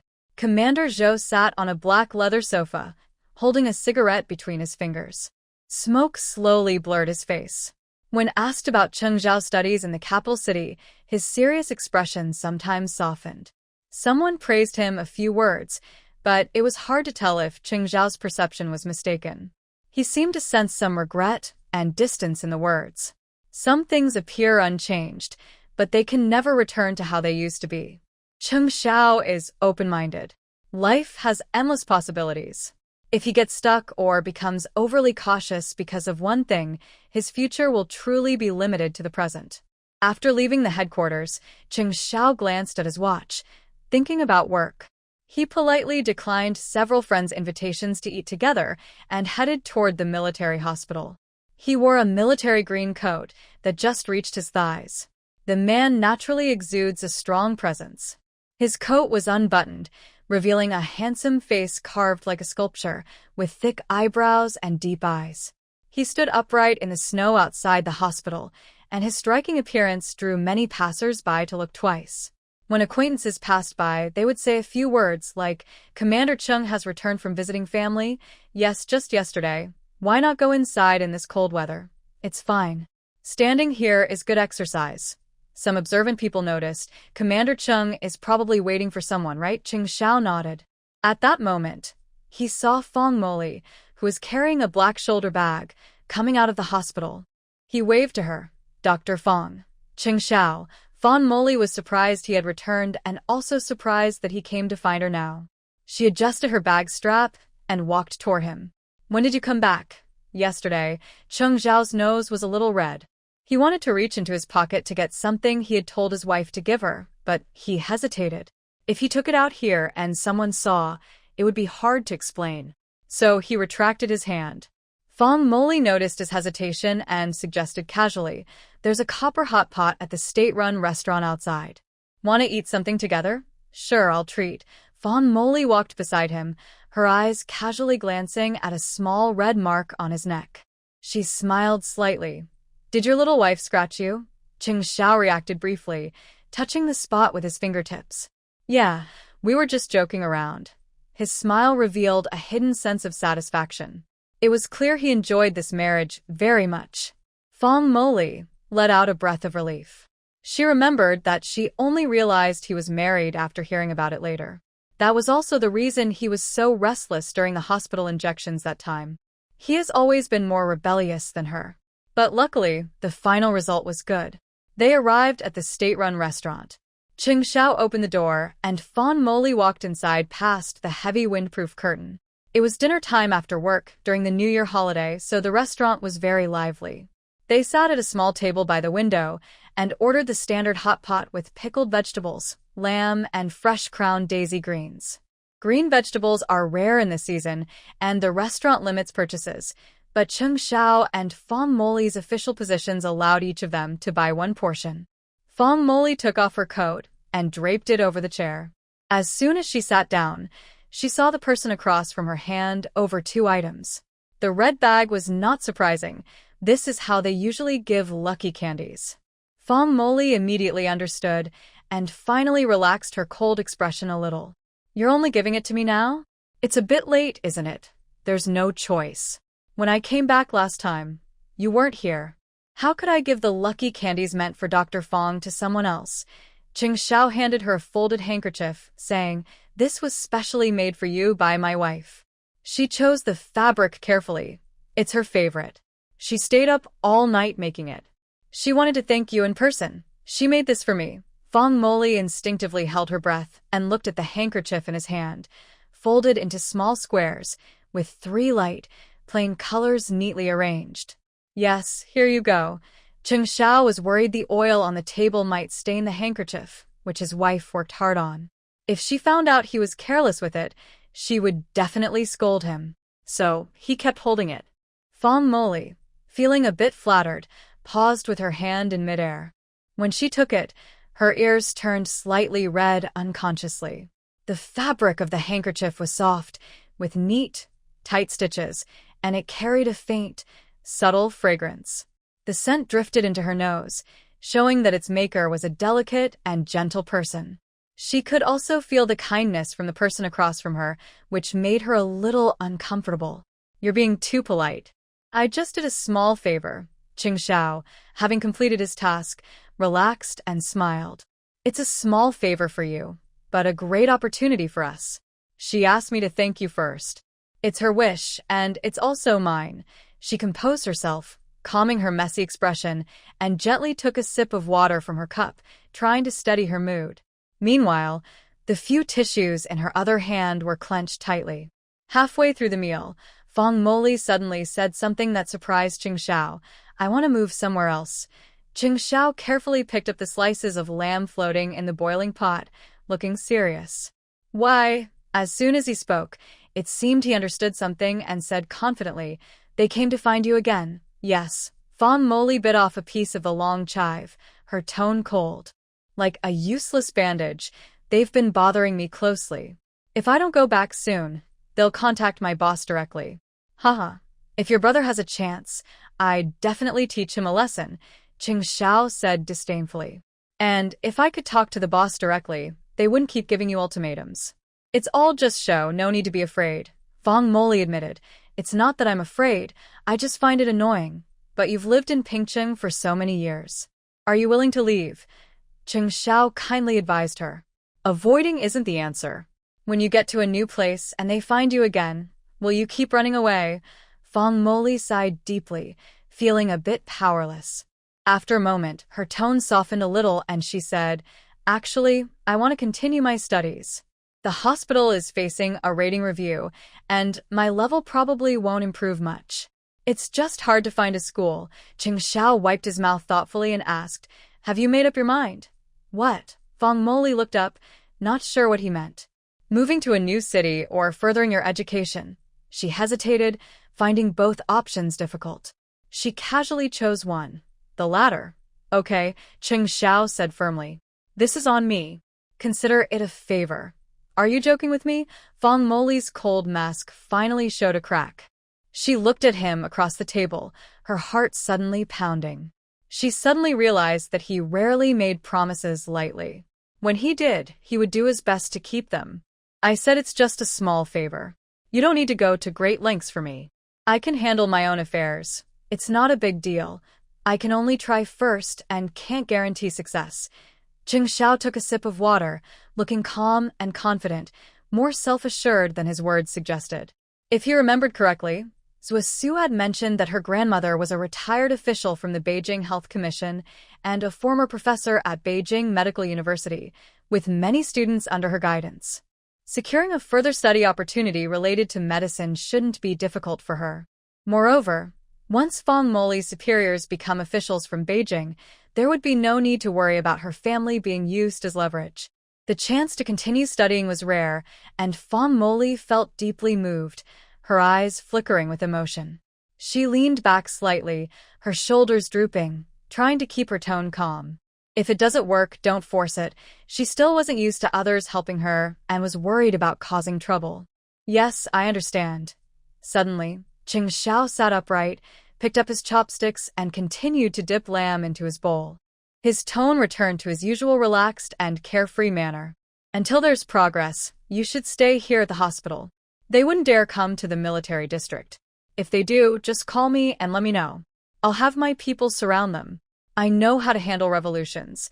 Fong Moli chuckled softly, knowing he was joking but not exposing him. "By the way, hold on for another year. Next year, my wife can come with the troops. I'll introduce her to you. I usually don't let anyone see her. With her looks, she outshines all the women in the entire military district." Zhao's heart blossomed with happiness. He wanted to show her off but also keep her private, not letting anyone see her. Talking about her, Xiao opened up completely, no longer eating but chatting nonstop. Hearing so many compliments from him truly surprised Fong Moli. He said she was like a fairy, which made her curiosity grow even more.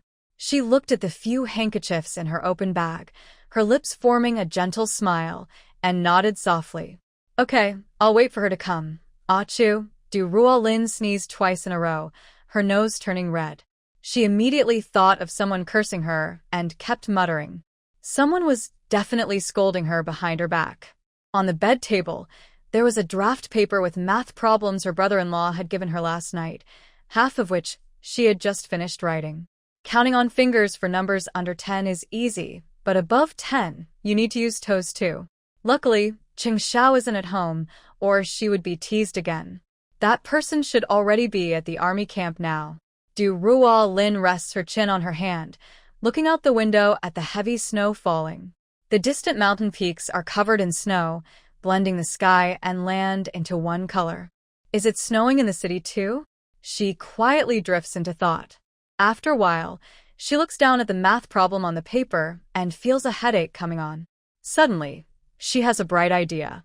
She smiles and crawls toward the cabinet, finds her small metal box where she keeps change, takes out a stack of coins, and places them on the table. She compares the coins to the numbers on the paper and counts out the correct amount. It's strange. She just can't figure out the numbers on paper, but when it comes to counting money, she quickly gets the right answer. Her hand moves faster and faster. In less than 10 minutes, she finishes all the problems she had been working on for a long time. To check her progress, Ruolin erases her answers with an eraser and recalculates in her head.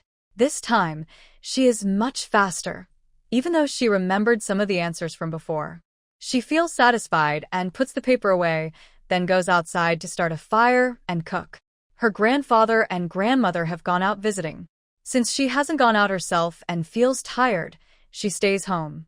During the day, she is alone, and the only sound in the quiet yard is the snow falling.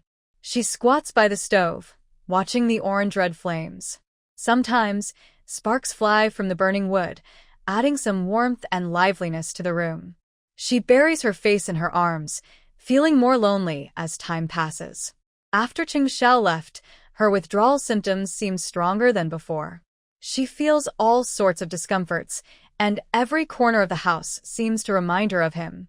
The water in the pot boils. Hearing the sound, she lifts her head, her eyelids heavy with deep lines.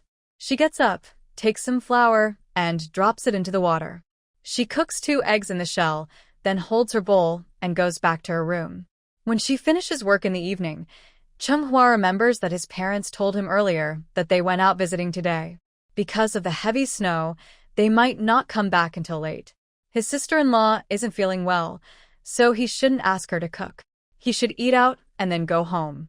Chung took a stack of red-headed grid paper from the office cabinet, put it into his bag, and planned to give it to his sister-in-law as calculation paper. Then he put on his hat and gloves, ready to leave work. Outside, the snow was quite deep. The night watchman sat by the fire in the guardroom, roasting potatoes. When he saw Chung come out of the office, he gestured through the window for him to come in. Abba. The old man gestured to the already roasted potatoes on the stove, inviting Chung to eat. Chung repeatedly waved his hands, signaling he wanted to go home to eat outside. But as he turned, he noticed a small pile of sprouted potatoes in the corner of the wall, and he was thinking about bringing some from home when he came back tomorrow. The night watchman had no children or relatives. He said that during the war, he found an unexploded Japanese grenade buried in cow dung and accidentally blew up some enemies. In peacetime, the authorities arranged this job for his retirement. But some habits, like frugality, are hard to change. Just like the sprouted potatoes in the corner that he was reluctant to throw away. Even now, he still wanted to share them with him. Chung was touched. He remembered there were candies given by Director Wong a few days ago, which he had kept in his office and hadn't eaten yet. He had planned to take them home tonight, but now he decided to give them to the old man instead. The old man waved his hand, indicating he could take the candies. Chung refused and turned to leave. Walking his bike through the heavy snow was difficult. Chung pushed his bike along the town street. Suddenly, a voice called his name from behind in the snowy sky. Chung, wait for me. He stopped in his tracks. It was almost dark. Who could be looking for him? He turned around and saw a woman dressed very warmly approaching. She wore a wool jacket on top and wool felt boots that reached below her knees, looking heavy and thick. Her footprints left deep marks in the snow as she hurried over to him. The woman was exhausted, bending over to catch her breath. Chung frowned and asked, "Comrade, what do you want from me?" Wang Juing's heart was pounding fast, partly from exhaustion and partly from nervousness. When she heard his question, she remembered that she was bundled up tightly and might not have been recognized. She took off her scarf from her head, revealing her whole face. Her cheeks were flushed, glowing like two fires, full of lively energy inside. She bit her lips shyly, showing a bit of girlhood bashfulness. However, Chung Hua's eyes showed more confusion and doubt. Wang Juing waited for a long time, but didn't hear him speak. She looked up and saw his confused expression, and suddenly realized he didn't recognize her. Her body stiffened for a moment. She took a deep breath and quickly regained her composure, speaking confidently. "I'm Wang Juing. We sat next to each other in middle school. Have you forgotten?" Her reminder made Chung Hua recall something. He politely said, "Oh, you're an old classmate." Then the conversation stopped. Wang Juing stared at him, waiting for him to say more, while also studying his face. She had only seen him briefly at the supply store last time and hadn't looked closely. He looked gentle and handsome, the kind that becomes more attractive the longer you look. Wang Juing felt a strong desire to get to know him better and was determined to win him over. "Is your father Wang Bao from the supply store? You don't remember that either?" Chung Hua finally realized. So, she was Director Wang's daughter. But he still didn't understand why she was looking for him on such a cold day. "So, you're Director Wang." Wang Juing was happy he remembered and smiled openly. She kindly invited him. "My mom is cooking a big goose tonight. Come to my house and have a meal." Chung Hua didn't know her well and felt a bit embarrassed to bother her during the holiday. Without thinking much, he refused. "No, I'll just eat at home. Nothing urgent, so I'll go now. It's getting dark soon, and it's hard to travel." He pushed his cart to leave. Wang Juing hurriedly ran in front of him, pressing down on the handlebar to stop him. "Just for a meal, no one else. Just come once." The more enthusiastic she was, the more Chung Hua felt afraid. Like the female demon in Journey to the West who tries to tempt Tang Sanzang before eating him, she used delicious food to lure him. But he wasn't Pigsy, and he wouldn't fall for it. "I really have to go. My relatives are coming over today, and they're waiting for me to eat with them." Chung Hua made up a casual excuse. Wang Juing looked suspicious and pouted in dissatisfaction. "Then give me a clear answer. If I come to find you next time, will you agree or not?" Chung Hua's eager to get away. "Next time, maybe." "No, you have to say yes or no." Chung Hua had never met such a persistent person. Usually, the women he met, whether gentle or fiery, were reserved inside. This was the first time he encountered someone like her. But Wang Juing was very strong. She pressed down on his bicycle handlebar, making it impossible for him to move. The weather was very cold. Snow had fallen on her eyelashes, melted from her breath, then quickly turned into ice crystals that sparkled on her lashes, making her dark eyes look gloomy. The two sides couldn't agree, so Chung Hua had to give in first. "All right," he said. "Then we've agreed, right?" Wang Juing smiled happily, moved her hand away, and took a step aside to give him space. As Chung Hua rode away a few steps, he still called back, "Don't forget, okay?" Chung Hua wished he had 8 legs, almost stomping sparks from his pedals, and hurriedly left. "Humph, silly girl. I could never really eat him, could I?" Wang Juing pouted and mumbled with a silly smile. Even though she didn't manage to bring him home, she still felt a little satisfied. Because of her, Chung Hua didn't want to eat in town anymore, afraid he might run into her again in that small, hidden corner. She was a woman, and he couldn't hit her. Plus, Wang Juing had a stubborn, bossy attitude that he couldn't handle. But deep down, he knew what she was after. She wanted to be with him and get married. Last time, Director Wong had already hinted very clearly. Today's situation made it obvious to anyone. But then he thought, if he married someone like her in the future, he'd feel uncomfortable everywhere. It wasn't that he had a prejudice against Wang Juing, it was mainly about his own feelings. He wasn't planning to get married now, and even if he did, he wanted someone gentle, with a scholarly, refined air. She didn't need to be as capable and diligent as his sister-in-law. His ideal partner should share common interests. If he talked about poetry and ideals, she might talk about eggs at the supply station costing a penny each. If he mentioned city gates, she'd talk about hip bones. Neither was wrong, but life would be a long, tough journey for both. He decided to find a good time to tell her the truth, so he wouldn't delay her anymore. Chung made up his mind and, hungry and cold from the heavy snow, hurried back home. The snow was thick on the road, so he drove slowly. By the time he reached home, the original color of his coat was gone, and he looked like a snowman. In the yard, only the second brother and his wife's house had a light on. But once he entered his parents' and his own house, the warm air made his skin tingle with comfort. It was probably sister-in-law who started the fire inside the house. Chung brushed off the snow from his clothes and warmed his wet coat by the fire. Hearing some movement outside, Ruolin put on her coat and went out. Seeing her younger brother-in-law return, she asked if he had eaten. If not, she offered to cook some food for him, as there was still some dried noodles left at home. Chung remembered that his parents had told sister-in-law in the morning not to overexert herself, so he waved her off and said he could go alone. Ruolin didn't pretend to be polite and went back inside to take out some scrap paper with math problems she had done earlier. While the noodles were boiling, Chung checked her work. The problems were very easy. He finished them at a glance. All correct, sister-in-law. You're really good. Ruolin took the paper and smiled. That's nothing special. It's not as good as the 6 or 7-year-old kid in second uncle's family. Even first graders solve problems faster than I do. You shouldn't compare yourself like that. It's because your situation is special, Chung said as he opened the pot, and the hot steam hit his face. But the fact that you still want to learn at your age is already better than many people. Du Ruolin siged. It's not about being ambitious or not. I just don't want to be blind and ignorant. She lightly tapped her right toe against her left heel, but it wasn't just for that reason. Wu Jiqing once said that learning can help see a broader world. That world isn't limited to what the eyes can see. She was always curious about what that world looked like.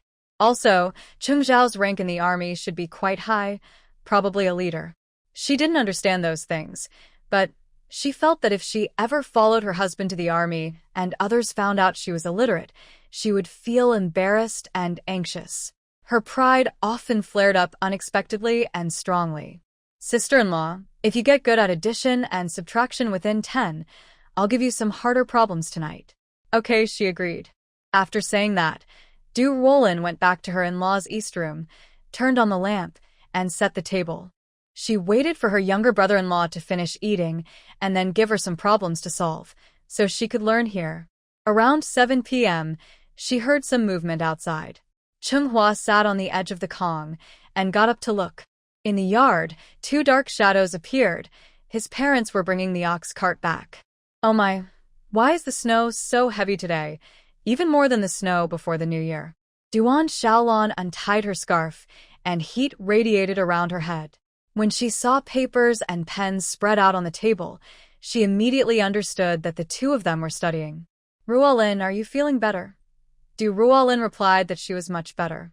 She picked up the thermos to pour hot water into the cups for her grandparents. As she turned around, she saw her mother-in-law handing her 5 red envelopes. These are, your aunts gave them to you. It's common for the new wife in the first year of marriage to receive red envelopes. Your sisters-in-law and sisters also got some back then. These are for you. Ruolin's bright eyes sparkled with happiness. Since there were no outsiders, she didn't need to pretend modesty. She happily accepted the envelopes, pinching the red paper with her fingers. It looked like a 1 yuan note, but the gesture was very meaningful. The mother-in-law and daughter-in-law chatted for a while about visiting the eldest aunt's house, not paying attention to Chung silently wrote 2 pages of math problems on scrap paper. Yesterday, his sister-in-law said the previous page was too easy, so today he doubled the workload. When Ruolin finished her homework and was about to go back to her room, Duan Shaolan held her hand and advised, "Study hard, but don't overwork yourself. No reading tonight, or your eyes will get hurt. Ruolin smiled sweetly, hugging her arm and affectionately replying, "Got it, Mom. Wow, you're so favored. When I was studying by lamplight, no one ever told me, Hua, take a break. Don't strain your eyes." Duan Shaolan rolled her eyes at him. "Your eyes are fine no matter what, unlike Ruolin's bright and lively eyes. It would be such a pity if they got damaged. Isn't that favoritism?" Chung Hua slipped on his shoes and was about to leave, but then said something surprising. "Can my eldest aunt and the others lend me the red envelopes they plan to give my wife in the future? Then she wouldn't need to give them later." "Get lost." Chung Hua pouted and was about to leave, but then turned back. "Mom, can we cook a big goose tomorrow?" "Where would we get a big goose?" "I think you look more like a big goose." Listening to his mother-in-law and younger brother arguing, Ruolin couldn't help but laugh so hard her waist hurt. Her younger brother-in-law usually looked serious, but privately, he acted like a child. The sad longing from earlier during the day was softened by this lively scene. Since she couldn't get the big goose she longed for, Chung Hua felt unmotivated to go to work the next day. Before leaving, he carried a half bag of potatoes and sweet potatoes from the cellar and tied them to the back of his bicycle. Shaolan held a feather duster in her hand and asked him, "Where are you going?" Chung Hua didn't hide it from her, to give to the night watchman at the unit. To him, Shaolan looked suspicious. "Isn't that a grain depot? Why are you taking grain from home there?" "That's public grain. Do you think I'd dare eat it casually?" Chung Hua tied the rope and then got on his bike to leave. "That guy." Shaolan went back inside and patted the old man who was trimming his nails with scissors. "Does anyone around here raise geese?" Chung Bangwa put down his scissors and thought for a moment. "Honestly, I don't know. There aren't many people raising geese these days." "Why do you ask?" "Well, it's because your little son said he wanted to eat goose last night, but I didn't agree. This morning, he left the house with a sullen face, like a shoehorn." Shaolan kicked off her shoes and sat cross-legged on the Kong bed. "I was thinking if we knew who raised geese, we could buy a few eggs from them. Then we could hatch some ourselves. By the end of the year, they'd be ready to eat. We could also pick up some goose eggs regularly. They're more nutritious than chicken eggs. I want to keep some for my daughter-in-law to help her get stronger. It's hard for her to gain weight. That could work." Chung Bangwa finished trimming his last nail. "I have a meeting in town today, so I'll ask around then. I'll find out which villages raise geese. Remember, don't forget."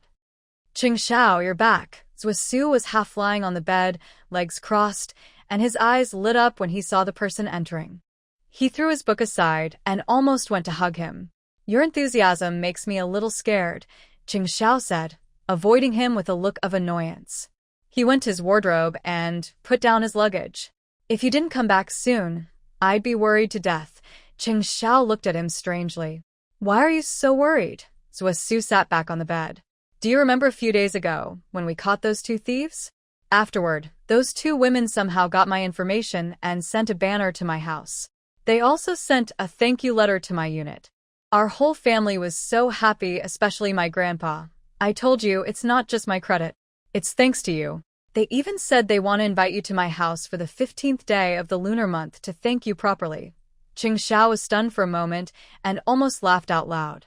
It really was a case of someone handing him a pillow when he was sleepy, an opportunity he couldn't refuse. Regarding how those two women knew about Zwa himself was very confused. That day, after they caught the thief, they took him straight to the police station without waiting for the two women to show up. How did they know it was Zwa who acted bravely? Zwa was lying on the bed, hands behind his head, asking Ching Xiao to help analyze the situation. Ching Xiao, off to the side, smirked. His thermos was empty, and he was too lazy to go out for water. He used Zwa's thermos, poured himself a glass, then sat back on the bed, teasing him. "There aren't many families with the surname Zwa in Beijing. Plus, you were wearing a military coat that day, so it's obvious you're from the army. If someone with a little background asked around, they'd find out easily.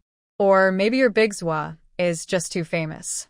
What if one of those women recognized you?" Hearing this, Zwa believed him completely, probably because Cheng Zhao's tone was so serious. He stroked his chin, feeling proud. "Wow, I didn't expect to be so famous." I thought I was pretty low-key, but it turns out my face is too eye-catching wherever I go. Suddenly, he coughed, and water shot out of his mouth. Xiao chuckled and coughed too, deciding not to tell him the truth just yet, letting him enjoy his pride a little longer. His face turned red from coughing, and after he calmed down, he asked, "By the way, did you go to the place I told you about earlier?" When Zwa heard this, he immediately stopped acting so carefree, recalling what he saw and heard there. He still felt emotional and uncomfortable inside. He sighed and said, "Yes, I went. But you didn't see anything because of that. It made me so upset that I couldn't even eat the meatballs my grandma made for the new year." Xiao put down his water cup, rubbing the edge with his finger, and asked calmly, "What happened?" Zwa turned over and sat up. That person wasn't lying. They really have an old blind mother and a mentally challenged son. When I arrived, they were sharing a torn quilt to keep warm. Their place wasn't even a proper house, leaking everywhere. It was worse than a public toilet. It made me feel really sad. He continued, "When I got there, they asked who I was. I lied and said I was a friend of theirs. The elderly woman asked me where her son had gone. I wanted to tell her the truth, but I couldn't bear to do so. Instead, I said her son had gone to the western part of the city to develop and build houses. Her family had no food at all. There was only a plate of boiled potatoes left on the table, frozen hard. I guess they were probably cooked by her son before he left."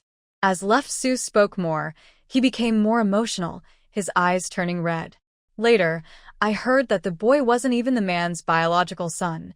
He was a foundling the man had picked up by the roadside. The whole family was pitiful. But if you do something wrong, you should face the punishment you deserve. As a caring adult, Su could only help within his ability. He gave the elderly woman and her grandson some thick quilts and food for the new year. He also contacted the local women's federation, who would handle the follow-up work. He said, "Can you believe this place? This is Beijing. I know the whole country still hasn't fully achieved enough food and warmth, and people are suffering from cold and hunger. But I never thought I'd see such families in Beijing. It's really..." Sigh.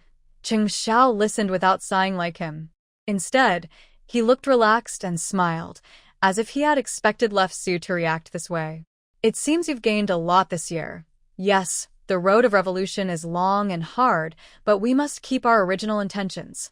We can't forget the great determination of our ancestors who risked their lives to defend the country and help all the people live better lives. We shouldn't be fooled by petty bourgeois habits. We should live simply and frugally." In the circles Su used to move in, family backgrounds were almost equal, supported by connections. They could easily reach heights that some people might never achieve in a lifetime. He believed life should be like that. But now he realized there were places even under the bright sun at the foot of Jinshan where sunlight couldn't reach. That was also why Xiao wanted him to see it for himself.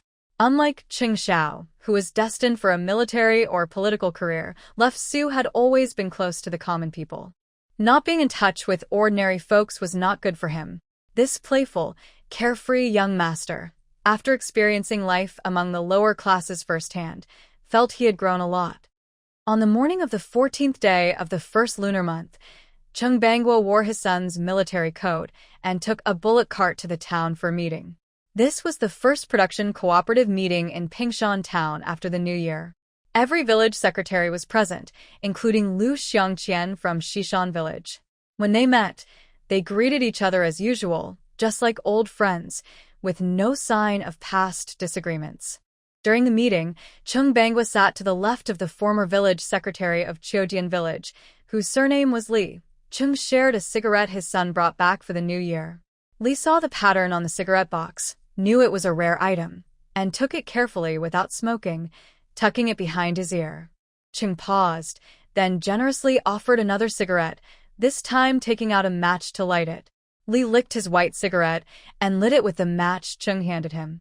He exhaled a puff of smoke and said, "Wow, the cigarettes the leaders smoke are really different. But these don't have much kick. They're not as satisfying as my old dry cigarettes. 2 puffs and they're gone." "Every puff costs money," Cheng chuckled. "Maybe the leaders prefer milder cigarettes, Li looked at Cheng's clothes, which his son had brought back from the army, and touched the hem of his military coat with a rough hand, full of admiration. This fabric is really soft. It feels a bit thin, though. Will it keep warm? Of course it will. It's warmer than a bear's fur. That was a bit of an exaggeration. Li smiled but didn't say anything. Could anything be warmer than bear fur? As they smoked, Chung changed the subject and asked, "Do you have geese in your village?" Chiodian village raised livestock, but I only heard about chickens. I don't know if they raise geese. Li tapped his forehead with his finger, thinking. He remembered hearing that someone in the village might have some. Chung wasn't disappointed. He was just gathering information. Li then quickly warned him. The director of the town's epidemic prevention station, Wong Baoquan, seems to have some. I heard someone mention it before, but I can't remember who. Wong Baoquan? Is he the brother of the director of the supply and marketing cooperative? Yes, that's him. Chung understood now. Since their Chaodian village didn't raise livestock and had little contact with the prevention station, he didn't know Wong's family well. But since he had the information, the rest was easy to handle. After returning home, Chung first told his wife about this news. How to proceed from there could be decided later. On the 15th day of the Lunar New Year, Xiao went to his home with Zwa to celebrate the Lantern Festival. He didn't prepare any gifts, just brought a cloth bag with some items inside. Zwa tried several times to sneak a peek, but couldn't succeed. Tisich, so stingy. Seeing his disappointed and stubborn expression, like a child still unsure of himself, Xiao found it hard to connect him with the young troublemaker from the big courtyard he mentioned. The two took the bus to the nearest stop at the military area and then walked a bit more to reach the gate. The security guard at the entrance knew Zwa, but the person with him was a stranger. After a routine check, they learned that he was a regimental commander, which surprised the young guard. He's so young to be a regimental commander. We don't have anyone like that here. After letting them through, Zwa told Xiao, "Don't mention him. Actually, this is the first time I saw you, and I didn't expect you to be a full colonel. It surprised me. That shouldn't be. Isn't your family a general? How could I, just a regimental officer, scare you? That's different. My grandfather is quite old now. He fought his way out of dangerous situations when he was young. When you were my age, you were just a new soldier." Xiao chuckled softly. "I'm lucky to have caught a good era. Thanks to the party. Just a few words and you're showing off." "That's so boring." Zwa nudged him with his elbow and pointed at the two-story red brick house behind him. "That's my home." Zwa confidently opened the door and called inside. "Your most beloved little son and grandson are back." Then he remembered Xiao was behind him and quickly added, "And his most beloved comrade. You can skip that beloved part. Just call him a comrade." He found it awkward to call him beloved. Not being loved doesn't mean you can't come to my house. Just bear with it. Zwa placed his slippers beside him and went inside first. "Wow, you're little Chung, right? Come in quickly." The first to speak was a middle-aged woman with short hair cut to her shoulders, neatly tied back with a headband. She had high eyebrows, bright eyes, and a lively face. "Auntie, sorry for dropping by during the New Year. No trouble at all. We've been thinking about you these days." Xiao followed her into the living room. The room was spacious, with large windows facing north and south, allowing plenty of light. In the center, there was a black sofa covered with a white lace cloth. A group of people, men and women of all ages, sat there. When they saw someone entering, they all looked in one direction. Zwa pulled Xiao toward an elderly man in the middle. "Grandpa, this is the comrade I often talk about, Xiao, now in his early 20s, already a company commander." Xiao. "Oh." The old man's sharp eyes looked at Xiao. His gaze was intense, like someone who had seen many battles. It was hard to look directly at him. But Xiao, meeting him for the first time, remained calm and respectful. He saluted. "Hello, old general. I am Xiao from the 36th Division of Pingcheng Military District, a mid-level officer." Good. "Young man, sit down." The old man pulled him to sit beside him, patting his shoulder firmly. Xiao was in good shape, handsome, and looked honest. The old man nodded with satisfaction. Zwa sat on the other side of his grandfather. After the old man finished talking to Xiao, he started introducing the other family members. Today was a festival. Zwa Su's older brother, Zwa Xiao, brought his wife and children. Then came his second sister, Zwa Yao, with her family. They had 3 children, but only Zwa Su was still single. After greeting everyone, Cheng Xiao placed his cloth bag on his lap and politely said, "I didn't bring anything expensive this time. Just some local specialties from my hometown. Please don't mind." The old man waved his hand. "There's no need to be so formal. I invited you for a simple meal and you bring gifts."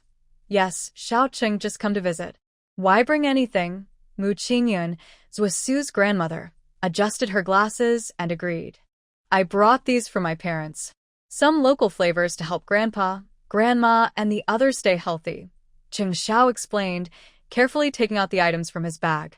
Each was wrapped in cloth. Zwa Yao's daughter sat on her lap, looking up at her mother blankly. "What's that?" Zwa Yao didn't know either. The item was dark brown, drop-shaped, about the size of a fist, like the core of something.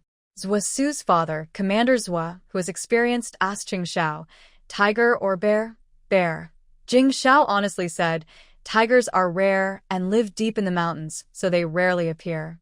We don't usually touch them now. But bears sometimes come out and can be dangerous.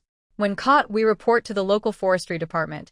I heard that the general and the commander also like to drink wine made with it. It's good for health." Zwa Yao felt nervous and then pointed to a small bag nearby. "What are those?" The cloth bag was opened, revealing small amber-colored pieces. Grandma Zwa immediately recognized them. "Frog fat oil." "Yes, my father made it during autumn when he had free time. Both of these are valuable items. Even a small amount is worth a lot, and they are hard to find on the market." Jing Xiao brought so much at once. The Zwa family knew he was not just giving gifts for politeness or to flatter. It was a sincere gesture that touched people's hearts. Commander Zwa and Dad exchanged a look, understanding each other, without words. But now, with so many people around, it wasn't the right time to talk about this. Zwa Su rubbed his stomach and got up. The smell from the kitchen made his stomach growl. "Mom, when will we start eating?" His mother was busy tidying up the gifts. She looked back at her son. "Not yet. "We have guests coming later." Zwa Su casually picked a piece of marinated meat and put it in his mouth, asking vaguely, "Who are they?" Grandma Zwa answered, "One of my students and their family." "Funny enough, your banner was sent by them." Hearing this, Jing Zhao's eyebrows twitched. "What a coincidence." "Really?" Zwa Su said excitedly, but with a hint of false modesty. "It's not like they'll come again, just to thank me. After all, it's not just my effort. The main credit goes to our Jing team." Jing Xiao quickly shoved a few orange slices into his mouth to stop him from talking. He had just tasted the orange, and it made his teeth hurt. Since he couldn't eat it and leaving it there was awkward, he decided to let his dear comrade share the burden and strengthen their friendship. Zwa Su's face twisted in discomfort, saliva dripping from his mouth. After swallowing roughly, he grabbed some sesame candies from the table to clear his palate. Zwa Yao looked at her brother and felt embarrassed. How could any girl be interested in someone like him? That little Chung seems much more steady now. It's a pity that his younger brother told me he's already married. Otherwise, I would have liked to introduce all my unmarried female friends to him. But if I introduced them to my brother, I would feel guilty for not introducing them to other women who might need a chance. Right now, outside the military district gate, the Wu family of 4 is being checked by security. Wu Shouyong used to work as a researcher in Mu Qingyun's lab for 2 years. Later, their family faced a big change. Mu Qingyun, who loved talented people, helped them out, saving the Wu family from being sent away.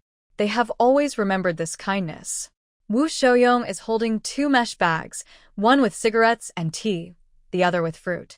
His wife, He Jing, is handing over their IDs for inspection. Behind them stand a young man and woman. The man is tall and slim, with long limbs, a thin face, and wears narrow silver-rimmed glasses. He carries a square cloth-wrapped gift box. Next to him, the young woman wears a gray and brown checkered wool coat with a white fur collar. The sunlight shines on her delicate face, which looks like a peach blossom. She frowns slightly and occasionally touches her long hair or the red plaid headband on her head. Brother, do you think I look really good in this outfit? She bought the coat at a Chinese overseas store, spending 5 months' worth of her salary. Wu Xiongya felt heartbroken but thought about the person she would meet wearing it, so she gritted her teeth and bought it. Wu Jinhua comforted her sister, saying softly, "You look good." He believed that such a person wouldn't judge only by appearances. Hearing her brother's approval, Wu Xiongya still felt a little worried, afraid something might go wrong. That day, the man said his name was Swasu. When she told her parents about him at home, they immediately thought of someone.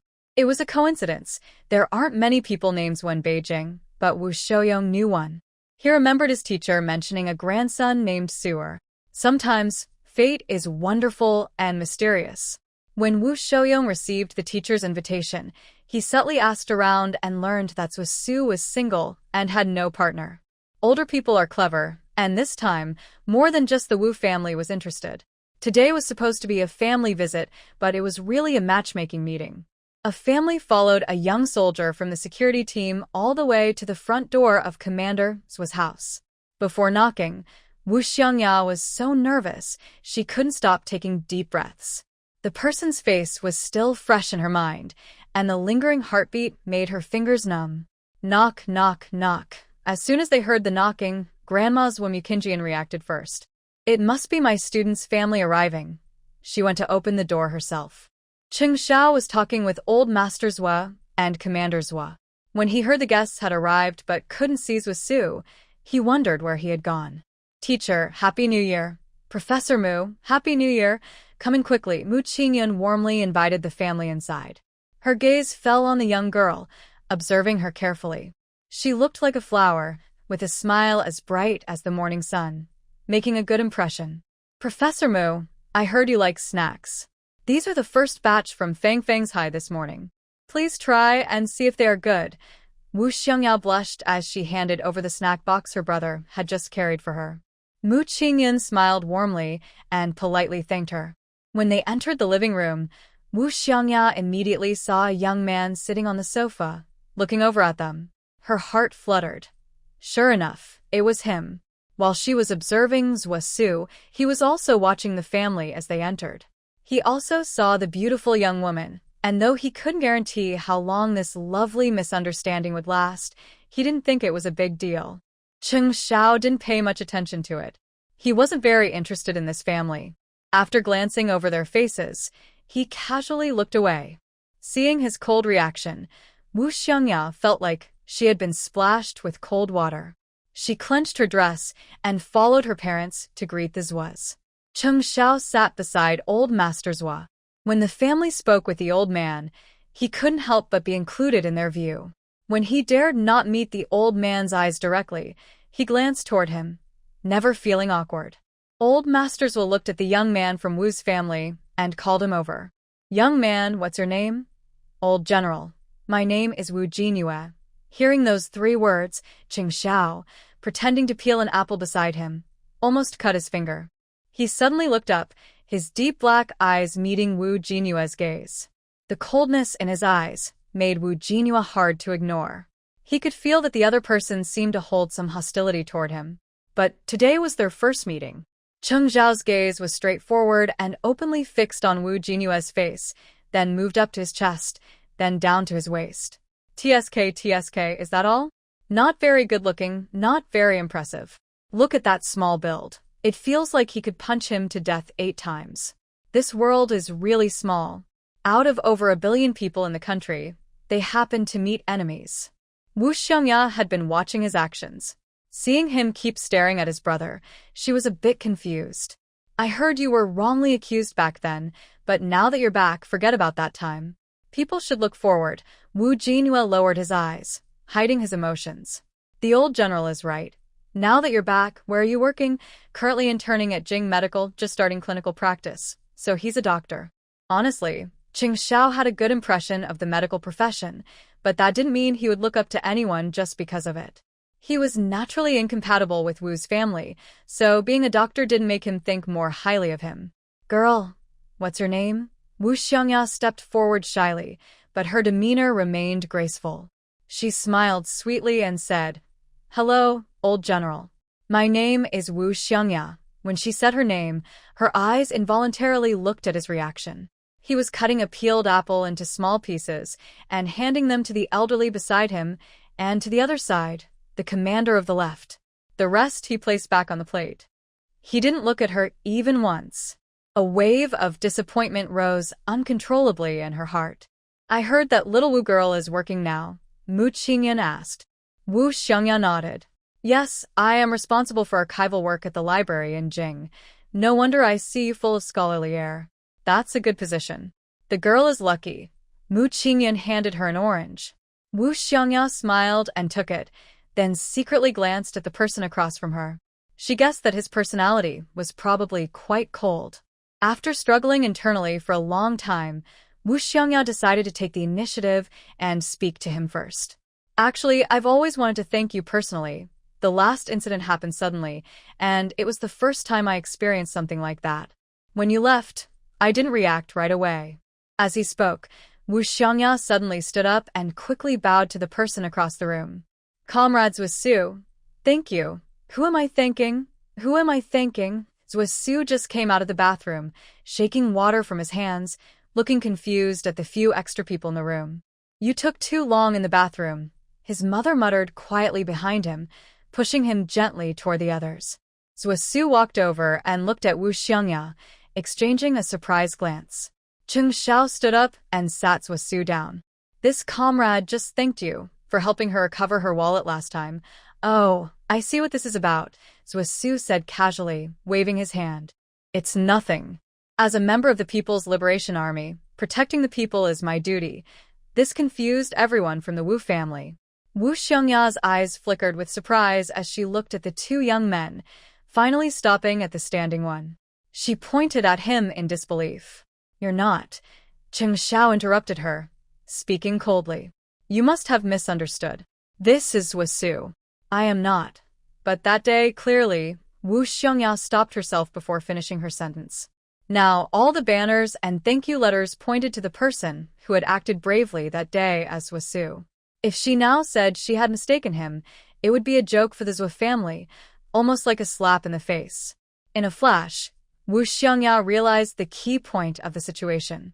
It must have been this unknown man who falsely reported his name. Wu Xiangya quickly composed herself, controlling her emotions, and spoke calmly. "Sorry, because that comrade was sitting next to the old general just now, I mistakenly thought. It's okay.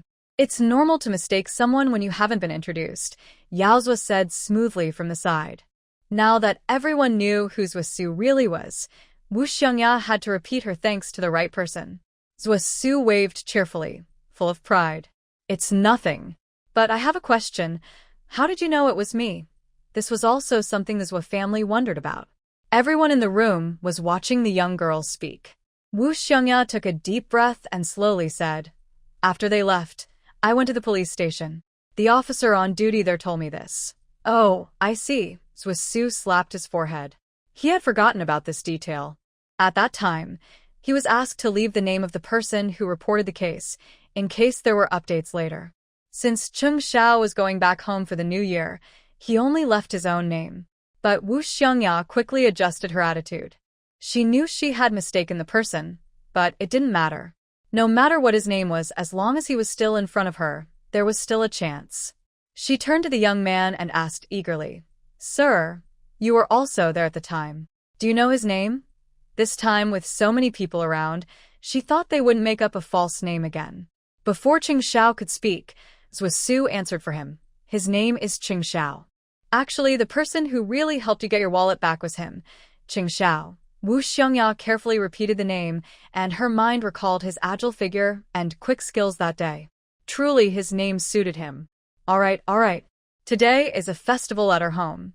No need to keep thanking us. The food is ready, so everyone, please come and eat." Zwa Su's mother called everyone to the dining table. At the table, Cheng Xiao sat next to Zwa Su. The two young men were about the same age and height. Because of the military's strict appearance standards, their hairstyles were similar. Sitting together, they looked like real brothers.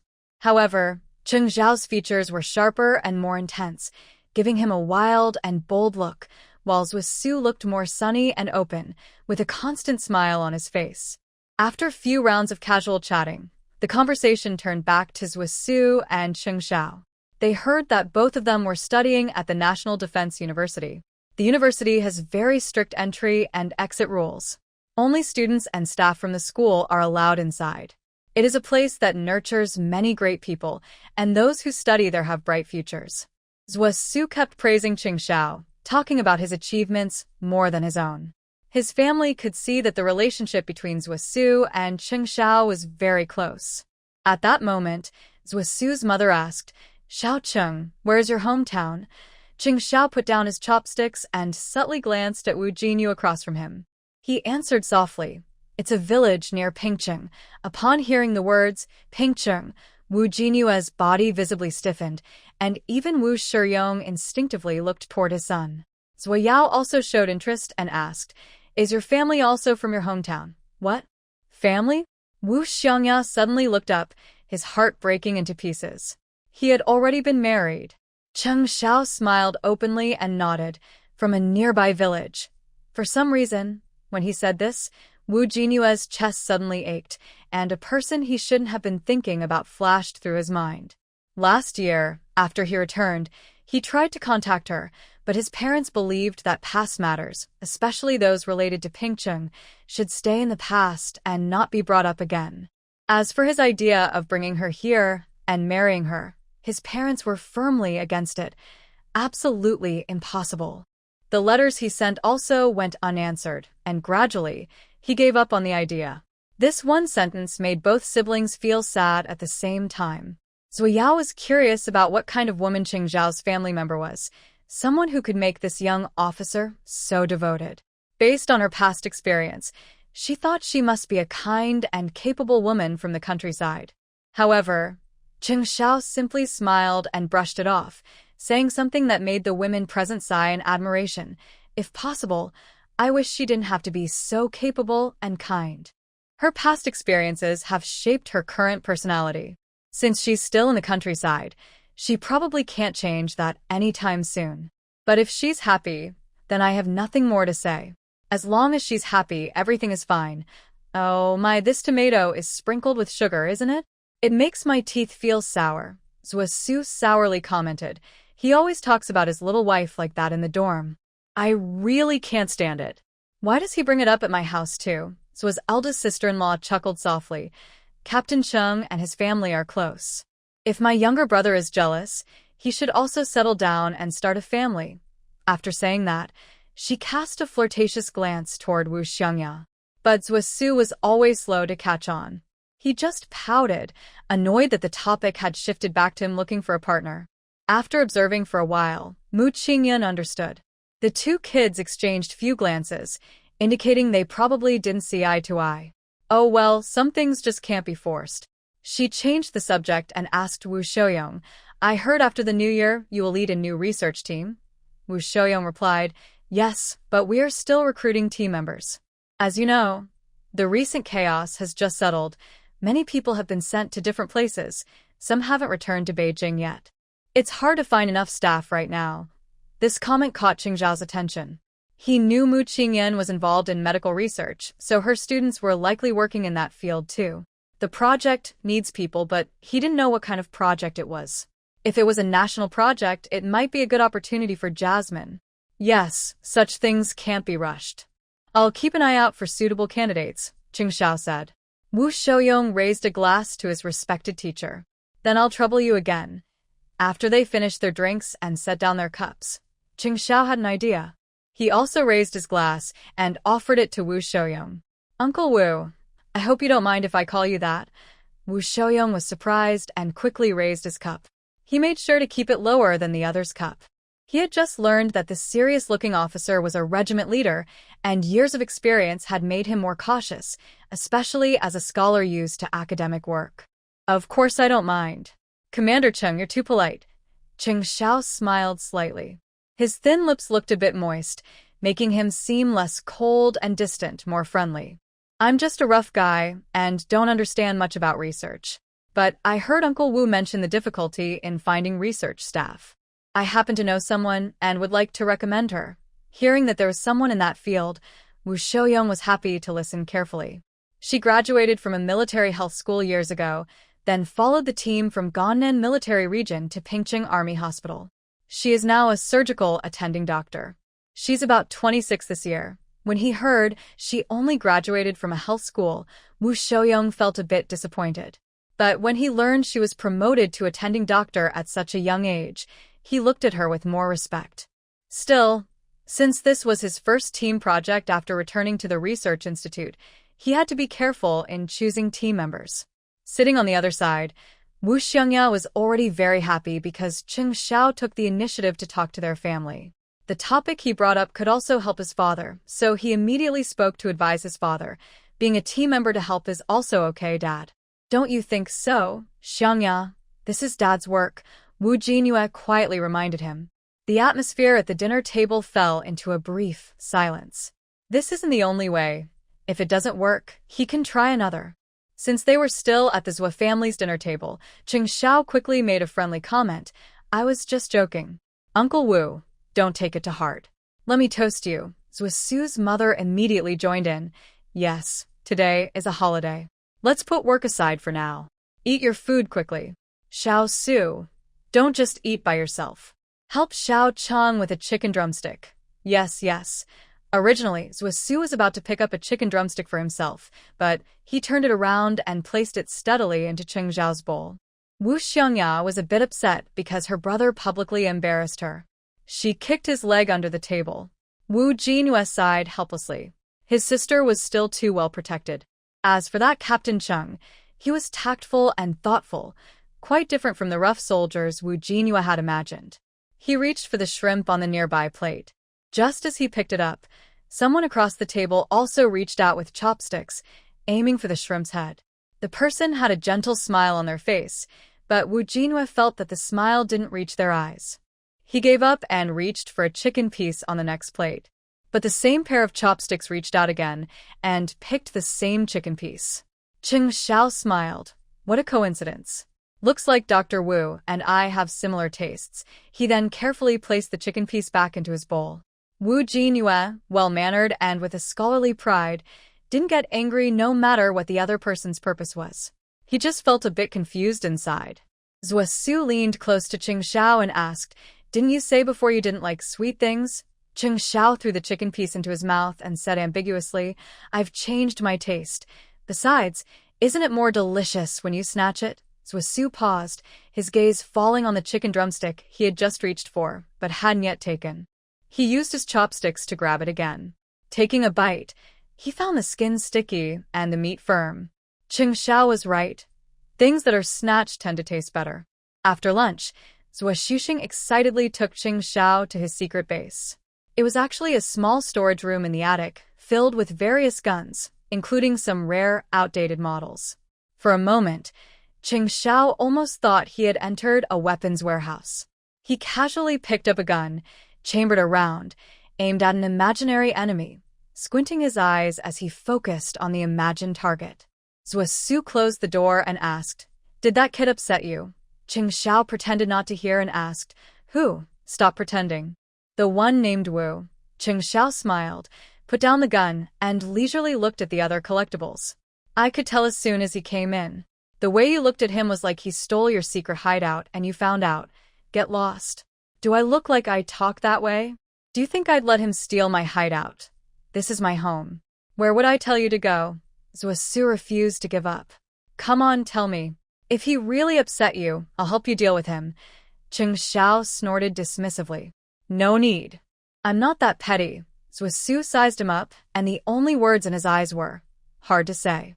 Cheng Xiao was distracted by a rifle on the wall. As he walked over, he said, Sai, loyal people are often like dog killers and unfaithful ones are usually scholars. People like us, full of love and loyalty. Where can we find them? Zwa Su, with a disdainful grin, clicked his tongue. There are no outsiders here. Why are you bragging? By the way, I really need your help with something. Zwa Su sat on a wooden rattan chair at the door, crossing his legs and shaking his head. Oh, I'd like to hear this. Chung leader asking for help. How rare. Cheng Xiao rolled his eyes at him. The person I mentioned during lunch. Help me ask your grandma if she has any suitable projects or research labs where she can stay.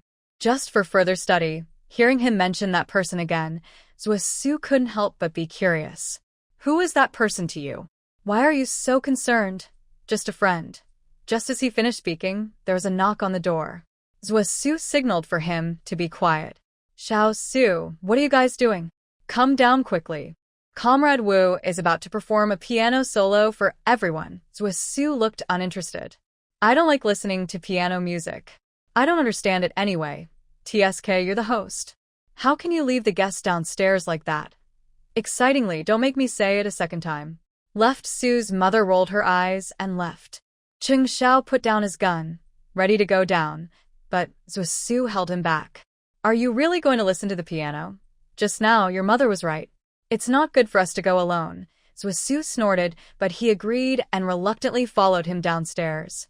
Downstairs, Wu Xiangya sat in front of an old-fashioned piano, playing. Her shiny leather shoes pressed on the pedals, her long hair draped smoothly over her back. The afternoon sunlight shone through the window, casting a soft glow on her, making her look gentle and radiant. Everyone else stood quietly by the stairs.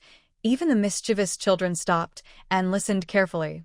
While changing the sheet music, Wu Xiangya caught a glimpse of two tall, elegant people on the stairs across from her, looking over here. She pressed her lips tightly. When she thought about the fact that he was already married, she felt a little sad. Her delicate fingers danced over the keys, and her music sounded a bit mournful and tender. Ruolin finished learning to ride her bicycle, but hadn't tried carrying someone yet. She nervously looked at her mother-in-law sitting behind her. Mom, remember to hold me steady later. Sister-in-law Du was dressed warmly and had already broken out in a sweat trying to get on the bike. Don't worry, I know how to sit on a bicycle, her mother-in-law said confidently. Ruolin pursed her lips and swallowed hard. It's just carrying someone, it shouldn't be too hard. She thought so, but with extra weight on the back seat, the bike was harder to control. When she got on, the bike wobbled left and right. She tried several times but couldn't get on smoothly. Her mother-in-law sat behind her, nervous and unsure.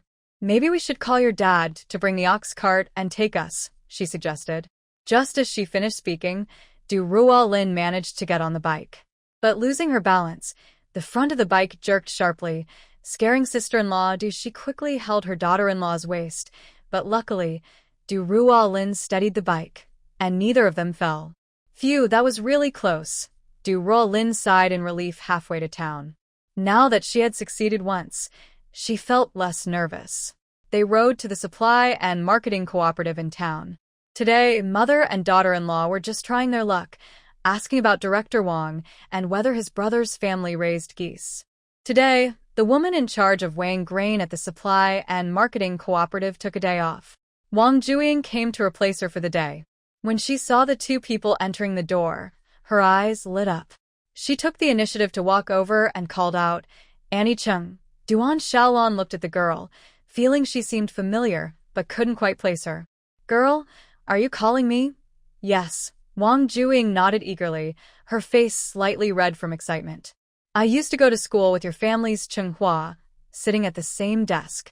Back then, it was you and my uncle who went to shovel snow and gather firewood. I remember it all. Oh, I see. This girl was quite quick with her words, which suited Duan Shaolan's taste. She also smiled. What's her name, girl? Juing. As she spoke, she looked at the other person who came in with her. She was stunned at first, but quickly remembered what her mother and others had casually mentioned about Cheng's son, who married a very beautiful wife. Is this our second sister-in-law? She's really pretty. I've never seen anyone so beautiful in our town. Ruolin smiled at her, thinking she was just straightforward and didn't mind her overly familiar tone. After exchanging a few words, someone in the cooperative called Juing back to weigh red beans. Once the busy period was over, Juing asked proactively, Auntie, what are you here to buy today? Nothing much, just looking to find your director Wong. Girl, could you trouble yourself to call him for me? Juing replied without hesitation, You're looking for my dad? Okay. Wait a moment. I'll go to the backyard and call him. Wait, Wong Juing quickly stopped her. You said Director Wong is your dad. Yes. Duan Shaolan and her daughter-in-law exchanged glances. Since Wong's family was here, there was no need to trouble Director Wong. Girl, I want to ask you something. Wong Juing nodded generously. Auntie, you don't need to be so polite. Just tell me what you need. I'll do my best to help. Hearing this, Duan Shaolan chuckled. Look at this girl's mouth. Well, I won't be polite either. I just want to ask if Director Wong from the Epidemic Prevention Station is your uncle? Does his family raise geese? Yes, they do. They have a few. Duan Shaolan felt relieved. Then I want to buy some goose eggs. How can I find them? This is easy. I'll take you there. Wong Juing responded while taking off her apron and sleeves, then told the shopkeeper at the counter that she was going out. As the daughter of the director, she was free to come and go. The three of them headed toward the village behind the town. The town only had 2 rows of buildings, which were government offices. People who worked in the town also lived in simple houses in the village. While walking, Wong Juing asked if they wanted to buy goose eggs for eating or something else. Duan Shaolan casually replied, It's because my youngest son wanted to eat goose. I haven't raised geese at home for many years, and since spring is coming, I thought I'd hatch a few with the chickens and raise them. He wants to eat goose. Wong Juing seemed to sense something important and guessed that maybe he was thinking about the last time she went to find him, and he didn't get to eat goose, so he was still thinking about it. That fool. Wong Juing blushed and chuckled softly. Since the last time she blocked him on the street, Wong Juing hadn't seen him again. When they meet next time, she planned to talk to him properly. If he wanted to eat, why didn't he just admit it openly? Instead, he acted shy like a young girl. When they reached the gate of Wong Bakwin's house, they heard noisy cackling from inside before even entering. Duan Shaolan pushed the door and said, Raising geese is this annoying, so noisy. Seeing strangers enter, the big geese in the yard all moved aside, but they raised their long necks, ready to fight, looking fierce. Getting pecked would really hurt. Ruolin was a bit scared and hid in her mother-in-law's arms.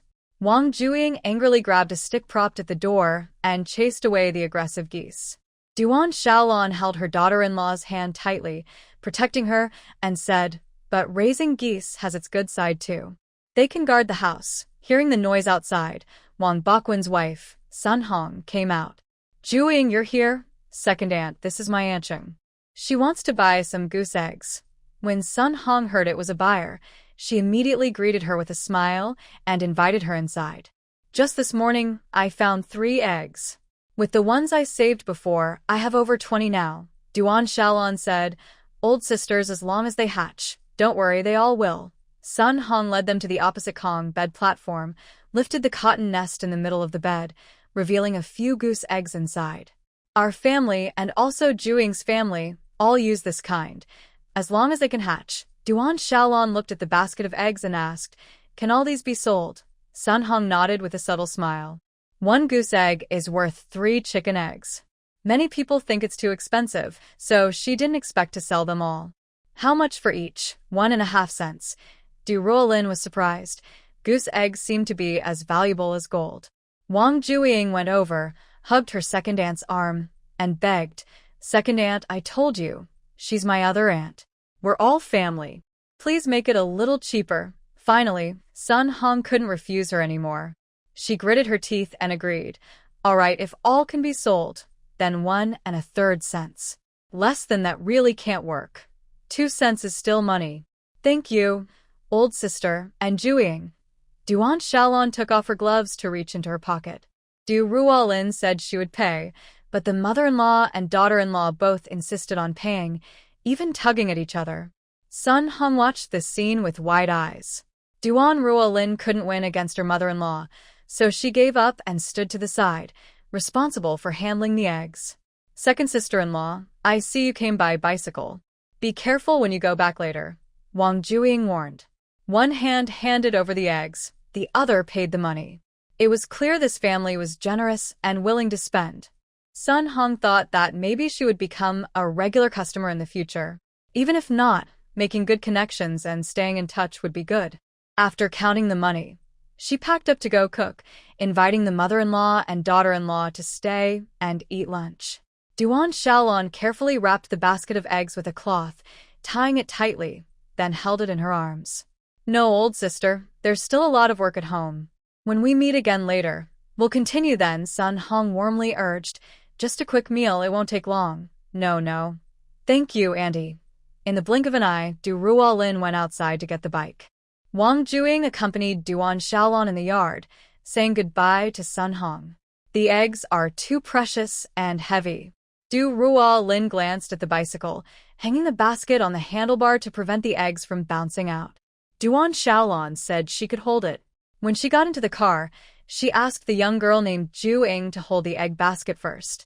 After she sat down steadily, she took it back.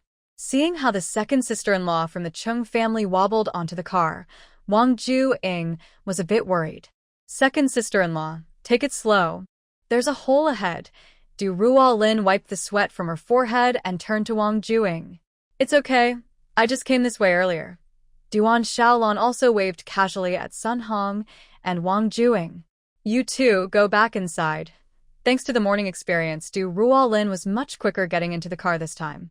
But when she looked at the curving bicycle, Wang Juing and her second aunt exchanged worried glances. Their eyes showed they were not at ease. However, Ruolin and her mother-in-law, Duan Shaolan, were happily excited. On the way home, Duan Shaolan had already made plans. She said they should call the old man to build a new nest, and the eggs at home needed to hatch. With these 20-something eggs added, the house would soon be lively. Ruolin also imagined how rich and lively the scene would be in summer, with a yard full of chickens and geese. "Mom, should we raise a little piglet?" Duan Shaolan smiled. "Sure, after the snow melts. I'll ask your dad to find out where to buy piglets." Ruolin smiled with her eyes. "When the time comes, I'll go up the mountain to cut grass and feed them. I'll make sure they get fat and healthy." While the mother and daughter-in-law were dreaming of a prosperous future with many animals, a tractor came from afar. Duan Shaolan recognized it. It was the tractor used in the village to haul bricks. "Ruolin, ride to the side a bit." "Oh, okay." The tractor was driven by Cheng, the eldest son of a second uncle, and Chengwen, the fifth uncle's son, who was with him to settle accounts.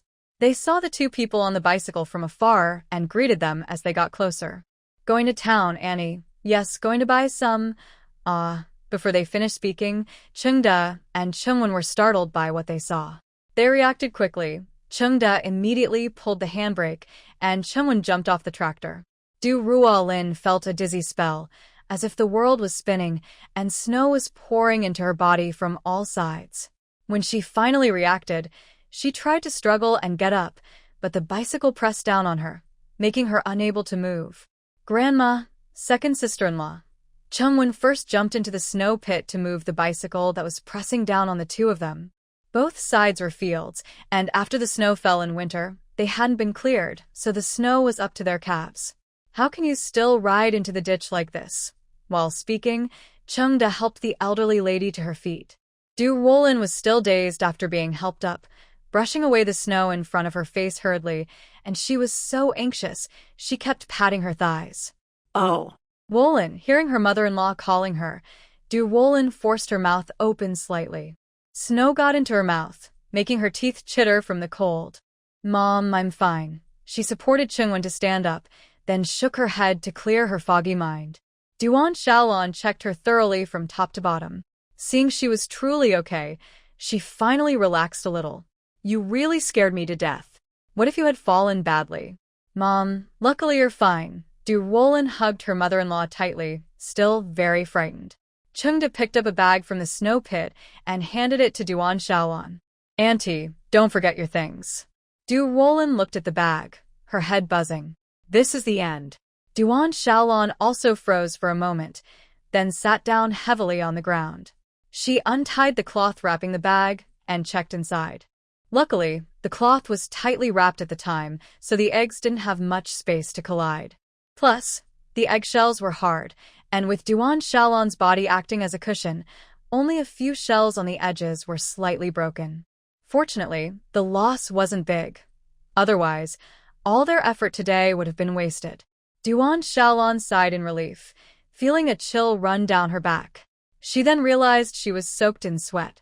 Chung carried the bicycle back onto the main road, kicking a piece of dirt and gravel that had been exposed from the snow. That was the main cause of the fall. Ruolin, still upset, kicked at it hard. It was all that thing's fault for making her unlucky today. Second sister-in-law, can you still ride? If not, I can take you back, Chung asked worriedly. No need.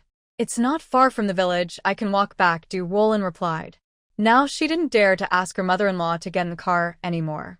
Her legs felt weak.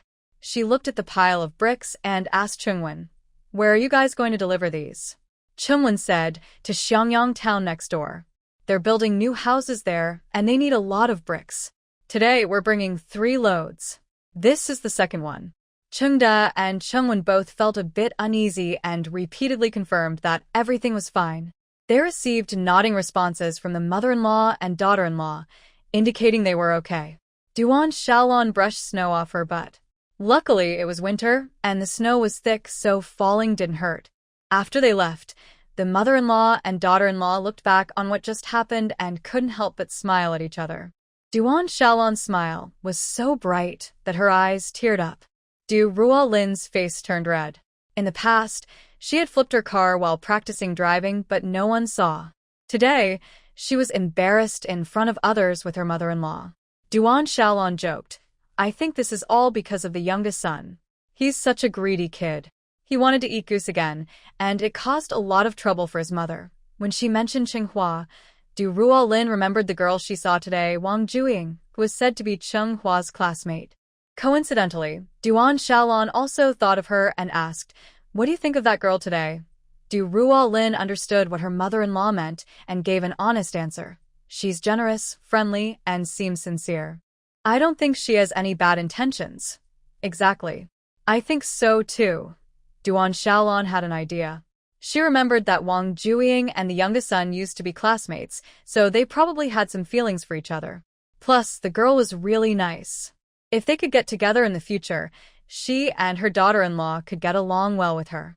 Ruolin hadn't thought about how to get along with a future sister-in-law. Anyway, after this year, Xiao would go to the army, and they wouldn't see each other often. It would be nice to have a lively daughter-in-law at home with her parents-in-law.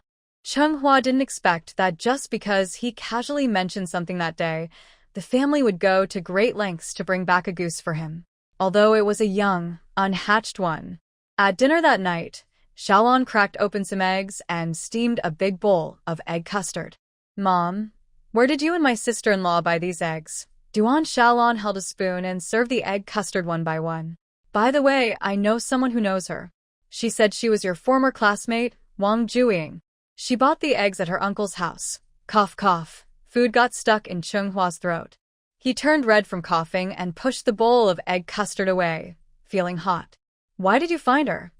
Duan Shaolan was surprised by his reaction. There's only her uncle's house in town. I had to ask her to help guide me. Ruolin sensed something unusual from her younger uncle's reaction and tentatively asked, is he your younger uncle on bad terms with that Mr. Wong? Chenghua awkwardly hurried to clarify, it's not exactly bad. But it's definitely not good. Recently, he was afraid of running into her again, so after work, he preferred to ride 10 extra minutes around the muddy dirt road behind the company to avoid him. He kept using the strategy of avoiding trouble when possible, although the process was a bit clumsy. Chung Bangwa took the bowl he had pushed aside. Are you still going to eat? If not, I will. He looked at the bright, tender steamed egg in the bowl, swallowed hard, and struggled internally. Forget it. He decided to finish eating this meal first. Eggs are innocent. But he still warned his family, in the future, don't go looking for her, don't ask her for help, and definitely don't owe her favors. Duan Shaolan seemed to understand something and said with a forced smile, why? I think the girl is nice. I quite like her. Maybe she'll be my daughter-in-law. Suddenly, Ruolin was called out, looked up at her younger uncle's resentful little eyes, and was about to nod but stopped herself. This was truly a difficult question to answer. She deliberately said mischievously, yes, then turned a corner. Or maybe not. Chenghua knew his sister-in-law was joking and also used a trick, Sister-in-law, if you don't join me, I won't teach you the multiplication tables. No, no, no. Ruolin raised her hands. I surrender. She had been thinking about those multiplication tables for days, but her younger uncle kept saying she needed to build a solid foundation step by step, so he kept having her do addition and subtraction First. Once he was sure he had brought his sister-in-law into his team, Chung felt a bit more at ease. But things didn't go as planned. Nothing is difficult in the world, only people with determination. After the first batch of goose eggs hatched, an unexpected person arrived outside the Chung family yard. The snow outside was beginning to melt, and the weather was warming day by day. Just as Ruolin finished hanging out the quilt and clothes, she heard someone call her from behind. Second sister-in-law. Turning around, she was surprised. Mr. Wong? How did you find this place? Wong Juing had taken off her heavy winter clothes, wearing only a bright orange-pink jacket with a sky-blue scarf on her head, pushing a bicycle into the yard. I asked around and finally found her house. I just wanted to see if the eggs I bought earlier hatched into goslings. Ruolin wiped the sweat from her forehead and greeted her with a smile. They hatched. They are inside. I'll take you to see them. Wong Juing, being friendly, asked. Uncle Chung and Annie aren't home. No, they went to the big team to check on the seeds. It's just me at home. Ruolin led her inside. On the Kong bed, there was a simple makeshift grass fence with straw underneath, making a temporary nest for the newly hatched goslings. 11, 12. Wong Juing looked up. Second sister-in-law, did you hatch all of them? There are only 12. Ruolin handed her a hot water cup and smiled shyly. Don't mention it. That day, on the way back, the car flipped over. Luckily, the eggs didn't all break. Otherwise, none of these would be here. Wong Juing sighed. That day, I felt your riding was a bit risky, and it turned out to be true. Ruolin smiled but didn't reply. She sat next to Wong Juing and looked at the small goslings with light yellow fluff on the Kong. She casually asked, Comrade Xiao Wong came to our village today. Is he visiting relatives? Wong Juing untied her scarf and hugged her legs. No, she came especially to see you. Also, second sister-in-law, don't call me comrade anymore. It sounds strange. Just call me Juing. It feels closer. She looked around the tidy, well-kept house, noticing the faint smell of soap powder, showing it was a hard-working, prosperous family. Lately, she hadn't been able to see Chenghua. After the new year, it's been a long time, and spring is coming soon. They still hadn't made any progress. If this keeps going, it's not good. Good food is not afraid of being late, but good meat is always taken first when served. To be prepared in case Cheng Yaojin suddenly appears, she must act quickly. Before coming, she thought it wouldn't be hard to get Chenghua's approval. She just needed to pass his family's test, especially his mother and sister-in-law. With their support, things would be much easier. All right, I'll call you Juing. Ruolin probably guessed Wong Juing's plan, but she always greets with a smile. Although her brother-in-law had said he wasn't willing, she couldn't just turn her away. This really became a tricky problem. Oh, sister-in-law, what do you usually do at home? Ruolin said, I usually read books, practice writing, and sometimes make clothes or knit sweaters. Wong Juing didn't understand. Why do you need to practice writing? Ruolin honestly replied, I didn't go to school before. I only learned a few characters during the village literacy classes, so now that I have the chance, I want to learn more. Wong Juing, quick and straightforward, said, when I was in school, I just wanted to graduate quickly, so I wouldn't have to read or write anymore. But you are the opposite. You secretly learned on your own. That must be tiring.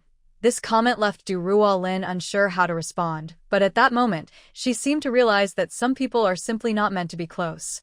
During the day, Wong Juing didn't leave. She kept pestering Ruolin to knit sweaters or make handkerchiefs, staying until it was almost evening before she finally left. Sending her away was more exhausting than a whole day of farm work. She knew Wong Juing probably wouldn't give up easily and might come back many times.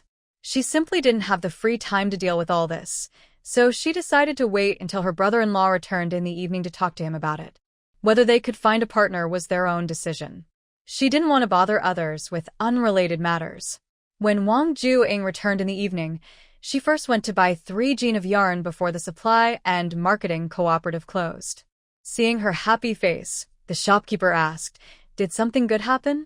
"You look so happy." Wong Juing sifted through the yarn piles, her lips curling up, and said, "I won't tell you now. When the time comes, you'll talk nonsense." The shopkeeper became even more curious. "How can I talk nonsense about your things?" "Hurry up and tell me. If you tell me, I'll show you the new yarn that just arrived this morning." Hearing this, Wong Juing couldn't help but feel proud inside. She pretended to hesitate and said, "All right, I'll tell you. I'm going out." The shopkeeper was surprised. "Who is it?" Wong Juing reached out to her, signaling her to listen closely, and whispered a few words near her ear. The shopkeeper's eyes widened in surprise. "Really? Oh my. The third one from that family, the one who works as a storekeeper at the grain depot. Sure, you just need to know. Don't tell anyone, okay?" Wong Juing emphasized again. The shopkeeper promised, "Don't worry, I won't say a word. And you shouldn't choose those dull colors anymore. I'll pick a bright red for you." A pregnant woman called Hong Tang, standing at the corner counter next door, slightly turned her head to look at the two people talking. She was the warehouse keeper. "Isn't that the third child of the Cheng family? Didn't my mother say she would marry her sister to him? Could it be that it didn't work out?" "Comrade, the sugar is weighed. Here's the ticket." Du Xian was interrupted in her thoughts. She handed over the few tickets she was holding then, before walking away with the wax paper package. She looked back at the two people talking, especially the young woman. Du Xian carried the red sugar back home. Her in-laws' house was also in the town, but not as lively as the northern part of the town. Most residents there were family members of workers who worked in town.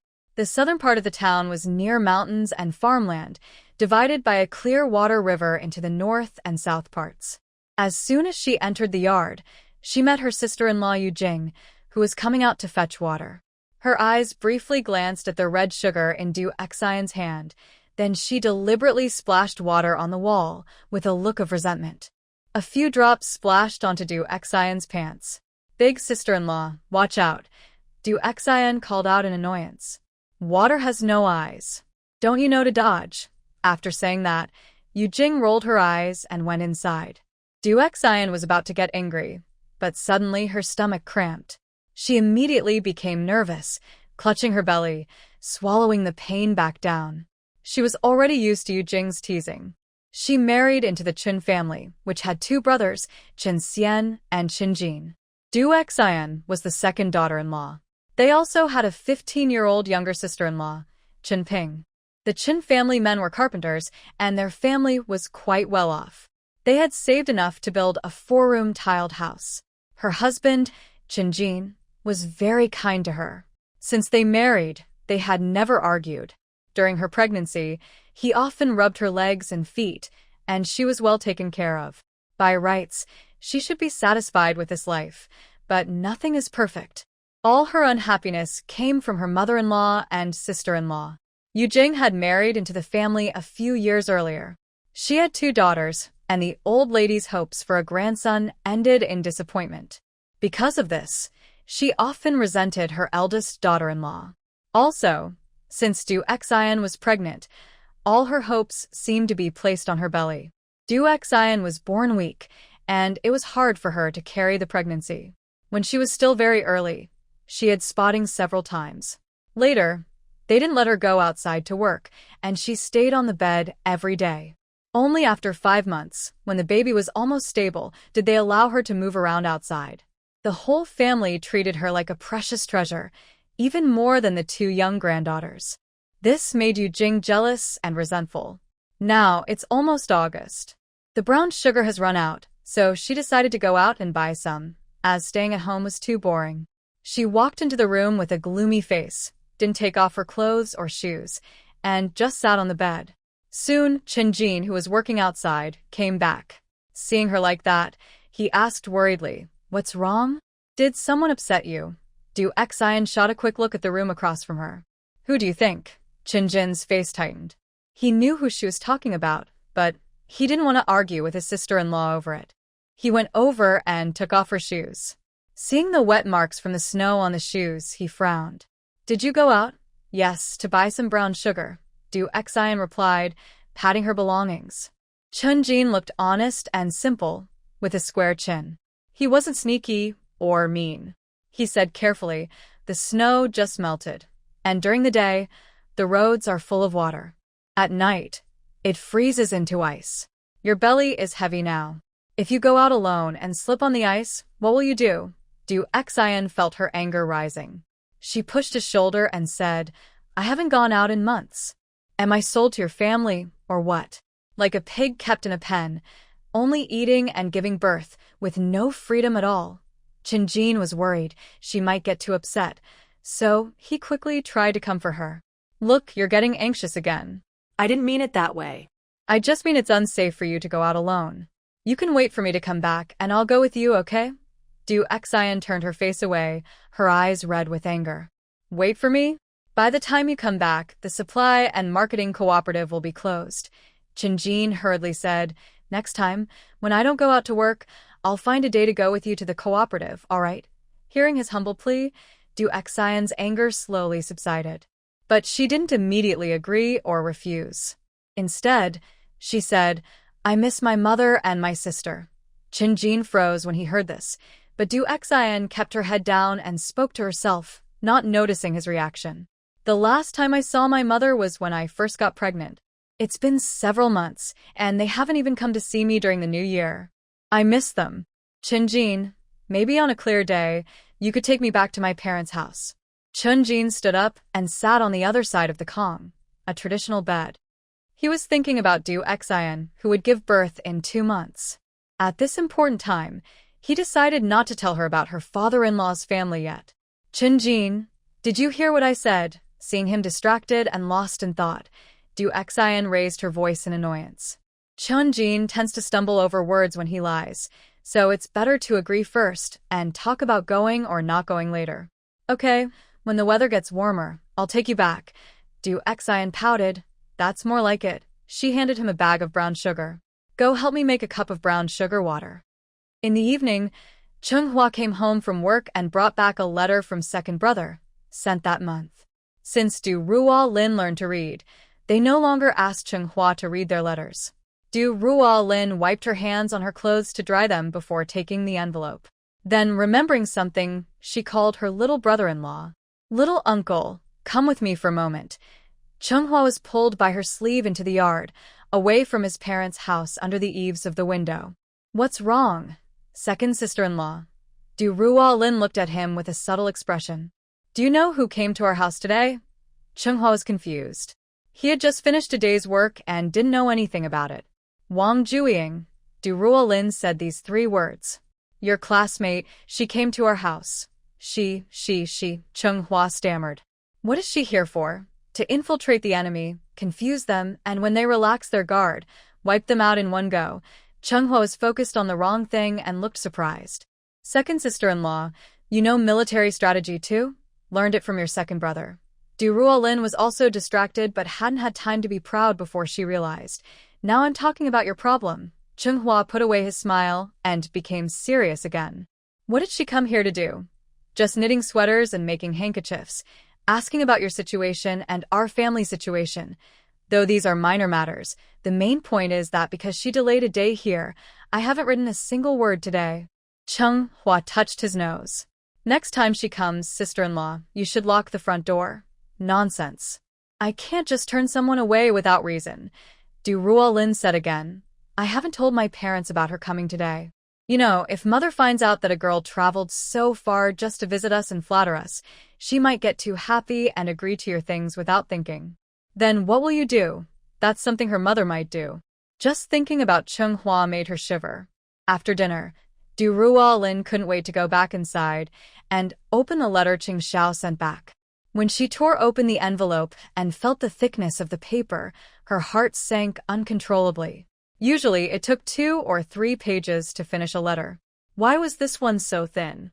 She frowned and opened the page, but when she saw the content, her worries and disappointment instantly disappeared. A smile spread from the corner of her eyes, and her heart was filled with sweetness and happiness. On the red-lined paper, she saw a simple drawing made with a pencil. In the center was a lush tree with many branches, bearing some kind of fruit. One of the fruits was mischievously crossing over a small wall nearby. Below the wall, a big red X was marked.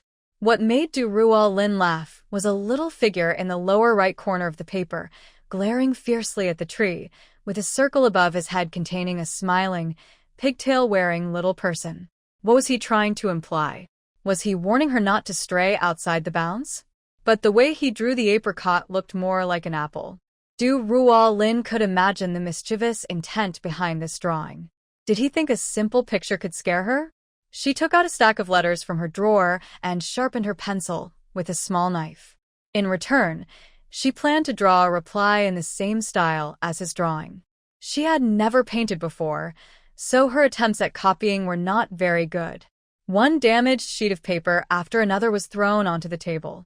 Only when the village's most eager rooster started crowing did she put down her short pencil, which was only as long as a finger joint, and carefully placed her reply into a new envelope. She looked at the unopened envelope with gentle eyes. Her feelings of longing and love had already taken flight, crossing mountains and fields, and she sent all her affection to him without holding back. Chung usually falls asleep as soon as he rests his head on a pillow.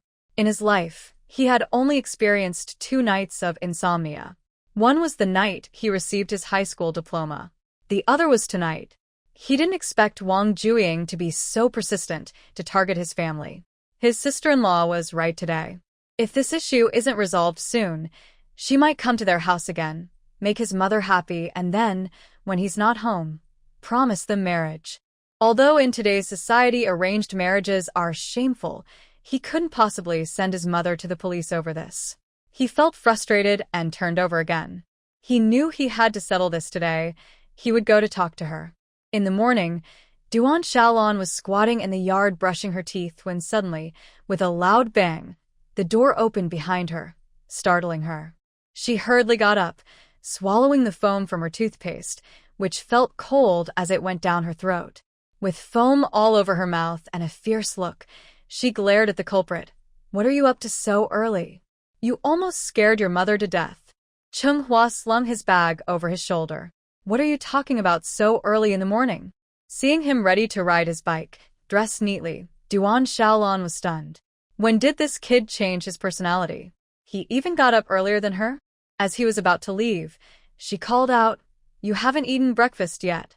"I'm not hungry. I'll buy a couple of buns at the snack shop." Before she could ask more, he had already ridden out the door. When he reached the town, the state-run snack shop had just finished serving. Chung ordered 2 buns and a bowl of millet porridge, sitting by the window and looking outside.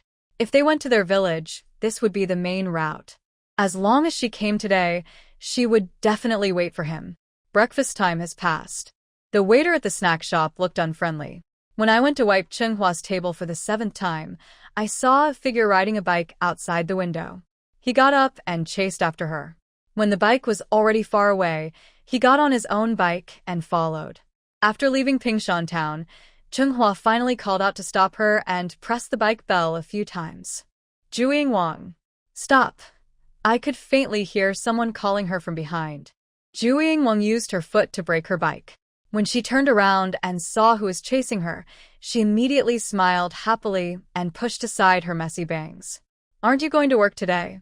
Chenghua stopped beside her, resting his long leg on the ground. Juing Wong looked at him happily. His cold attitude was very different from hers. Seeing a few stray threads sticking out of her bag, he asked casually, "Where are you going?" Juing Wong said, "You didn't answer me, so I won't tell you." Chenghua tightened his grip on the bike handlebar, leaving a faint blue mark. His voice was calm and cold. "Are you going to my house?" Juing Wong guessed that her sister-in-law probably told him. It was no use denying it now. She nodded openly. "Yes, I made plans with my sister-in-law yesterday to knit sweaters today. I brought my yarn." After saying that, she challenged him. "What's wrong? Can I go to your house? Or can I play with your sister-in-law?" Chenghua was taken aback by her words. He swallowed what he was about to say. "When I left this morning, my sister-in-law said she wasn't feeling well. You better not disturb her." Juing Wong's smile faded from her face. She asked calmly, "Is it because she doesn't want me to bother her? or because you don't want me to bother her. He avoided her gaze, his side profile looking cold and hard. Either way, it's better for all of us. That's nonsense. Juing Wong kicked down her bike stand and went angrily to face Tsinghua. Old Chung, what do you mean? I don't mean anything. What do you mean you don't mean anything? Juing Wong had never experienced such frustration. Her anger didn't fade, and her eyes started to turn red.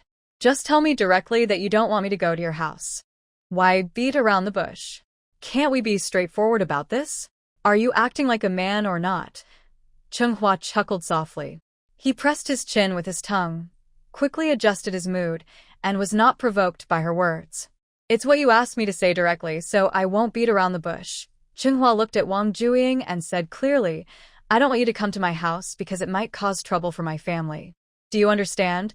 Old Chung. Wang Juing couldn't believe he was so indifferent and didn't show any respect. How could he be so cold? She trembled, her pride fighting with her impulsive feelings. How am I causing trouble for your family? What did I say or do? Thinking of another possibility, Wang Juing's anger grew even more. Or did your sister-in-law say something to you? She sneered. If she thinks I disturb her, she could just say so directly. Why pretend in front of me and then act differently behind my back? Isn't that fake? Tsinghua frowned tightly. I said this myself. Why bring my sister-in-law into it? Your sister-in-law, your sister-in-law. Always talking about her. Is she that important? Tsinghua. Sure enough, he was right. They were not even on the same wavelength when arguing. He tried to speak calmly. Let me repeat. This is my decision. I asked you not to come to my house anymore. It has nothing to do with others. Do you understand? Pfft. Wang Juing spat on him. You think your home is such a good place? Do you think I care enough to go there? After saying that, she turned around angrily, mounted her bicycle and pedaled back home, furious. Wang Juing ran home crying, heading straight to her room. She collapsed on the bed, tears soaking the bedding. What's wrong? Didn't you say you were going to Cheng's house? Her mother sat beside her, worried and asking. But Wang Juing couldn't bear to hear the words, Cheng's house, now. She lifted her tear-stained face. What Cheng's house? Damn Cheng's house. I never want to go there again. Her mother was surprised. What happened? Did they bully you? Wang Juing wiped her tears with the back of her hand. They don't want me to go, so how can I keep bothering them? Thinking about what Tsinghua had just said, Wang Juing still felt hurt. She went to their house and felt she was disturbing their family. How was she disturbing them? Her thoughts got stuck in a dead end. She couldn't figure it out and could only punch the bedding in frustration. Her mother, being experienced, immediately guessed what was going on and kindly advised her, Yesterday, you said you wanted to go, but I didn't agree. You just wouldn't listen. Is it true that a young lady would run off to her fiancé's house before even finishing her first steps in marriage? Wouldn't that make people look down on her? Wang Juing frowned in disagreement. Mom, this is a new society now. Everyone is equal. Love is free, marriage is free. No one is better than anyone else. Chairman Mao said that women can hold up half the sky. If we women want something, we should actively fight for it. All right, you have your freedom and equality. But look at the results.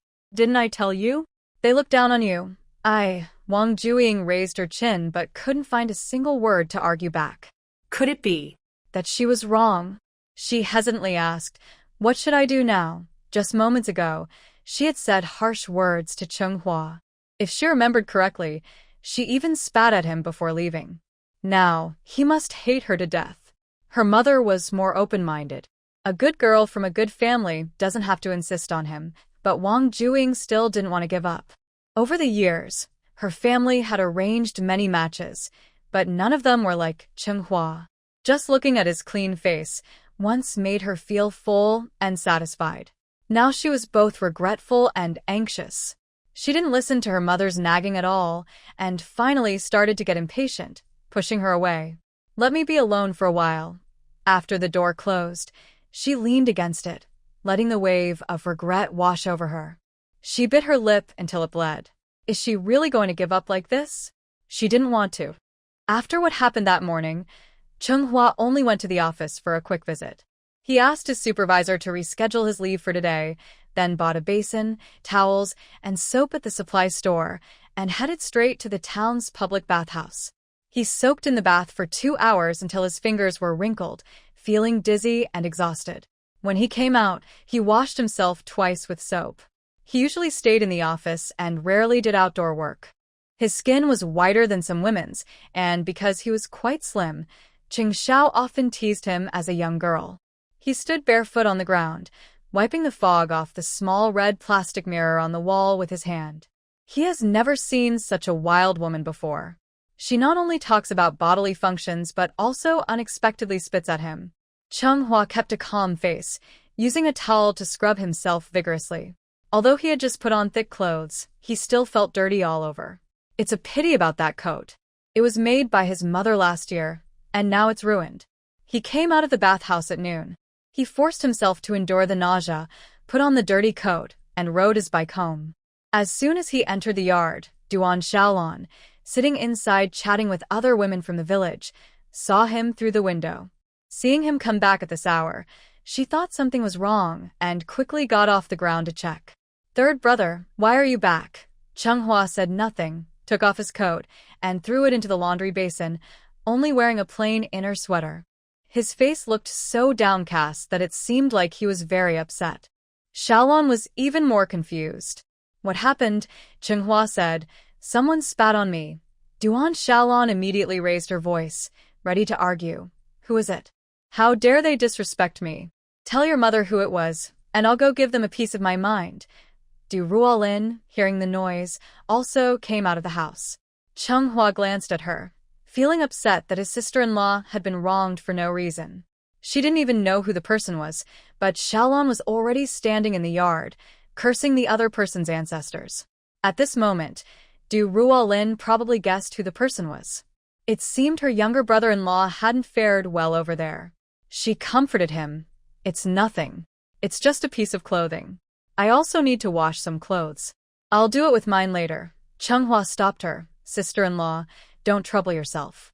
I don't want that clothes anymore. Come on, that's good cotton. It's a pity to throw it away." Ruolin said. "How about this? I still have some leftover fabric from making clothes for your brother. The color suits your men. Later, your mother can help you restitch it." A few words, and Chung previously gloomy mood suddenly brightened. He suddenly thought that his second brother was lucky. Even his wife was so understanding. Unlike that person, if she had married him, they might have been either a couple or enemies, fighting 3 times in 3 days. When Duan Shaolan got tired of scolding, she finally remembered to ask, "By the way, who is that person?" Chung half raises his eyelids and doesn't want to bother about it anymore.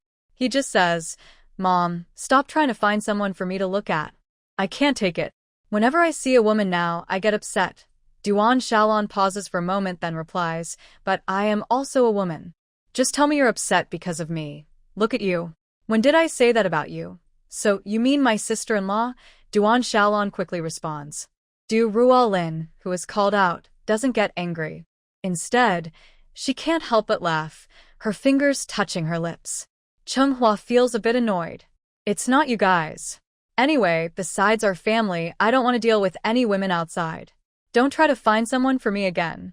Even if you do, I won't go." After saying that, he turns and walks back to his room. Staring at the closed door, Duan Shaolan stands quietly, lost in thought. Ruolin tries to pull her arm, wanting to help her little brother-in-law speak up. "Mom, if he doesn't want to, don't push him. If you push too hard, he might get angry." Duan Shaolan doesn't respond. She looks back at the woman standing at the door from the same village. She originally wanted to tell her about a suitable girl from her own family, but now, since things are so complicated, she can only put this matter aside for now. After seeing her off, Duan Shaolan goes back to her room and keeps thinking about it. She scratches her back with a small comb, muttering to herself, "Could it be something from the old graveyard? Something strange is happening." In the classroom of the National Defense University, Xiao quickly tears open the letter he received that morning while the teacher turns around to write on the blackboard.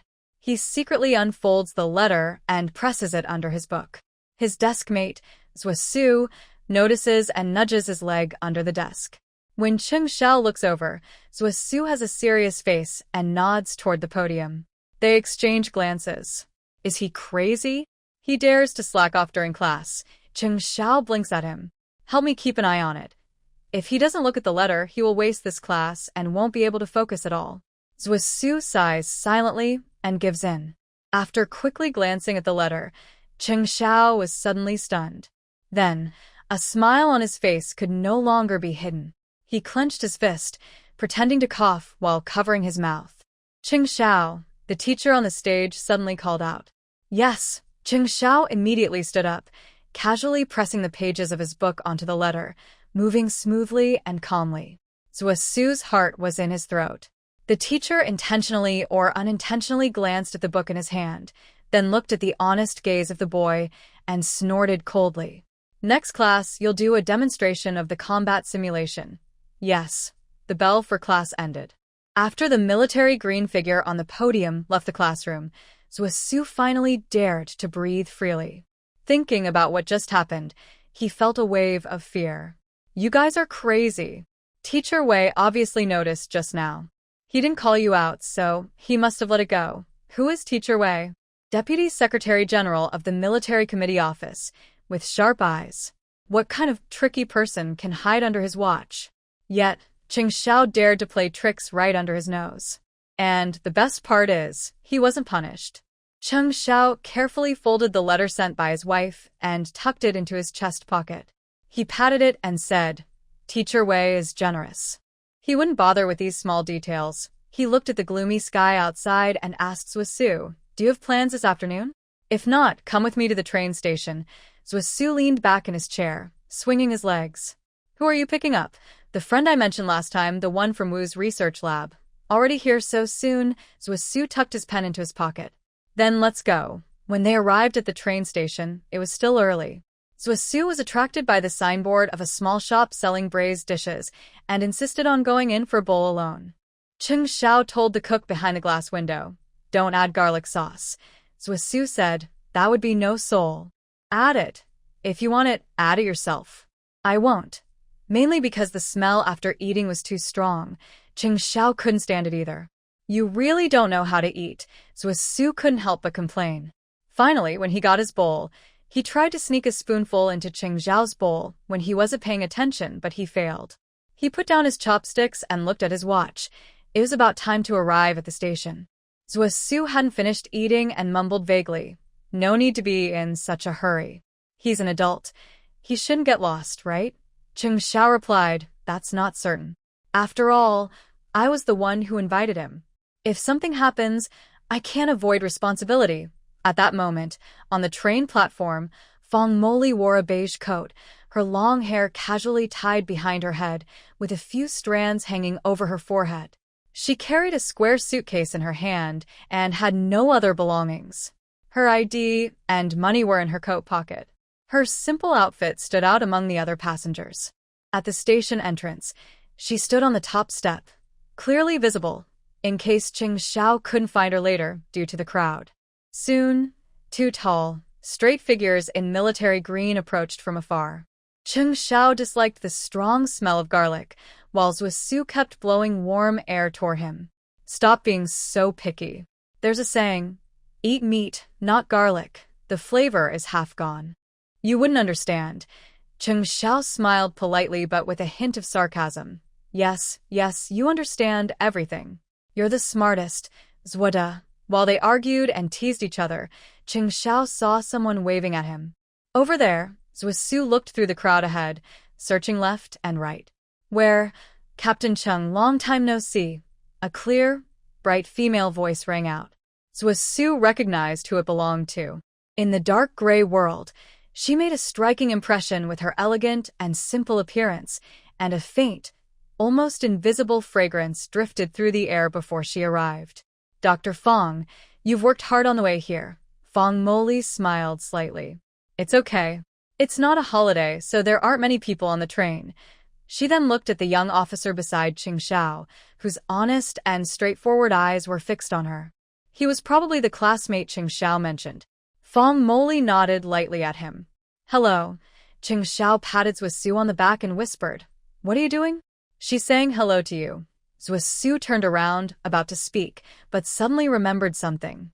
He pressed his lips tightly and, like Fong Moli, only nodded and avoided eye contact. Fong Moli didn't think much of it. She listened as Xiao asked, "Did you only bring these things?" "This place might be for 2 or 3 years, Fong Moli said. "I've asked Annie on patrol to help me handle things in Pingcheng. Whether she keeps them or sells them, it's fine.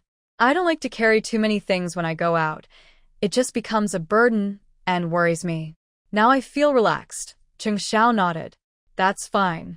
Anyway, once you're here, you can buy whatever you need anytime. You can stay at the guest house for now, and once the research lab arranges a place for you, you can move out. Okay? Thank you for your trouble." After saying that, she looked at another person and asked, "What is your name, comrade?" Zwa didn't dare look her in the eyes. Usually fearless. Now he stammered, Zwa, just Zwa." Xiao looked at Zwa's awkwardness and smiled meaningfully. "Comrade Zwa, I heard from Captain Cheng earlier that this was also thanks to your help." "Thank you. No problem. We're all friends."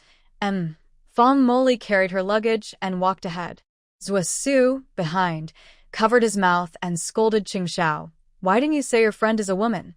Xiao smiled. "Why should I emphasize her gender?"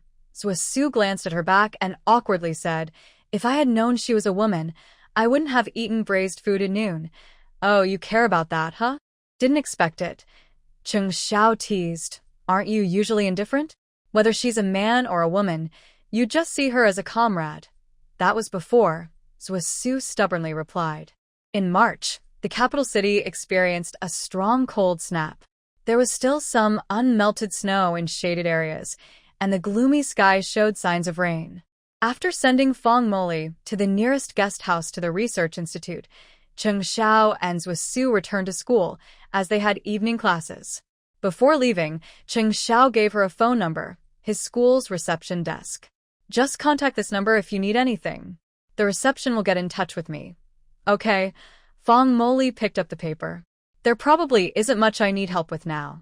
Tomorrow, I'll go to the research institute to find Teacher Wu. Better to keep it just in case."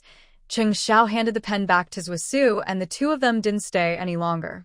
After leaving the door, Zwa looked back. The figure inside had already disappeared, coming and going so lightly, like a gust of wind. "Her accent doesn't sound like someone from the north," he said. Xiao replied lazily, "It seems she's from the South City." "No wonder," Zwa said. Xiao tilted his head to look at him. "No wonder what?" Zwa rubbed his nose. "Nothing." "Nothing?" Xiao didn't believe him, but didn't call him out either. It's normal for kids to have secrets when they grow up. He had been through this before. Unconsciously, he placed his hand over his chest, feeling the letter inside through the fabric, a gentle smile appearing on his face. The letter had few words. It showed a simple drawing of a little person with a few big characters written above. "Xiao is a fool." The words "fool" were bolded. He could imagine her mischievous smile when she wrote those words. If she dares call him a fool, she should go find out who's been giving her trouble and getting beaten up. Only she dares to ride on him and act bossy. Xiao clenched his teeth, a fire burning inside him. The scene before him kept transforming into her image. He wondered why he hadn't noticed before how long this has been going on. The next day, Fong Moli still wore the same big coat from yesterday.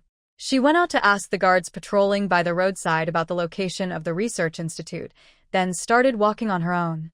The institute was large, with a row of 5-story red brick buildings. It was currently working on top-secret projects supported by the state, with multiple guard posts checking outsiders, on par with military zones. She waited in the security room for a while.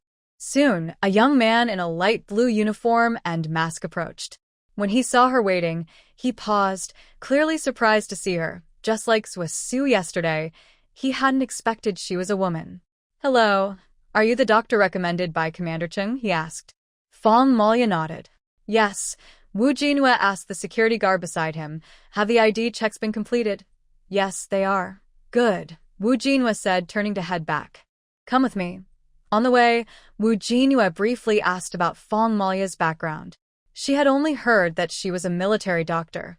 Everything else was unknown. He didn't say much about the research institute or their team's current project. Everything would have to wait until his father confirmed that Fong Moli could stay. One floor might involve several organizations and research teams. Our main activity area is on the third floor, at the end, in these few offices. Wu Jinwei randomly stood outside a door, gesturing for Fong Moli to look inside through the glass window. There were already people inside working in protective suits. Has the project started? Wu Jinyue's calm face showed little emotion, and his tone was steady. It's just the initial preparations. The team hasn't all arrived yet. Fong Moli looked back inside and asked, how is the accommodation arranged? Next door in the staff dormitory. Wu Jinyue raised his hand to indicate she should go ahead, explaining as they walked, you can talk to Director Wu about the dorm later. Only then did Fong Moli remember she didn't know how to address him after he had led her all this way. I'm also surnamed Wu Jinyue. Wu Jinyue walked steadily, his slim shoulders straight, carrying a scholarly air that made Fong Moli glance at him a little longer. She naturally felt close to intellectuals, but by a twist of fate, she had chosen the path of a military doctor, surrounded by rough men. After a brief interview with Fong Moli, Wu Shiyong decided to keep her and asked Wu Jinhua to help with the staff dormitory arrangements. Everything was settled 3 days later. When she arrived in the capital, she was alone. Holding her only small suitcase, Fong Moli checked out at the front desk of the guest house.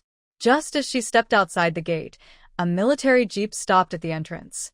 The window on the right side rolled down, and the person inside leaned over and called out, "Comrade Fong." Seeing who was inside, Fong Moli frowned slightly, unable to hide her surprise. "Comrade Zwa, why are you here?" The door opened, and Zwa Su, with long legs and a broad stride, walked around the front of the car to her.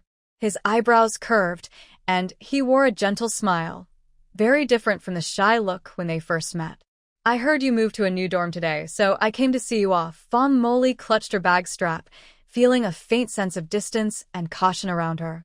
It seemed she had never told anyone about her move today. "I didn't ask much about Xiao before. His classmate's identity is unclear, but I noticed the jeep he was driving. Being able to drive it openly in the capital shows he's not an ordinary person." "Where's Xiao? Are you alone?" Zwa Su opened the car door behind him.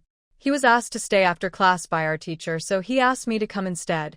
He gestured for me to get in the car. Fong Moli didn't get in. "The dorm is pretty close. I can walk there myself." "Can your 2 legs outrun a car?" Don't be polite. "I'm not a bad person, and I wouldn't kidnap you." He reached out and took the suitcase from my hand, placing it in the back seat, not giving me a chance to refuse. This person is really overbearing. A bossy man. Because there aren't enough dorm rooms for staff, many share rooms. Fong Moli's room has 3 people, all women working in the research lab. Zwa Su waited outside the door, but didn't seem to want to leave. Fong Moli hesitated. Since her other 2 roommates weren't there, she finally decided to invite him in. "Sorry, I haven't bought any household items yet.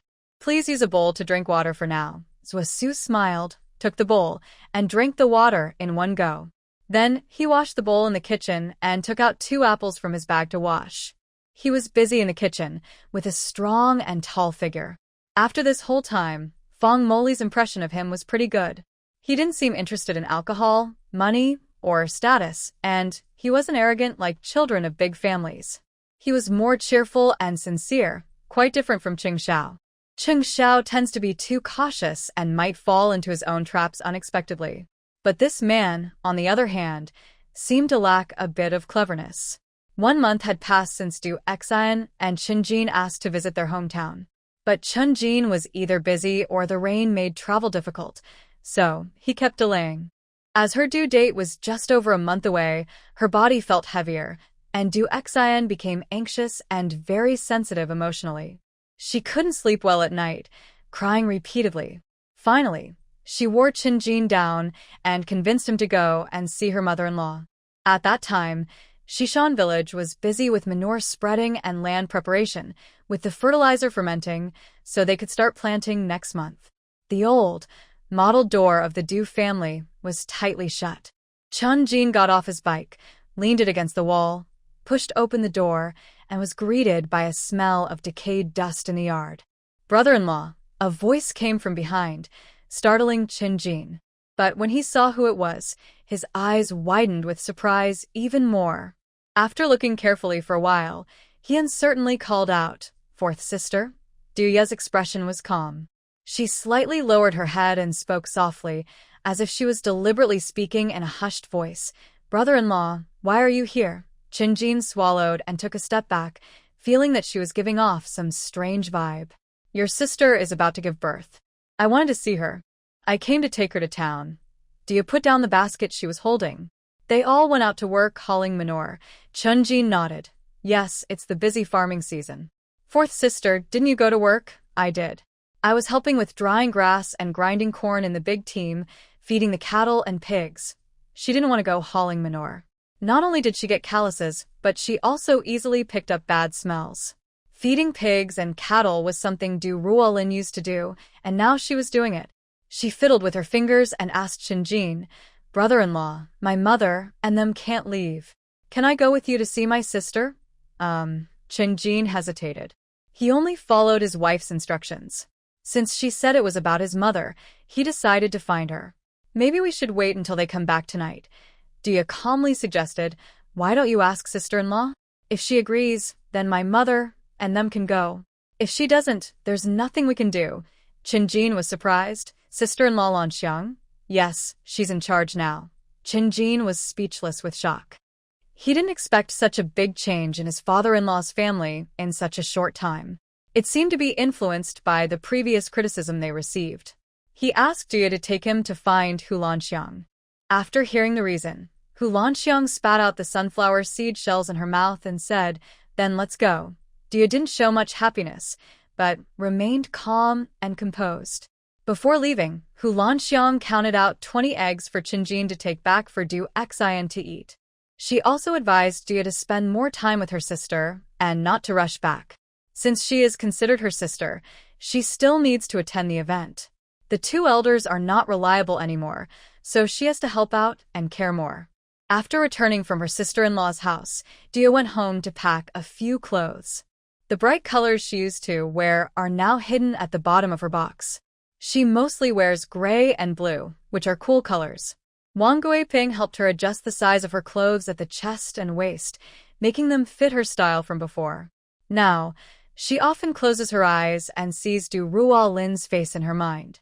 She imagines how she walks, works, talks, and laughs. It feels like Ruolin is still alive inside her, controlling her body. Her movements now carry her sister's shadow. This is not just her imagination. Even Du Xian was surprised when she saw her. "Xiao," Du Xian walked over, supporting her belly, and looked her over from head to toe. She saw her sister was much thinner, her cheekbones sticking out, and her eyes looked red. Her face was pale. "Why did you lose so much weight? And why did you cut your hair?" Duya helped her to the bed. "I haven't lost that much. I used to look like this. It's just that I haven't seen you for a long time, so I thought I was imagining things." "Nonsense," Du Xian scolded her. "We grew up together. Even if we haven't seen each other for years, I still remember what you look like." After that, she asked Chen to bring a bowl of red sugar water for her sister. The two sisters sat inside, chatting and catching up. Chung carried 2 bowls of red sugar water to their parents' room. The hot water kettle was in their room. His mother was counting the eggs she just brought back.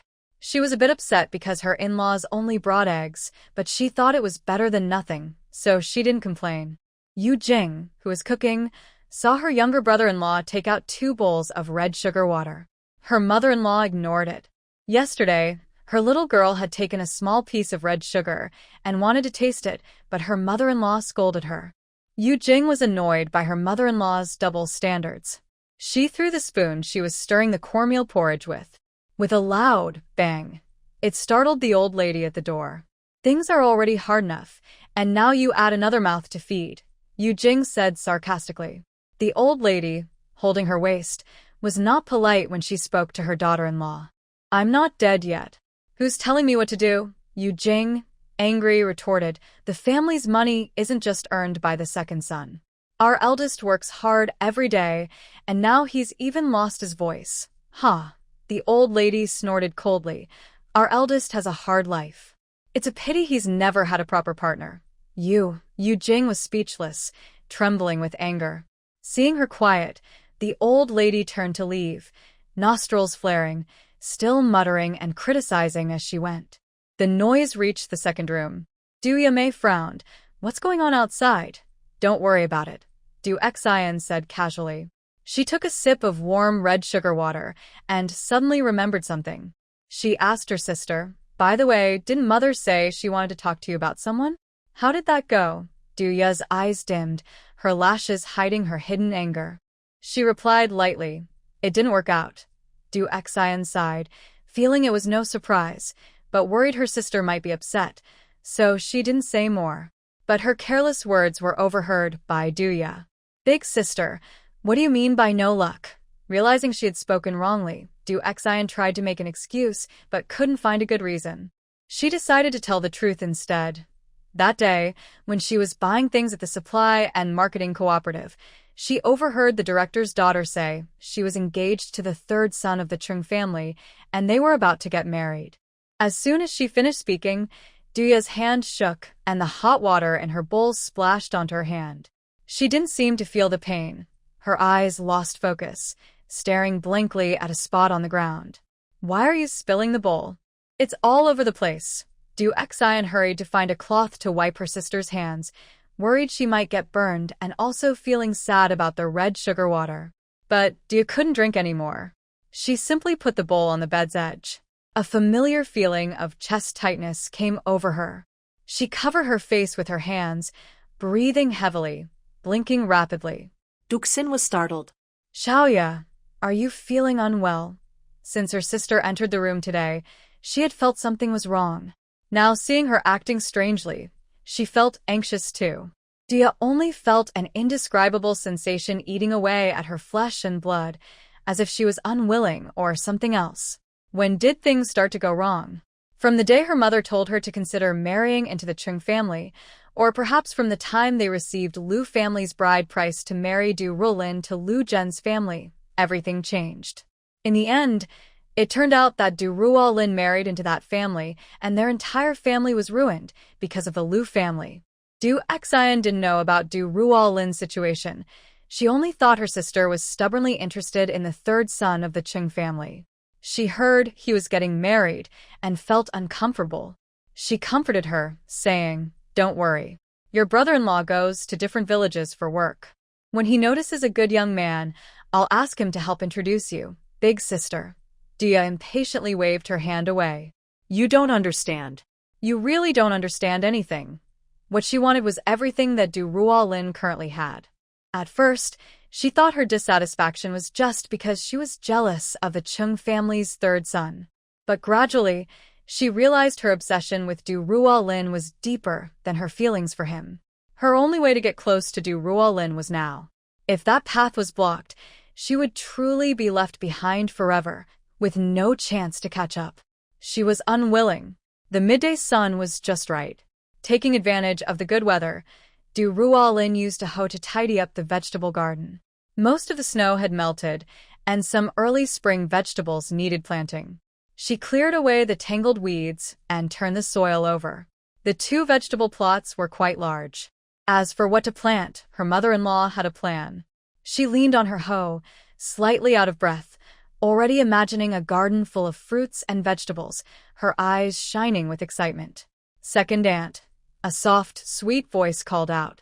Du Ruolin turned to see her second uncle's young niece, Cheng Xiaoxia, holding a large, rustic bowl. She put down her hoe and went over. My mother is steaming buns at home.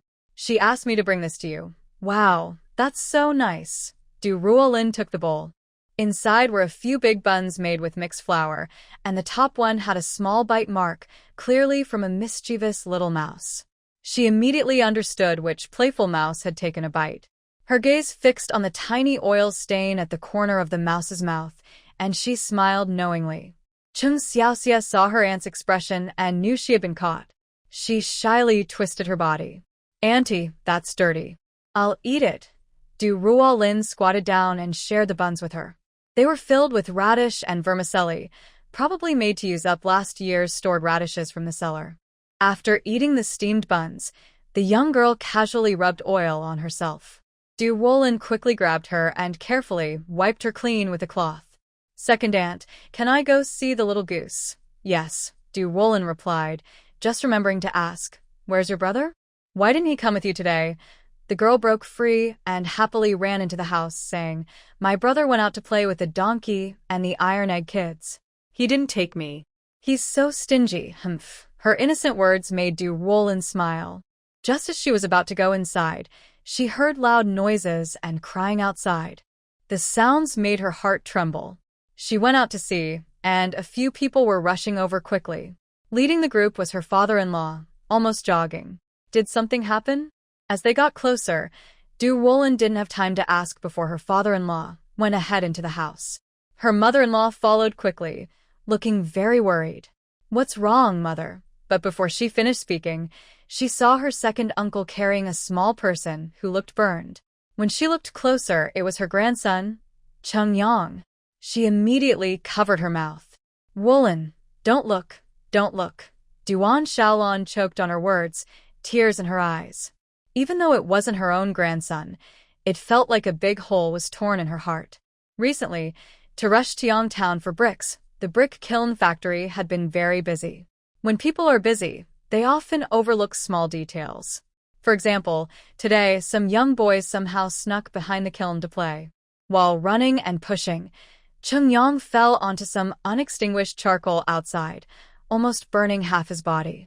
Chu Hongying also heard the news and ran over like crazy.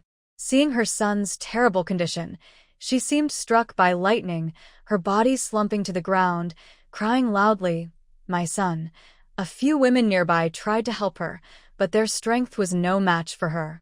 Chung Bangwa had almost used up all their savings, including his ID and military family certificate. Everything was ready to take a cart to the nearby brigade yard. Chung Xiao, who was about to go inside to see the goose, seemed to understand that something bad had happened outside. She came out, about to check on the situation, but was stopped by second aunt, who held her around the waist and covered her eyes. Duan Shaolan hurriedly took care of things, and before leaving, she told her daughter-in-law, stay at home and behave well. Don't wander around. Ruolin nodded. Mom, is there enough money? If not, I have more savings. Don't worry about that. Duan Shaolan patted her on the head, surprisingly calm. You don't need to worry about money. If you have free time, go help persuade your second aunt. She must be anxious and upset. Okay?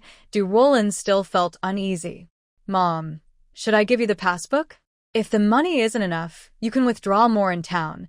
Duan Shaolan thought for a moment and finally agreed reluctantly. All right, but don't worry. This money is borrowed from us. At a time like this, who cares about that? Ruolin handed the child in her arms to her mother-in-law first, then ran back to the house to get the passbook. Soon, she returned and handed the passbook to her mother-in-law. The ox cart couldn't hold many people, so only a few close relatives went. The villagers who had just come along were still standing outside the Chung family's gate, talking quietly. Chung Xiao, with tears in her voice, asked Ruolin, is my brother dead? Ruolin hurriedly comforted her. No, he's just sick. A shot at the hospital will fix it. The young girl was clever and clearly didn't believe that explanation. She pursed her lips and silently cried. Ruolin also felt heartbroken, but now that it had happened, there was no use in panicking. She wiped away the tears on the chubby little girl's face and first sent her home. After 9 o'clock at night, Chung Hua rode his bicycle to bring his mother back from the town clinic. Hearing the noise outside, Ruolin hurried out anxiously. Mom, how is Xiao? Duan Shaolan looked exhausted. Sigh, he has severe burns. He's fine now, but the doctor said infection later on is the most dangerous.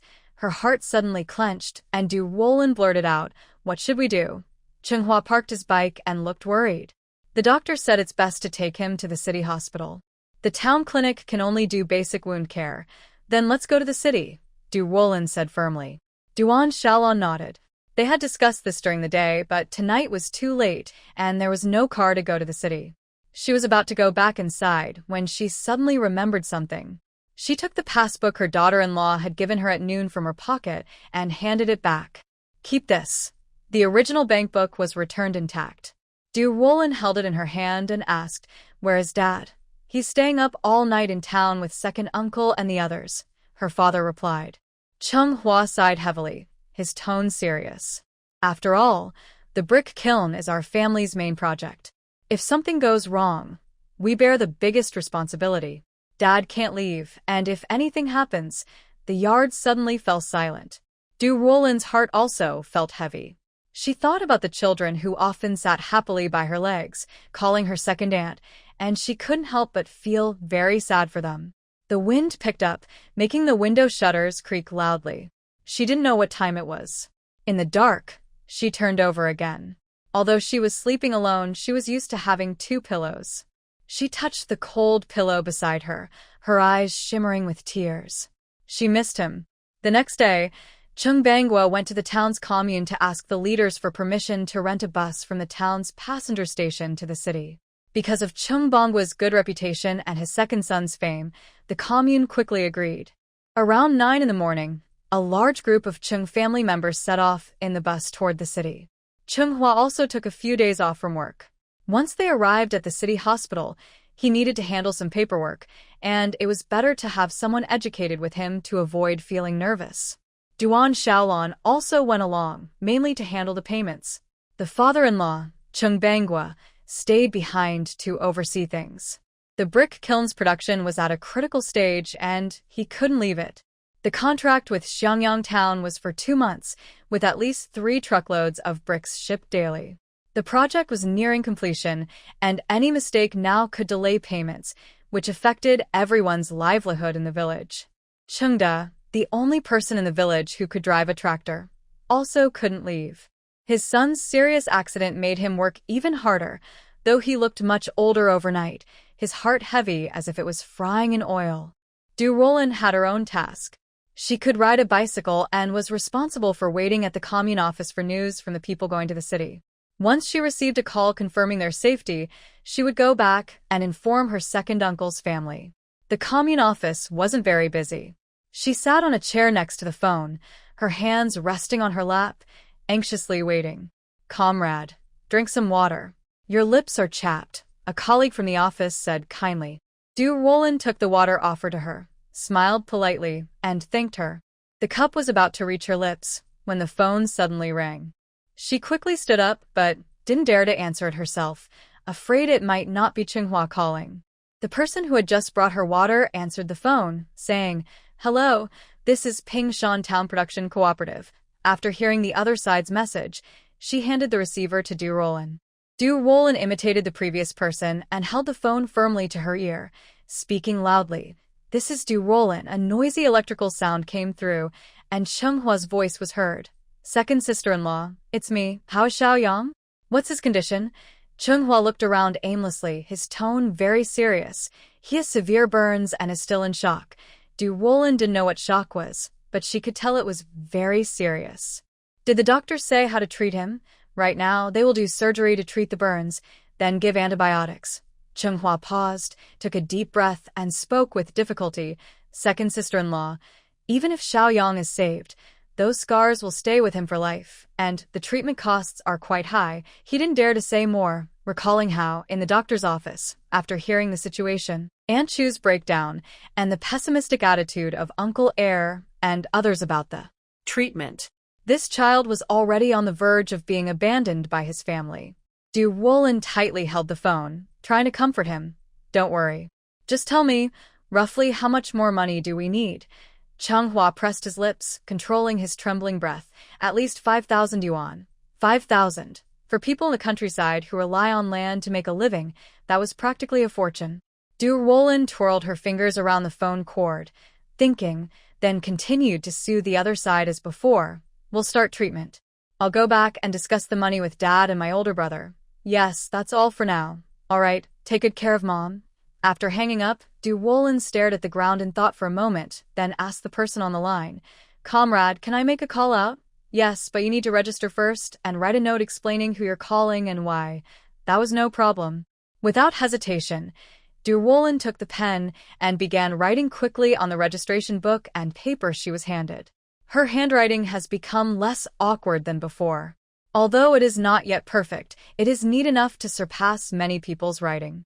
After finishing the instructions and handing them in, she picked up the phone and dialed those few numbers she remembered, but had never called before. After the dial tone, a female voice first responded, "This is the switchboard. Where would you like to be connected?" "Hello, please connect me to the National Defense University in Beijing. The number is 706489. Okay. There was another burst of static, and this time a deep male voice from inside said, "Who are you looking for?" Ruolin forgot her nervousness and carefully said, "Is this the National Defense University?" "I am looking for the young officer training class, Cheng Xiao." The person on the other end noted the name and asked her to wait a few minutes. Soon after, no one spoke again, only the crackling of static. At this moment, Ruolin felt nervous again, her heart pounding loudly. Soon, she heard some movement on the other side. Cheng Xiao, hearing someone calling him, thought it was Fong Moli. He quickly came downstairs with the staff from the reception, picked up the phone on the table, and spoke in a deep voice. "Hello, this is Cheng Xiao." The familiar voice came through the receiver, and that strange experience made her feel a strange, aching sensation inside. But now was not the time to dwell on feelings. She covered her mouth with her hand, trying to make her voice sound calm. "Cheng Xiao, it's me. I am Ruolin." Hearing these words, Cheng Xiao's eyes lit up immediately. He even thought he had heard wrong, took the receiver off his ear to look at it, then put it back to his ear.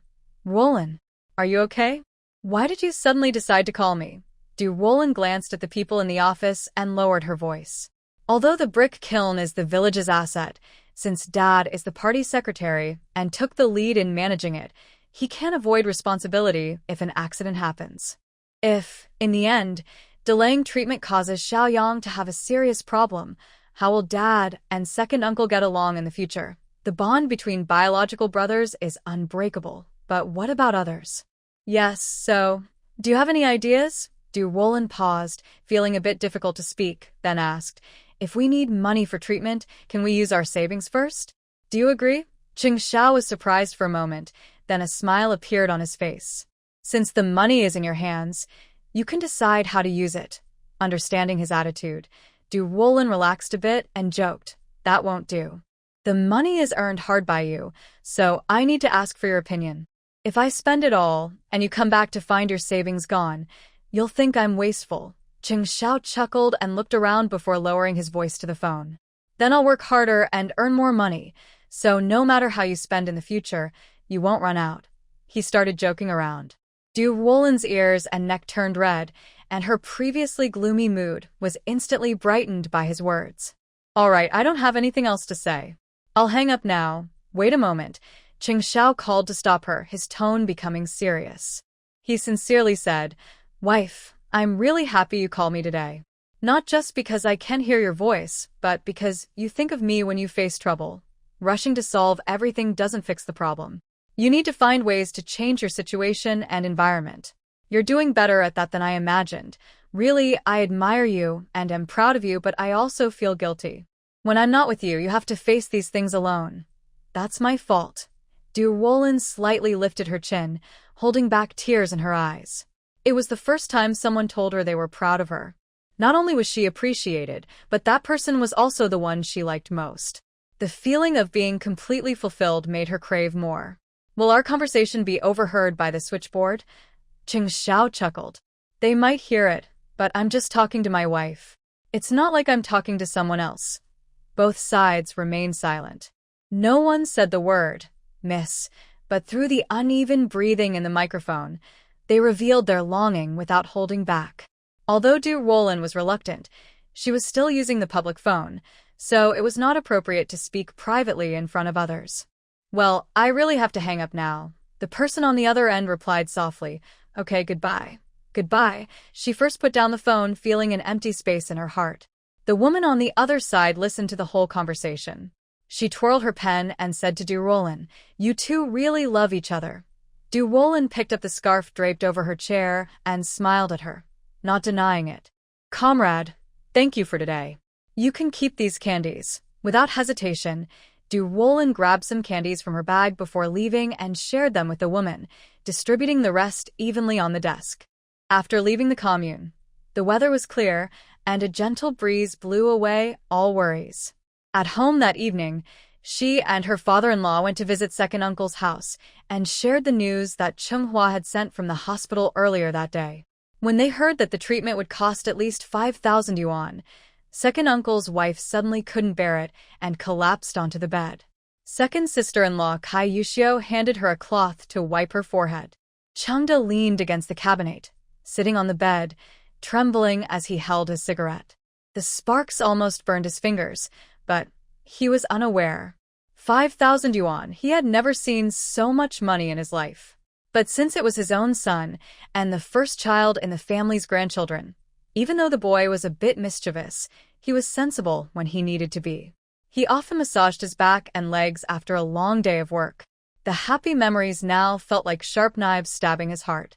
The strong man of the past was helpless, like a child. Ashes from the extinguished cigarette fell onto his clothes. He threw the remaining cigarette on the ground and rubbed his calloused palms over his face. Ruolin felt uneasy inside and was about to speak, but her father-in-law spoke first. "Oldest, don't worry. This matter is related to the brick kiln. The kiln will cover the treatment costs. Besides, fourth uncle also has some resources. Xiaolan is a good kid, and fourth uncle won't ignore him." Chengde put down his hand, his face full of weariness and sadness. "Fourth uncle, Xiao Yang's situation is our responsibility as parents. How can you use your money for this?" Chen Bangua ignored his words and simply stood up, placing the family's savings on the bed. "Your aunt took 500, leaving us with 830. You can take that first. As for the rest, once we finish laying the bricks in Xiangyang town in the next few days, we will get the payment back. Then we can relax a bit." Second brother, Chen Hai, who had been silent, also spoke up. "Big brother, I have some money too. If we all work together, we can gather enough. We must treat Xiaoyang." Chende's eyes filled with tears. He covered his face with his hands and shook his shoulders. At this moment, Ruolin also stood up and placed her passbook on top of the pile of money in front of their father-in-law. "Big brother, this money is enough to treat Xiaoyang. You all should take it and use it." Hearing this, Chengde slowly looked up in disbelief. Everyone in the room was surprised, their eyes fixed on Ruolin. Chengde picked up the passbook and looked at the numbers inside, shocked into speech. "Sister-in-law, this." Ruolin smiled gently. "Money can be earned again as long as a person is alive. But once someone is gone, they are truly gone." This sentence struck a nerve in Chende's heart. He said nothing, suddenly stood up, his knees weak, and knelt straight in front of Ruolin. "Big brother, what are you doing? Get up." Ruolin was startled by his action and hurriedly looked at their father-in-law. Chen Bangua and Chen Hai quickly helped him up. Chengde, tears streaming down his face, said to Ruolin, "Sister-in-law, this money was borrowed from you by Big Brother. I will work like a beast in the future to pay you back. Our family is one. We don't need to say 2 words. This money is for saving Xiaoyang now. We can talk about the rest later." After the switchboard connected to Pingcheng Hospital, Fong Moli picked up the paper in her hand and read aloud, "Comrade, hello. I am looking for the family of the burn patient admitted yesterday, Qingyang. Please leave your name, and I will get back to you shortly." Fong Moli glanced at the 2 big-eyed, silly-looking men across from her and did not give her name. Instead, she said, "Cheng Xiao." Inside Pingcheng Hospital, a few adults sat on the corridor floor eating. They had brought dry food and used the hospital's free hot water for a simple meal. Every penny counts, so they made do and waited patiently. When the operator called over, Chunghua had just swallowed a dry biscuit and stretched his neck forward eagerly. "Is anyone named Chunghua here?" "I am." Chunghua stood up. "There's a call from Beijing for you. They're looking for Cheng Xiao."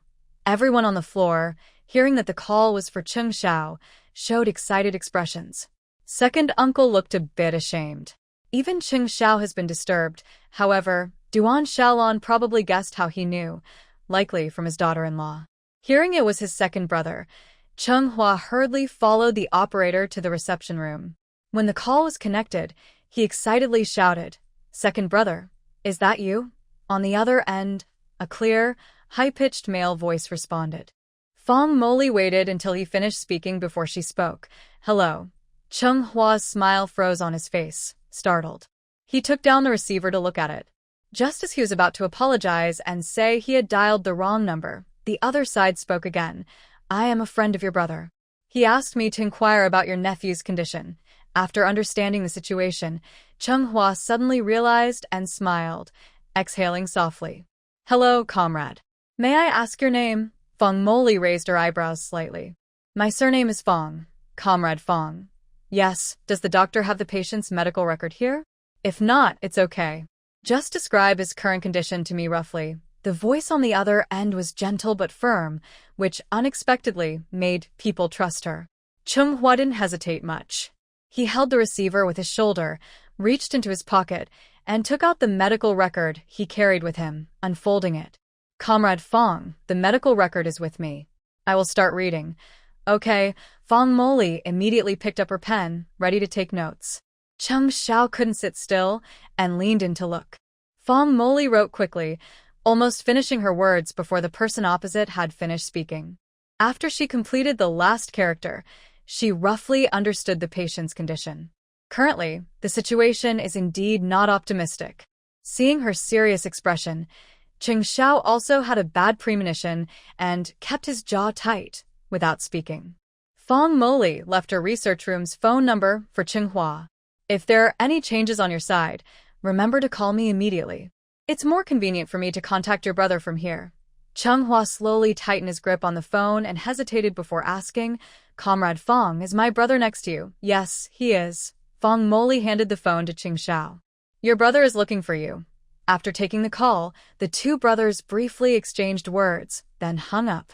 Fong Moli turned her chair to look at Chung Xiao. The situation isn't very good right now. I believe Pingcheng Hospital has already done their best. Chung Xiao clasped his fingers and pressed them to his lips, thinking for a while before asking, would it be better if he came to Beijing for treatment? Fong Moli immediately shook her head. Impossible. With his current condition, how could he endure the long journey here? The problem is indeed quite difficult now. Zwa interjected, so, all we can do now is wait. Yes, just wait. Fong Moli carefully analyzed the situation. Since the patient is from the countryside and missed the best treatment window during the shock phase, plus the improper handling by the local health clinic, the wound is seriously infected. So now, we can only wait until Pingcheng Hospital completes the debridement and skin graft surgery to see how the patient recovers. Zwa also felt distress listening to this. After a sigh, he remembered something and smiled, flattering Fong Moli. As expected of a doctor, you really know a lot. Fong Moli smiled briefly and said nothing more. Her gentle smile softened her facial features, making her look even more delicate and charming. Zwa awkwardly cleared his throat and comforted Chung Xiao. If you need money urgently, I have some here. You can take it first. Chung Xiao patted his shoulder to accept his kindness. Thanks, brother. The money is enough for now. But I do have one thing to ask. When you have time, please help me ask your grandmother if there's any way to remove scars left by burns. Even if it can't be completely removed, it would be best if it doesn't affect daily life. What does this matter? I will ask when I go back home later. That night, after gathering enough money from Uncle Air's house, the Chung family yard was brightly lit. All night, Father Chung Bangwa, helped start the fire, while Ruolin prepared dough, steamed buns, made pancakes, and after cooling, packed everything into her usual basket covered with a rain cloth, with a bowl of sliced salted vegetables on top. Eating out in the city is expensive, and they don't have many meal tickets, so their family probably had trouble eating. Since it wasn't very hot yet, the dry food wouldn't spoil easily. The food she prepared could last about a week. Now, with dark circles under her eyes, Ruolin packed up early the next morning to go to the city to deliver money. She carried the life-saving money on her, feeling heavy and making her keep her eyes wide open, unable to sleep, yawning non-stop, and she kept going until she reached the city. Although she had been to the county seat before, this was her first time in a bigger city, and she felt a bit lost at first. Before she could feel curious, she asked the staff at the bus station for directions. She heard the hospital wasn't far, and to save money, she decided to walk. Along the way, she occasionally felt the money inside her clothes to check if it was still there. When she arrived at the hospital, Chung had just been taken into the operating room for his second surgery. The money Ruolin had brought that morning was almost gone after paying the fees. She had blisters from the stress, and everyone had almost accepted that the high surgery cost was beyond their means. Now they were just praying for time, hoping to hold on for at least one more day. Just when they felt hopeless, her daughter-in-law arrived with the money like a timely rain. The old lady saw her dark circles, and tears welled up with gratitude. She hugged her tightly, crying and refusing to let go. Ruolin comforted her for a long time. When Chu Hongying learned that her son's surgery costs were mostly paid by her sister-in-law, she reacted just like Cheng's eldest brother. She immediately knelt before Ruolin. Uncle Heir from the Cheng family turned away, facing the wall silently, wiping tears. Ruolin helped her sister-in-law up and used her handkerchief to wipe her tears. Big sister-in-law, we are all family. I treat you well because you treat me well too. I remember when someone in the village spoke badly of me. It was you who helped me defend myself. Her eyes were gentle, and her smile was as bright as spring flowers. After hearing those words, Chu Hongying forgot to cry and stared blankly at the person in front of her. Suddenly, she felt guilty and ashamed to face her. She had only done a small thing, but was that enough to be kind to her? Now that the money problem has been solved, only fate remains to be seen. The hospital staff were very surprised when they learned that the family of the young patient had gathered the money, but they also became more motivated. The doctors fought against death and managed to pull Cheng back from the brink of danger. There was no need for so many people to stay, so Ruolin was urged by Duan Shaolan to go back the next day. Living and eating in the hospital was inconvenient, and her daughter-in-law was suffering there too. Since it was rare to visit the city, Ruolin didn't dare to spend money freely, but going out for a walk was always fine. In March, Pingching's temperature was a little higher than in the countryside. The willows along the banks of the Changhe River running through Pingcheng were starting to sprout, with small buds growing on the branches. Ruolin had never seen such a wide river before. Standing on the bridge, she held onto the railing and looked into the distance. The spring breeze brushed her face, and behind her, pedestrians and bicycles kept passing by. The bicycle bells jingled, and children's laughter filled the air. 1, 2, 1. 1, 2, 1. The energetic shouts caught Ruolin's attention. She turned around and saw a group of soldiers dressed in green military uniforms marching neatly toward her. Nearby, many passers-by also stopped to watch the soldiers from the military zone training. A group of young, vigorous, and strong young men looked especially pleasing to the eye. The synchronized footsteps echoed, and Ruolin's gaze followed the soldiers. Did Xiao also do training like this when he was in the army? She only saw him in his uniform on their wedding day, where he wore a red flower on his chest, softening his usually stern and disciplined look. She remembered how tall and handsome he looked in his uniform that day. Halfway through the march, everyone's eyes involuntarily glanced in the same direction. The instructor noticed the front of the team starting to run diagonally.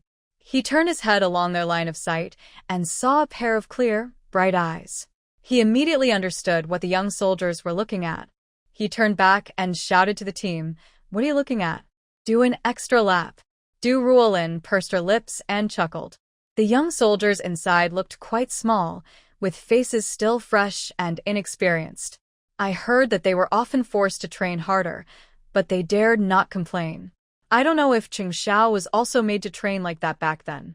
At 9 in the morning, I took a bus from the passenger station to return home. First, I transferred at the county, then took a bus back to the town. When I got off, I saw my father-in-law waiting at the station entrance with a bullock cart. "Dad, how did you know I would come back today?" Chung Bangwa took the empty basket from her and placed it on the cart. "Just guessed, came to try my luck." "How is Xiaoyan doing?" Ruolin sat on the bus and said, "He just had surgery yesterday. The doctor said to keep observing, but he should be out of danger now." When Chung Bangwa heard this, he only nodded and looked a little relieved. He gently tapped the bullock's rear with a whip and headed home. Since learning that his son was saved, Cheng's spirits and energy had returned. He got up early every day to sift mud and remove shells at the brick kiln. During the day, He went with Chung to deliver goods to Xiangyang Town. He was excited to see the 2 new buildings in Xiangyang Town nearing completion. Once he got the money back, their current difficulties would be easier to solve. However, after finishing the last load of goods, Chung took out the usual delivery receipts to settle accounts at the township office, but encountered an unexpected delay. The first time, they said the delivery quantities didn't match. Chung and Chung spent 2 days on-site reconciling. The second time, they claimed some bricks didn't meet quality standards and too many were damaged. The damaged ones were piled separately in an open space, and after clearing them out, another truck was sent. But after all these deliveries, just when they thought they could finally settle the bill, the accountant said the process hadn't been approved by the higher-ups, so the payment was delayed again. This was the 7th time they came to ask for payment.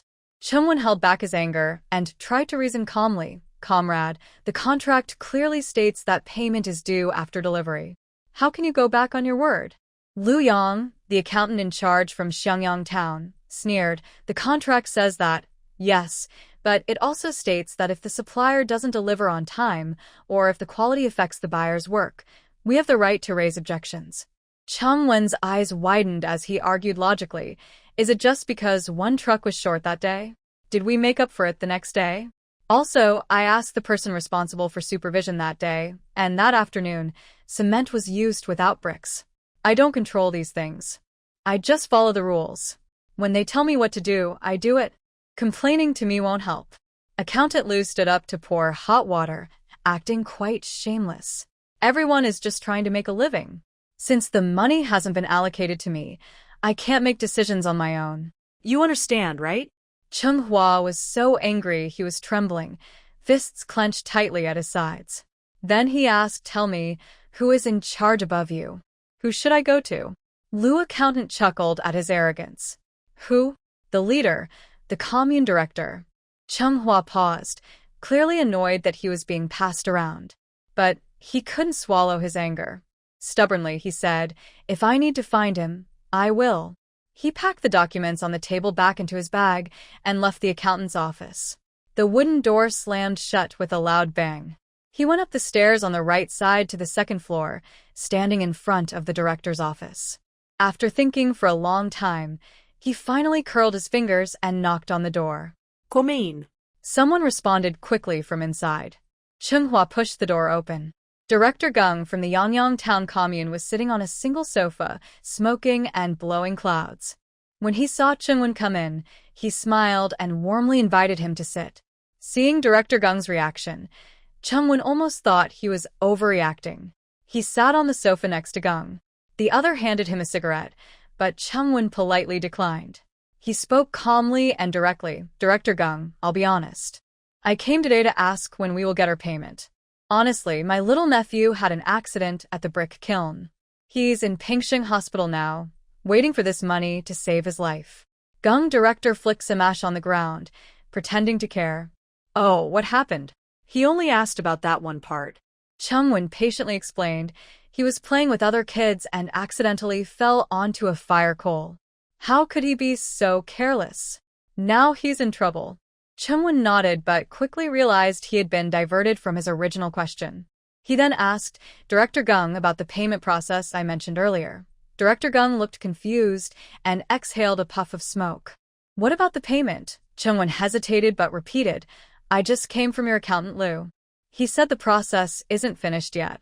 I want to ask, when will it be done? Process? What process? Director Geng first asked back in confusion, then suddenly seemed to understand and said, that probably means the documents haven't been handed over to me yet. The documents haven't been handed over. Chungwen couldn't hold back anymore. He looked anxious and impatient, his face showing his feelings. Director, just tell me directly, who is handling this matter? I can go find them myself, so I won't have to keep bothering you. When Director Geng smiled, the flesh on his cheeks trembled. I'm not exactly sure, but don't worry, I'll personally go remind them. Chungwen opened his mouth to say something, but before he could, Director Geng stubbed out his cigarette, glanced at his watch, and stood up. Xiao Chung, I have to attend a meeting. Chungwen understood his meaning. He was being asked to leave. So, today's matter would probably be left unresolved again. Although he was reluctant, he saw no other way now. Director Gung took a black lacquered notebook from his desk, and as they left the office, he asked a few questions about his injured young nephew, exchanging a few polite words. On the surface, he seemed caring, but every word sounded perfunctory and fake. Chung just listened with one ear and let it go. He went out toward the Yangyang town office building, took his bicycle from the wall, and prepared to head back. Back in the village, he went straight to the village collective team. These days, the brick kiln work wasn't as busy, and the village was preparing for spring planting. Chung Bangwa was busy running back and forth and looked thinner. In the team's yard, a group of people was counting seeds and fertilizer. Chungwon approached, and Chung Bangwa glanced at him. Seeing him gesture toward the village office behind, he understood that Chungwon had something to say. After giving a few instructions to the team's clerk, he took Chungwon inside. The door just closed, and before Chungwon could speak, Chung Bangwa already knew the result. Still no money back. Chungwon recounted to the fourth master, like pouring beans, about his experience negotiating with those people in Xiangyang town today. The young man was quick-tempered, and since Chungwon had never met such a shameless person before, he was really angry today. His lips trembled, and his face turned red and purple. Chung Bangwa kept his hands behind his back, his face dark and stormy, as if a storm was about to come. Since Zhang Wen's first failed attempt, he had already seen that they clearly intended to delay. But he didn't understand how delaying would help them. Would the money really stay in their pockets for a few more days, and then just appear? After thinking for a moment, Chung Bangwa spoke. "Tomorrow I will go with you." This gave Chung Wen some confidence. The fourth master was quick to think, and with him there, they could adapt to any situation. For now, this matter was settled. But he didn't know how the news about the unpaid money had spread to the villagers. That afternoon, all work at the brick kiln was stopped. A group of villagers planned to go find the village secretary to ask for an explanation. Since the mother-in-law and younger brother-in-law hadn't returned, and the father-in-law was busy with village affairs, Ruolin was managing the household chores. She had just finished feeding the chickens and geese, and was about to plant vegetables when her eyes crossed the wall and saw a large group of people approaching aggressively from afar. Her heart suddenly felt like it was hit by something heavy. She hurried to close the main gate, then hid behind the wall to look outside. She saw the group passing by the house entrance, walking straight ahead, then turning into the village committee yard. Ruolin was confused. It seemed like something was about to happen. She thought for a moment and decided to open the door. Holding a hoe, she followed toward the village committee. Before she reached the yard, she heard a group of people, both men and women, shouting loudly. "The brick kiln belongs to the village, not your Chung family.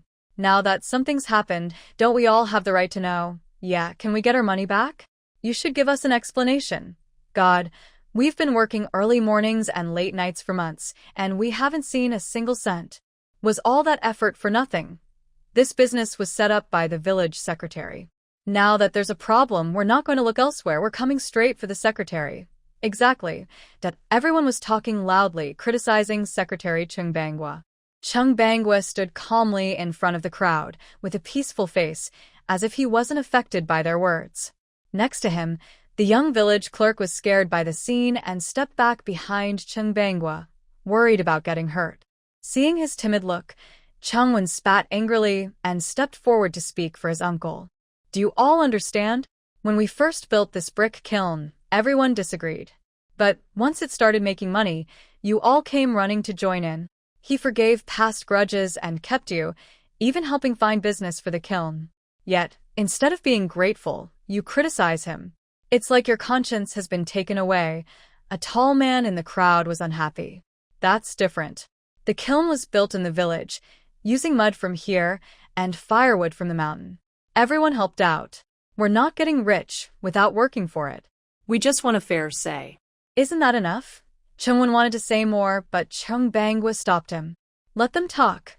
Among the crowd, someone named Wong Laowu had long wanted the village secretary position. He started stirring trouble, saying, "We won't beat around the bush. If we don't get our money back, the leader here should pay for the loss. As for the secretary, you might as well step down, and we'll hold new elections. How shameless you are." Chungwon spat at him angrily. The man was splashed with spit and got angry. He relied on his group and started shouting, ready to fight. At that moment, a few people ran into the village gate. Seeing that the leader was the eldest brother, Chung felt relieved. The Chung family members hurried over. Ruolin couldn't keep up and was left behind, carrying a hoe and gasping for breath. Seeing her join the scene, Chung Bongwa's face finally changed. He sternly shouted, "Go home." Ruolin didn't stop. She wiped her sweat and stood on her side, stubbornly turning her head away. "I won't go. Stop fooling around." Chung Bangwa lowered his voice. "If a fight breaks out later, who do you think you can beat?" Ruolin blinked. "How do I know if I don't try? There are many people, so we have more strength. Our build is bigger than theirs.